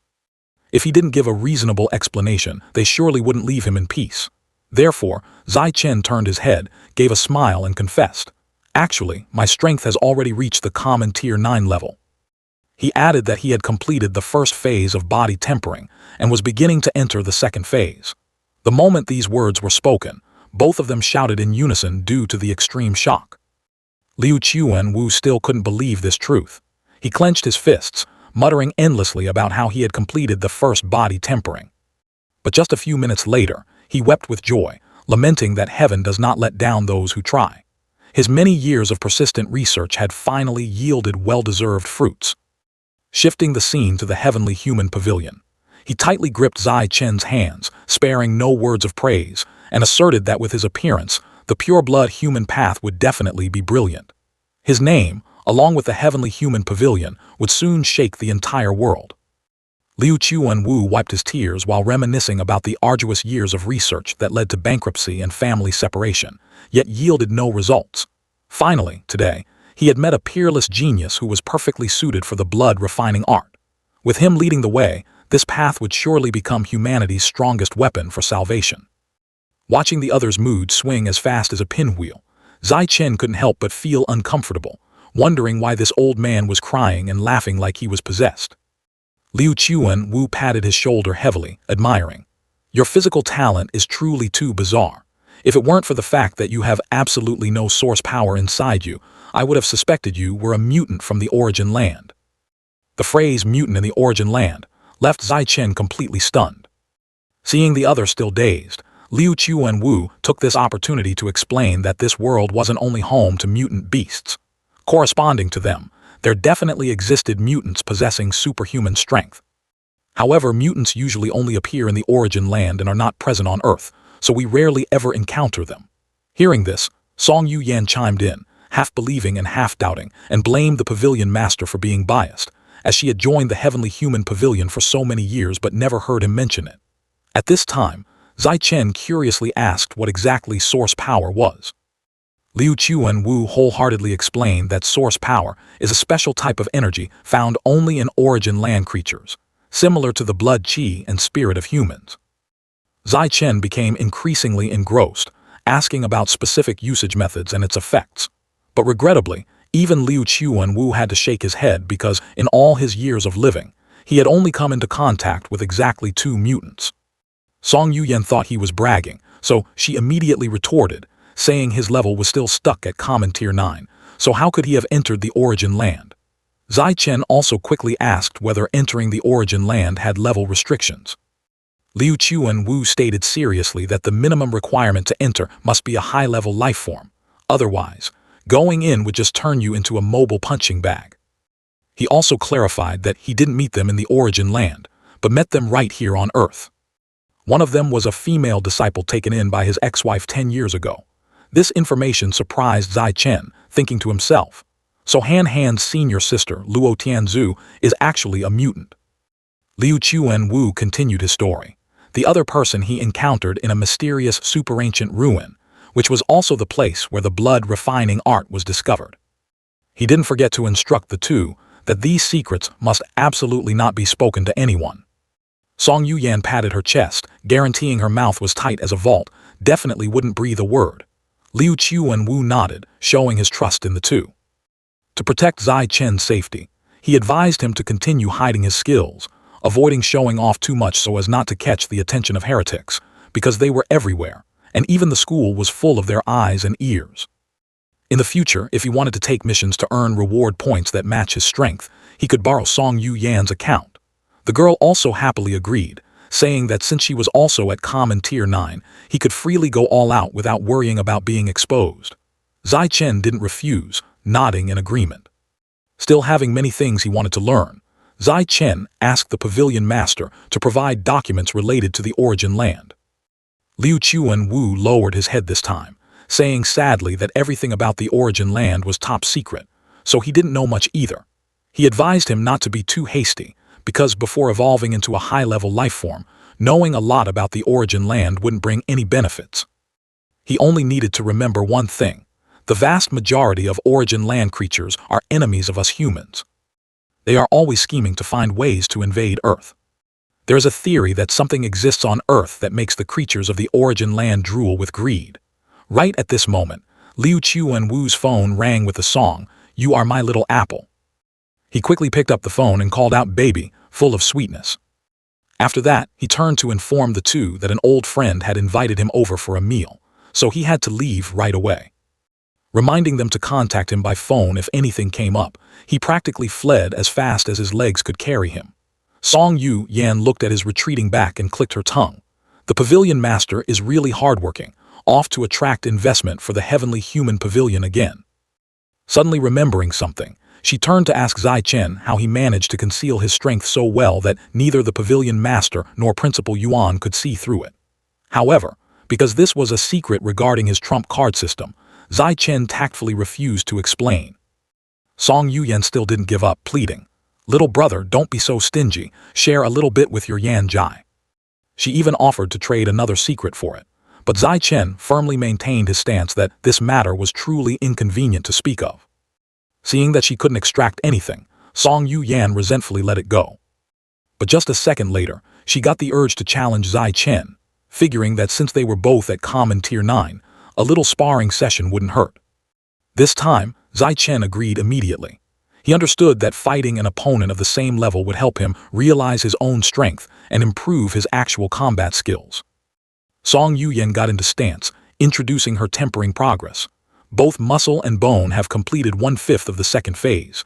Just go ahead and attack with all your might. In the empty corridor next to the bookshelf, Song Yuyan got into a ready posture and asked Zai Chen if he was prepared. He nodded affirmatively, also stepping into a fighting stance. She appeared quite generous by letting her junior make the first move. "You attack, I will focus on defense to test your strength." Not making her wait long, Zai Chen dashed forward as fast as a tornado. He spun around and launched a powerful kick into Song Yuyan's abdomen, causing her to secretly panic at this incredibly terrifying strength. She was pushed back a long distance before she could stand firm, her heart filled with shock. He clearly just finished the first body tempering, yet he could make me hurt so much, even though my abdominal area has been tempered twice. Too absurd. Perhaps it won't be long before I'll be left eating his dust. To save face, Song Yuyan decided she had to show off a bit in front of her junior while she still had the upper hand. She stood firm, pretending to be dissatisfied with that kick, and reminded Zai Chen, "If you have a chance to strike, you must land a blow that heavily injures the enemy immediately." She continued to lecture that he must aim for weak points to attack. Combat is a matter of life and death, not a place to talk about martial virtues. Zai Chen saw right through her little trick but didn't expose it, merely nodding in reception. Song Yuyan charged forward, declaring, "The official spar begins. Let's hope you can hold on for 5 minutes." 5 minutes. Zai Chen also lunged forward with eyes full of determination, not forgetting to reply with a sentence, "Please advise me." Continuous sounds of collision echoed throughout the research room. Zai Chen relentlessly pressured her with lightning-fast punches and kicks. Song Yuyan now could only clumsily defend herself, rarely finding an opportunity to counterattack. Under the suffocating pressure, she began to grit her teeth to endure. In her heart, she was extremely panicked, realizing she was fighting with all her might yet could only fight him to a draw and even risked losing. In the midst of that, she found an opening and threw a punch at her opponent. Zai Chen saw this move and thought to himself, sparring up to this point is enough.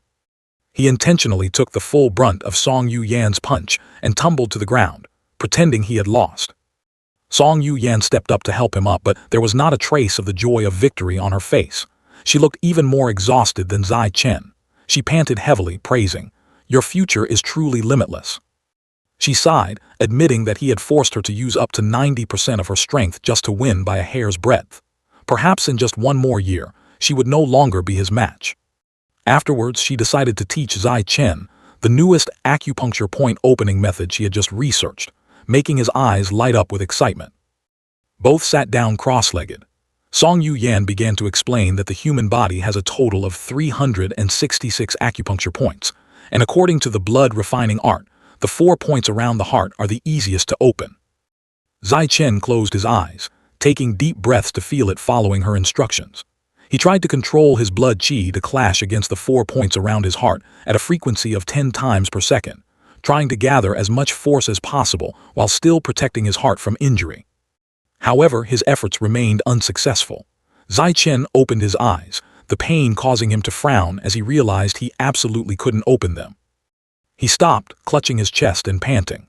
Seeing this, Song Yu Yan quickly stepped forward to support him and gently advised that he shouldn't be too hasty. Perhaps his current physical body strength wasn't enough yet, or maybe there were still flaws in her method. At the same time, at the Liu family's ancestral estate, in a gloomy basement, a figure was standing respectfully before a coffin.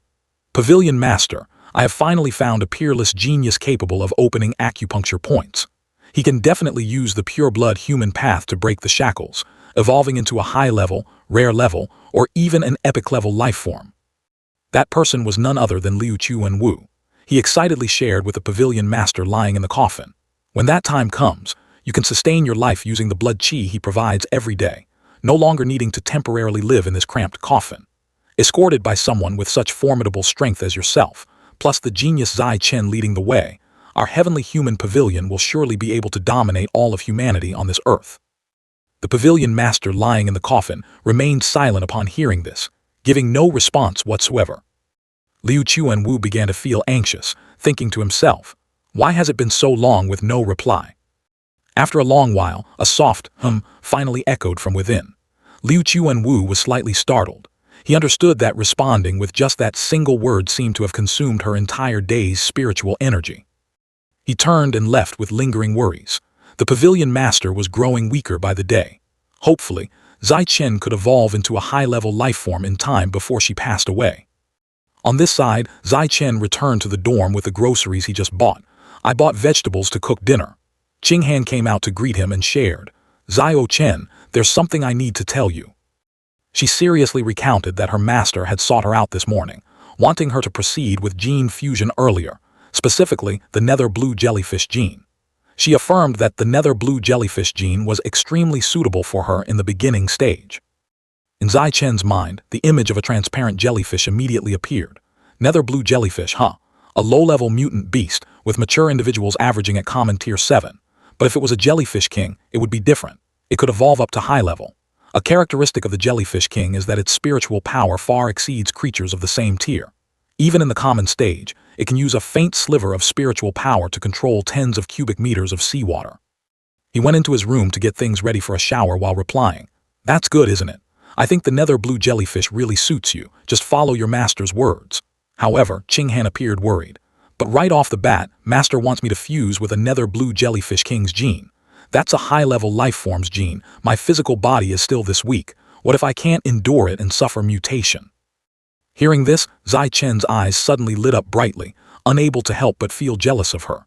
Nether blue jellyfish genes are already rare, let alone a jellyfish king, which has a ratio of 1 in 10,000. Yuan Dongjai is truly too generous.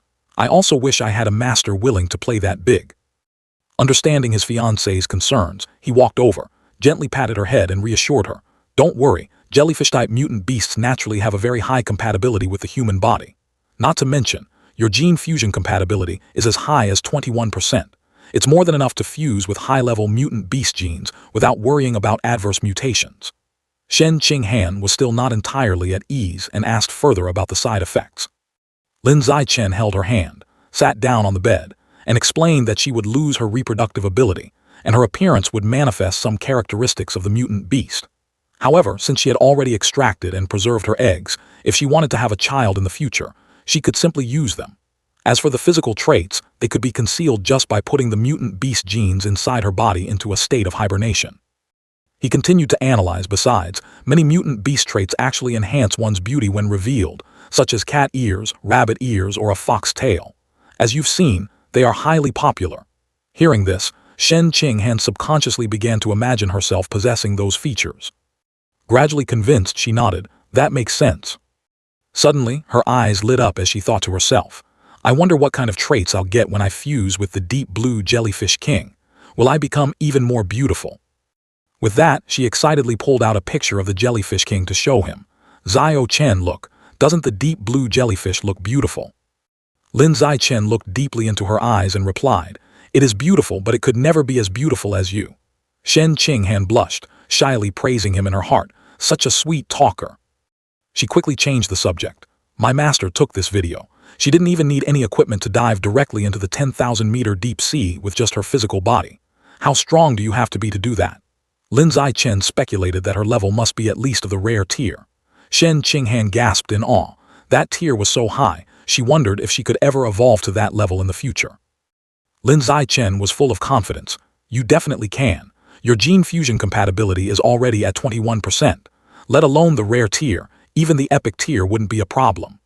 Shen Qinghan wasn't as confident, thinking things weren't that simple, as one also had to consider physical constitution and evolutionary resources. Lin Zichen bluntly pointed out that her physique was already incredibly heaven-defying with its innate extreme compatibility with water. If she followed the water attribute path in the future, she would certainly become even more formidable than her master. Lin Zichen promised, as for evolutionary resources, you have even less to worry about. From now on, I'll work hard to make money. Whatever you need, I'll provide. Hearing those words, Shen Qinghan blushed and leaned closer, saying, then I guess I have to try my best to please my wealthy patron. She took out a pair of black thigh-high stockings and asked shyly, between black and white, which color does my patron prefer? Lin Zichen replied, either is fine, I like them both. Shen Qinghan then took off the white stocking on her left leg and put on a black one, deciding to wear one of each color for a unique look. Lin Zichen burst into laughter looking at it, saying it looked a bit eccentric but was definitely worth a try. Afterward, Lin Zichen poured some water while tapping on his phone, calculating inwardly. Han has classes this afternoon, so I won't go to the Pure Human Research Institute either. I'll just train at home. He sipped his water while browsing the news online to keep up with the current situation.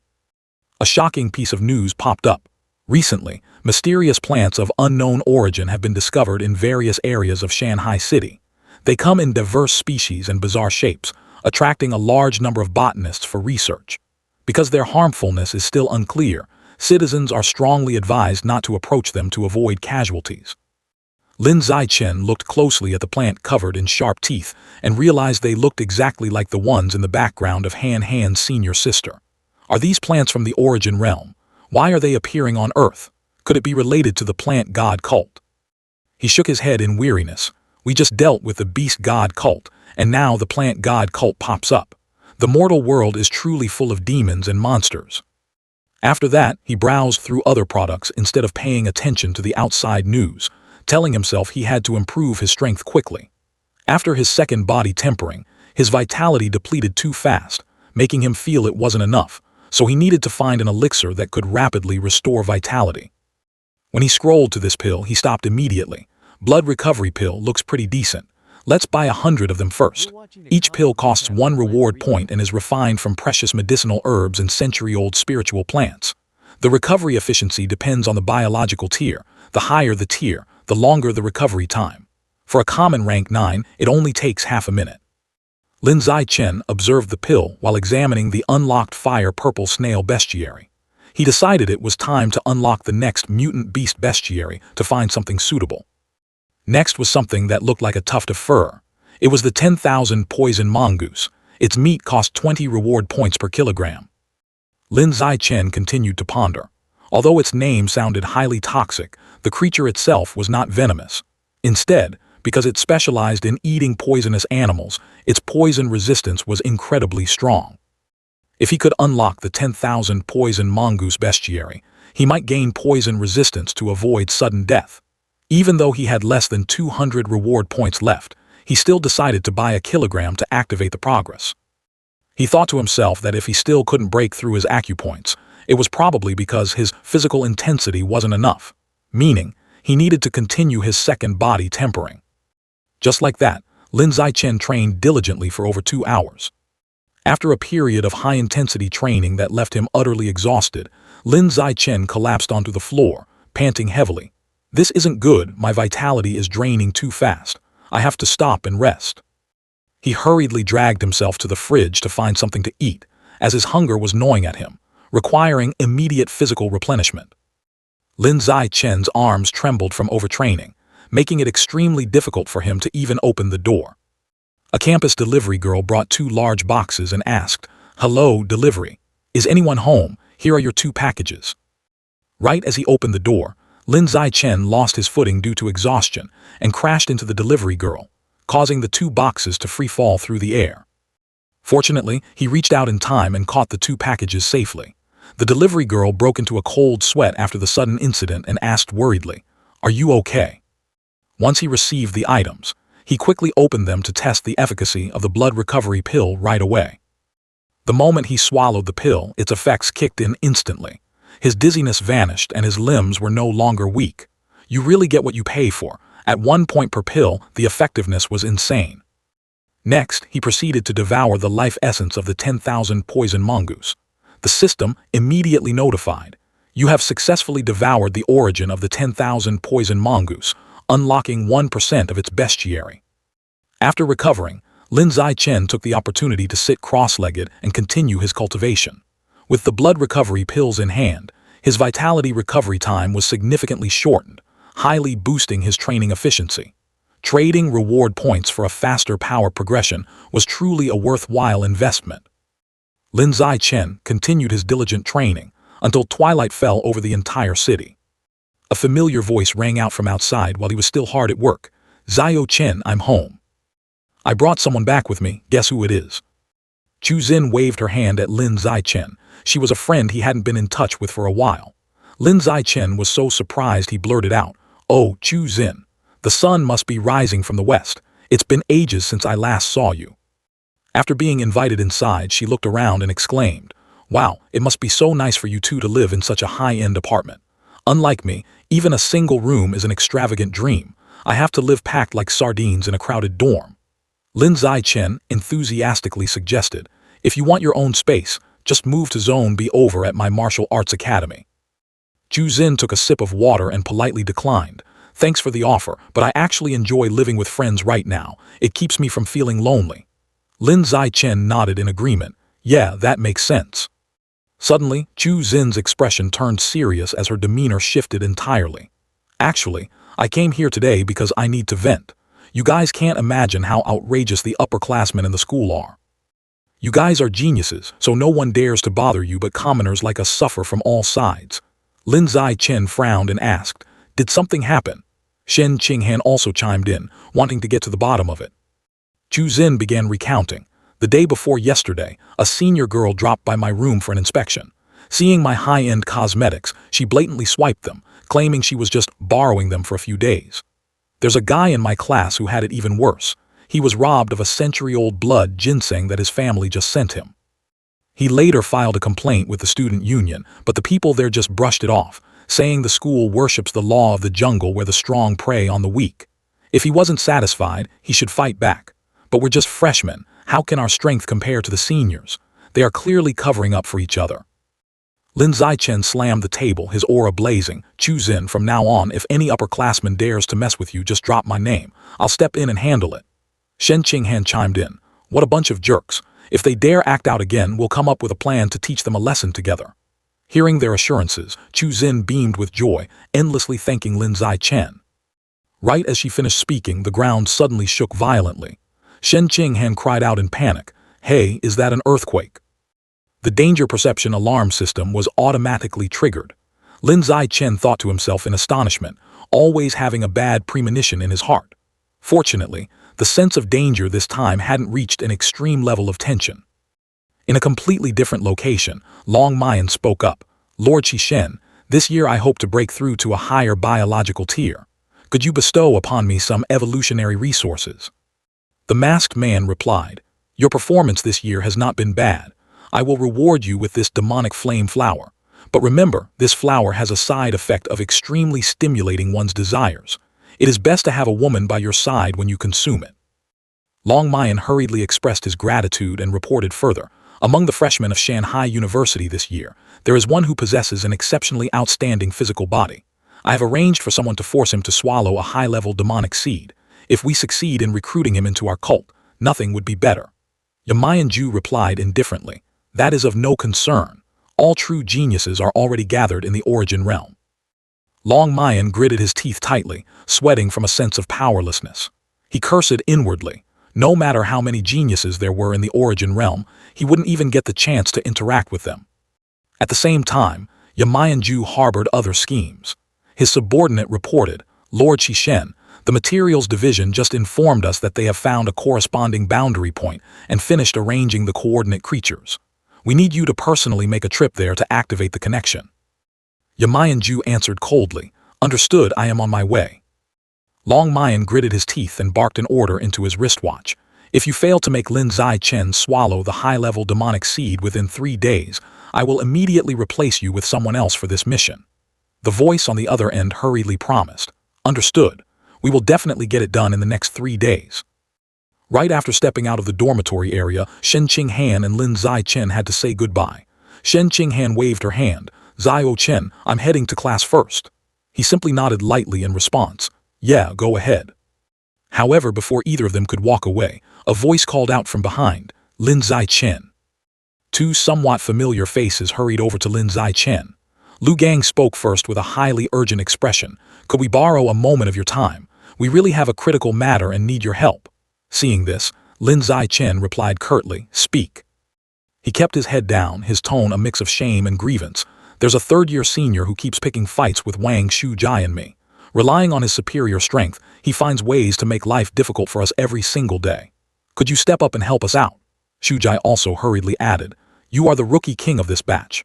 That guy definitely wouldn't dare to offend you. He'll have to show you some respect no matter what. Saying this, Lu Gang held out a handbag. Of course, we're not asking for your help for nothing. Inside are some precious spirit fruits, some for skin nourishment, some for calming the mind, and even some for enriching the blood and enhancing vitality. These are all evolutionary resources sent by my family, and I'm gifting them all to you, just hoping you'll lend us a hand. Shujai continued to plead, Lin Zai Chen, for the sake of us being high school classmates, please just help us out this once. Lin Zai Chen stayed silent for a moment before probing, What is the strength level of that third-year senior? Shujai replied instantly, Common rank 6. Hearing this, he calculated inwardly. At this level, there was absolutely nothing to worry about. Finally, he accepted the bag of spirit fruits and instructed, All right, wait for me at the entrance of the Pure Human Research Institute at 5:30 this afternoon.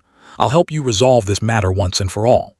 Upon hearing this, the two could not hide their joy and promised in unison, Lin Zai Chen, if you ever need anything in the future, we guarantee we'll be there whenever you call.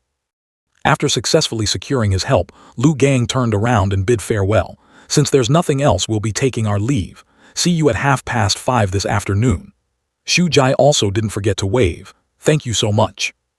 At this time, Shen Qinghan peered curiously into the bag and said excitedly, Zio Chen, open it quickly to see what kind of spirit fruits are inside. I've lived this long and never tried a spirit fruit before. Lin Zai Chen opened the bag, revealing plump red fruits that looked incredibly appealing. He held the bag toward her, then take a few to eat on your way. Shen Qinghan hesitated a bit. I'll just take a small one. A big one would be too much for me to finish. He then reached into the bag. All right, let me pick the smallest one for you. But before Lin Zai Chen's hand could touch it, Shen Qinghan's eyes landed on a fruit with a bizarre shape and dark color, looking very ugly. Zio Chen, this fruit looks so creepy. Could it be spoiled? He picked up the fruit to examine it more closely, but since he himself had never seen this type of spirit fruit before, he wasn't entirely sure. Is it really spoiled? Suddenly, the system in his head was activated, issuing a danger warning. This made Lin Zai Chen jump in shock. If this skill was sending out a signal, then something was definitely wrong. The system continued to display a notification. High-level demonic tree goo worm detected. Proceed with absorption. Lin Zai Chen furrowed his brows on high alert. What the hell is this? The thing they called a precious spirit fruit is actually a demonic tree's goo worm. Instantly, Lin Zai Chen dashed forward like a bolt of lightning, blocking Lu Gang and Shujai's path, and shouted, You two, halt right there. Seeing his demeanor, both of them flinched in shock and stammered, what's wrong? He didn't bother explaining but turned to instruct Shen Qinghan. Han, quickly call your master and tell her to get here right now. She swiftly ran over to block the escape route of the two suspicious individuals while pulling out her phone to call Yuan Dongjai. Got it. In just a moment, Yuan Dongjai arrived soaring on a stream of water, landing from the sky. She spoke in a stern voice. What has happened here? Lin Zichen didn't delay at all and immediately reported. Principal Yuan, these two asked for my help and gave me a bag of spirit fruits, but inside were some extremely bizarre red seeds. I suspect this is related to the plant god cult. Just hearing the words plant god cult, Lu Gang and Xu Jai were already trembling with fear. She immediately controlled a stream of water to envelop the seeds for inspection, drawing a conclusion in a flash. These are indeed seeds of a mutant tree. Anyone who consumes them will be completely controlled by it, losing all autonomy. This is an extremely malicious method frequently used by the plant god cult to coerce others into joining their faction. Hearing this, Lin Zichen couldn't help but feel a chill down his spine. He thought to himself, could it be that from the very beginning, they were already being controlled by the plant god cult? Recognizing the severity of the situation, Yuan Dongjai raised her hand, ordering the restraint of the two. Lu Gang cried out in fear, Principal Yuan, we were forced. Xu Jai also tried to explain himself, Principal Yuan, but she instantly used her ability to seal their mouths to prevent any noise. She looked at Lin Zichen and said, I will temporarily take these two away for investigation. Once there are results, I will notify you. Xu Jai was about to say something when he suddenly felt his throat stiffen, his face turning pale with terror. Why couldn't he speak a single word? Lu Gang wasn't faring any better, his heart filled with extreme fear. Is this the Esper power of Yuan Dongjai? Before taking the two suspects away, Yuan Dongjai didn't forget to caution her students. These cultists are incredibly cunning and infiltrate everywhere. Even instructors or school administrators cannot be fully trusted. In short, you must always maintain high vigilance toward everyone around you. Shen Qinghan nodded repeatedly, but in her heart she couldn't hide her admiration. Master is so cool. Her spiritual power is so strong that she can even control objects to fly. She's simply amazing. Lin Zichen nodded in agreement. Yeah, the ability to fly is really awesome.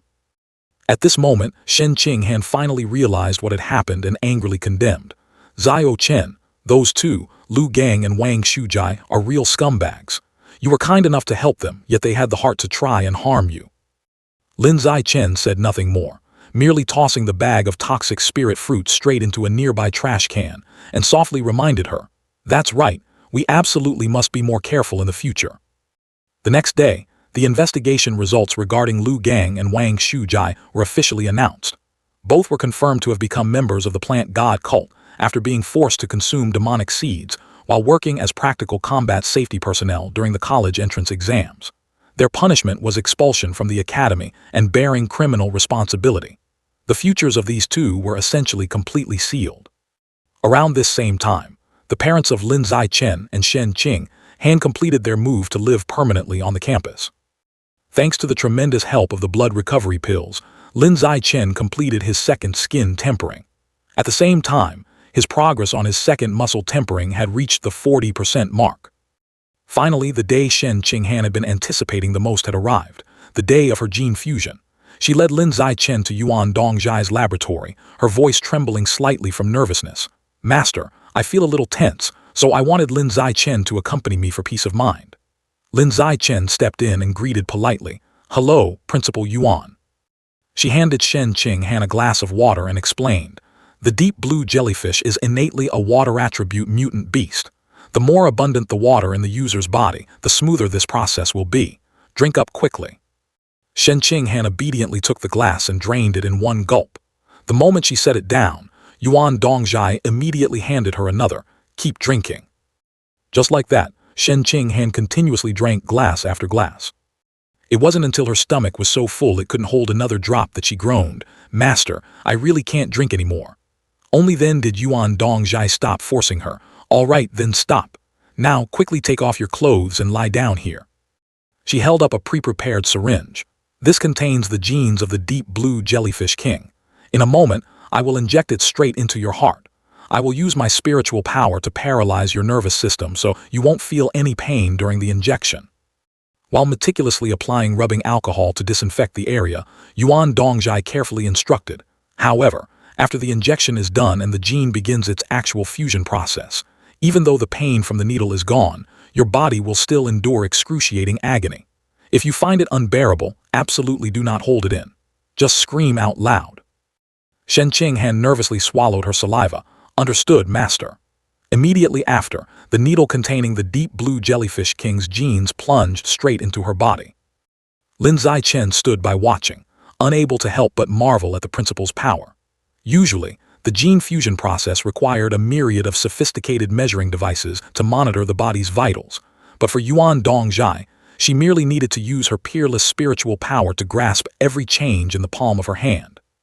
Once the injection was complete, Yuan Dongjai announced, "The deep blue jellyfish king's genes have completely entered your body. The fusion process will begin right now. Brace yourself for the flesh-tearing pain to come." Hearing the warning, Shen Qinghan's face flushed with tension as she nodded slightly. "Yes, I am ready."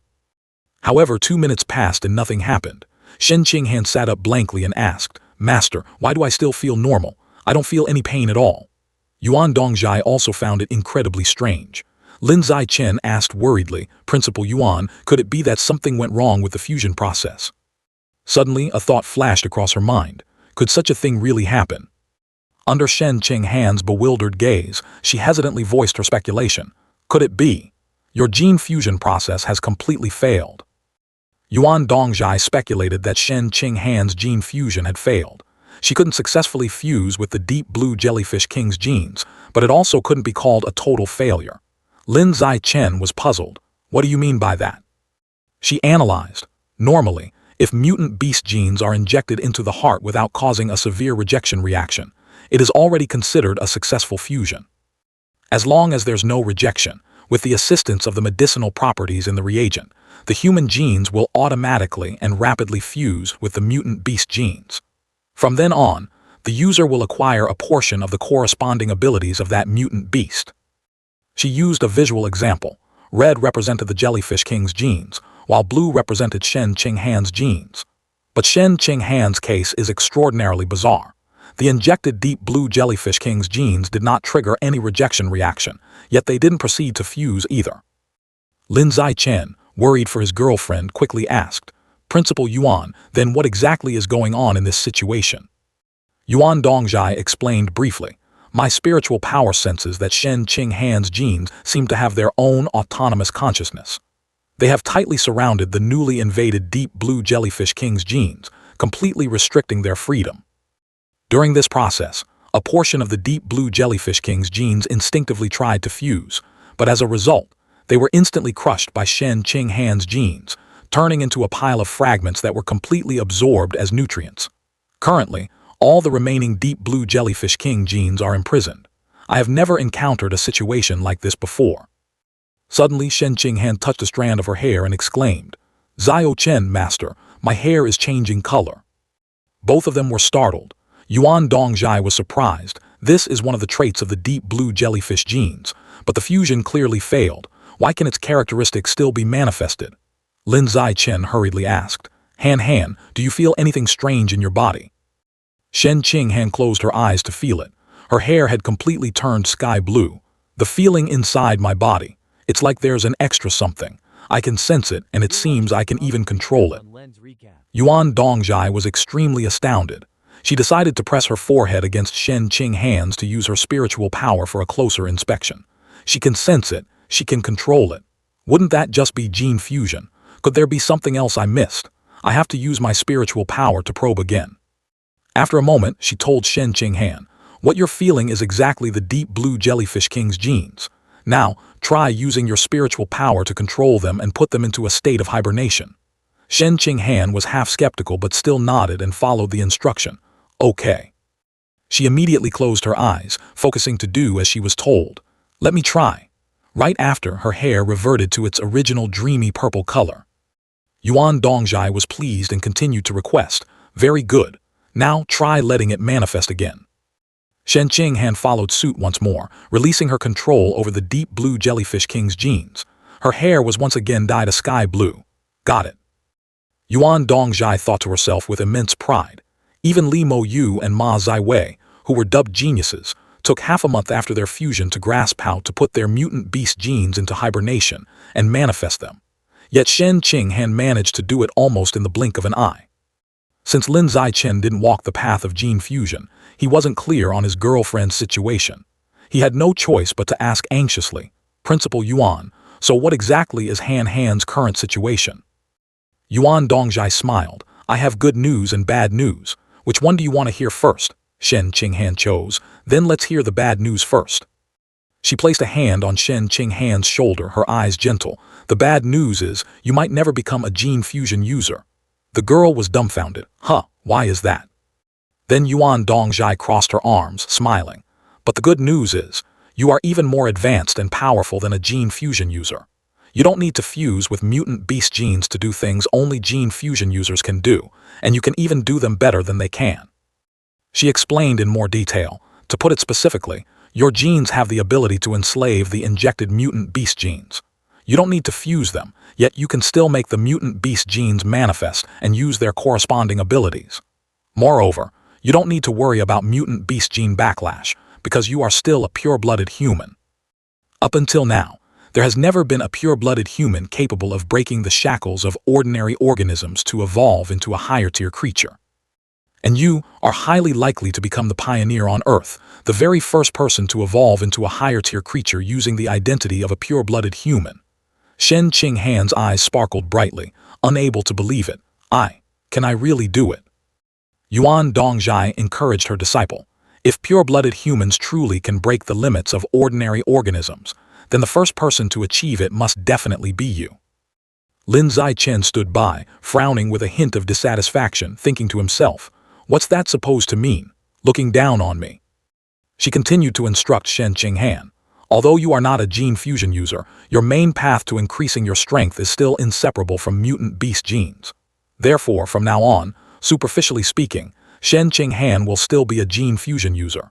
You absolutely must not tell this secret to anyone, not even your parents." Then she seriously proposed, "Shen Qinghan, there is still much to research regarding your gene enslavement ability. From now on, at 8 o'clock every night, if you don't have anything else to do, come to my office. We will study it thoroughly together."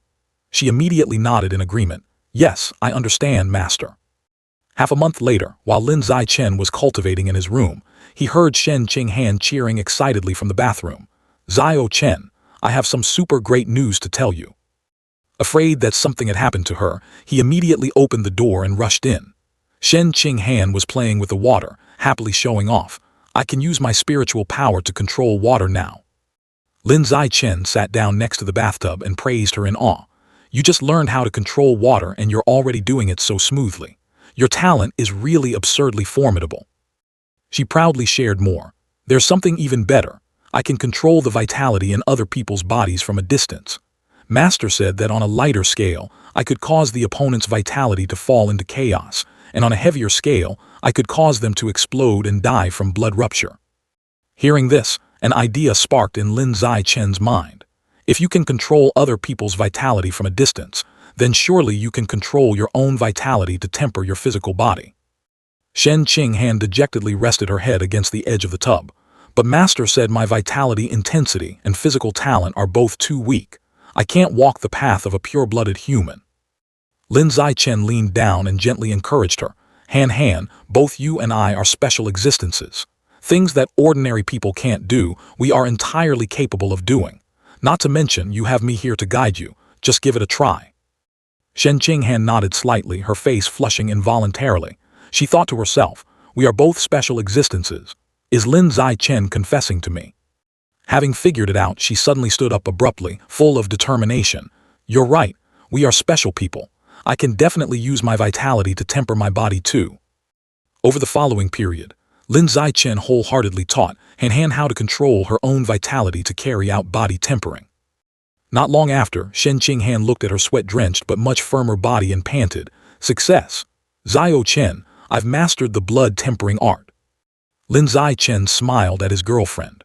Originally, he just wanted to let her give it a try, not expecting her to actually succeed. Han's biological tier was only common rank 2, yet she was able to cultivate the blood-tempering art, something that could only be practiced when one's vitality intensity reached common rank 4. It was truly a bit unbelievable.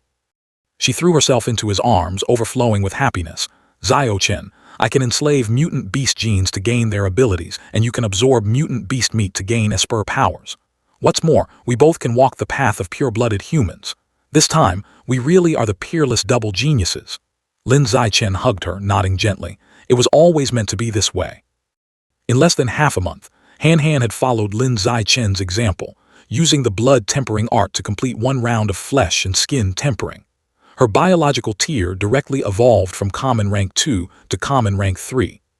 One evening, after Qing Han had gone to bed, Zichen was still awake scrolling through his phone. He thought it was about time to take Han Han out for some actual combat to temper her mindset.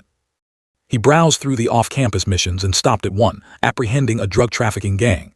Target count: 21 individuals armed with firearms, no cyborgs, no gene fusion users. Location: outskirts of Shanghai City. Reward: 50 points. After a moment of thought, he decided to accept this mission. At 9 o'clock that night, at the Shanghai City Security Headquarters, someone introduced. These two are students from Shanghai University, here to take on an off-campus mission and assist us in solving the case. Captain Fang Feixiang led Zichen and Qing Han inside. He smiled and said, "This young man is also the famous top scorer of our Nanjiang Province's college entrance exam." Seeing the two young people, the security squad was extremely excited and welcomed them warmly. It really is him, the top scorer of Nanjiang Province, truly young and promising with a limitless future. He looks even more handsome in person than in his photos. Welcome, welcome. After the introductions, Feixiang smiled and said, "I also have an adopted son who is a freshman at Shanghai University. This year, he entered the school as the provincial top scorer and is even studying in the genius class." He showed a look of regret. What a pity, Zichen. With your talent, if you hadn't joined Tianranji, you could have entered the genius class and been classmates with my adopted son. Listen to my advice. Leave Tianranji as soon as possible and transfer to the Evolution Academy. Hearing this, Zichen was speechless and remained silent. He continued to boast proudly, "For tonight's operation, I also invited my adopted son to assist. You two should take this opportunity to get to know him. Later on at school, if any upperclassmen bully you, just let him know and he will definitely step in to help." As soon as he finished speaking, a voice called out from outside, "Adoptive father, I'm here." Feixiang laughed heartily, "Speak of the devil and he shall appear." Yang Jian, with his long green hair, strolled in amidst the admiring whispers of the staff. "Is this Captain Fang's adopted son? What an extraordinary aura. Fang Feixiang is really lucky to have an adopted son who is a provincial top scorer. He'll definitely rise rapidly in the headquarters in the future."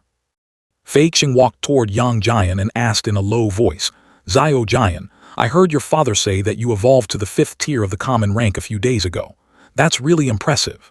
He smiled and replied, "It's nothing much, just the normal speed of evolution." He patted Yang Jian's shoulder. "In tonight's operation besides you there are 2 freshmen from Shanghai University, one of whom is a very pretty girl. Let your adoptive father introduce you to them." Hearing the mention of a girl, he immediately perked up, thinking to himself, "A very pretty girl. Looks like I have another chance to show off." But when he saw the 2 people in front of him, Yang Jian's face instantly turned pale, and he panicked inwardly. Good heavens, why are it Lin Zichen and Shen Qing Han? So much for showing off. His heart grew as cold as dead ashes. Then what's left for me to brag about?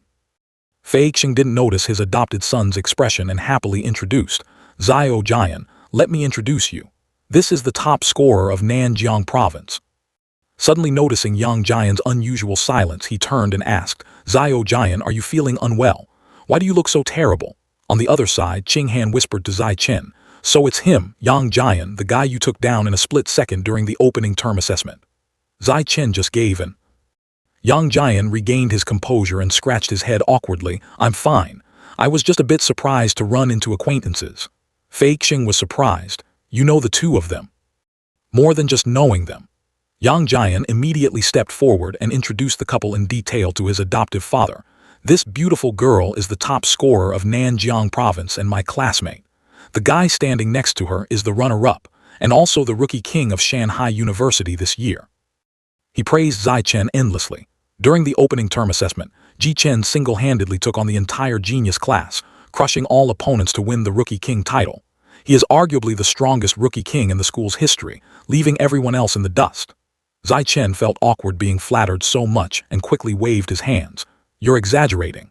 I was just lucky enough to be in a slightly better condition than everyone else that day." In his mind, he was screaming, Please be humble for my sake. Yang Jian realized he had spoken out of turn and laughed to smooth things over. Ha ha, whatever Ji Chen says goes. But the information he just revealed left Fei Xing's jaw dropping in astonishment. A runner-up was actually that formidable. He had truly underestimated him earlier. After the preparations were complete, at 11 o'clock at night, several military vehicles began to roll out to apprehend the criminals. Inside the vehicle, someone announced, "We are entering the drug trafficker's lair." Fei Xing distributed protective gear to the three of them. "Put on these bulletproof vests to protect yourselves." Qing Han accepted it, but Zai Chen shook his head. "I don't need it." Yang Jian, who was about to stand up and take one, froze upon hearing this. He sat back down in his seat. "I don't need one either. Ordinary firearms can't hurt me." But inwardly he was calculating. "I have to act cool. Even if I'm not on the Rookie King's level, I'm still a provincial top scorer. Later, I must broaden the horizons of these security officers with the strength of a genius-class student." Before long, they arrived at an abandoned industrial warehouse. Fei Xing's fully armed security squad moved in. He ordered, "Commence the operation." The criminals inside the factory saw people rushing in and yelled, "The cops are here, run." But there were also reckless ones. The leader ordered, "If we get caught, we're dead. Fight them to the death." So, they started firing indiscriminately at the incoming squad. The security squad and Zai Chen's group immediately took cover behind large cargo crates to hide. While the security squad was looking for a shooting angle, Zai Chen stood up and walked straight out. Seeing this, Yang Jian also stood up and followed, feeling a bit anxious inside. A frontal assault. Whatever, I'll just follow him. But reality was cruel. Although the bullets couldn't kill him, getting hit still made him yelp in pain. A security officer shouted, "Quick, hide in here." Conversely, Zai Chen charged forward with ease. Bullets couldn't penetrate his body. They all ricocheted off. The criminals panicked. Why is this guy invulnerable to weapons and refuses to fall? Dashing right up to the leader, Zai Chen swung a powerful punch. The opponent only had time to blurt out, Don't kill me." Single-handedly, he dismantled the entire gang. Screams echoed everywhere. "I surrender, don't kill me." One extremist pulled the pin on a grenade. "I'm using a grenade. Die with me." A massive explosion rang out, shaking the entire factory. Heat waves, shock waves, and tremors spread outward, affecting even the security squad hiding in the distance. When the smoke and dust cleared, Zai Chen was still standing in his original spot, completely unharmed. He lightly brushed the dust off his clothes and thought, "I'll leave the rest to Han Han for practice." Then he called out, "Han Han, it's your turn." Qing Han immediately activated her azure jellyfish gene. Her hair gradually turned a brilliant blue. She thought, "I just need to control their blood and qi." At the same time, the blood and qi within the criminals' bodies instantly went haywire under her control. They could no longer run. "No, I can't move." Qing Han used her spiritual power to make them all collapse. Immediately, the criminals fell to the ground in unison, as if drained of all their strength. Only then did the security squad step out, escorting the criminals into the vehicles. After a search, an officer walked over and reported, "Captain Fang, we found a crate of very strange seeds inside." He brought the box of seeds to Fei Xing. He recognized them immediately. As expected, ancient demonic tree seeds. It seems this is connected to the plant god cult again. According to the drug trafficker's confessions, 2 months ago, a mysterious masked man told them to scatter these seeds and paid them very generously. A security officer sighed, to think they're not only dealing drugs but also acting as lackeys for the enemy. Seeing that everything was handled, Zai Chen took Qing Han's hand to leave. "My girlfriend and I still have matters at school, so we'll take our leave first." Fei Xing didn't try to keep them. "Is that so? All right, I'll have someone drive you two back." On the way back, Zai Chen thought seriously that, for the sake of safety, it was best to avoid getting involved with these evil cults as much as possible. While walking, he accidentally spotted a rat digging in the dirt, carrying an ancient demonic tree seed in its mouth. He was slightly surprised. "What is that?" Seeing the rat's somewhat unusual behavior, Zai Chen speculated, "Is this rat planting an ancient demonic tree seed? Is it the plant god cult?" Immediately, he turned and instructed Qing Han, "Quickly inform your master that the plant god cult might have colluded with the rats. They are helping to spread the ancient demonic tree seeds." Knowing this matter was far from simple, she nodded. "All right, I'll report it right away."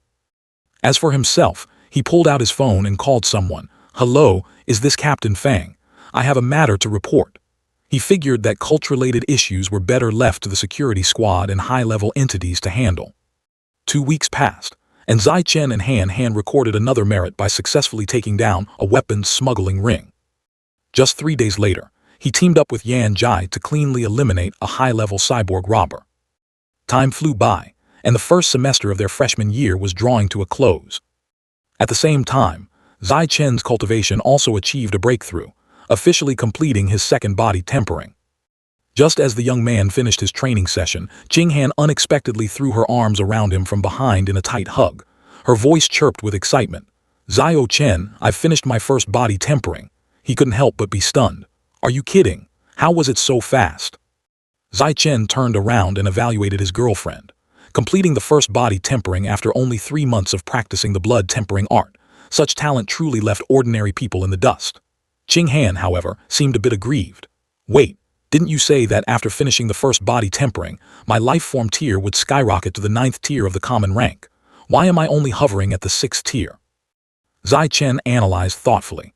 "Could it be that because your physical foundation was weak, but your blood and chi control was so top-notch, the physical intensity you managed to temper just wasn't enough?" This explanation immediately made Jing Han's face fall, and she pouted. "Isn't that the same as saying I'll only be eating your dust for the rest of my life?" Zai Chen could only scratch his head and laugh it off, thinking to himself, if I'm using a cheat system and still let you catch up, wouldn't my system be totally useless?" The next day at the Research Institute, Yu Yan was pulling her hair out in frustration. "Good heavens, how on earth are you supposed to open this acupuncture point?" Zai Chen was equally exasperated. "Maybe it requires completing body tempering 5 times to unlock." She immediately dismissed the idea. "Don't scare people like that. If that were true, wouldn't it be a dead end for ordinary people trying to cultivate?" To lift their spirits, she quickly changed the subject. All right, let's talk about something fun. Let me tell you about some fresh drama I just heard." Yu Yan immediately switched into gossip mode. "Do you know how messy the private lives of the big bosses in our school are? Let me spill the tea for you." Zai Chen, who had no interest in these matters, raised his hand to interrupt. "Oh right, Yan Jai, how many reward points do I have saved up with you now?" she answered briskly. "You've used my account to complete so many high-level missions, you've earned quite a bit. The total is at 2,400 now." Zai Chen did some mental math. Myriad poison beast meat cost 20 points per kilogram, so these points were more than enough to buy 99 kilograms to activate the compendium. Thinking of this, he grinned widely at Yu Yan. "I want to buy 99 kilograms of myriad poison beast meat. Could you please place the order for me in the reward point store?" Hearing someone order such a massive quantity of monster meat for the first time, Yu Yan couldn't help but be curious. "Are you buying a whole quintal of myriad poison beast meat to make a salad?" Zai Chen only smiled mysteriously. "State secret, I can't disclose it." Seeing this, she didn't press further. Fine, I'll place the order for you."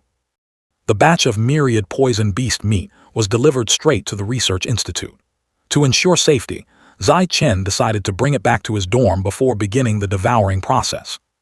The moment he placed his hands on the fresh meat to absorb it, the system notified him. "You have devoured a massive amount of the myriad poison beast's life essence. The myriad poison beast compendium has reached 100%. The system continued to update. "Upon activating the myriad poison beast compendium, you have obtained the life form attribute, invulnerability to all poisons. Your poison resistance has been significantly enhanced." To test his new ability, Zai Chen immediately injected himself with a dose of a highly potent neurotoxic anesthetic. 2 hours later, he was still as alert as ever, his face rosy, and his limbs moved without the slightest hindrance. It seemed the effect of his invulnerability to all poisons had completely neutralized this toxin. Not long after, Zai Chen accompanied Han Han to see Principal Yuan to undergo her second mutated beast gene injection. Upon entering the laboratory, Jing Han, already familiar with the routine, took off her clothes and lay down on the bed. Dong Zhai instructed her before starting. "Let me check the state of the Azure Jellyfish King gene first to see if it's suitable to receive a second type of mutated beast gene." The moment she used her spiritual power to probe, she couldn't hold back a gasp of shock. "What on earth is this? How did your life form tier jump from the 2nd tier of the common rank to the 6th tier so absurdly fast?" Jing Han replied somewhat sheepishly. It's because I've been cultivating the blood tempering art. I just completed my first body tempering a few days ago, and my tier automatically evolved to the 6th tier of the common rank. Dong Zhai was both shocked and curious. How did you manage that? Qing Han honestly shared. I just utilized the water-controlling ability of the Azure Jellyfish King to manipulate the flow of blood and qi in my body. Instead of being angry, Dong Zhai patted her shoulder and praised Qing Han. You truly are a genius. Your physique is extraordinary. In the future, you will definitely become a core combat asset for humanity. Saying that, she took out 5 syringes of different colors. Let's not dally. I will inject you with these 5 types of mutated beast genes to see if your genes have any limits regarding quantity or enslavement attributes. The gold one is the metal attribute from the golden-winged demonic butterfly, which has top-tier hallucination capabilities. The green one is the wood attribute from the spider lily bug, possessing supreme camouflage skills. The orange is the earth attribute from the armored earth dragon, whose defensive power is virtually unmatched. The red one is the fire attribute from the hellfire lizard, packing terrifying incinerating abilities. Lastly, the blue one is the water attribute from the revival frog, which has miraculous self-healing powers. After the introduction, Dong Zhai began injecting each type of gene into her student. I'm starting now. Qing Han nodded slightly. Yes, ma'am. While injecting, she continuously used her spiritual power to monitor the changes inside Qing Han's body. As soon as the armored earth dragon's gene entered her body, it was immediately crushed by Qing Han's genes, breaking down into nutrients and absorbed without leaving a single trace. A moment later, when all the gene syringes had been administered, Dong Zhai couldn't help but be astounded. The genes of the hellfire lizard, spider lily bug, and golden-winged demonic butterfly met the same fate, destroyed and fully absorbed the instant they made contact. She watched Qing Han playfully testing her new ability and realized that only the revival frog's gene, which was injected last, had luckily survived, though it was now completely enslaved by her genes. Dong Zhai drew a conclusion. It seems that currently, you can only enslave water attribute genes. Let me inject 3 other types of water attribute mutated beast genes to see what happens. After finishing the injections, she tossed the empty syringes aside, waited a moment, and asked, They're all in. How do you feel? Qing Han looked at Dong Zhai with wide eyes. Not so good. I feel like I'm overly stuffed. She then drew a new conclusion. The 3 water attribute genes just now were also destroyed and absorbed. It seems that, at this stage, you can enslave a maximum of 2 water attribute mutated beast genes. Dong Zhai helped Qing Han sit up and explained. Qing Han, it might be because the strength of your physical body or your spiritual power isn't strong enough yet. Therefore, you can only enslave 2 types of genes. Don't worry, later on when your strength increases, you will definitely be able to enslave much more. Hearing this, Qing Han's face lit up with joy. That's wonderful. I will work hard to cultivate. As she stepped out to put her clothes back on, Dong Zhai continued her advice. The revival frog gene you just enslaved allows you to secrete a type of mucus. This fluid not only has miraculous healing properties. She hesitated for a moment before adding, but it also acts as an exceptionally excellent lubricant. In the future, if you two have the need, you can just. The innocent young couple's faces turned as red as tomatoes upon hearing this. Dong Zhai hurriedly changed the subject. Oh, one more thing, this year's freshman tournament will be held earlier. It's been moved to mid-January, which means at the end of this semester. She placed high expectations on her student. Qing Han, I am very much looking forward to your performance. I hope you can make it into the top 5 to secure a spot in the special training camp during the winter break. The girl nodded seriously. I understand, Master. I won't let you down. Zai Chen, standing by the side, couldn't help but be surprised. The freshman tournament is being held earlier. The next day, Chu Xin dropped by Zai Chen and Qing Han's dorm again. I'm here to bother you two again. Qing Han smiled brightly. What bother? You should come over and hang out more often. Zai Chen opened the door to invite their guest in. Come on in. Seeing the 2 girls carrying their hands full of bags, he asked curiously, Why are you lugging around so many bags? Chu Xin explained. My family's fashion boutique just got some new arrivals. I saw a few couple outfits that would suit you and Han perfectly, so I picked them out and brought them over for you.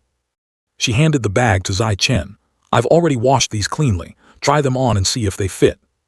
When the 2 finished putting on the first streetwear-style outfit with bright colors, Chu Xin immediately raised her camera. All right, strike a dramatic pose for me to take a few shots. If I post these on our shop's website, they're guaranteed to sell out instantly. Qing Han playfully glared at her friend. I knew it, you had it all planned out. Chu Zin giggled. Hee hee, it's just hitting two birds with one stone. Next, Zai Chen and Qing Han changed into the second outfit, which featured mysterious and alluring black tones. Chu Zin praised endlessly. Oh my god, breathtakingly beautiful. This outfit is absolutely top tier.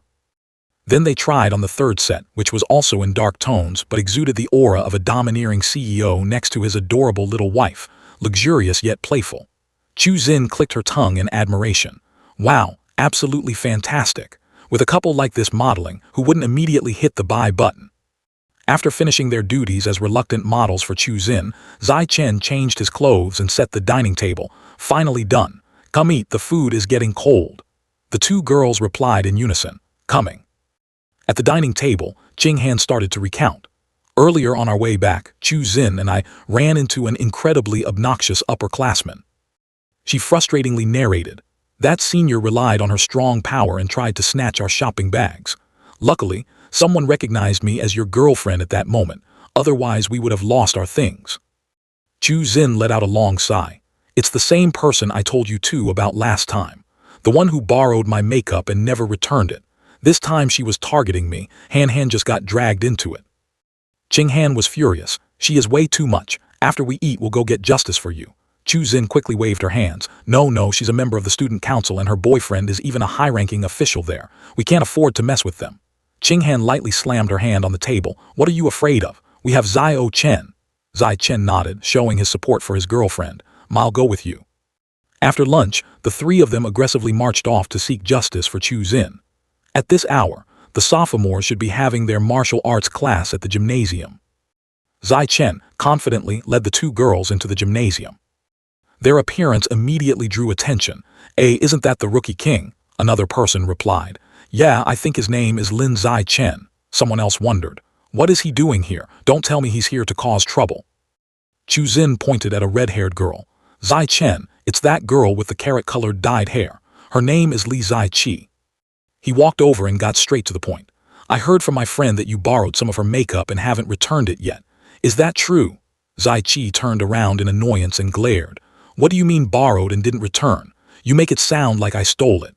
I'll give it back when I'm tired of using it, that's all. She even brazenly turned to scold Chu Zin. I only borrowed a little makeup and you had to drag people here to interrogate me. So stingy. Besides, it's not like I used yours for nothing. Didn't I give you my stuff in exchange? Feeling wronged, Chu Zin took out two items, one brand new and one nearly empty, and angrily accused. Every time you take the new stuff I just bought, and the things you give back are all practically used up. Zai Qi was not only unashamed but even sneered. Hey, the stuff I gave you clearly had plenty left, right, Fei? The brown-haired girl standing next to her quickly chimed in. Right, there was still a lot left when she gave it to you. Chu Zin was so furious that she wanted to rush up and fight them, but Zai Chen raised his hand to stop her. He turned to ask the instructor leading the class, Teacher, I've heard that our school strongly advocates the rule of survival of the fittest. How should this rule be understood? Does it mean the strong can arbitrarily bully the weak? The teacher, afraid the students would misunderstand, hastily explained. That's not the case. He clarified. At Shanghai, the weak have the right to unconditionally challenge the strong. Conversely, if the strong want to fight the weak, they must obtain their consent. The teacher continued. As for determining who is strong and who is weak, if your names are on the ranking boards, it's based on that. Otherwise, it's determined by your academic year. Hearing this, both Zai Qi and Fei felt a twinge of guilt. He added, furthermore, when a challenge is issued, both parties need to wager a corresponding amount of reward points. The winner takes all. If a wager amount cannot be agreed upon, betting just 1 point is sufficient. Hearing the mention of reward points, Zai Qi seemed to guess the opponent's intentions and began to tremble. Sure enough, right after that, Zai Chen smiled. This meant that he could rightfully challenge her without needing any prerequisites. On the surface, Zai Qi put on a disdainful act, sarcastically mocking a male student for bullying a girl. But deep down, she was in extreme panic because her life form tier was only at the 5th tier of the common rank. She was absolutely no match for him. However, Zai Chen didn't even bother stooping to the level of a weakling like her. He called out to his girlfriend, Han, you go challenge her. Qing Han, standing behind him, was stunned and blurted out, Huh. But she quickly understood her boyfriend's intention. The fighting spirit within her instantly ignited, and she nodded decisively. "All right, I understand." Chu Xin saw the situation change too quickly. Seeing that the person stepping up to the arena was her frail and delicate best friend, she hurriedly tried to intervene. "Zai Chen, that senior is using a provocation tactic. Don't let Han Han get on the arena."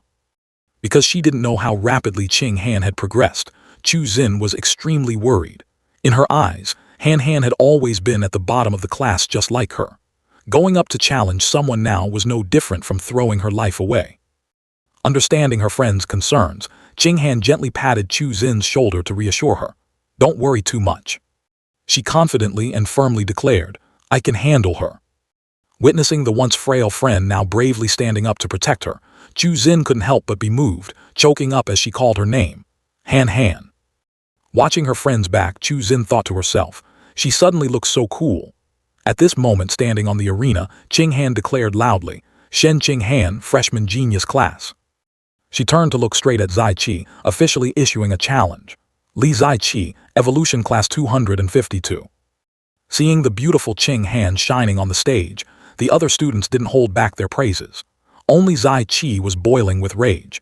She couldn't understand where that little brat got the confidence to think she could beat her. To save face, she immediately jumped onto the arena to accept the fight, inwardly despising her opponent as nothing more than a walking vase. Zai Qi provoked, "Since you dared to challenge me, let's go big. I bet 10 reward points." The teacher standing below confirmed it in his role as the referee. Qing Han didn't hesitate in the slightest, nodding in agreement. "Fine, I also bet 10 points." After the teacher confirmed that both sides were ready, the shout of "Begin" rang out, and the battle officially commenced. Immediately, Qing Han's light purple hair transformed into a brilliant blue. She dashed forward with terrifying speed, leaving the audience gasping in amazement. Meanwhile, Zai Qi stood as still as a statue, feeling as if she were bound by invisible ropes. She panicked to the extreme as a sudden headache struck, and her body completely stopped obeying her commands. Seizing the moment her opponent's blood and qi were suppressed, Qing Han rushed in like a tornado, delivering a thunderous kick straight to her face. A loud smack echoed out. Unable to block the strike, Zai Qi was kicked directly off the arena. Her group of friends froze in shock. Chu Xin also couldn't believe her eyes. She never expected Han Han to have become so formidable. Only Fei Fei, after a moment of stupor, panicked and ran over to check on her friend. Fei Fei hurriedly ran over to help Zai Qi up, then quickly made a phone call to call for backup. She screamed into the phone, telling Jin Mingyu that Zai Qi had been beaten to the point of a concussion, demanding that he come to the gymnasium immediately. The person named Mingyu on the other end of the line replied that he would be right there. After tattling, she held onto Zai Qi, whose face was completely swollen, and turned to maliciously threaten Zai Chen's group, warning them that they had messed with the wrong people. Somewhere else, everyone was training passionately. Li Mo Yu displayed incredible strength, something even a 7th tier could hardly withstand. Lu Yangjian was not to be outdone, holding his ground in the spiritual cabin for nearly a minute. Meanwhile, Ma Ziwei exceptionally achieved an S-rank evaluation in the reaction cabin. Completing their high-intensity training, the three of them stepped out looking quite exhausted and in need of rest. Just then, an announcement from the Academic Affairs Office stated that the freshman tournament had been moved up to January 18th, leaving everyone astonished. Li Mo Yu appeared very confident, believing that an early tournament was a good thing because he was itching to teach Lin Zaichen a lesson. Having fused genes and evolved to the 6th tier, fast approaching the 7th, he believed that someone who hadn't fused genes like Lin Zaichen would be left trailing behind. Everyone assumed that without gene fusion, Lin Zaichen's strength had been vastly outpaced. They thought the path of pure-blooded humanity he chose was merely a waste of his talent. Ma Ziwei had a different perspective. She reminded everyone not to judge so quickly, as everyone has their own choices. Hearing this, the others quickly apologized. However, Ma Ziwei also secretly wondered why a model student like Shen Qing Han was absent from today's session in the advanced training room. When asked, the instructor mentioned that Qing Han had an unexpected matter to attend to and had asked for a leave of absence.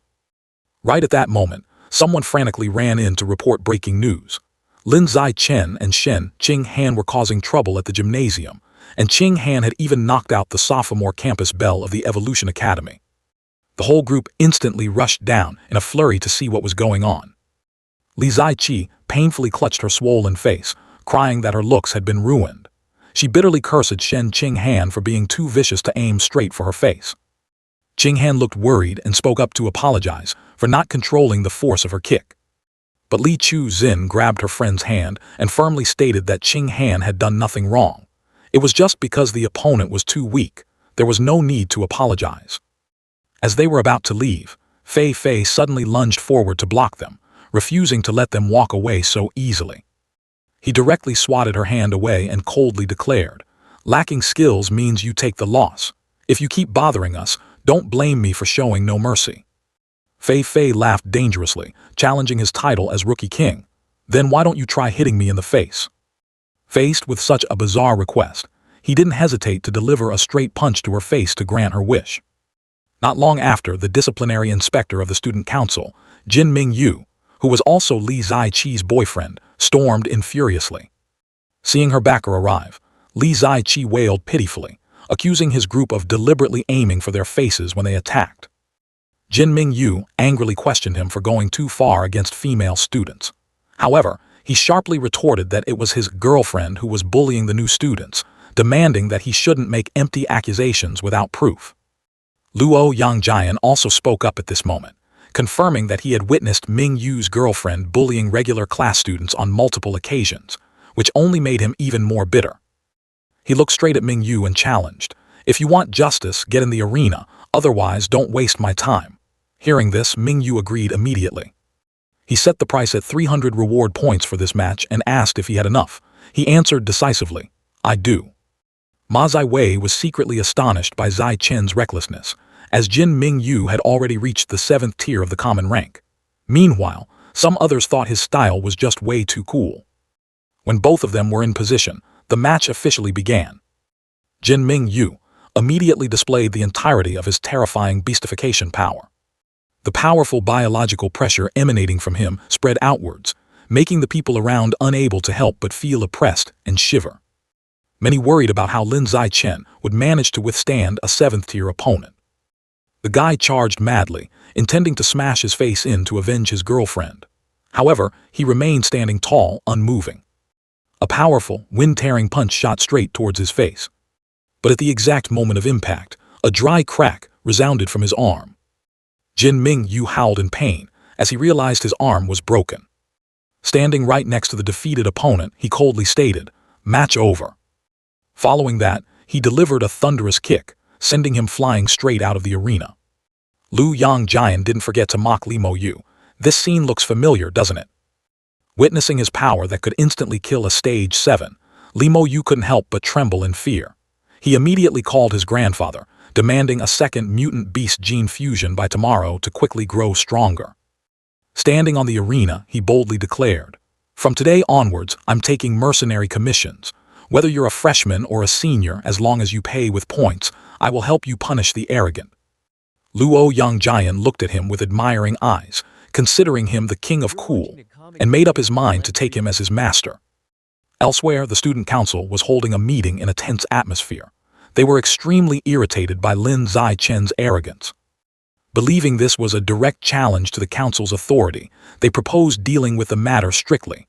One member spoke up, asking the president for his opinion on how to resolve it. They clicked their tongues, dismissing him as an ignorant brat who didn't know his place. Returning to him, through Li Chu-zin's introduction, a client named Hu Yingli handed him his first mission. Hu Yingli had been bullied by a sophomore, Huang Jiamin, for a long time, and even had many expensive branded items stolen. Because Huang Jiamin's older brother was Huang Jiarui, a prominent figure in the student council, the mission fee this time was 11 points, with 1 point going to Chu-zin as an introduction fee. He quickly found his target. Seeing the appearance of the Rookie King, Huang Jiamin was terrified. She hastily brought up her brother's prestige to threaten him, warning him not to seek his own death. In panic, she covered her face with both hands, begging him not to hit her, or if he did, to at least spare her face. He then told Han Han, "I'll leave this bitch to you." Shen Qinghan nodded, accepting the order.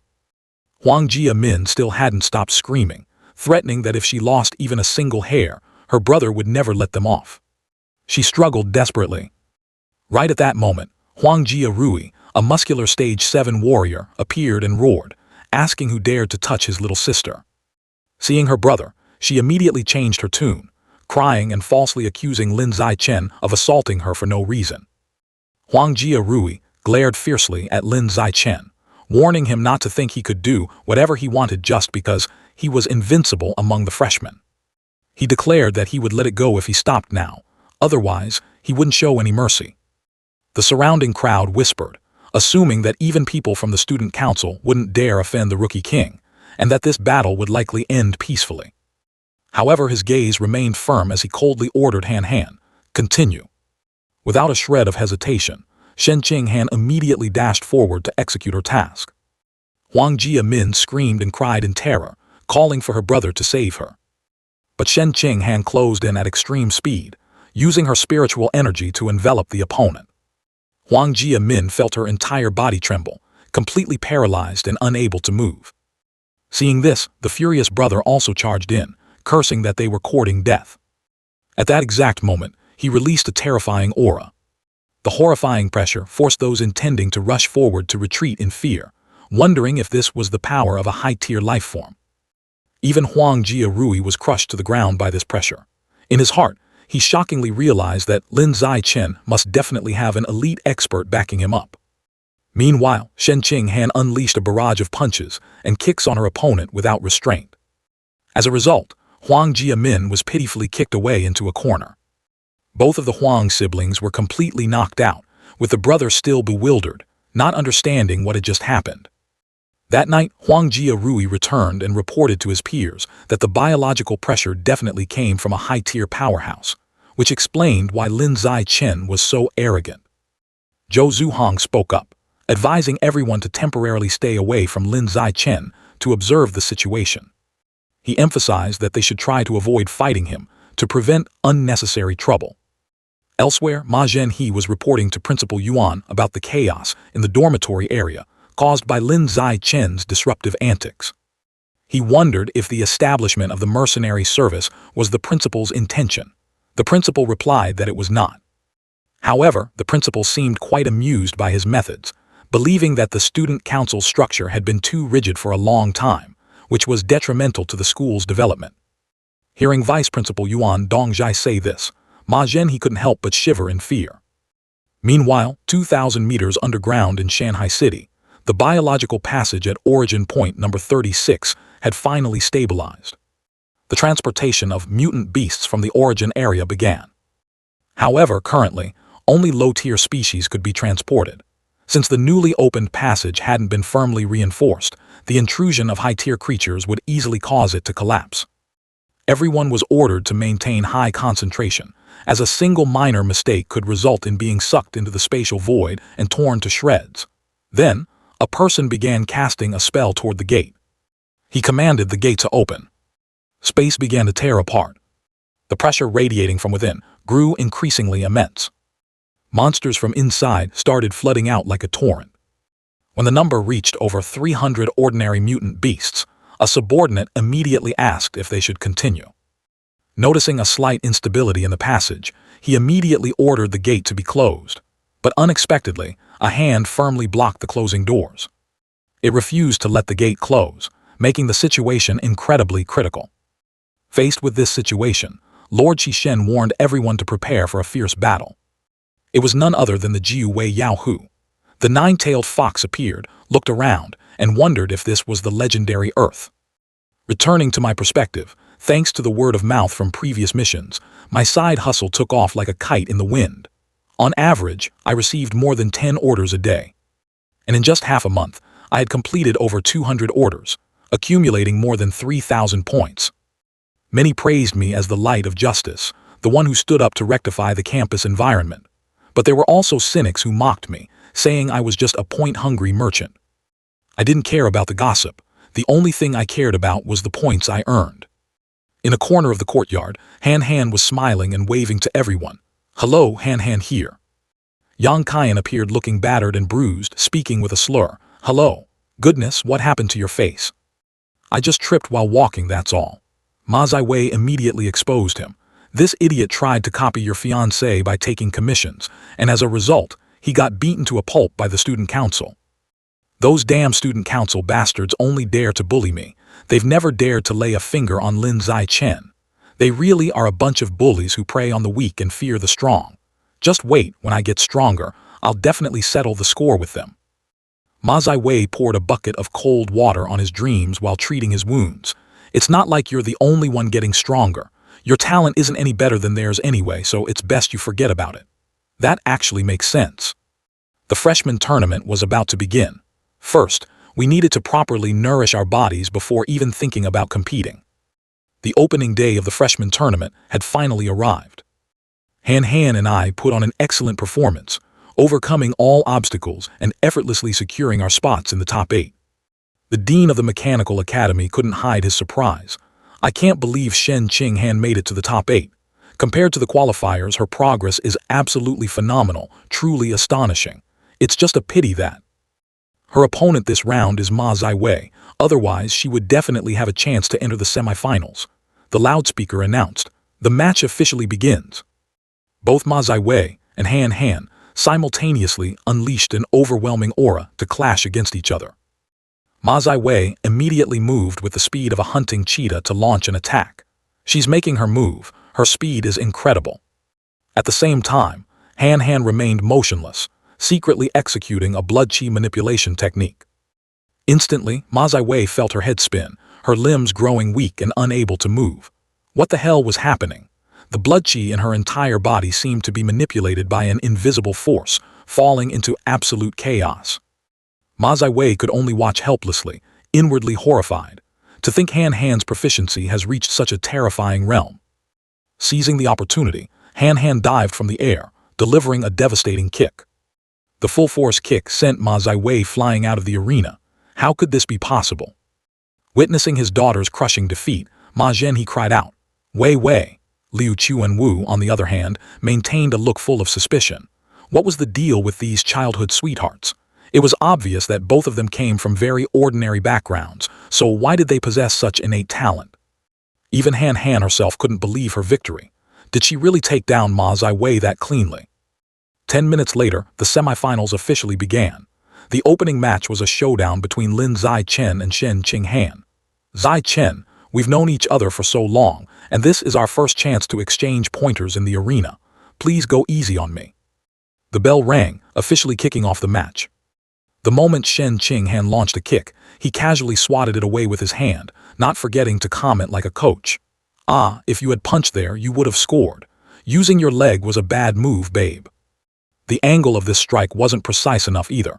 It's very easy for an opponent to read it and counterattack. Witnessing this scene, the audience couldn't help but murmur among themselves. "Look at that, what kind of semi-final is this? It looks like a date where they teach each other martial arts. It's clearly just disguised PDA. I'm so jealous. I want a high-quality boyfriend like that too." After a flurry of attacks without being able to even touch him, Shen Qinghan was exhausted and decided to raise her hand. I surrender." The referee declared Lin Zai-chen the winner, advancing straight to the finals. In the final round, he faced Li Mo Yu. The latter approached Lin Zai-chen and said, "Lin Zai-chen, my current strength might not match yours, but don't dream of defeating me easily. I will fight to the bitter end to force a draw no matter what." The loudspeaker rang out once more, and the match began.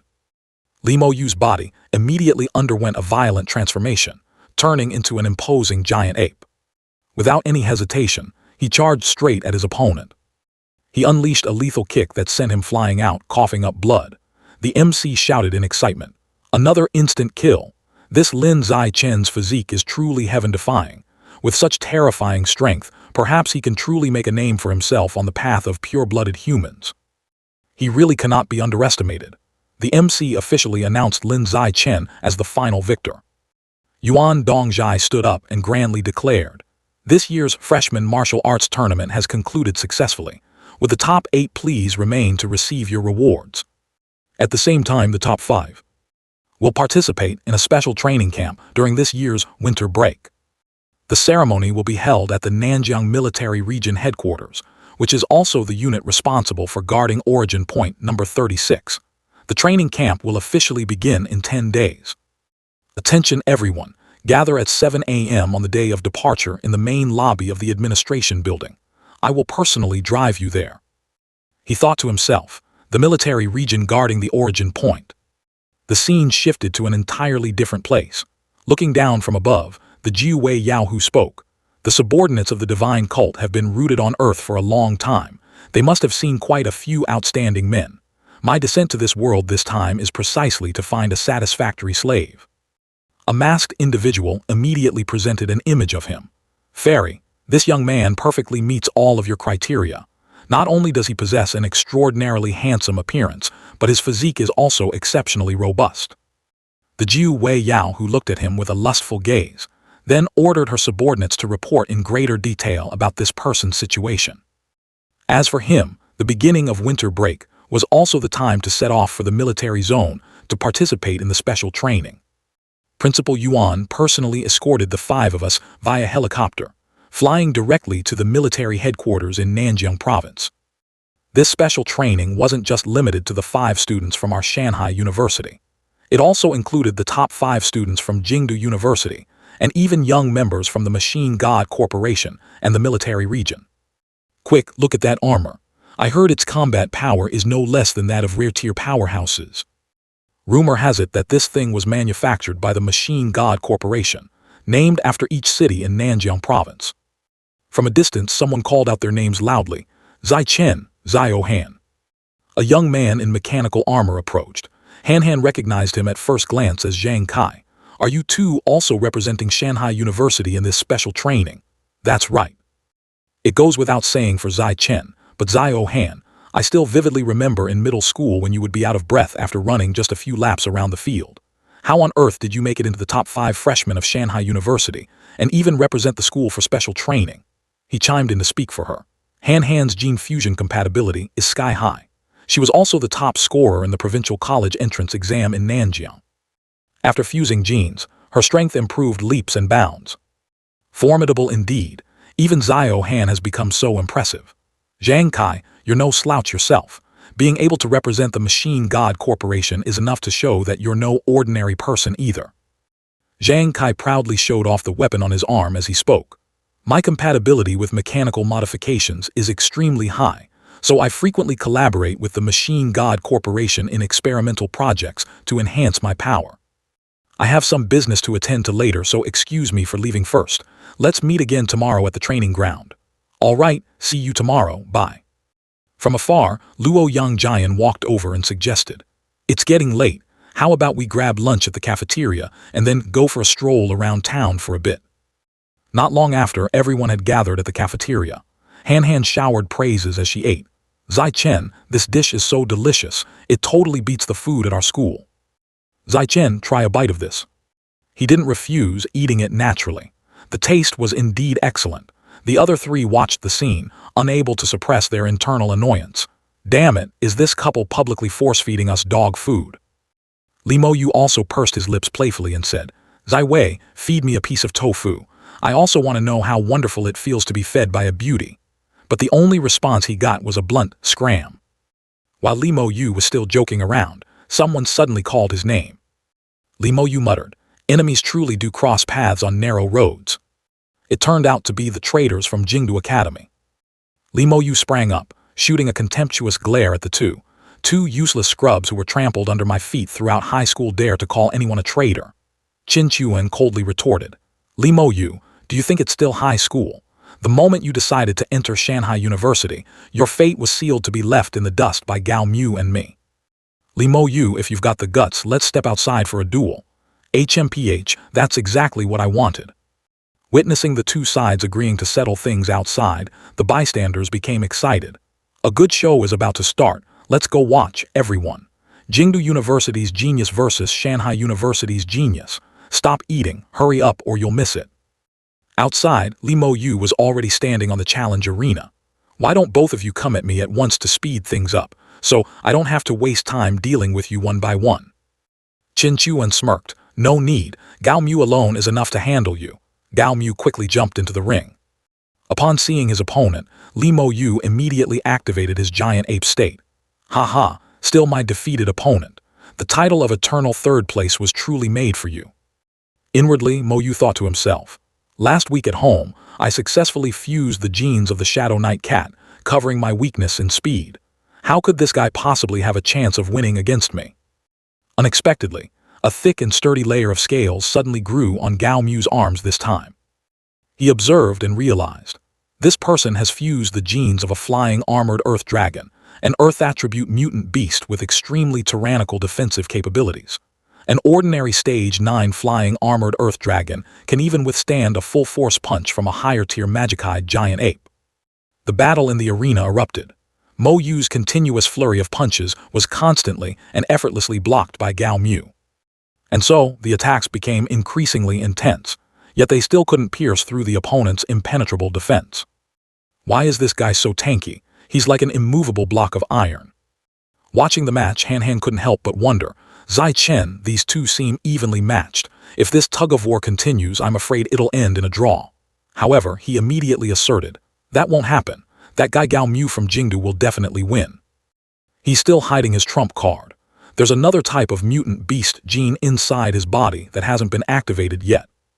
On the contrary, Li Mo Yu has already exhausted all his tricks. In the ring, Li Mo Yu was panting heavily, drenched in sweat. Do you only know how to turn into a cowardly turtle to stall for time and seek a draw? However, Gao Mu still smiled with absolute confidence, simultaneously defending and mocking. Top scholar Li, then let me show you my full power and end this little game right here. Gao Mu's body suddenly expanded violently due to gene fusion. It was exactly the gene of a magicide giant ape. To think this student from Jingdu University actually possessed such a formidable gene. Li Mo Yu couldn't believe his eyes. Impossible. With your talent, how could you successfully fuse two types of mutant beast genes in such a short amount of time? My talent indeed doesn't match yours, but Jingdu University's gene fusion technology is leagues ahead of your Shanghai University. Right after, Gao Mu swung a colossal punch forward. The two clashed fiercely, the shockwave causing the surrounding ground to crack open. A traitor of Jingdu University actually daring to join Shanghai University, that is the worst mistake of your life. The two exchanged insults while fighting, seemingly wanting to compete in pure strength. However, the Jingdu University side had the added armor of the flying armored earth dragon, so the person from Shanghai University likely had no chance of winning. A moment later, Li Mo Yu was knocked down to the mat, his arm bent backward in an incredibly pathetic state. Li Mo Yu, do you know why the Li family only values Li Yiying and treats you like trash? Because you're just a talentless loser who can't accomplish anything. I heard that in the Shanghai University freshman tournament, you couldn't even snatch the #1 spot and were completely suppressed by a local freshman named Lin Zai Chen. Truly a piece of trash. After that, Gao Mu smugly pointed down at the audience. Between you two, which one is Lin Zai Chen? He calmly replied. That would be me. I've heard of your reputation in Shanghai University for always suppressing Li Mo Yu. If you've got the guts, come up here and fight me. If you win, I'll give you 10 high-grade blood chi pills. Upon hearing this, he broke into a meaningful smile. All right. Luo Yangjian tried to stop him. Chen Ji, he has fused the flying armored earth dragon and magicide giant ape genes. His offense and defense are well-rounded, but his speed is very slow.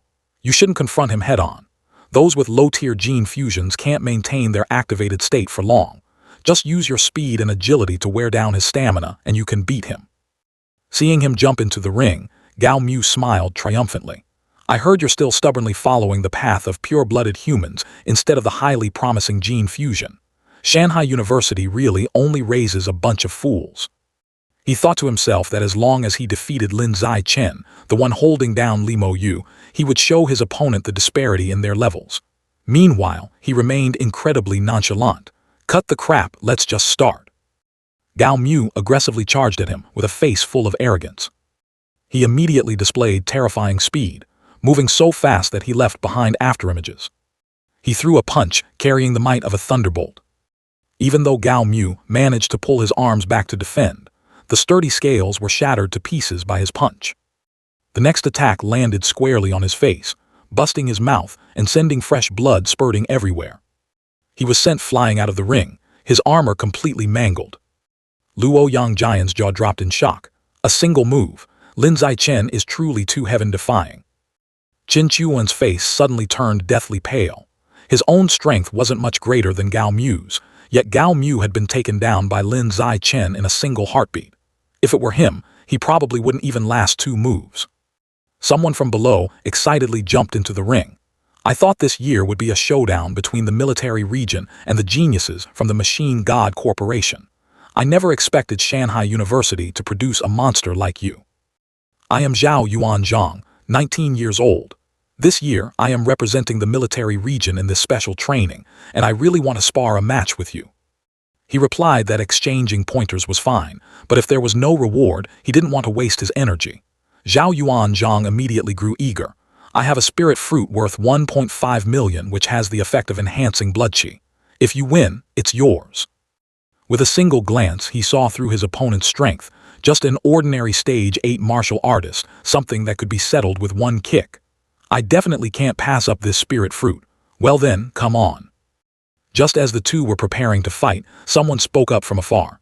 You two can spar, but you absolutely may not use material goods for betting. Hearing there were no prizes, he immediately jumped out of the ring. Never mind then, if there's no reward, we're done here. He turned to look at Gao Mu, who was flattened on the ground. Classmate, when are you handing over those 10 high-grade blood qi pills? Gao Mu painfully forced himself up, wiping his wounds. I'll go back to the dorm and get them for you right now. The scene shifted to a single room in the military zone's dormitory. Even while participating in special training, the body tempering process couldn't be neglected. This time, he was undergoing his 4th tempering and had reached 12%. However, the efficiency seemed slightly slower compared to the previous 3 times. Han Han poked her head out from the bathroom. Zai Chen, can I come in? He asked. You're done showering, so why haven't you dried your hair yet? There's no hairdryer here. Use your blood qi to help me dry it. As he used his blood qi to dry her hair, he said, You came at just the right time. I have something for you. These are the 10 blood qi pills I won this morning. They don't have much effect on me, so I'm giving them all to you. Don't worry about me losing out. We're family. When you get stronger, I'll benefit too. All right, then I'll accept them. As for what's next, saying this, she suddenly pushed him down onto the bed. Let me thank you properly right now. The next morning, the moment Zhao Yuanzhang saw him, he waved. Lin Zai Chen. I heard that the younger generation in your military region all get the chance to enter the origin area to train. Zhao Yuanzhang replied. It's barely just scraping in. He was surprised. Just scraping in. The military region has built a fortress inside the origin area. Young soldiers with ordinary biological levels are only assigned odd jobs inside the city and are forbidden from leaving, so they can't access the resource zones outside, where fierce competition takes place. To truly set foot in there, one's biological level must at least reach the high tier. Earthlings entering the origin area are just like mutant beasts invading Earth. Both are repelled by the power of the realm force. It's a special, invisible energy source that has a massive impact on low-tier life forms. Conversely, mutant beasts on Earth suffer an even stronger repulsion. In fact, many mutant beasts have been significantly weakened by the realm force. So that's how it is. That's why gene fusion warriors on Earth can defeat creatures carrying the original genes. At that moment, a figure jumped down from the roof of a high-rise building. Has everyone gathered? Reporting to the instructor, everyone is present and accounted for. I am Lu Tiansong, the instructor in charge of this special training. You can just call me Lu Jiaoguan. I don't like spouting nonsense. Your goal here is to train and elevate yourselves. He silently assessed. His biological level has reached stage 6. This kind of strength makes him fully qualified to be the dean of 2 major academies. Lu Tiansong continued. Now, I will temporarily divide you into 4 teams. Once the division is done, the entrance test will begin immediately. Only by passing this test will the special training program officially commence. As a result of the team division, fortunately, he and Han Han were still together. Meanwhile, Zhao Yuanzhang, Zhang Kai, and Shangyuan Yue Ying, a girl from Jingdu University, were also assigned to his team. Thank goodness we weren't split up. This building has 3 floors, each with different challenges. Within 3 hours, whoever clears all the hurdles and reaches the rooftop will be considered to have passed.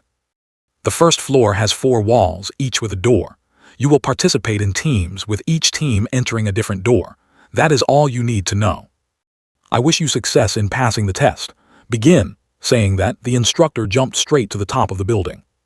His team also began to enter one of the doors. His 5-person team pushed through the hail of bullets and the reinforced walls at the first door without much difficulty.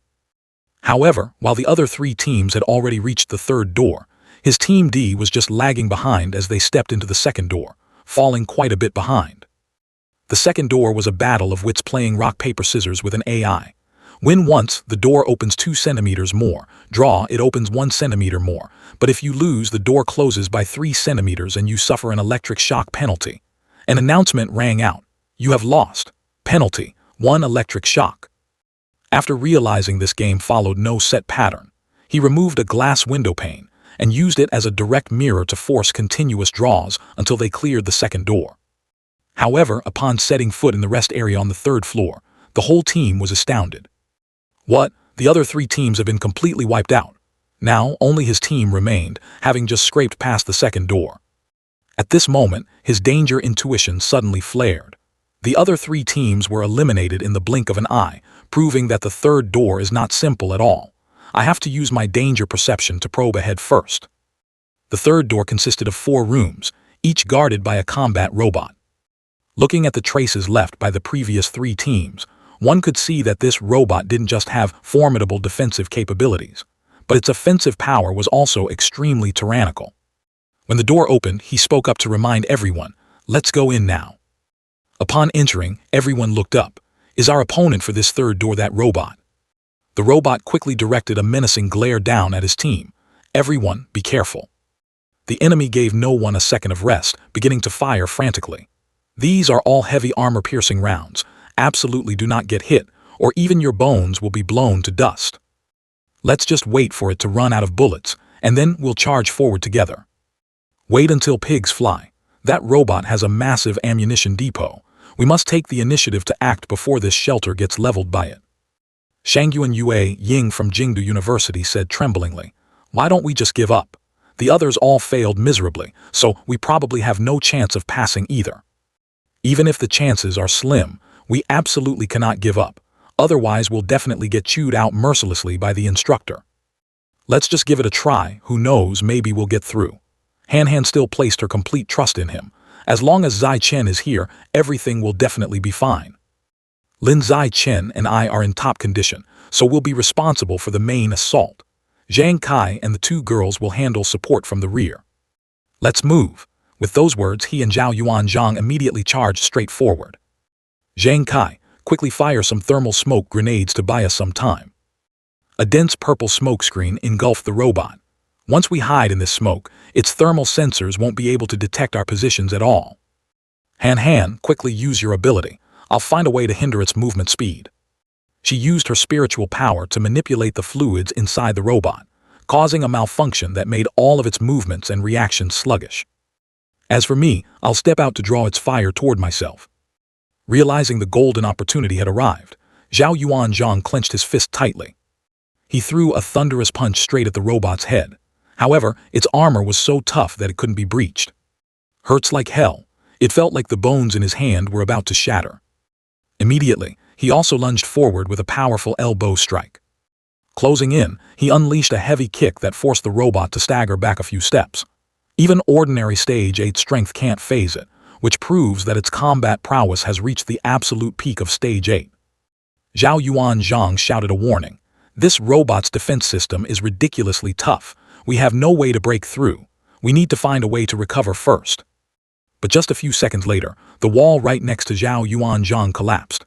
It turned out the robot had used its sword to slash the wall to pieces. Run, its heat sensor is back online. This time it prepared to swing a fatal strike at Han Han. Watch out. That was a close call. Fortunately, before the blade could strike, he quickly scooped Han Han up in his arms, narrowly dodging a catastrophic blow. Shangyuan Yue Ying was still in a state of shock, tears streaming down her face. It's no use. There's really no way to clear this stage. We should just give up. Meanwhile, the robot continued its frantic pursuit of him. After running for a distance, he gently set Han Han down and thought to himself, everyone's endurance has probably reached its limit. Han Han's training is more or less sufficient for now. Taking a bit of time to take down a peak-tier Stage 8 opponent is reasonable enough. Therefore, it's time to end this. This time, he decided to unleash his true strength. Up above, everyone was currently busy treating the wounded. Damn it, the robot in the third stage is absurdly strong. I bet this stage is just a trap meant to crush our morale. I wonder how Group D is doing. They still haven't come out. They fell far behind earlier, and given that they have the weakest overall strength, they're probably still getting brutally beaten by that robot. Right at that moment, an earth-shattering explosion rocked the entire building. What the hell is going on? An earthquake. The faces of the instructors and students alike were filled with shock. What is the meaning of this? It was the head of the robot that he had just finished dealing with. Looking through the surveillance monitor, Yuan Dongjai looked quite tense. In this third stage, she had deployed a robot with power equivalent to a peak-tier Stage 8 mechanical warrior. It seemed this instructor really didn't want the kids to pass the trial easily. Sitting beside her, the commander of the Nanjiang Provincial Military Region Headquarters, Yao He-ling, spoke up slowly. This kid is only about 20 years old, supremely talented and highly ambitious. If we don't use sheer pressure to crush his arrogance right from the start, I'm afraid his future training will be incredibly difficult to manage. Makes sense. Isn't this the kid who followed your ex-husband to practice the blood-tempering art? A child who hasn't seen the world must have been sweet-talked by that old man to believe in such things. However, just a split second later, both of their jaws dropped in absolute astonishment as they watched the young man deliver a devastating punch that shattered the robot's head. What the hell is going on? The two VIPs instantly shot up from their seats, sending a peak Stage 8 mechanical warrior flying with just a bare-handed punch. This utterly defies all logic. After watching the robot get its head wedged into the ceiling, he finally stopped. He stood there waiting, and the two of them opened the door and walked in. Lu Jiaoguan and Yao Si-ling from the military region had finally made their appearance. Unable to contain his curiosity, Yao He-ling asked directly, "Your biological level is clearly only at the ordinary Stage 8, so how could you unleash power bordering on Stage 9? Lin Zai-chen calmly replied that he was born with godlike strength, and coupled with the blood-tempering art which enhanced his explosive power, releasing force on par with an ordinary Stage 9 was completely understandable. Hearing this, Yuan Dongjai thought to herself, could Liu Qiu and Wu's philosophy on the blood-tempering art actually be correct? Just to be safe, she decided to use her spiritual power to probe his strength one more time. But she didn't expect that he had already activated his natural camouflage skill. With his sharp senses, he easily noticed someone snooping. Trying to probe my body again. Fine, let's put the camouflage back on and test her reaction once more. After a careful observation, Yuan Dongjai silently evaluated. From his skin and flesh to his very bones, everything had undergone a perfect tempering process, meaning he had reached the realm of grand completion. His actual biological level was clearly at the ordinary Stage 9. It turned out the claim of being only at Stage 8 was a spectacular lie. However, she still decided to help him conceal his true level. When Yao He-ling asked for the results, she merely replied softly, "His biological level is indeed ordinary Stage 8, but his physical density is as strong as an early-phase ordinary Stage 9 gene fuser. It's truly astonishing. This is truly extraordinary. The cultivation path of pure-blooded humans in terms of physical enhancement feels almost invincible. If he can truly break the shackles of an ordinary life form, this kid's future prospects will undoubtedly be limitless." The scene shifted to the equipment room. All the weapons here are forged from B-grade alloys. They can slice through iron like mud and even block ballistics. Everyone's task is to pick the weapon that feels most comfortable to carry with you during the practical combat training in 10 days. Once you've chosen, we will begin training your skills with them. He swept his gaze over the pile of weapons and gently shook his head. The durability of this B-grade alloy didn't seem quite up to par compared to the physical toughness of his body, which had undergone 3 grand completion body temperings. Carrying these things around would only be a burden. It was better to just skip them to save the trouble. The instructor called out loudly, "Has everyone finished selecting their weapons?" The group replied in unison, "Yes, sir, all selected." Lu Jiaoguan glanced around before stopping. "Lin Zai-chen, where is your weapon?" he boldly reported. "Sir, I specialize in unarmed combat, so I have no need for weapons." Hearing this, Yao He-ling silently assessed. This genius from Shan University seems a bit too arrogant. It must be because he passed the test so easily that he's developed a sense of complacency. He definitely needs to be properly disciplined. She announced, "Since everyone has picked a suitable item, let's start getting used to them. And the best way to get used to them is to step into the arena and spar with each other." Lin Zai-Chen, you said you're used to fighting barehanded, which makes me quite curious. How about you step into the ring for the opening match so everyone can witness your strength? He replied without hesitation. Sure. Immediately, a soldier from the military region, Zhang Yuanzhang, aggressively stepped up with his weapon. I'll be the first challenger. Bring it on. Wielding his weapon, combined with mechanical parts like a buzzsaw, he lunged forward with dangerous intent. But the unthinkable happened. His bare arm effortlessly clamped down on the weapon. Cracks began to form on the surface of the weapon, and then, with a sharp crack, the massive B-grade alloy machete was crushed to pieces. What the hell is going on here? He casually dropped the pile of fragments and asked, "Who's next?" The entire hall seemingly erupted. He actually crushed a B-grade alloy machete with his bare hands. Is he even human anymore?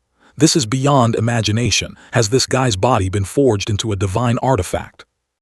Right at that moment, Zhou Shishi from the Machine God Corporation hovered over the combat floor. She issued a challenge.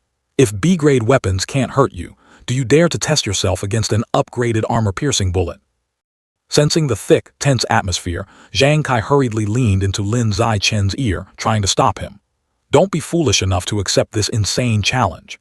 This is a reinforced armor-piercing round. Within 10 meters, it can easily tear through a 10-centimeter thick steel plate. Nobody can block that thing. Despite his friend's dissuasion, he simply gave a decisive nod. Let's give it a try then, why the hell not? The girl continued, so you don't die a pointless death, I won't aim for your vitals. You'll block the bullet barehanded, deal. Ready, darling. He extended his arm straight toward the muzzle, his voice ice cold, shoot. The girl began gathering energy into her mechanical arm. An armor-piercing round shrieked through the air, creating a deafening blast that shook the area, kicking up a dense cloud of smoke and dust. Yet he stood tall, completely unscathed. What the hell was this? Looking closely, Lin Zai-Chen's hand was perfectly fine. On the contrary, it was Zhou Shishi's mechanical arm that had exploded into pieces. Because the bullet was stopped dead in its tracks right before leaving the muzzle, it had detonated itself inside the weapon system. Lin Zai-Chen's power had already reached an inhuman realm. Could it be that pure-blooded humans were the true future of mankind? Yao He-Ling couldn't help but smile in appreciation. This was no longer just a genius. This was an existence that shattered all norms. After this challenge, Lu Jiaoguan no longer interfered with his training schedule. While the others were still fumbling with their weapons, he devoted all his time to cultivating the blood-tempering art on his own, preparing for his fourth body tempering. Following the basic training was a phase of honing vital blood and spirit inside a special facility. This process took place in individual pods, where the pressure could be customized to suit each person's tolerance. Regarding vital blood, Han Han could withstand a stage 6 intensity, but her spiritual power had already touched the threshold of stage 7. Everyone knew that training the spirit was many times harder than training vital blood, so this achievement was enough to leave everyone in awe. Based on his current physique, he calculated that he could hold out in a stage 12 vital blood pod, equivalent to a high-tier rank 2 lifeform. However, to avoid drawing attention, he only set it to stage 8, fitting for an ordinary tier rank 8 individual. What was even more shocking was that Lin Zai-Chen could also endure stage 8 spiritual pressure. His spiritual stat was on par with his biological level, which was truly heaven-defying. Could the spiritual power of a pure-blooded human actually reach such heights? Glancing at the empty pod opposite him, he decided not to show off too much here and intentionally held back his strength. Tonight, he would sneak out with Han Han to test his true limits and determine exactly how far his actual biological level had progressed. The scene shifted to the Pure Blood Research Institute of Shanghai University. Yu Yan was buried in her books. Without Lin Zai-Chen here, and with the dean away, she was left to work all alone. Suddenly, a voice echoed from afar, "Hello. Do you know where Lin Zai-Chen is? Spit it out, which hole is that guy Lin Zai-Chen hiding in?" As if hypnotized by the fox girl, Yu Yan answered unconsciously, "He's at the Nanjiang Military Region headquarters." Back to Lin Zai-Chen's side, Shen Qinghan asked worriedly, "Zio Chen, sneaking in here uninvited like this. If we get caught, we're screwed. This door even has a digital lock. Maybe we should go back." He just smiled lightly. "You think a measly digital lock can stop me? Besides, I just want to borrow this vital blood and spirit pod to test my limits. Even if we're caught red-handed, it's not a big deal." Inside the stage 12 vital blood pod, he managed to hold his ground for half a minute. This proved that his physique had reached high-tier rank 2 and was very close to the rank 3 threshold. The system continuously sent notifications. You are enduring a fierce mental attack. Your spiritual stat is constantly increasing. The measurement limit for spiritual power here was stage 10, equivalent to a high-tier rank 1 life form. Achieving a high-tier rank 1 spiritual intensity was far more valuable than a physique nearing high-tier rank 3. After all, increasing spiritual power was always vastly harder than physical strength. Having obtained the necessary stats, he quickly left. Before long, the day of practical combat training arrived. The team's mission was to wipe out a newly established branch of the food god cult in Shanghai City. He was entrusted with the role of team captain for this operation. According to gathered intel, the head of this branch was someone who had undergone gene fusion twice, once with the Shadow Night Owl gene, and once with the Phantom Megalodon. His biological level had reached the grand completion of ordinary tier rank 9. He was just one step away from evolving into a high-tier life form. When the team stepped off the vehicle, Shen Qinghan was taken aback. Zhao Chen, look. The trees here are towering, even more so than in a tropical rainforest. They look so bizarre. Li Mo Yu, on the other hand, was thrilled. The more bizarre, the more it proves we've found the right place. There's no mistaking it. This is the lair of that food god cult branch. Zhou Shishi began operating her device. I'll send a drone ahead for reconnaissance. Let's go. Everyone follow the drone's flight path. Observing through the screen, Zhou Shishi reported, about 300 meters from here is a bamboo house spanning at least 1,000 square meters. Unless something has changed, that's their headquarters. Zhang Yuanzhang and Gao Mu, both of you possess the Earth Dragon flying armor gene. Join me in the vanguard to clear the path. Members of the Machine God Corporation will handle long-range fire support, using ballistics for precision strikes on the enemy. Understood. The rest of you stay tight in formation and prepare for a full-out assault. With that, he and the other two darted forward. Instructor Lu Tiansong didn't forget to remind them, there's no need to try and capture them alive. Your own safety comes first, understood? From afar, a guard spotted the three rushing in and frantically shouted, enemy attack. But before he could finish his sentence, firepower from Zhou Shishi sent him straight to the afterlife. Seizing the moment, he delivered a kick that shattered the door, shooting inside like an arrow. With just one stomp, he easily took down an enemy. This masked man wore an outfit identical to the one killed earlier, except for a slightly different hairstyle. He placed his hand on the corpse, and the system notified him. You have devoured a small fraction of the violent storm condor's life essence. The intensity of the eye of the sky has increased by 1%. Just a 1% devour was enough to unlock the beast diagram, and it even enhanced the corresponding biological attributes. This predatory skill was truly overpowered. Right after that, utilizing pure physical strength, he leaped straight through to the upper floor, leaving a massive gaping hole in the ceiling. The masked thugs below were still bewildered. But just a second later, they wildly grabbed their weapons and charged at him, roaring, "Kill him!" However, he merely used his eyes, radiating a terrifying, domineering pressure. That pressure instantly pinned these small fries to the floor, rendering them utterly immobilized. He casually devoured them to boost his stats, considering this area cleared. He thought to himself that he should go see how the others were doing. The system continually popped up notifications. You have devoured a small amount of the octagonal spiked centipede's life essence. Diagram reached 8. You have devoured a small amount of the Shadow Night Owl's life essence. Diagram reached 42%. You have devoured a small amount of the living slug's life essence. Rapid healing intensity increased by 1%.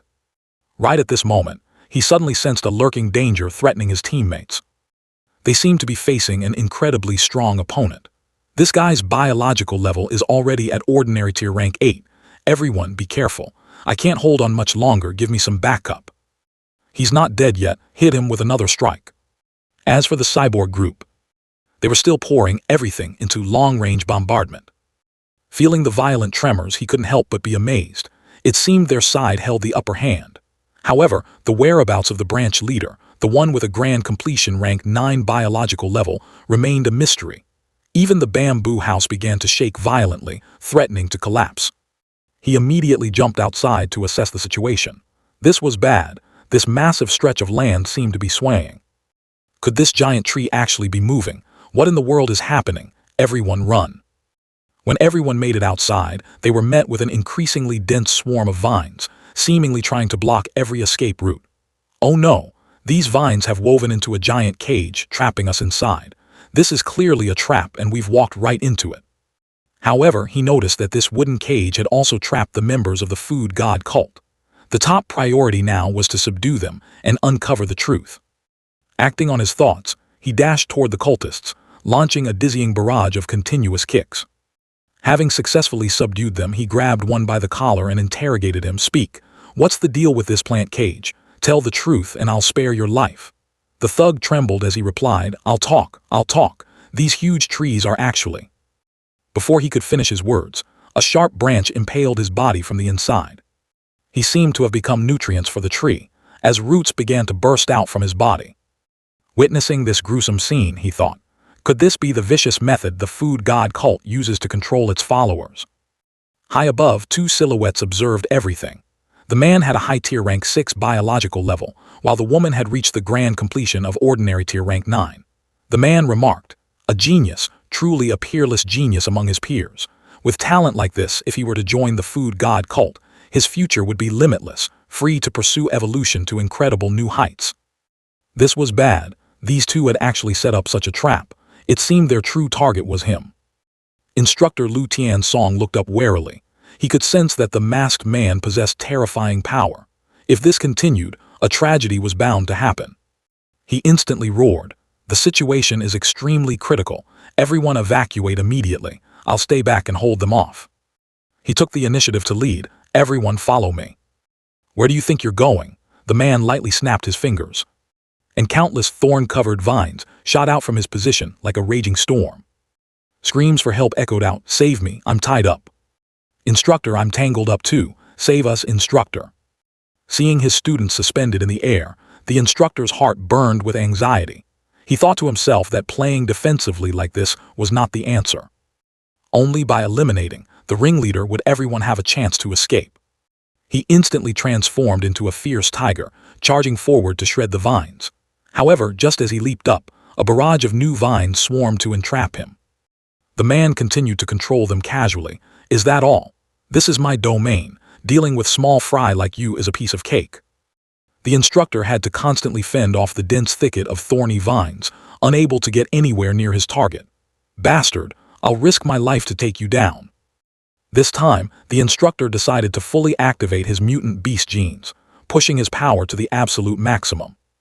Razor-sharp claws extended, slicing away the thorny roots. Seeing this ferocity, the man hastily retreated to dodge. Meanwhile, the other students, along with him, had also been captured by these wicked vines. Shen Qinghan was no exception. She had fallen into their grasp. His voice rang out from a distance. "Everyone, retreat now." Saying that, he used his fists to start smashing the roots to pieces. Ma Ziwei cried out for help. "Lin Zai Chen, save me. Come here quickly." Li Mo Yu swung her spiked mace, trying to smash the vine binding Ma Ziwei. Break. However, despite putting all her strength into it, the vine remained unharmed. What the hell is with these vines? Why are they so tough to cut? But when they looked over at him, everyone was stunned. He was using his bare hands, effortlessly snapping the vines one by one. In no time, his classmates had been freed. "Everyone, retreat immediately." Suddenly, he caught a strange scent wafting past his nose. It was the fragrance of flowers. He traced the scent. The system notified him. "You have been infected by floral toxin, a poison capable of inducing immediate comas in living organisms." His body began its adaptation process, and his poison resistance continuously skyrocketed. The people around him, however, weren't so lucky. They had fallen into a deep slumber. This is bad. The one behind this was none other than the food god cult branch leader. The woman seemed to know he had spotted her, so she spoke up. "Oh, I didn't expect you to not only resist the poison but also detect my presence." Possessing such formidable strength, no wonder Lord Henry from the headquarters was willing to take the risk and plan this ambush just to capture you. Without a shred of hesitation, he charged straight at the woman with wind-tearing speed. Witnessing his terrifying speed, she was struck with terror. "So fast, I can't react in time." A straight punch to the face landed squarely on her, directly sending her to the afterlife in a single strike. Taking advantage of this opportunity, he proceeded to devour her. You have devoured a large amount of the Shadow Night Owl's life essence. Shadow Night Owl diagram reached 62%. You have devoured a large amount of the Phantom Shark's life essence. Phantom Shark diagram increased to 23%. Meanwhile, on the other side, the instructor was still fighting desperately to break the siege. Four-armed Demon Ape gene activated to 120%. Saber-toothed Tiger gene activated to 130%. His strength was once again significantly boosted. Die. The man was forced to envelop himself in roots, creating a defensive shield. You absolute madman, daring to overactivate your mutant beast genes like that, aren't you afraid of mutating and losing your mind? However, the instructor's devastating punch pierced right through the defense, slamming squarely into his stomach, causing him to cough up blood on the spot. This punch sent him flying backward, crashing through a row of massive tree trunks. Clutching his battered body, he thought to himself, "Good thing I fused with the living slug gene, otherwise that guy would have killed me for sure. You forced me to use this." With that, he tossed a medicinal pill into his mouth. His power erupted once more. He slammed both hands onto the ground, launching out spiked roots with even more terrifying destructive force than before. "Get out of my sight." The monstrous roots surged toward the instructor. Unable to dodge in time, the instructor was skewered by the roots, hanging midair like a blood-soaked puppet. Back to his side, he watched the students slowly waking up. Fortunately, the special training cadets all carry antidotes. Once they recover, we need to leave this place immediately. Suddenly, through his danger perception ability, he noticed something amiss. This is bad. An incredibly strong aura is approaching. That guy has reached high tier rank 6. Could it be that instructor Lu Tiansong had already been killed by him? He hurriedly warned, "Listen to me, everyone. I can sense that the masked man is controlling vines to pursue us, but there's no sign of the instructor anywhere. That means the instructor has most likely fallen. His target is me. I'll draw him away so you all have a chance to escape. Run, don't look back, and don't stay here to drag me down." Finishing his words, he immediately dashed off. "Xiao Chen, you have to come back safely." "I know." Shen Qinghan stared at his fading back, her heart heavy with anxiety. She had only reached ordinary tier rank 6. She couldn't help Xiao Chen at all. She could only stay away to avoid being a burden. She silently vowed, "If only I could become stronger." As for him, the pursuer was still closing in relentlessly. "He really is coming after me. Han and the others should be safe now. But wait, why is his speed a bit off? It doesn't look like the speed of a high tier rank 6 at all." He observed closely and realized that this guy was extremely heavily injured, yet stubbornly continued the chase. Looking at his current state, his power seemed only slightly higher, around high tier rank 4. His injuries were far from light. Perhaps he could exploit this for information and find a way to counterkill him. This time, he decided to use his natural camouflage skill to make himself appear a bit weaker. Finally gave up running, The man began launching thorny vines at him. He dodged while calculating internally. These vines aren't attacking with full force. It seems he doesn't dare to be too heavy-handed because he wants to capture me alive. Then I'll give him a chance. He deliberately let the vines hit him. Letting his body go limp, he fell from midair, making it look as though he were severely injured. He kept up the act, feigning total exhaustion. "You run pretty fast. If you hadn't suddenly slowed down, I'd have had to expend quite a bit of effort to catch you. Just now, you managed to burst with speed far beyond your biological limits. Could it be due to the new reagent the military researched to unlock hidden potential?" Recalling the sight of him killing his woman with a single punch, he growled, "My slave was just one step away from evolving into a high-tier life form. It must have been because she underestimated you that you managed to use that drug's power to counterkill her. I spent 5 whole years training her, and you killed her." Hearing the guy ramble, he thought to himself, the person he's talking about is the branch leader with grand completion ordinary tier rank 9 strength. Then the man shifted to a despicable tone, mentioning Shen Qinghan. "I gotta admit, that blue-haired chick with you earlier is an absolute masterpiece. Those celebrities on TV can't even hold a candle to her. Once I've healed my wounds, I'm gonna snatch her and train her to be my new toy in bed. For now, be a good boy and let me capture you so I can report back." He reached his hand toward him, and he realized this was the golden opportunity. He suddenly snapped his eyes open and launched himself straight at the man. He unleashed a devastating, bone-crushing punch right into the man's groin. This strike was no different from a fatal blow, making him experience a pain that pierced the heavens. What the hell is this? So he was acting all along to deceive me. He didn't bother wasting words, immediately rushing in like a tornado and throwing another massive punch. However, just as he was about to close in, he suddenly changed direction, delivering a vicious kick straight to the opponent's groin once again. Arg! What the hell is happening? Why can he still burst out with such violent power? Could the drug's effect still be active? That's right, as long as I hold out through this frenzy, he'll definitely be exhausted. But the whole time, he had been doing nothing but passively taking a beating. This is wrong, entirely wrong. How can the vital blood in his body be so endlessly abundant? On the contrary, his strikes are getting stronger and stronger. You little brat are clearly under 20 years old, nothing but an ordinary tier insect. What gives you the right to maintain a burst state equivalent to a high-tier rank 4 for so long? However, answering him was yet another earth-shattering punch. Ninth Elder, save me. Chief Elder, I really can't hold on anymore. He gritted his teeth, his fist now gathering all his might for a decisive strike.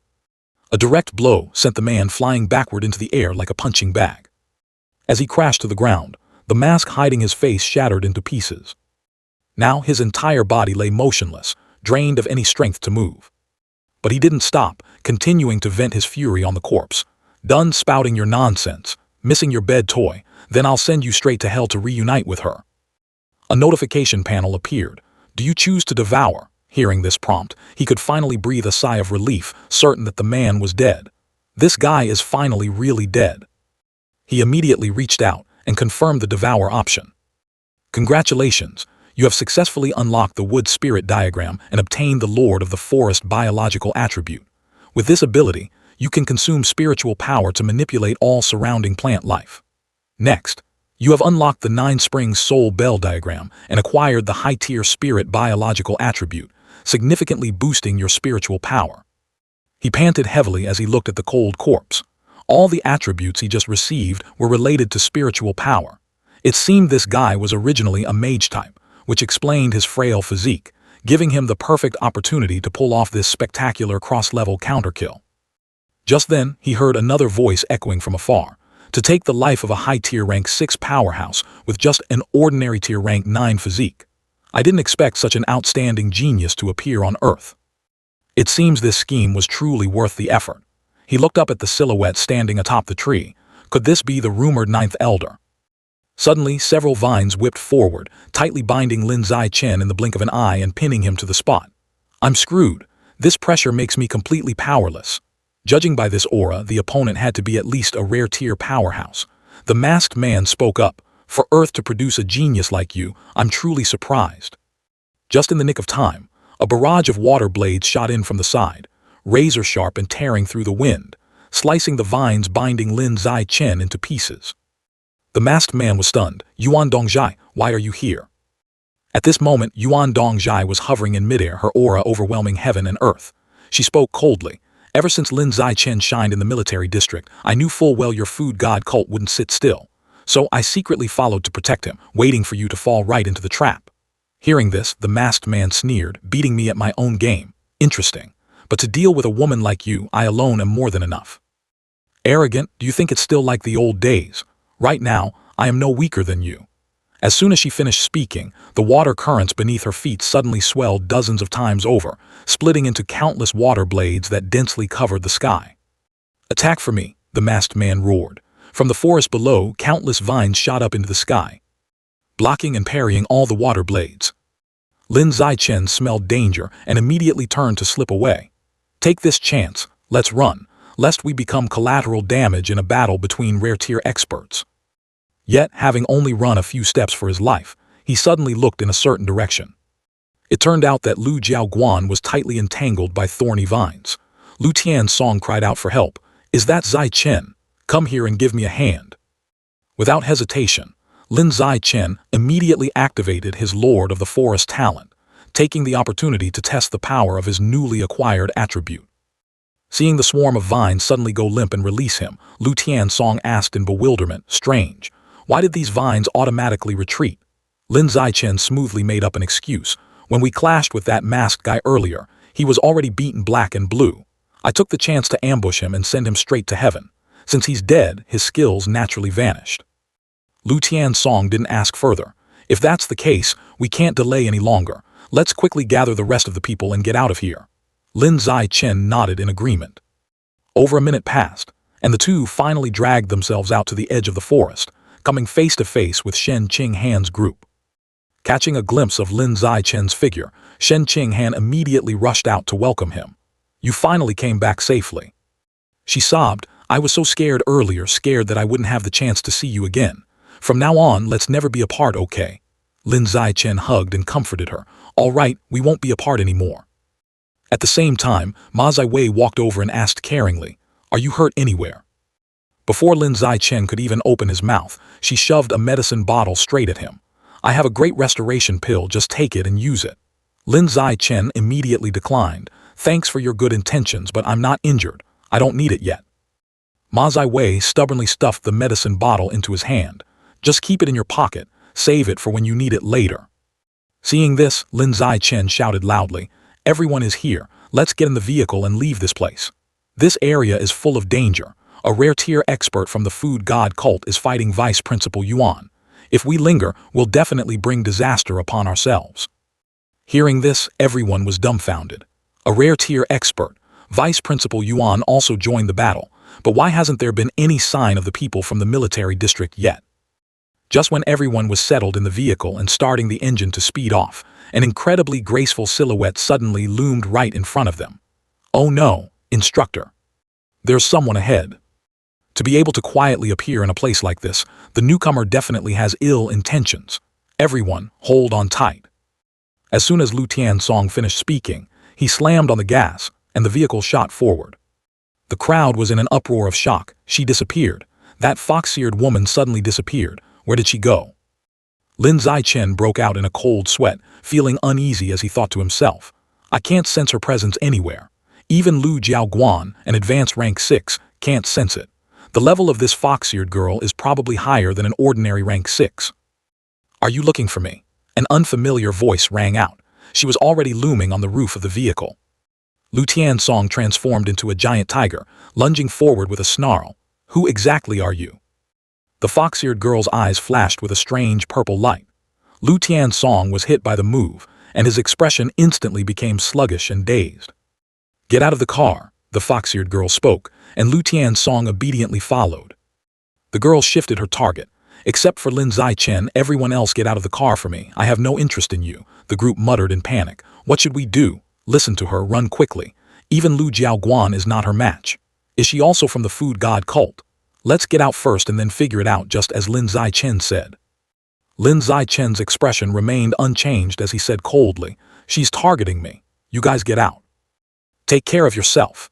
Zhao Yuanzhang, Li Moyu, Luo Yangjian, and Ma Ziwei's group retreated one by one. Only Shen Qinghan tightly gripped Lin Zichen's hand, refusing to let go. No, I won't leave you alone to face the danger. Han, you get off first. But the fox-eared girl used her telekinesis to lift Shen Qinghan into the air. Lin Zichen roared anxiously, Han. Before he could react, she violently threw Shen Qinghan crashing through the car window. Lin Zichen watched anxiously. Fortunately, Shen Qinghan's clothes were only torn, her body was unharmed.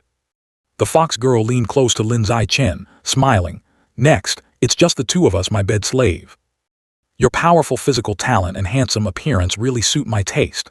The life essence hidden within this sturdy body must be very delicious, fully qualified to be a bed slave, providing it for me to absorb. Lin Zichen tried to keep his composure, probing, are you a gene fuser, an alien beast, or a mutant? She covered her mouth and giggled, none of the above. I come from the origin land, but I can be considered half-earthling because my mother is an origin land creature and my father is an earthling.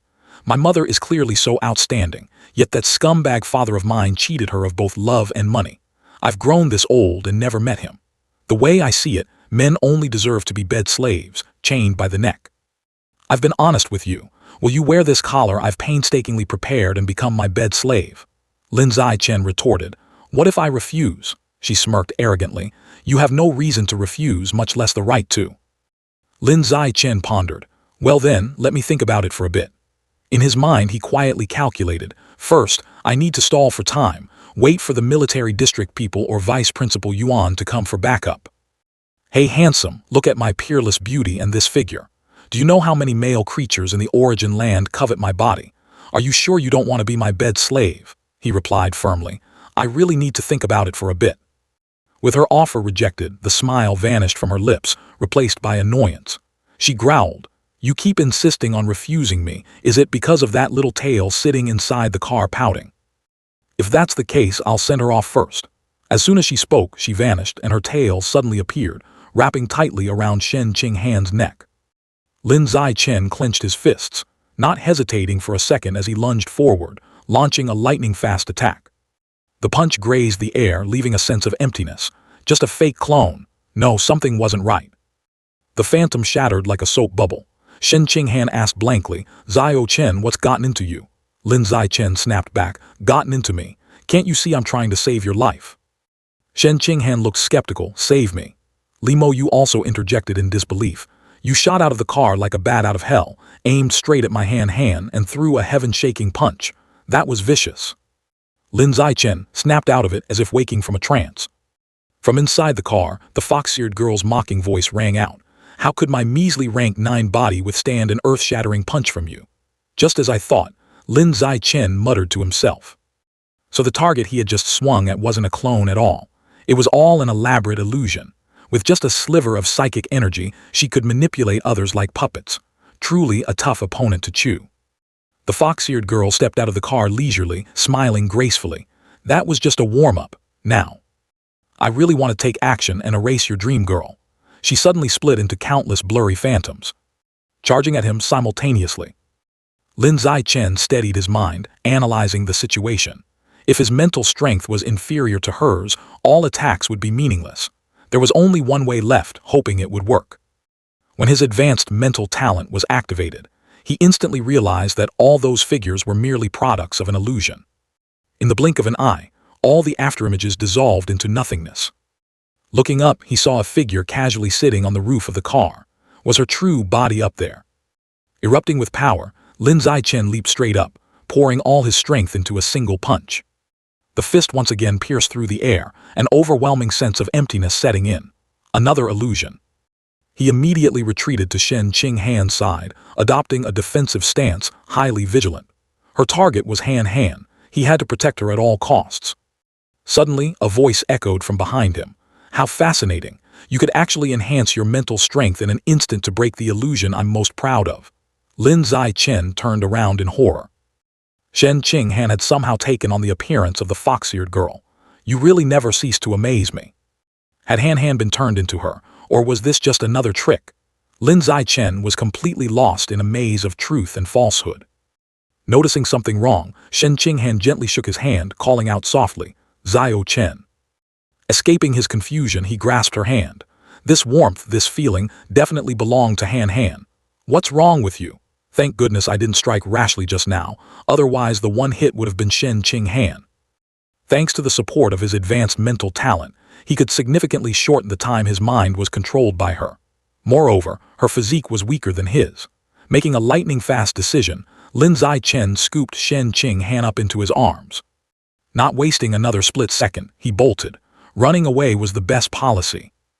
Having not even run 100 meters, a pitch-black space enveloped them. You people can't escape. The invisible pressure from the illusion forced him to a halt. Let's see how you break my illusion this time.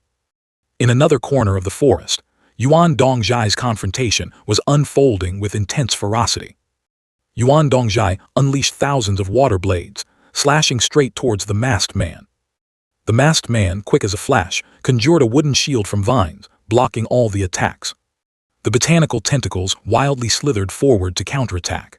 As long as there isn't enough water, your power will drop severely. This place happens to be my turf. You have no chance of winning. Unyielding, Yuan Dongjai summoned a giant whirlpool that buried the vines. The rain of water blades poured down again, but all shattered against the defensive shield. The faction behind the food god cult in the origin land is a mighty existence in the southern region, holding an endless supply of spirit stone resources.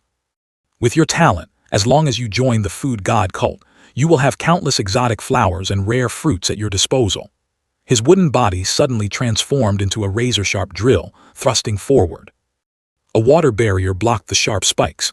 Yuan Dongjai replied with disdain, I am not like a heartless monster like you.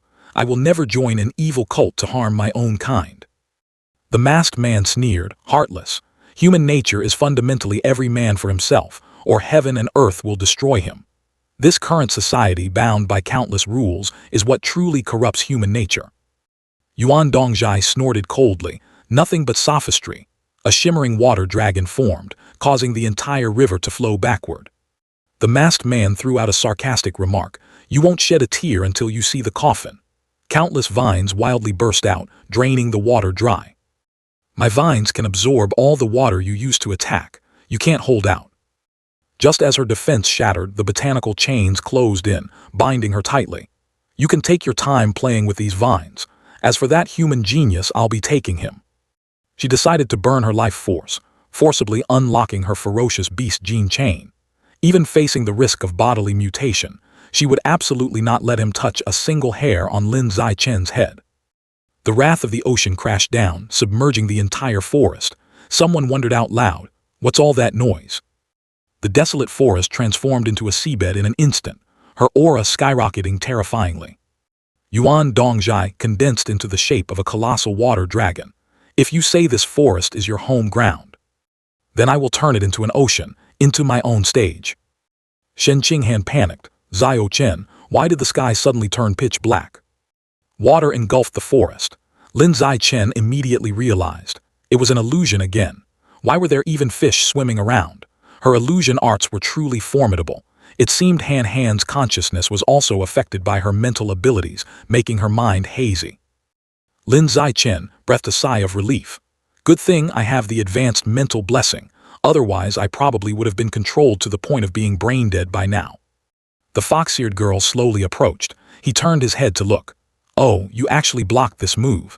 Is your creature level really just an ordinary rank 9? Evolutionary resources on Earth are so barren, yet it managed to birth an outstanding genius like you. If you were born in the origin land with abundant resources, you would probably have reached the rare tier long ago. Staying on this Earth is just a waste of talent. Follow me back to the origin land, become my Yang slave. Exchange your mental strength for evolutionary resources, and we'll grow stronger together. How about it? Lin Ziqen was on high alert. Sustaining such a large-scale illusion must be consuming a lot of mental power. She was running on fumes.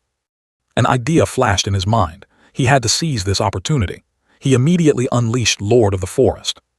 Vines shot out, closing in on her. Her face turned cold. I've shown my utmost sincerity, yet you've repeatedly rejected me. My patience has its limits. He coldly retorted, you don't even dare to show your true body and you call that sincerity. Oh, have you considered the possibility that the one talking to you right now is my true body? Lin Ziqen coldly controlled the vines to shoot forward. Whether it is or not, we'll know once I try. She was suddenly bound tight by 5 vines, asking in panic, you can actually control vines too. He didn't bother explaining, using flash to close the distance right in front of her. Excellent, it was indeed her true body. He couldn't let this golden opportunity slip by. A punch compressed with immense blood chi was thrown, crashing down with terrifying power. Her body exploded into a puff of smoke, but there wasn't a single drop of blood. What was going on? He frowned, staring intently at the tail that had just fallen to the ground. Why wasn't there any blood? Was it a tail-severing escape technique? The system interface suddenly popped up. Devour request. Do you wish to choose to devour? Could this tail be absorbed?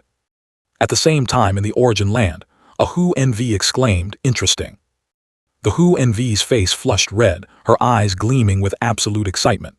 To actually be able to break a tier 3 illusion and even kill my clone.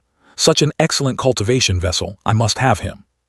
2 handmaids respectfully offered spirit pills, hurriedly reporting, Master, wonderful news. Yi Wang's son has agreed to be your Yang slave. Yi Wang's son is a high-level creature, having reached the rare tier before 30. If nurtured by you, Master, he will very likely evolve into a legendary tier creature in the future. Hearing this, the Hu NV smirked arrogantly. Now, even if Yi Wang himself came to be my Yang slave, he's no longer qualified. She swallowed the spirit pill whole to heal her divine soul damage. I've already found a perfect candidate on Earth. From now on, reject anyone else outright for me.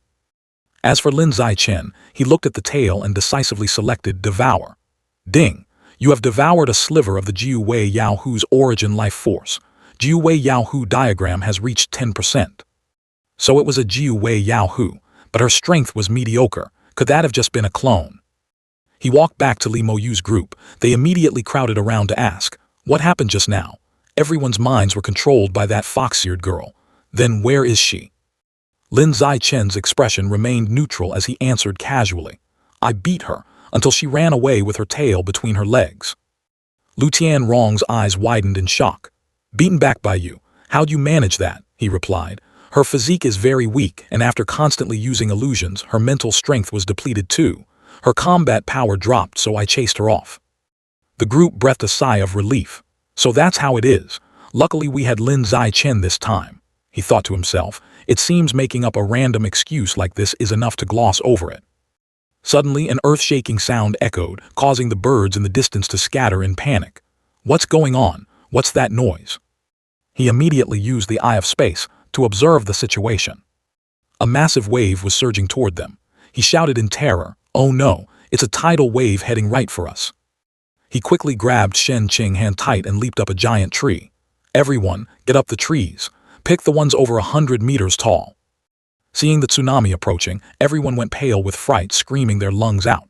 There really is a tidal wave. Oh my god, the wave is so high. Is it really safe up in the trees? Lu Tianrong hurriedly yelled a warning. It's here. Hold on tight, everyone. The ferocious wave smashed hard against the tree trunks, causing the giant trees to shake violently. Li Moyu and Luo Yangjian were trembling, their souls frightened out of their bodies. It actually held up. That scared me to death just now.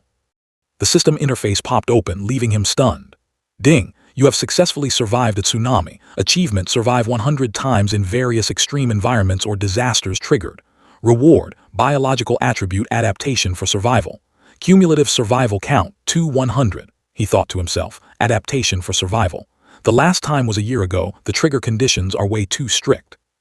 Ma Ziwei was still bewildered, asking aloud, that was terrifying. How could there suddenly be a tidal wave here? He answered in a serious tone, if I'm not guessing wrong, this was caused by Principal Yuan. Vice Principal Yuan fought to stall the former elder of the food god cult. I wonder how her battle is going now. Li Moyu quickly spoke up to reassure them, calm down, everyone. Vice Principal Yuan is a rare-tier expert who has fused the Flood Dragon gene. Creating a tsunami is a piece of cake for her. She definitely won't lose. Right at that moment, a deadly sense of danger flared up. He panicked inwardly, danger. It's that former elder heading this way. He used the Eye of Space and saw a dark figure tearing through the wind straight at them. Lin Zai-chen's face darkened. Vice Principal Yuan had lost. Over 10 minutes ago, Yuan Dongjai had summoned a giant water dragon, lunging madly at the masked man. The terrifying pressure from the water current threw the masked man off balance, making him fall backward. The masked man spat out a mouthful of blood, roaring in anger. You dare sacrifice your essence blood? You're crazy. Facing the colossal wave about to swallow him, he gritted his teeth. If that's the case, I have no choice but to. Instantly, a massive, blood-red clump of thorny vines violently pierced the water's surface, shooting straight into the sky. Yuan Dongjai's eyes widened in shock as the blood-red vines lunged forward, enveloping her. Hovering in the air, he looked down at the mass of thorns triumphantly. You aren't the only one who knows how to sacrifice essence blood. Yuan Dongjai gritted her teeth and struggled. He said, Vice Principal Yuan, take your time struggling here. I'll be going on ahead. With that said, he treaded on the water and dashed away swiftly. Back in the present, Lin Zai-chen turned to instruct them nervously. Vice Principal Yuan lost. The former elder of the food god cult is rushing over here. His target is me. I'll go lure him away. After saying that, he decisively dove off the tall tree, plunging straight into the rushing water. His teammates called out in panic, Zio Chen. Lu Tianrong urged the group with a stern face. I also sense an extremely powerful person approaching. Everyone follow me and get out of here. Run in the opposite direction of Lin Zai-chen. Swimming underwater, he glanced at the enemy pursuing from the sky. Sure enough, he had chased after him. So Han's group was safe. Now there was no need to linger on the surface as a target. Diving deep to the bottom, he activated the system's attribute. Now, he could only rely on the blend into water ability in hopes of creating a miracle to escape this pursuit. Dashing with extreme speed, he analyzed the situation. Judging from the injuries on the former elder, the battle wasn't too intense, so it was highly likely Vice Principal Yuan wasn't dead, just restrained. The next plan was to find her and rescue her. The location was probably in the direction the wave had come from. Suddenly, he started in alarm and whipped his head around. A twisting, blood-red thorny vine was lunging right behind him. He dodged the sharp thorn by a hair's breadth, exclaiming inwardly, "That was close." Controlling countless thorny vines, the masked man growled, "How can a common-tier pure-blooded human have such astonishing speed underwater? This kid is an absolute monster. I must end this quickly." A massive ring of red thorns ripped through the water's surface, stabbing downward frantically, determined to hunt him down to the end. The thorny vines bound him tightly. Lin Zichen felt powerless. The power gap was too huge, he couldn't evade it. The masked man clenched his fist, exclaiming in triumph, "Got him." Suddenly he froze, muttering in confusion, "How is this possible? I was clearly about to pull him up."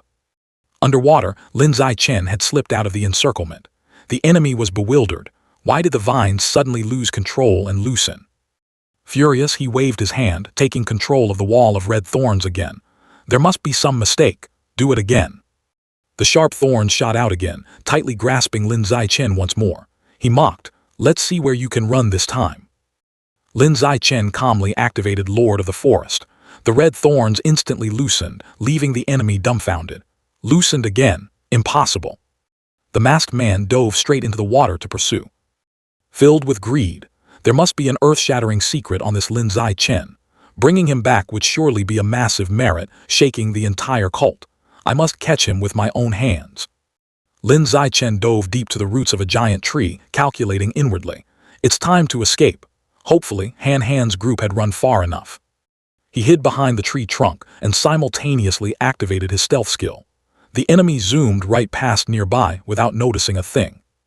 The masked man halted, looking around in bewilderment. Where did he go? Even using my mental strength, I can't sense his presence. He narrowed his eyes in deduction. No, that's not right.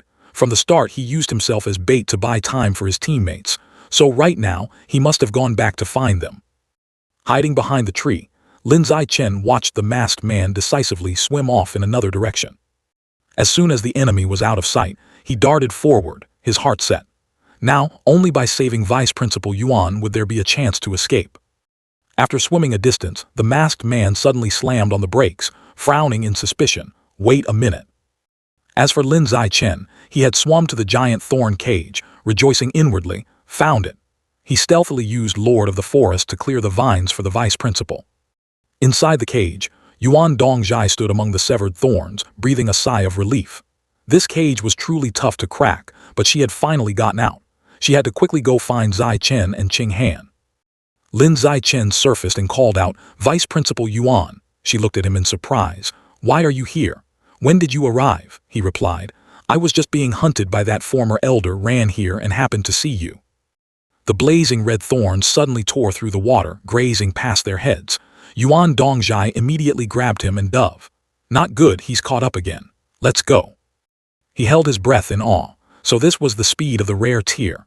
The ocean truly was Vice Principal Yuan's home ground. At this speed, even that former elder couldn't keep up.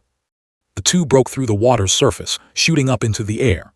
Yuan Dongjai suddenly widened her eyes in shock. That is. Appearing before their eyes was a massive mecha and a fleet of helicopters. The two were overjoyed.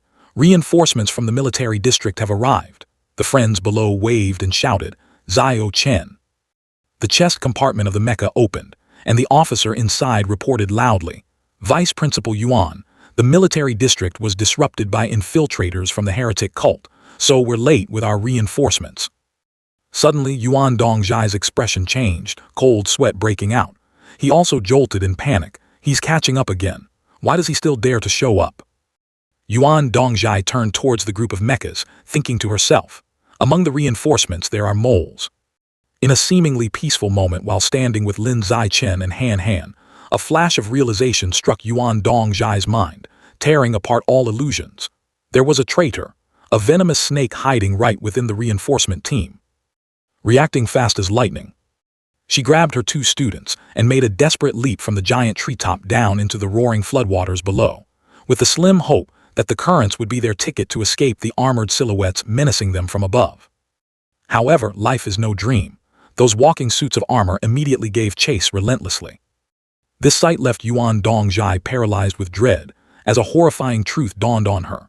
This entire so-called rescue team was actually a bunch of disguised spies, and now they were leisurely standing on the water's surface, watching the chase like a thrilling play. In another development, Liu Laoshi, whose sixth sense warned of an ominous omen, suspected that this whole group might belong to the notoriously dark food god cult. Aware of the lethal danger, he hurriedly urged Ma Ziwei and Li Moyu to slip away quickly, lest they get caught in the crossfire of the imminent battle. Suddenly, shattering the suffocating tension, a massive pillar of water erupted from the raging river. Yuan Dongjai, making the most badass comeback ever, burst up from the water, safely enveloping Lin Zichen and Han Han inside two solid water spheres acting like fortresses. But the joy was short-lived, as the armored assassins also loomed right beside them, hovering in midair.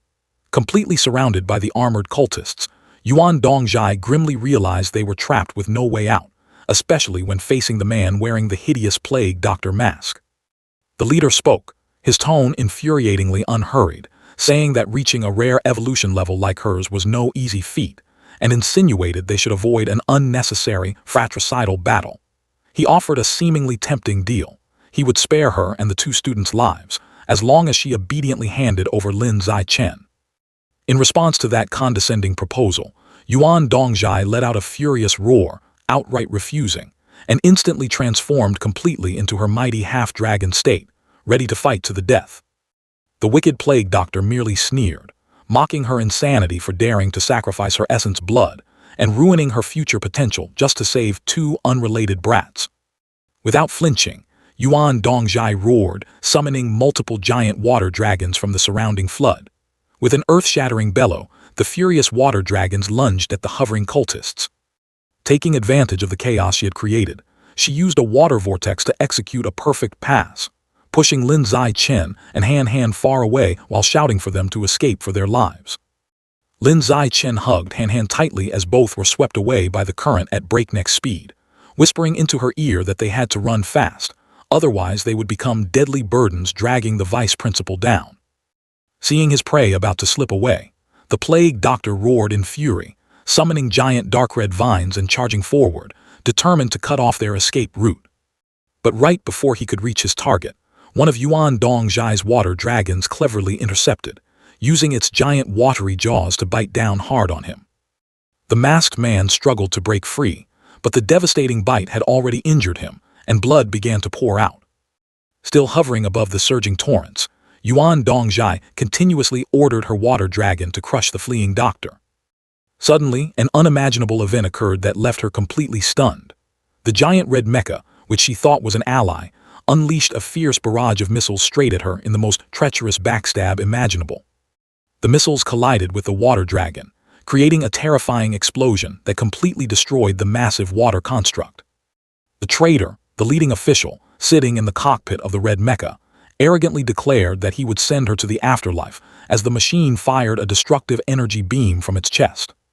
That energy beam effortlessly pierced straight through another of Yuan Dongjai's water dragons, causing it to dissipate in a blinding explosion. As Yuan Dongjai stood in a defensive stance amidst the swirling vortexes of the remaining water dragons, the traitorous official realized a harsh truth.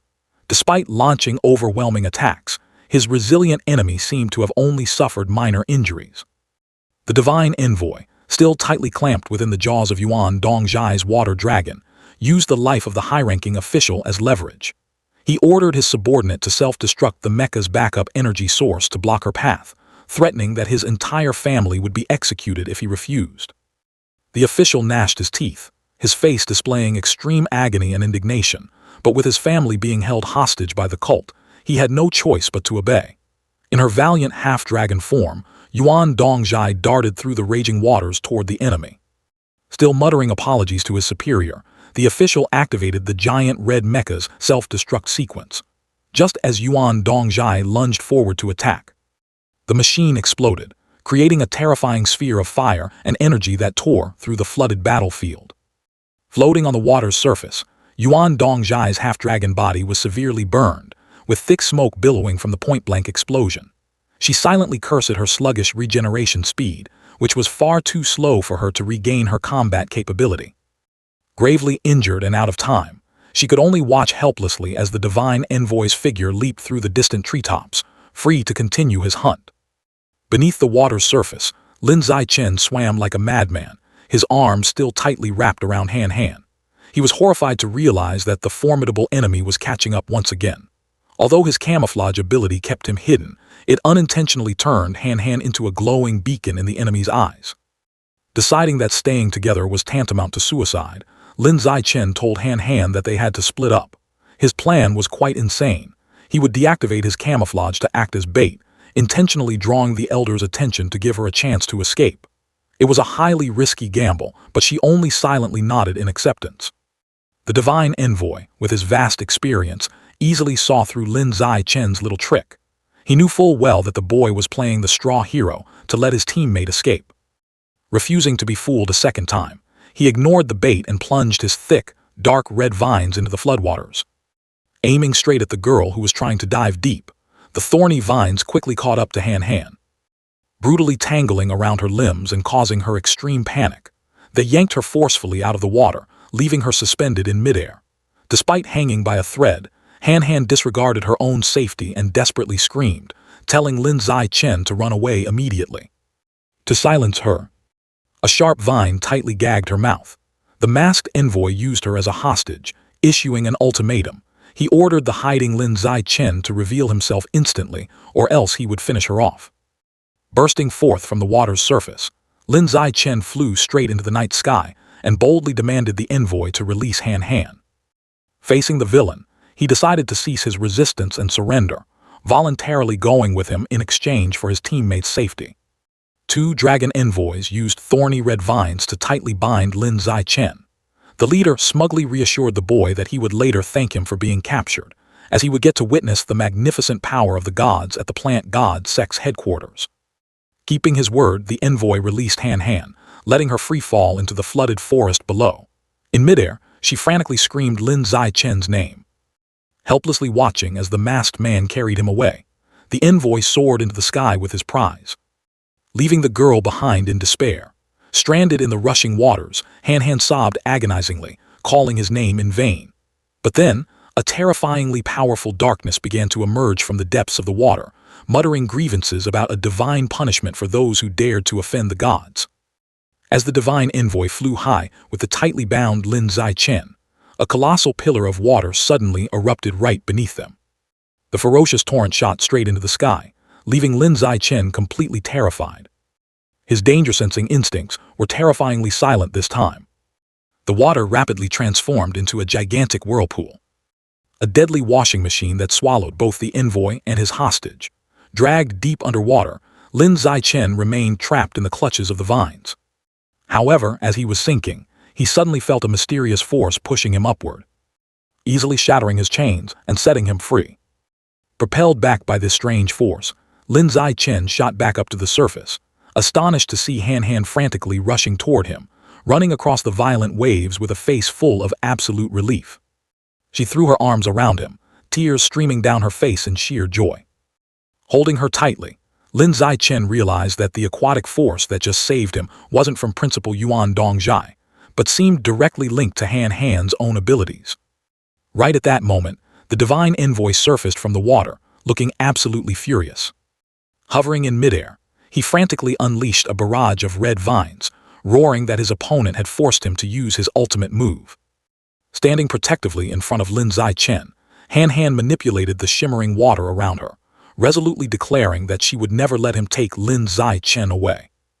In a final counterattack, the envoy's body grotesquely mutated, sprouting a pair of dark, fleshy wings from his back. As he swooped down, Han Han retaliated by commanding massive water pillars to rise from the river. Forming gigantic hands that intercepted his attack, those water hands ferociously crushed the envoy with an irresistible force. Trapped and bleeding profusely, the defeated envoy desperately begged for his life. Assuming he was fighting the principal, he offered to reveal the shocking truth behind the death of her children in exchange for his life. This unexpected confession startled both Lin Zichen and Han Han. Lin Zichen silently wondered what that secret was. But the magical water, shimmering with blue energy, began to rise once again, showing no signs of stopping. Staring blankly at the water, the envoy's eyes widened in horror, just as he finally realized he wasn't facing the principal. And before he could utter the true identity of his attacker, the water construct crushed him one last time, completely obliterating him. Lin Zichen stood still, holding Han tightly, looking down in awe at the mutated, lifeless corpse of the high-ranking cultist floating on the water. As he was still processing the sudden death of his enemy, the system chimed in, asking if he wanted to absorb it. He reached out to touch the corpse, and the system instantly siphoned the enemy's life essence, significantly enhancing his plant and soul control attributes. He couldn't help but marvel at how such a powerful master was killed so easily, all thanks to Han's mysterious power. Not long after, Principal Yuan Dongjai, fully recovered in her half-dragon form, flew over and asked about the whereabouts of the elder. Choosing to protect Han's secret, Lin Zichen lied, claiming he hadn't seen the masked man. Yuan Dongjai accepted his answer without further questioning. Soon, the military district's genuine rescue team finally arrived, filling the sky with aircraft and soldiers, safely extracting everyone. Later, at a military facility, Officer Yao Muling discussed the incident with Yuan Dongjai. Yao Muling noted that the Yao Hu usually maintained neutrality and rarely visited Earth, deducing that the female fox spirit specifically came to find a cultivation vessel and had targeted Lin Zichen. Leaning back in her chair, Yao Muling admitted she was perplexed. She believed that, although Lin Zichen was a genius, there were countless more talented individuals in the Origin realm, making it truly bizarre that a highly sought-after fox spirit would choose him. Setting aside the story of the fox girl, Yuan Dongjai sternly asked Yao Muling about the military district's internal crisis. Calmly taking a sip of tea, Yao Muling revealed that the uprising of the undercover cultists had been completely suppressed. She cheerfully detailed that they had successfully exposed and eliminated 47 spies, purging the entire base in a resounding tactical victory. Her expression turning fierce, Yuan Dongjai glared at Yao Muling and angrily questioned whether the military intentionally used the students' exam as bait to flush out the hidden rats. With a radiant smile, Officer Yao Muling confidently took out a wooden box, containing a syringe filled with a newly developed anti-mutation serum. This medicine was used to treat severe aftermath effects of battle. Seeing as Principal Yuan Dongjai still retained her dragon horns and a few green scales on her face, politely declining the immediate injection, she stated she felt fine and would deal with it herself later. Following the chaotic ambush, the official training assessment was cut short. Lin Zichen and Han safely dragged their suitcases back to the academy. Sometime later, Yuan Dongjai sat in deep thought at her desk, with medical supplies laid out before her. Ultimately, she decided to temporarily set aside Yao Muling's special serum.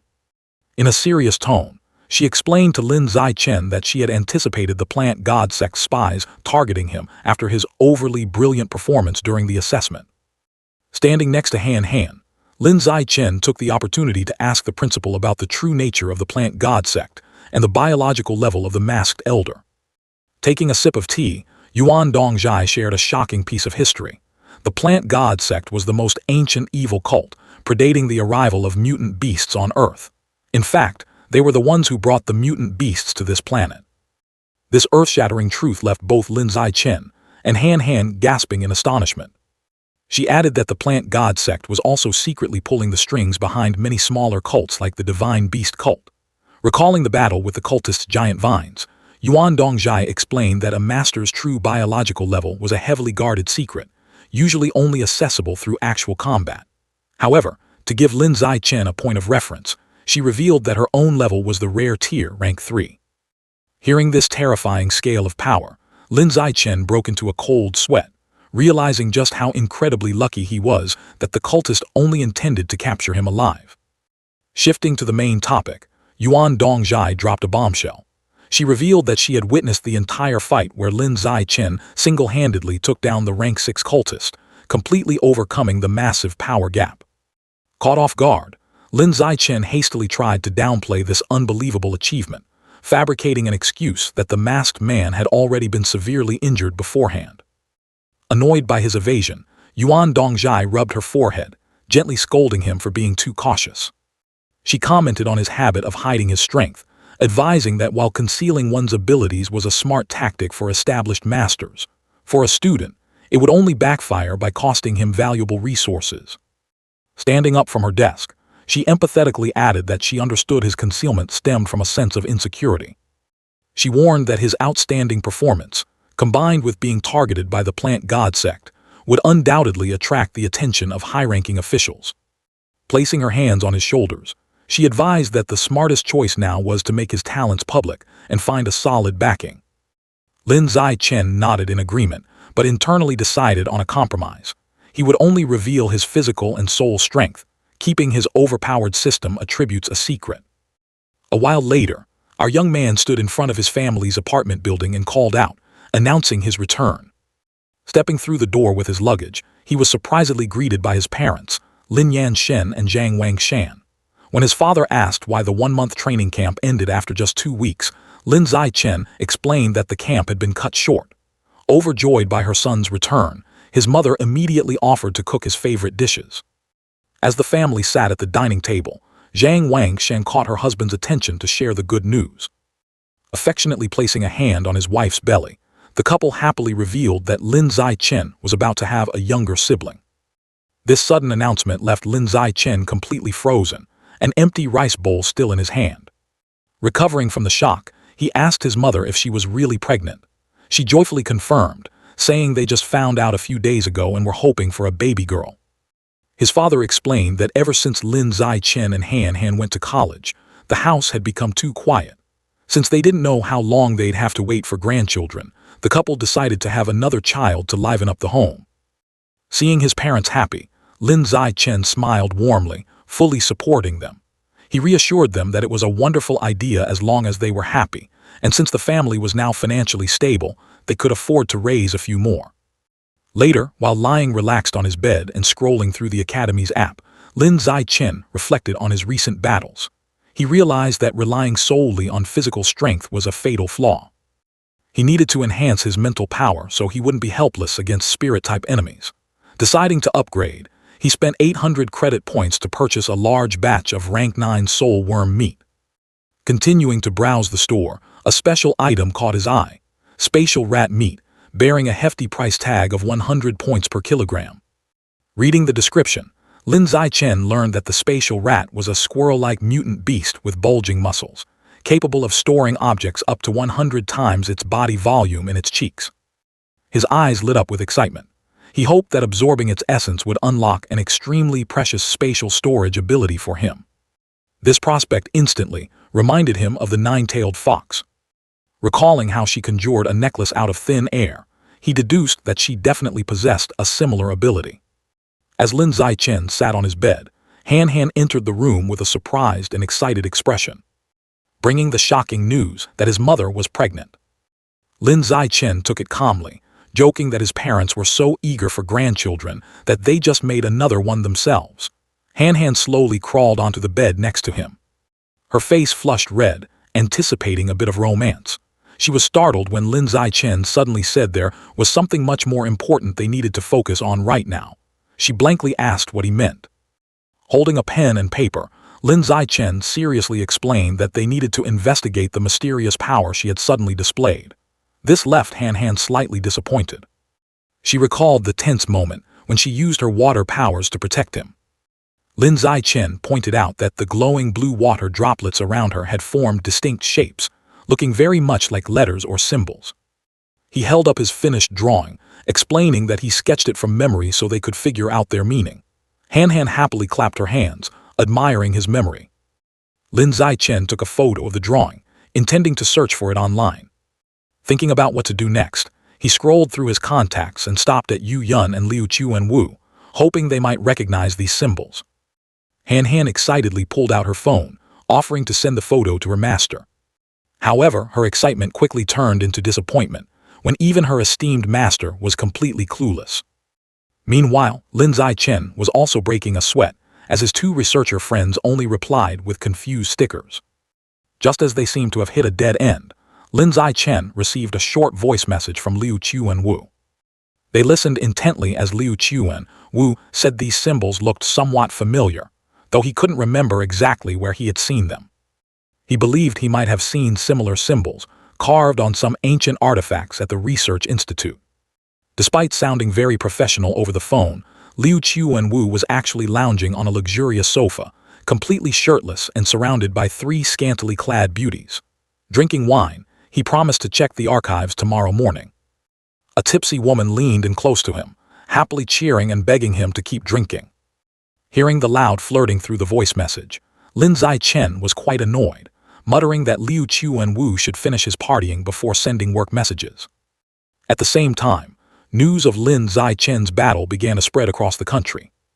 Many major factions, including the Li family, the Yuan family, the Mecha God Corporation, and the Jiuzhou Military District Headquarters, all received reports of his outstanding performance.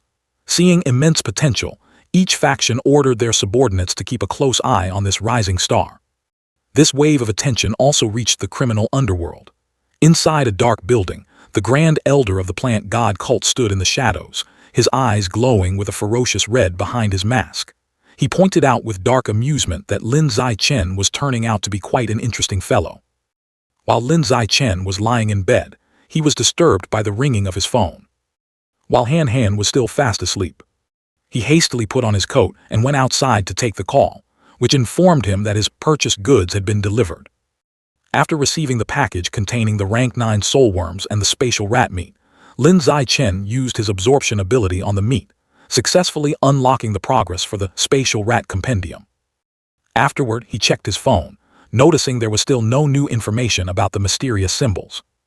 He told the now-awake Han Han that he planned to go to the Research Institute himself to find the antique Liu Chuan-Wu had mentioned. Han Han immediately and enthusiastically volunteered to go with him. Lin Zichen called Liu Chuan-Wu, asking for permission to visit the institute and inquiring if he had found the antique yet. On the other end of the line, Liu Chuan-Wu was sitting exhaustedly on a bed covered in lipstick marks, telling Lin Zichen that the item might be in the storage room, and advising him to look for a pearl and seashell bracelet with his senior sister. Suddenly, his girlfriends woke up and playfully pulled him back down. Panicking, Liu Chuan-Wu hurriedly told Lin Zichen he was busy and hung up. Hearing the abrupt hang-up, both Lin Zichen and Han Han broke into a sweat, realizing that Liu Chuan-Wu's wild night was still ongoing. Later, the two arrived at the Pure Humanity Research Institute. Han Han excitedly mentioned that she had always wanted to visit this place, but Lin Zichen dryly warned her not to set her expectations too high. Stepping inside, they found a completely chaotic workspace, littered with empty bottles and scattered equipment, looking more like a junkyard than a school facility. Han Han kindly offered to come back and help clean up, but Lin Zichen quickly advised against it, joking that cleaning would destroy the institute's unique charm. Entering the break room, they were surprised to find Yu Yun in the middle of a complex yoga pose. Noticing their arrival, she happily greeted them. Yu Yun instantly sprang up to welcome them enthusiastically, pulling a flustered Han Han into a tight hug against her full chest, while slinging her other arm over Lin Zichen's shoulder. She teased that the two made a perfect couple, causing an embarrassed Lin Zichen to ask her to stop teasing his shy girlfriend. Ignoring his words, Yu Yun continued to affectionately hug Han Han, saying they needed to get to know each other since it was their first meeting, and complimented her on being much prettier than she imagined. Clasping his hands together, Lin Zichen firmly redirected the conversation, reminding Yu Yun that they were here on serious business. Standing amidst the cluttered storage room, Lin Zichen asked Yu Yun if she remembered ever seeing the pearl and seashell bracelet Liu Chuan-Wu had mentioned. Yu Yun shook her head, admitting that in her 10 years at the institute, she had never seen such an item, leading Han Han to conclude they would have to dig through the mess themselves. However, Yu Yun winked confidently, assuring them that because she was so familiar with the storage's chaotic layout, she could easily eliminate most areas and would find it quickly. 3 hours later, an exhausted Yu Yun collapsed onto the floor, doubting if the bracelet even existed and jokingly wondering if the director was getting senile and misremembered.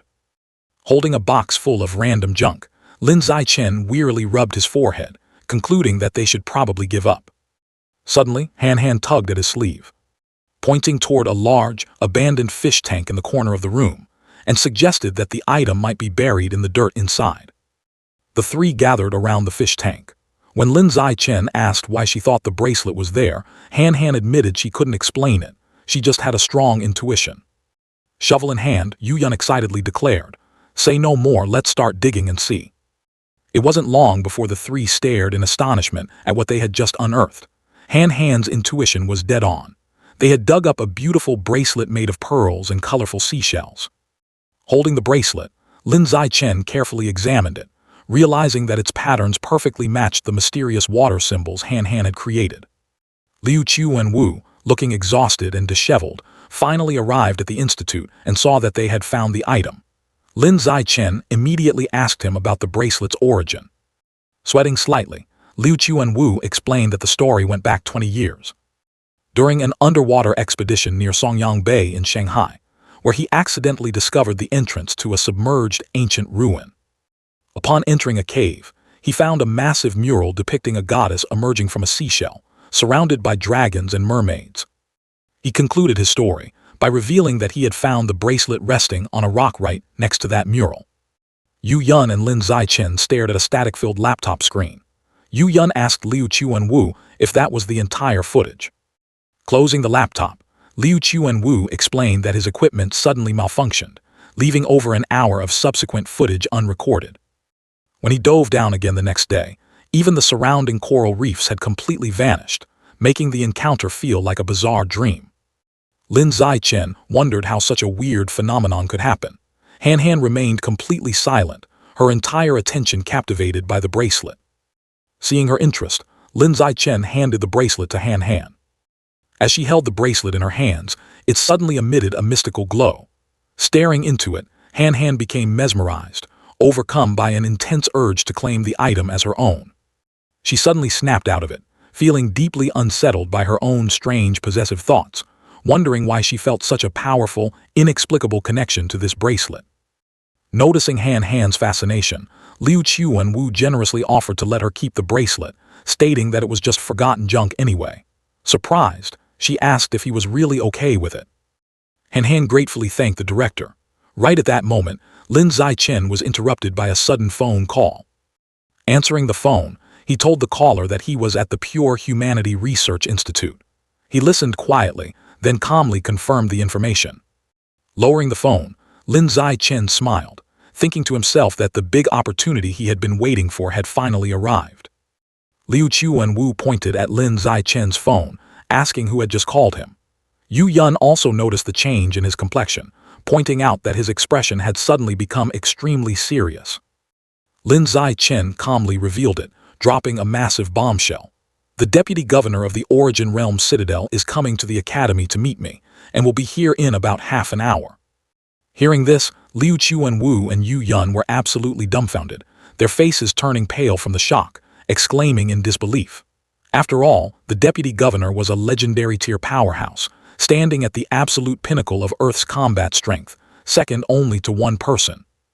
Unaffected by their dramatic reaction, Lin Zichen told the director to quickly compile all their research on the path of pure humanity to present to the deputy governor. Both Liu Chuanwu and Yu Yun were moved to tears of joy. Yu Yun expressed deep gratitude, saying that having a genius like Lin Zichen join them was a massive blessing, finally bringing attention to their neglected research. Liu Chuanwu agreed, feeling that their years of hardship were finally paying off. Filled with renewed energy, Liu Chuanwu called Yu Yun and the two researchers to sprint down the hallway to organize the data before the VIP arrived. A short while later, Yu Yun, Liu Chuanwu, Lin Zichen, and Han Han stood together in the institute's courtyard, looking up at the sky. As Liu Chuanwu announced that their guest had finally arrived, a massive military transport aircraft hovered overhead, kicking up clouds of dust. Three people stepped out. Principal Yuan Dongjai, leading a white-haired man wearing a thick fur-collared coat, the deputy governor of Jiuzhou Nation, Yi Yangsheng. Beside him was military assistant Jiang. The deputy governor looked at the group with a stern expression, stating he was very interested in the research on the path of pure humanity and requested everyone to head inside for a more detailed discussion. Moving to a comfortable reception room, Deputy Governor Yi Yangsheng sat down on the sofa. Liu Chuanwu was extremely respectful, carefully handing over a folder presenting the research results. Glancing through the documents, Yi Yangsheng mentioned that he had briefly pursued the path of pure humanity when it was first introduced, but eventually deemed it a dead end after witnessing countless geniuses who chose this path sink into mediocrity. He admitted his surprise that someone was still persisting after all these years. He handed the documents back to Assistant Jiang. Looking at Lin Zichen, Liu Chuanwu, and Yu Yun, Yi Yangsheng acknowledged that they had indeed achieved results. He brought up Lin Zichen's situation, pointing out that despite his astounding performance in the military district, and having a massive bounty placed on him by the Plant God sect, his official biological level was only recorded as an ordinary rank 9. Staring directly at Lin Zichen, the deputy governor revealed his astonishment that this young man actually possessed the physical vitality and mental strength of a high-tier rank 2 master. Realizing his secret had been exposed, Lin Zichen thought to himself that his camouflage ability was completely useless against someone of Yi Yangsheng's level. Liu Chuanwu and Yu Yun looked at him in sheer terror, shocked to hear his true strength. Lin Zichen broke into a cold sweat, realizing he had overestimated his camouflage and severely underestimated the senses of a legendary tier powerhouse. Yi Yangsheng seriously told Lin Zichen to stop hiding his skills.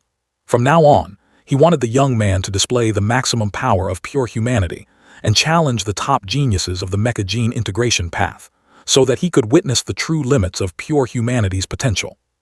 Lin Zichen respectfully explained his hesitation, saying he only hid his strength out of fear that it would attract attacks from the cultists and put his family in danger. Yi Yangsheng reassured him that since he was ordering him to go all out, he would naturally guarantee the absolute safety of him and his family. Having received the promise he desired, Lin Zichen agreed, promising to show him the pinnacle of pure humanity's capabilities. Satisfied, Yi Yangsheng leaned back and told Assistant Jiang to get Lin Zichen's contact information and send him a list. Lin Zichen checked his phone and received a file named Rare Tier Genius List. He wondered what it was. Yi Yangsheng explained this was a list of the country's most peerless young talents, restricted only to those under 30 years old. Scrolling through the document, Lin Zichen saw the names and insane combat records of various geniuses, including a 19-year-old girl named Luo Tianzu. The deputy governor added that everyone on this list was a once-in-a-century genius with the potential to reach the legendary tier. They were Earth's main fighting force against the Origin realm. Recognizing Luo Tianzu's name, Lin Zichen thought to himself, wondering if she was Han Han's senior sister. Yi Yangsheng explained, almost all of these geniuses were sent to the Origin realm for intensive training before they even reached school age. This puts them on an entirely different level compared to someone like Lin Zichen, who grew up within the ordinary educational system.